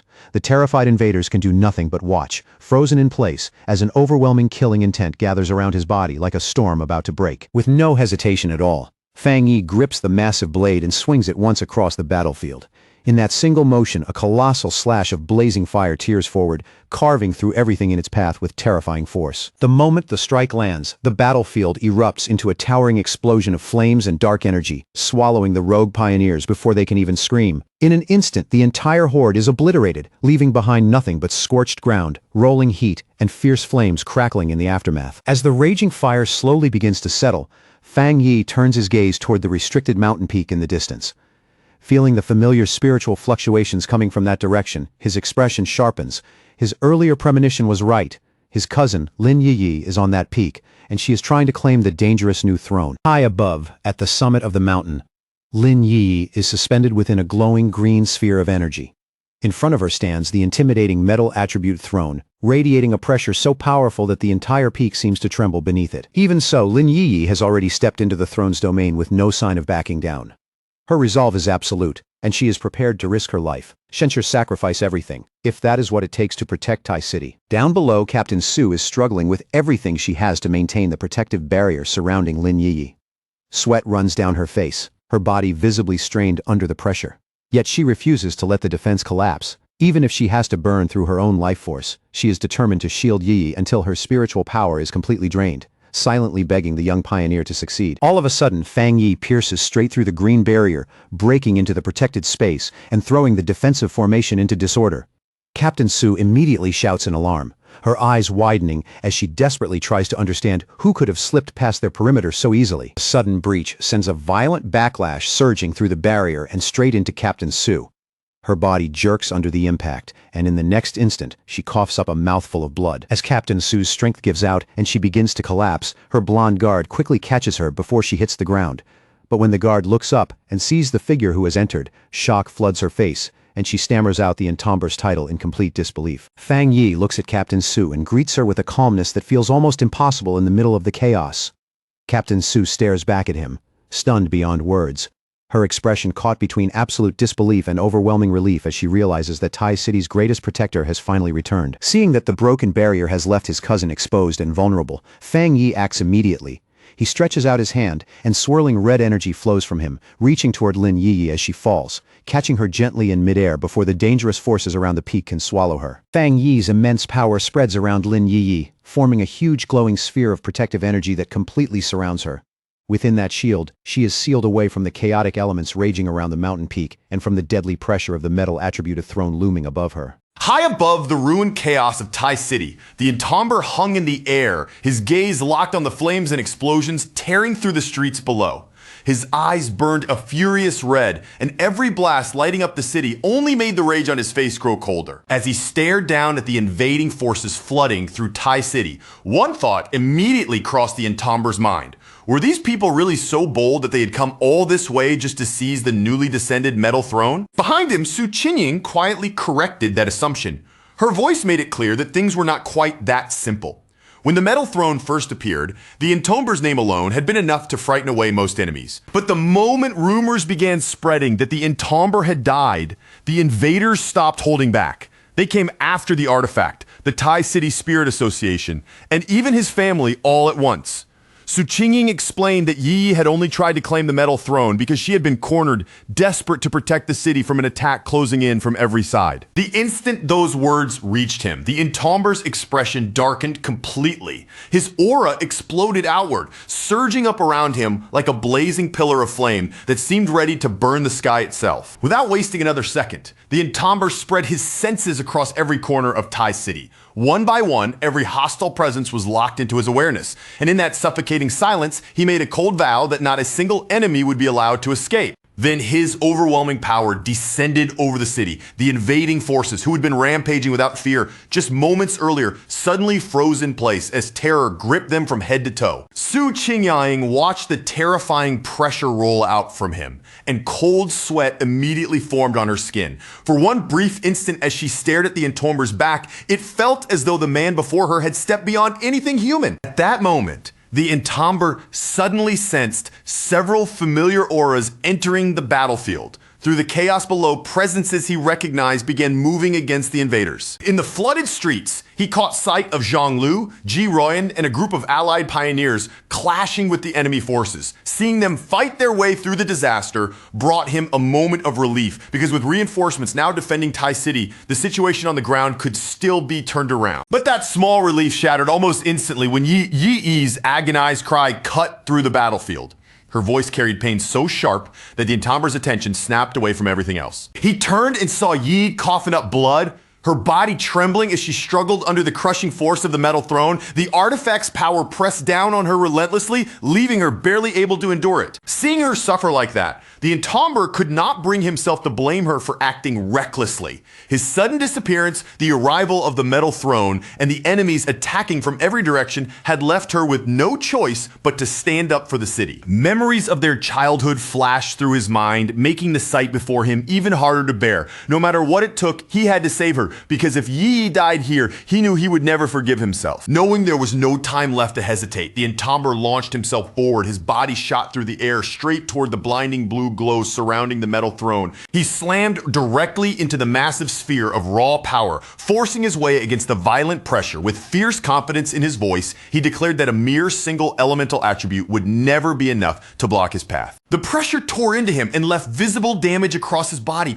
but his expression did not waver. Instead, his eyes burned brighter, filled with a determination that refused to bend. Before pushing any farther, the Entomber warned Su Qingying to protect herself. Then, without the slightest hesitation, he charged straight into the deadly domain of the artifact. The Entomber forced himself deeper into the raging energy, pushing his body beyond its limits with every step forward. Su Qingying could only stare in shock, stunned by how fearlessly he was throwing himself against a power that should have crushed anyone else. As the metal throne's force continued tearing at him, the Entomber's system activated a healing technique to keep him alive. A surge of green light wrapped around his body, drawing vitality from the surroundings and rapidly repairing his injuries almost as quickly as they appeared. Covered in that restorative glow, the Entomber let out a faint smirk. He realized this was the perfect moment to use the life-giving technique, because against the brutal assault of the metal throne, it was exactly the kind of counter that could let him survive.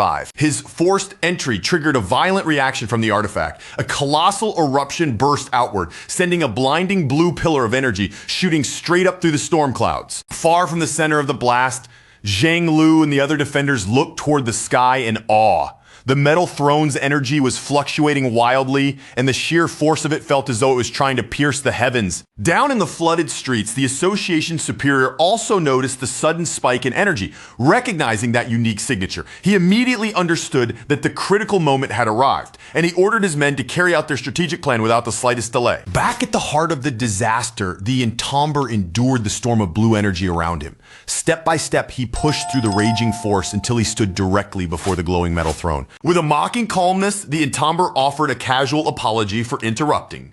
Then he reached out and placed his hand firmly on the artifact itself. The system immediately detected the dense metal attribute within the throne and began compiling a new technique. In only a few seconds, the Entomber's dark energy swallowed the artifact's essence, and the system confirmed that the extraction had succeeded. From that power, the Entomber obtained a metal attribute technique capable of multiplying his attack strength, allowing him to strike 3 tiers above his current level. The drawback was dangerous, leaving him vulnerable to metal attacks during the cooldown, but he also gained the ability to grant an object or person a metal physique and enhance their strength.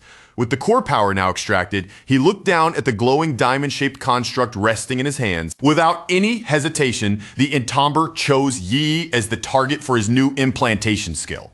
He guided the radiant golden energy toward her, letting it move gently but decisively in her direction. The core sank into Yi's chest, its light spreading through her body as the metal attribute began fusing with her. The dangerous power that had nearly crushed her now started flowing into her in a controlled form. As the light surrounded her, the pain twisted across Yi's face slowly faded away. Her body relaxed, her breathing steadied, and she slipped into a peaceful sleep while the metal throne's power safely shielded her. At the same time, a group of rogue pioneers broke into the Tai City Spirit Association base. Their leader, a metal attribute invader named Li Mingxuan, stood on top of the rubble, sneering at the ruined defenses and demanding that the local captain come out. Li Mingxuan laughed loudly, mocking the fact that Tai City's captain was already missing.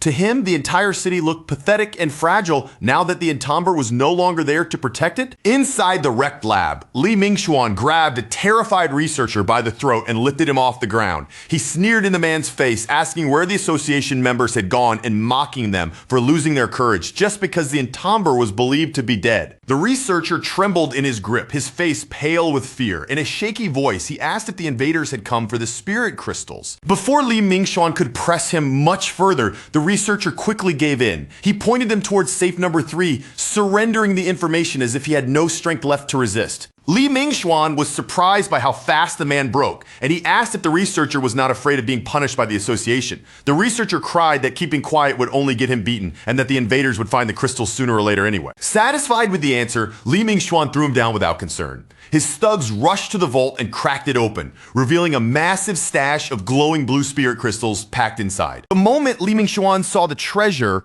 Greed flashed across his face. Still, he looked back at the cowering researcher and warned him not to try anything clever. Then Li Mingxuan ordered his men to take every last crystal from the vault. He made it clear that not even a single piece of that treasure was to be left behind for Tai City. But behind Li Mingxuan's back, the researcher's frightened expression quietly disappeared. His eyes turned cold as he silently looked at the greedy thieves, seeing them as nothing more than ignorant fools walking straight into a trap. Li Mingxuan casually settled onto a couch, already acting as though the ruined lab belonged to him. He planned to turn it into their permanent base, while his subordinates crowded around to flatter him, claiming the metal throne rightfully belonged to him and urging him to teach Tai City's pioneers a brutal lesson. Li Mingxuan laughed at their praise, saying that ancient artifacts only bowed to those truly worthy of them. He confidently pointed out that the Entomber's relatives still had not conquered the metal throne, which in his eyes proved the artifact had already rejected her. One of the thugs added that the rumors said the pioneer was only a young girl. The men burst into mocking laughter and began planning to ambush her later, completely unaware that a swirling dark void had silently opened on the ceiling above them. Their laughter suddenly died down when Li Mingxuan heard an odd dripping sound. The strange noise echoed faintly through the room, cutting through the smug atmosphere. Confused, Li Mingxuan glanced around the ruined lab, his brows tightening. For a moment, he wondered if the damaged ceiling had started leaking. Then he looked up, and his expression changed instantly. From the darkness above, sharp tendrils of black energy came raining down toward them. The dark liquid pierced through Li Mingxuan's men before they could react. Screams erupted across the room as the highly corrosive energy burned into their bodies, consuming them alive in terrifying agony. From within the swirling shadows, the Entomber calmly stepped down into the ruined lab. His arrival was quiet, but the pressure he carried instantly swallowed the room. The moment Li Mingxuan recognized the legendary pioneer standing before him, all of his arrogance vanished. His eyes widened in absolute terror, and his body froze as fear overwhelmed him completely. His voice trembled as the words slipped out in broken fragments, unable to believe what stood before him. He stammered again and again that the Entomber coming back should have been impossible. Li Mingxuan refused to let that reality sink in. Rage and disbelief twisted across his face as he forced his power into one hand, wrapping his fist in a bright blue glow. Then, with a violent burst of speed, he charged straight ahead, roaring in denial and demanding to know who had the nerve to stand against him. But the Entomber did not retreat even half a step. Just as Li Mingxuan came rushing in, the Entomber lifted his hand and caught him directly by the face, stopping the attack as if it had no weight at all. Then he leaned in close, raised one finger to his lips, and silently warned the invader to shut his mouth. With Li Mingxuan frozen in his grip, the Entomber stared him down through those sharp, blood-red eyes.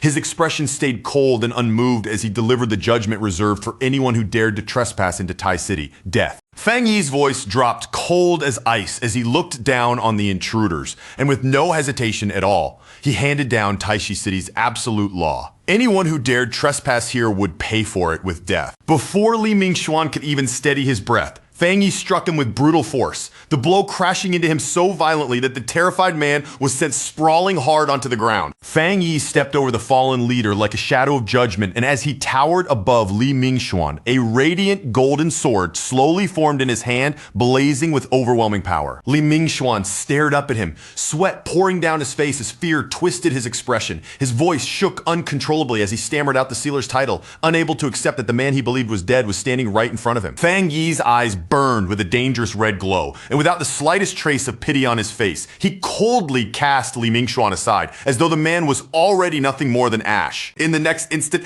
a roaring eruption of golden fire swallowed Li Mingxuan whole, drowning out his screams as the invading leader was burned alive beneath Fang Yi's merciless flames. As the last embers drifted through the air around him, Fang Yi turned his calm gaze toward the remaining thugs and said that he could understand people fighting over a newly appeared throne. But the moment his eyes sharpened, the air around him turned suffocating. What truly enraged him was that these fools had actually dared to carve up Taishi City as if it belonged to them. Fang Yi began walking toward them step by step, and each footfall seemed to crush their courage. Then his voice grew even colder as he reminded them that they had even stretched their hands toward his family. His glare carried killing intent so heavy it made the room feel frozen in place, and Fang Yi delivered the final verdict without emotion. Not one of them would leave this place alive. With a violent surge of power, Fang Yi released a blazing fire dragon that tore through the room, its flames sweeping over the invaders in an instant and erasing them before they could even scream. Outside, the streets of Taishi City were still flooded beneath the storm, and Jiang Lu stood with his allied pioneers surrounded on every side by hostile forces.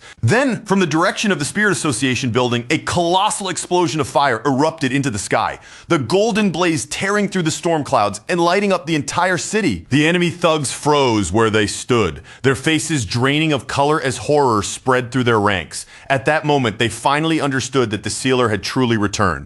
Panic surged through the invaders when Li Mingxuan's aura vanished completely. Realizing they had been fooled by false rumors, they cursed themselves for ever believing the sealer was dead and for daring to step into Taishi City. The second Jiang Lu saw their morale collapse, he burst into a triumphant laugh. He mocked them for being brave enough to attack Taishi City, but too cowardly to face the consequences, then charged straight into the fight just as the thugs shouted for a desperate retreat. The invaders broke formation at once, scattering in every direction like frightened animals, because every one of them knew that crossing paths with the sealer meant there was no road left except death. Seeing the perfect chance to crush them, the Spirit Association's lead official raised his voice and ordered his forces to pursue. He made it clear that not a single invader could be allowed to escape, regroup, and threaten the city again. Before the fleeing rogues could get far, a vast wave of fire swept across the streets, crashing through their escape route and burning through them with terrifying speed. Captain Chen Ruo watched the flames descend from above, and the moment he felt that overwhelming pressure, recognition flashed across his face. This devastating power was far too familiar. Wang Lan and Song Yiming stood stunned as they watched the destruction unfold. When they saw even powerful Jingang realm pioneers being wiped out in a heartbeat, they both knew that only the sealer could release an attack this horrifying. Su Qingyin gazed across the battered city with renewed confidence and calmly declared that no enemy would dare come near them now. With the tide of power completely reversed, she immediately ordered her subordinates to gather every metal attribute, spirit crystal available from the association. The remaining thugs fled in a frenzy through the nearby forest, branches whipping past them as fear drove them forward. But their terror only deepened when they realized heavily armed military reinforcements had already begun hunting them down. President Ye Xiao arrived with Elder Wu, Gu Yuru, and the military forces at his side. Without wasting a moment, Ye Xiao ordered his troops to capture every last invader, so the sealer could personally decide what fate awaited them. Cornered, exhausted, and completely broken, the surviving rogue pioneers dropped to their knees and begged for mercy. They swore that if their lives were spared, they would join the Spirit Association and devote themselves to protecting the SCA nation. Gyuru looked down at the kneeling men with cold disgust written across her face. To her, they were nothing but pathetic opportunists, not truly repentant at all, only trembling because death had finally reached their door. Just then, Gyuru's attention snapped upward when one of the allied pioneers shouted out in alarm and excitement that the sealer had arrived. A towering pillar of fire suddenly crashed into the street in front of them, roaring upward as heat and golden light spread across the battlefield. From within those raging flames, Fang Yi stepped out with his fiery sword in hand, his expression cold and unreadable as he asked whether these were the remaining invaders. The moment they faced Fang Yi's overwhelming presence, the trapped rogues nearly lost the last of their courage. With death pressing down on them, they desperately wondered if fighting to the bitter end might still give them even the smallest chance to escape. But fear had already locked their bodies in place, and none of them could move. In complete desperation, one of the thugs screamed that this was unfair, cursing Taishi City and blaming their coming deaths on the false rumors about the sealer. Fang Yi did not bother answering their pitiful excuses. He simply raised one hand and a terrifying mass of fiery energy began gathering above him. Gyu Yuru watched in shock as that power swelled larger and larger. The raw spiritual energy pouring from Fang Yi felt strong enough to flatten the entire city. And what stunned her most was that he possessed this level of strength even without claiming the new throne. Then Fang Yi brought his hand down with ruthless calm, and a colossal wave of fire crashed forward, instantly engulfing the remaining invaders and reducing them to ash. As the flames faded, Gu Yuru stared at the aftermath and realized that Fang Yi's strength had already surpassed even Elder Wu's. Elder Wu had become a legend for saving a city alone. Yet, if Fang Yi had not carefully restrained his attack, these flames would have destroyed everything in their path. Yi Xiao could only marvel at what he had just witnessed. The invaders who had nearly overwhelmed their entire force had been wiped out by Fang Yi with effortless precision, and despite the scale of the attack, not a single ally had been harmed. A smile appeared on Ye Xiao's face as he said that every pioneer in the Xi'an nation watching this scene was probably just as shocked as they were. As Fang Yi walked out from the last flickers of flame, Ye Xiao understood that everyone had finally seen the truth clearly. The distance between ordinary pioneers and the sealer was impossibly vast. Fang Yi's ruthless display had saved Taishi City and crushed the possibility of future rebellions in one stroke. Fear was needed to restore order because showing mercy to these invaders would have insulted everyone who died protecting the country. Then Fang Yi approached the group and apologized for arriving late. He thanked Ye Xiao and the others for defending Taishi City in his absence, but his expression quickly turned serious as he asked them for help with one final urgent matter. Fang Yi explained that his cousin Lin Yi had tried to subdue the metal attribute throne alone in order to protect the city. He had already infused her with protective spiritual energy when he arrived, but he could still sense that her condition was worsening at a frightening speed. Inside the metal attribute throne's spatial domain, Lin Yi pushed her energy to the absolute limit, desperately trying to force the glowing artifact to submit. But the sentient throne only mocked her, calling her a foolish human and refusing to accept someone it considered weak trash as its master. The throne demanded a stronger master, its voice filled with arrogance and fury. Then it violently ordered Lin Yi to get lost and released a massive blast of blue energy straight toward her. Lin Yi reacted as quickly as she could, crossing both arms in front of her body to brace herself against the incoming strike. The impact slammed into her with crushing force, sending her flying backward as blood burst from her mouth. Even covered in sweat and badly injured, Lin Yi forced herself to glare fiercely at the throne, refusing to let that arrogant artifact look down on her. The artifact finally lost its patience and declared that she would die at its feet, leaving her corpse forever groveling inside its domain. But before the throne could deliver the final blow, a warm golden energy suddenly wrapped around Lin Yi's battered body. That protective aura caught her in midair, holding her steady as it shielded her from the crushing pressure of the artifact's deadly power. Lin Yi's face instantly brightened with relief as she felt that familiar power surrounding her, and in that moment she knew her cousin had finally returned. The moment the artifact felt the spiritual energy pouring from Fang Yi, everything about its attitude changed in an instant. That power was far too pure, far too overwhelming, and far beyond anything it had expected. The awe in its reaction was impossible to hide, and without hesitation, it completely abandoned its earlier stance, openly declaring that this newly arrived Fang Yi was the one truly worthy to become its king. The sentient metal throne burst into a triumphant, echoing laugh, its voice rolling through the space like clashing steel. In front of it, Lin Yi hovered silently inside the golden sphere protecting her, while the ancient artifact declared that, at long last, it had found someone worthy enough to inherit its terrifying power. Unable to contain its excitement, the ancient artifact fixed its attention on Lin Yi and announced that it wanted to see her true limits for itself. If she really had the potential it sensed in her, then it would personally put that strength to the test. The moment the throne descended, an enormous shockwave exploded outward, slamming through Taishi City with crushing force. Streets trembled, buildings shuddered, and the pressure from the artifact swept across the city like an invisible tidal wave. From the direction of the back mountain, a gigantic dome of blue energy suddenly expanded into the sky. The ground beneath Taishi City shook violently, and terrified citizens stumbled through the streets, screaming in panic as they thought an earthquake had struck. Sensing just how dangerous the situation had become, Jiolin reacted without hesitation. She immediately gathered her power, lifted her hands and began projecting a defensive barrier to shield the city from the spreading impact. As the metal throne's energy surged against her defenses, Jiolin quickly realized how savage and unstable that power truly was. If they failed to contain it here, the violent backlash would not merely damage Taishi City. It could rip the entire place apart. Gritting her teeth against the pressure, Jiolin called out to the other defenders around her. Gu Yuru, Song Yiming, Wang Lan, and the rest quickly gathered their strength, knowing this was no longer something one person could handle alone. Together, they poured everything they had into stabilizing the shield, their bodies straining as the barrier shook under the throne's force. Jiaolan urged them to hold nothing back, warning that every bit of power they added could mean less destruction reaching the city below. Near the outer edge of the throne's expanding barrier, Elder Wu and President Ye Xiao stood watching the storm of energy twist and churn before them. The longer they looked at it, the heavier their expressions became. The destructive force pouring out of the artifact was far beyond what either of them had expected. Seeing the chaos unfold, they could not help worrying that Lin Yi's attempt to claim the metal throne was already slipping toward failure. Ye Xiao turned sharply toward Fang Yi, his face tense with alarm. He warned him that if those violent energy spikes continued to erupt, then both his cousin and the entire city would be dragged into disaster. Fang Yi narrowed his eyes and looked toward Lin Yiyi, who was still floating far off in the distance. A frown slowly formed on his face, not from fear, but from confusion over what he was seeing. He knew that taming the throne ultimately depended on Lin Yiyi herself, and he could not take that trial in her place. But the metal core he had given her should never have triggered such a violent reaction, especially when her condition, at least from what he could tell, did not seem bad at all. Then, without the slightest warning, a playful and amused voice drifted out from the dark red energy twisting inside Fang Yi's shadow.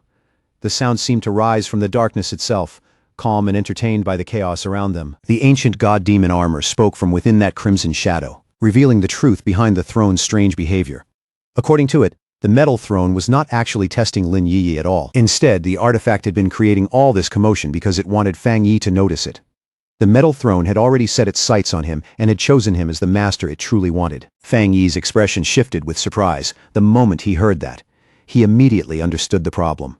The throne's own desire to choose him was interfering with his original plan for Lin Yiyi to become its master. Realizing that he could not simply stand back anymore, Fang Yi turned his attention to the demonic armor and asked for its help.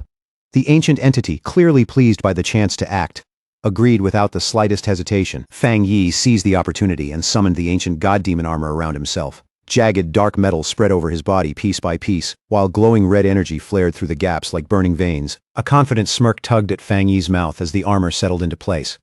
To him, this was not just a rescue attempt, it was also the perfect chance to see whether the legendary armor could withstand the metal throne's overwhelming power. He told Elder Wu and the others to stay back, saying he needed to test something for himself.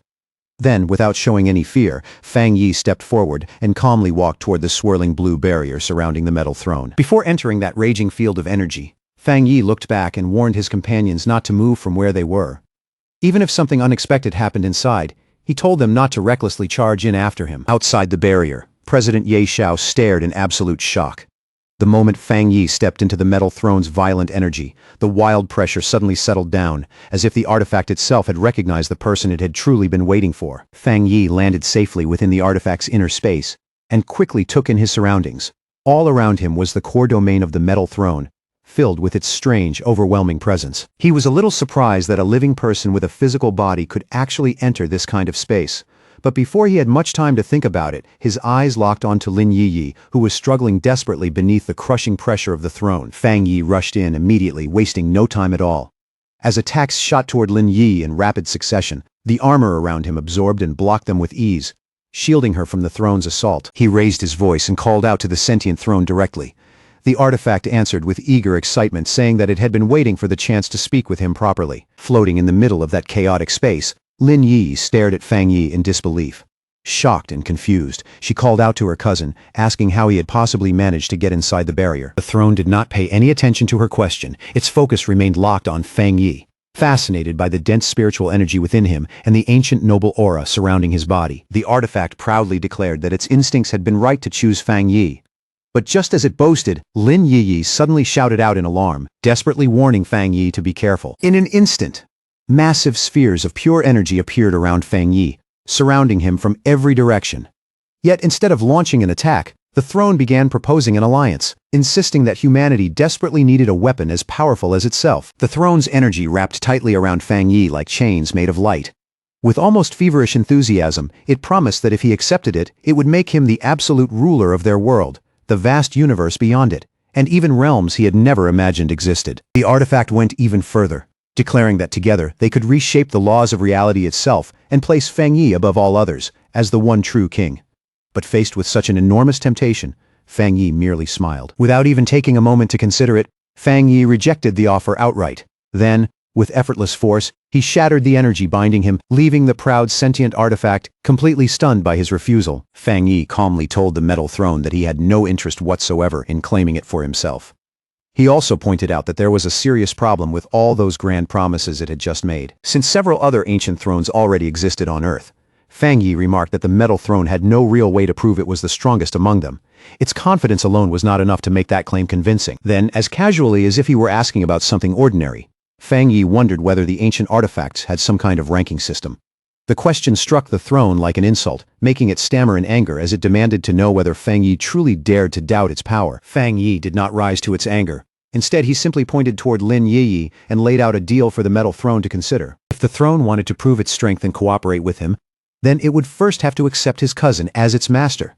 Only by acknowledging Lin Yiyi could it even begin to earn a place beside him. Fang Yi explained that the wood throne and thunder throne had already shown far more wisdom.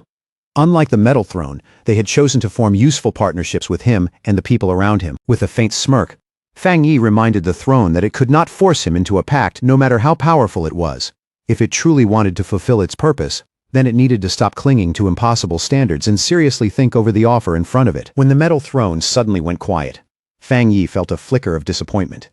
The artifact's silence was not exactly the reaction he had been expecting. After all, the metal throne was famous for being violent and aggressive. Fang Yi had almost hoped it would lose its temper and attack, giving him the perfect chance to test his new armor in a real fight. Leaving the silent artifact behind, Fang Yi turned and walked over to Lin Yiyi. He told her that Taishi City no longer needed her to sacrifice herself, and if she wanted to leave, he would personally escort her out of this dangerous place. The crushing weight of duty finally lifted from her shoulders. Fang Yi looked at her seriously and asked the question that truly mattered. Did she still want the metal throne? And did she have the willpower to tame it with her own strength? Lin Yiyi met Fang Yi's gaze without looking away. Her eyes were steady, her expression firm, and there was no hesitation in her voice as she declared that she was ready to face the challenge. She thanked Fang Yi for always standing behind her and supporting her when it mattered most, but she also made it clear that her decision had already been made before he arrived to help her. Hearing that answer, Fang Yi's expression softened into a proud smile. In that moment, he could see that Lin Yiyi was no longer simply being pushed forward by duty. She had chosen this path for herself. He reminded her that in a world as dangerous as theirs, true strength was not just about ambition or pride. It was the only way to survive, protect the people closest to them, and keep their family safe from the threats waiting ahead. Filled with renewed confidence, Lin Yiyi promised that once she conquered the metal throne, she would finally step forward properly. From then on, she would take up her official role as the captain of Yuan City. After leaving his cousin behind to complete the rest of her trial, Feng Yi stepped back through the portal. The moment he returned to the real world, he found Elder Wu Zhaolan and President Ye Xiao waiting there, all of them clearly tense after everything that had happened. Seeing the worry on their faces, Feng Yi remained perfectly calm. He told them that the sentient metal throne had not rejected Lin Yiyi outright, and had instead agreed to seriously consider whether it would accept her as its master. He then reassured them that the artifact would no longer pose any danger to the city. For the time being, there was no need to panic or take drastic action. They simply had to seal off the mountain and keep it under quarantine. Feng Yi went on to explain that Yi had chosen to stay behind inside the trial space so she could finish the process properly. Because of that, he directly asked the leaders present to give her whatever support they could. President Ye Xiao accepted without the slightest hesitation. He immediately promised that every metal attribute spirit crystal held by the Spirit Association would be sent straight to Taishi City. All for the sake of helping Yi succeed. Elder Wu broke into a pleased smile and joined in just as eagerly. He guaranteed that the Star God Combat Zone would clear out its own vaults for her, and would even gather additional resources from other military bases to strengthen her training as much as possible. All around them, the pioneers and officials who had been standing nearby could no longer hold back their whispers. Their eyes kept drifting toward Feng Yi, filled with shock, admiration, and almost disbelief. To them, everything Feng Yi had done sounded almost impossible. He had survived the terrifying Dark Tide, destroyed entire waves of monsters, and even negotiated with a godlike throne as if it were nothing, only to turn around and refuse the throne for himself. Now that the city was finally out of danger, Feng Yi's expression slowly grew serious again. He looked toward Elder Wu and told him that there was still one final matter left. An extremely important task that he needed to entrust to both him and Zhang Tian. Now that the city has finally escaped disaster, the relaxed look on Feng Yi's face slowly fades away. His eyes move toward Elder Wu, and his voice drops into a much heavier tone as he tells him that there's still one last thing left to settle, an extremely important matter that he needs both Elder Wu and Zhang Tian to help him handle. Feng Yi turns his attention to the two battle-hardened veterans, Elder Wu and Zhang Tian, and asks for their assistance in testing something new. It is an item he managed to bring back from the Dark Tide, but even Feng Yi still needs to measure just how powerful this mysterious object truly is. Not far away, Zhao Lan overhears the conversation. Her gaze quietly shifts toward Feng Yi, and as she studies the serious look on his face, she cannot help wondering what kind of request could make him speak with such rare gravity. After thinking it over for a moment, Zhao Lan begins to understand what Feng Yi is really trying to do.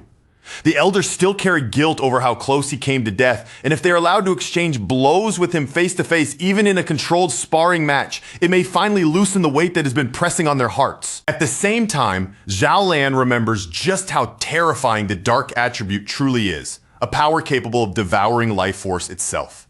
That memory only deepens her curiosity, making her wonder what kind of divine artifact Fang Yi could possibly have taken from such a deadly place. Her thoughts then drift toward the rumors about mysterious domains. Those places are said to be nightmarish, beyond imagination, and any artifact that comes out of them is not even supposed to belong to their universe, often carrying strange powers far beyond ordinary understanding. Elder Wu accepts the request without even a moment of hesitation. His eyes light up and he suddenly bursts into hearty laughter, saying that he has wanted a proper spar with Fang Yi for a long time, and is actually grateful that Fang Yi is giving him this opportunity. In that same moment, Fang Yi's mind turns to his cousin Lin Ye, who is still at the restricted mountain. A faint trace of worry passes through his heart, but he chooses to believe that her connection with the Metal Throne will guide her toward the destiny that belongs to her. With confidence that Lin Ye will succeed, Fang Yi looks back at everyone around him and calmly says that it is time for them to move. Without delaying any longer, the group heads directly to the Elite Training Center in the Star God Combat Zone, a special facility designed to withstand terrifying levels of destructive force. Once they enter the facility, Elder Wu takes a careful look around the reinforced training space. Seeing the solid construction and the heavy defensive layout, he gives a satisfied nod, clearly feeling that this is the perfect place to test Fang Yi's new artifact. Fang Yi's eyes sweep across the surrounding walls, and he asks in a calm but direct voice whether this room is truly strong enough to contain a massive explosion without letting even the slightest impact leak out into the outside world. Standing inside the training room, Elder Wu answers with complete confidence. He assures Fang Yi that the facility is absolutely secure, telling him not to worry about damaging anything and not to hold back in the slightest. When Elder Wu asks how they should begin the test, Fang Yi gives the rule immediately. He will stay exactly where he is without moving even a single step, while the elders launch their attacks directly at him. The moment Fang Yi finishes speaking, a deep, dark surge of energy begins to rise around his body. Standing at the center of that ominous aura, he challenges the veterans to attack together and use every bit of strength they possess. Zhang Tian feels the pressure pouring from Fang Yi like some ancient force beginning to awaken. His expression stiffens slightly, and with a trace of unease in his voice, he asks whether Fang Yi has already activated some kind of defensive artifact. Another veteran breaks into a grin as his own energy starts gathering around him. Fang Yi's fearless attitude clearly stirs his fighting spirit, and after praising the young man's courage, he prepares himself to strike. Declaring that they will not show him any mercy, the elders launch forward at the same time. Their powers converge in midair, fusing into a single overwhelming beam of energy that tears straight toward Fang Yi. Fang Yi does not retreat, not even by half a step. A dark shield of energy suddenly erupts around him, and in the very next instant, the elders' combined attack crashes violently against the barrier. The collision detonates into a huge shockwave that bursts outward through the training room. The attackers are forced to stagger backward under the crushing pressure, yet through the rolling smoke and swirling dust, Fang Yi's silhouette remains completely unmoved as the dust slowly begins to thin. Fang Yi's figure gradually appears again. Covering his entire body is the ancient god demon armor, dark, heavy, and terrifying, while he stands in place as steady and motionless as a mountain. The elders freeze where they stand, staring at him in total disbelief. Their full-powered attack has not left even the faintest mark on the armor, and Fang Yi himself has not suffered even the slightest injury. Elder Wu swallows hard, his earlier confidence now replaced by a deep and uneasy awe. He admits that if Fang Yi were ever to stand against them as an enemy, he would be more terrifying than any disaster or beast king they had ever encountered, while Fang Yi merely says their attack was far too weak and barely felt like anything at all. At that moment, Fang Yi fully understands the true strength of the ancient armor. Forged across countless millennia, it can absorb both spiritual energy and demonic energy, making it resistant to dark attributes, while even using that power as nourishment to grow stronger. The heavy silence is finally broken when Elder Wu suddenly bursts into laughter. He declares that the test is already over, clearly convinced by Fang Yi's overwhelming strength, then turns toward Zhang Tian and urges him to admit defeat as well. With visible relief spreading across his face, Elder Wu says that he can finally put down the burden he has carried for so many years. He respectfully calls Fang Yi a true hero, someone destined to lead them toward a brighter future. As the terrifying armor slowly fades away from Fang Yi's body, Elder Wu looks at him with a much more serious expression. Then he asks directly whether Fang Yi intends to become the supreme commander of the Xie nation. Not long afterward, an official announcement echoes out from headquarters. The sealer, Fang Yi, has officially been appointed as the supreme commander of the Xie Nation combat zone. Elder Wu and Zhang Tian celebrate the news with undisguised excitement. They know that the decision has passed unanimously, meaning Fang Yi's rise is now recognized and accepted by everyone as the strongest combatant in the entire nation. Fang Yi now holds absolute authority over all armed forces. From this point forward, the future of the Xia Nation's military power rests directly in his hands. The announcement spreads like a thunderclap, shaking people everywhere. Fang Yi's ex-girlfriend Chu Qingli can barely believe how high he has risen, while others who once knew him are thrilled. His friends cheer loudly, and Major Han Li smiles as he remembers how they once joked about this tyrant becoming their new leader. Lin Yi's friend is left completely stunned by the news. She can hardly process the fact that the legendary sealer everyone is talking about is actually Lin Yi's own cousin. When Wang Liang excitedly rushes to bring the news to Ji Ruoyan, he clearly expects her to celebrate with him. Instead, she reacts with irritation, coldly ordering extra training and giving him no chance at all to enjoy the moment. Zhang Lu breaks down in tears of happiness, proudly boasting that his teacher is the greatest of them all. Gu Yuru and Captain Chen Ru also celebrate, fully believing that the sealer will continue creating miracles just like he always has. At headquarters, Wang Lan's peers finally admit that Fang Yi has proven his worth beyond any possible doubt. Su Qingying is amazed that the man she once monitored has now become the nation's pillar, while the leading official agrees that they owe everything to Fang Yi. At a public rally, a speaker raises his voice in front of the gathered crowd. He praises the sealer as a hero who has resolved countless disasters and tells every student present that Fang Yi's contributions must never be forgotten. Back at home, Fang Yi's aunt watches the news with tears shining in her eyes. A deep wave of relief washes over her as she thinks about all the hardship Fang Yi and Yi Yi have endured to finally reach this day. Meanwhile, inside the Divine Pavilion, an enraged official smashes a crystal to pieces with a furious strike. His face twists with anger as he realizes that his faction has been completely ignored in such an important appointment. While his anger continues to burn, a sinister red shadow suddenly appears before him.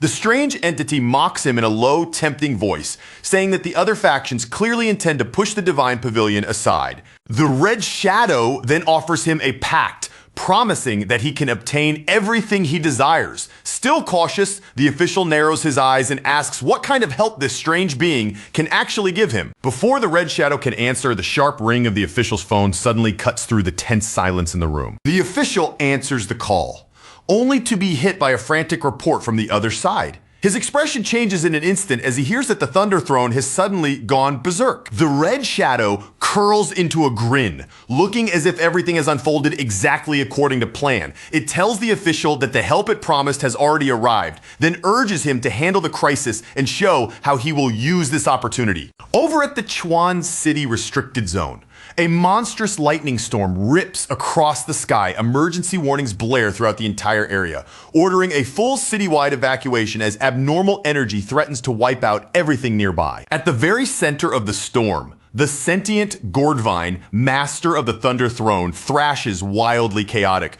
Purple lightning erupts from it in violent bursts, making the creature look as though it has been corrupted by some unseen force. At the base of the mountain, the pioneers fight desperately against the relentless lightning raining down around them. One of them collapses under the assault, and his comrade panics, admitting that the enraged Thunder Throne is overwhelming them, and that they are about to lose control. As another pioneer rushes over to heal the wounded man, he clings tightly to the last bit of hope in his heart.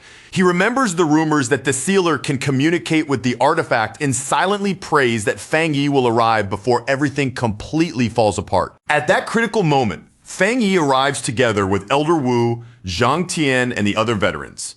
Their figures cut through the chaos like reinforcements appearing at the exact moment they are needed most. The defenders cry out in relief the instant they see him. Fang Yi thanks them for holding the line for so long, then steps forward and calmly tells them that he will take over from here. High above everyone's heads, the storm clouds suddenly split apart with a blinding flash. A colossal pillar of purple lightning crashes down from the sky, aimed directly at Fang Yi and all the people gathered below. The lead pioneers react purely on instinct, raising their hands with every bit of strength they have left as they try to block the devastating strike that is bearing down on them. Now, with that suffocating tension still pressing down around them, everyone steadied themselves in place, their focus locked straight ahead.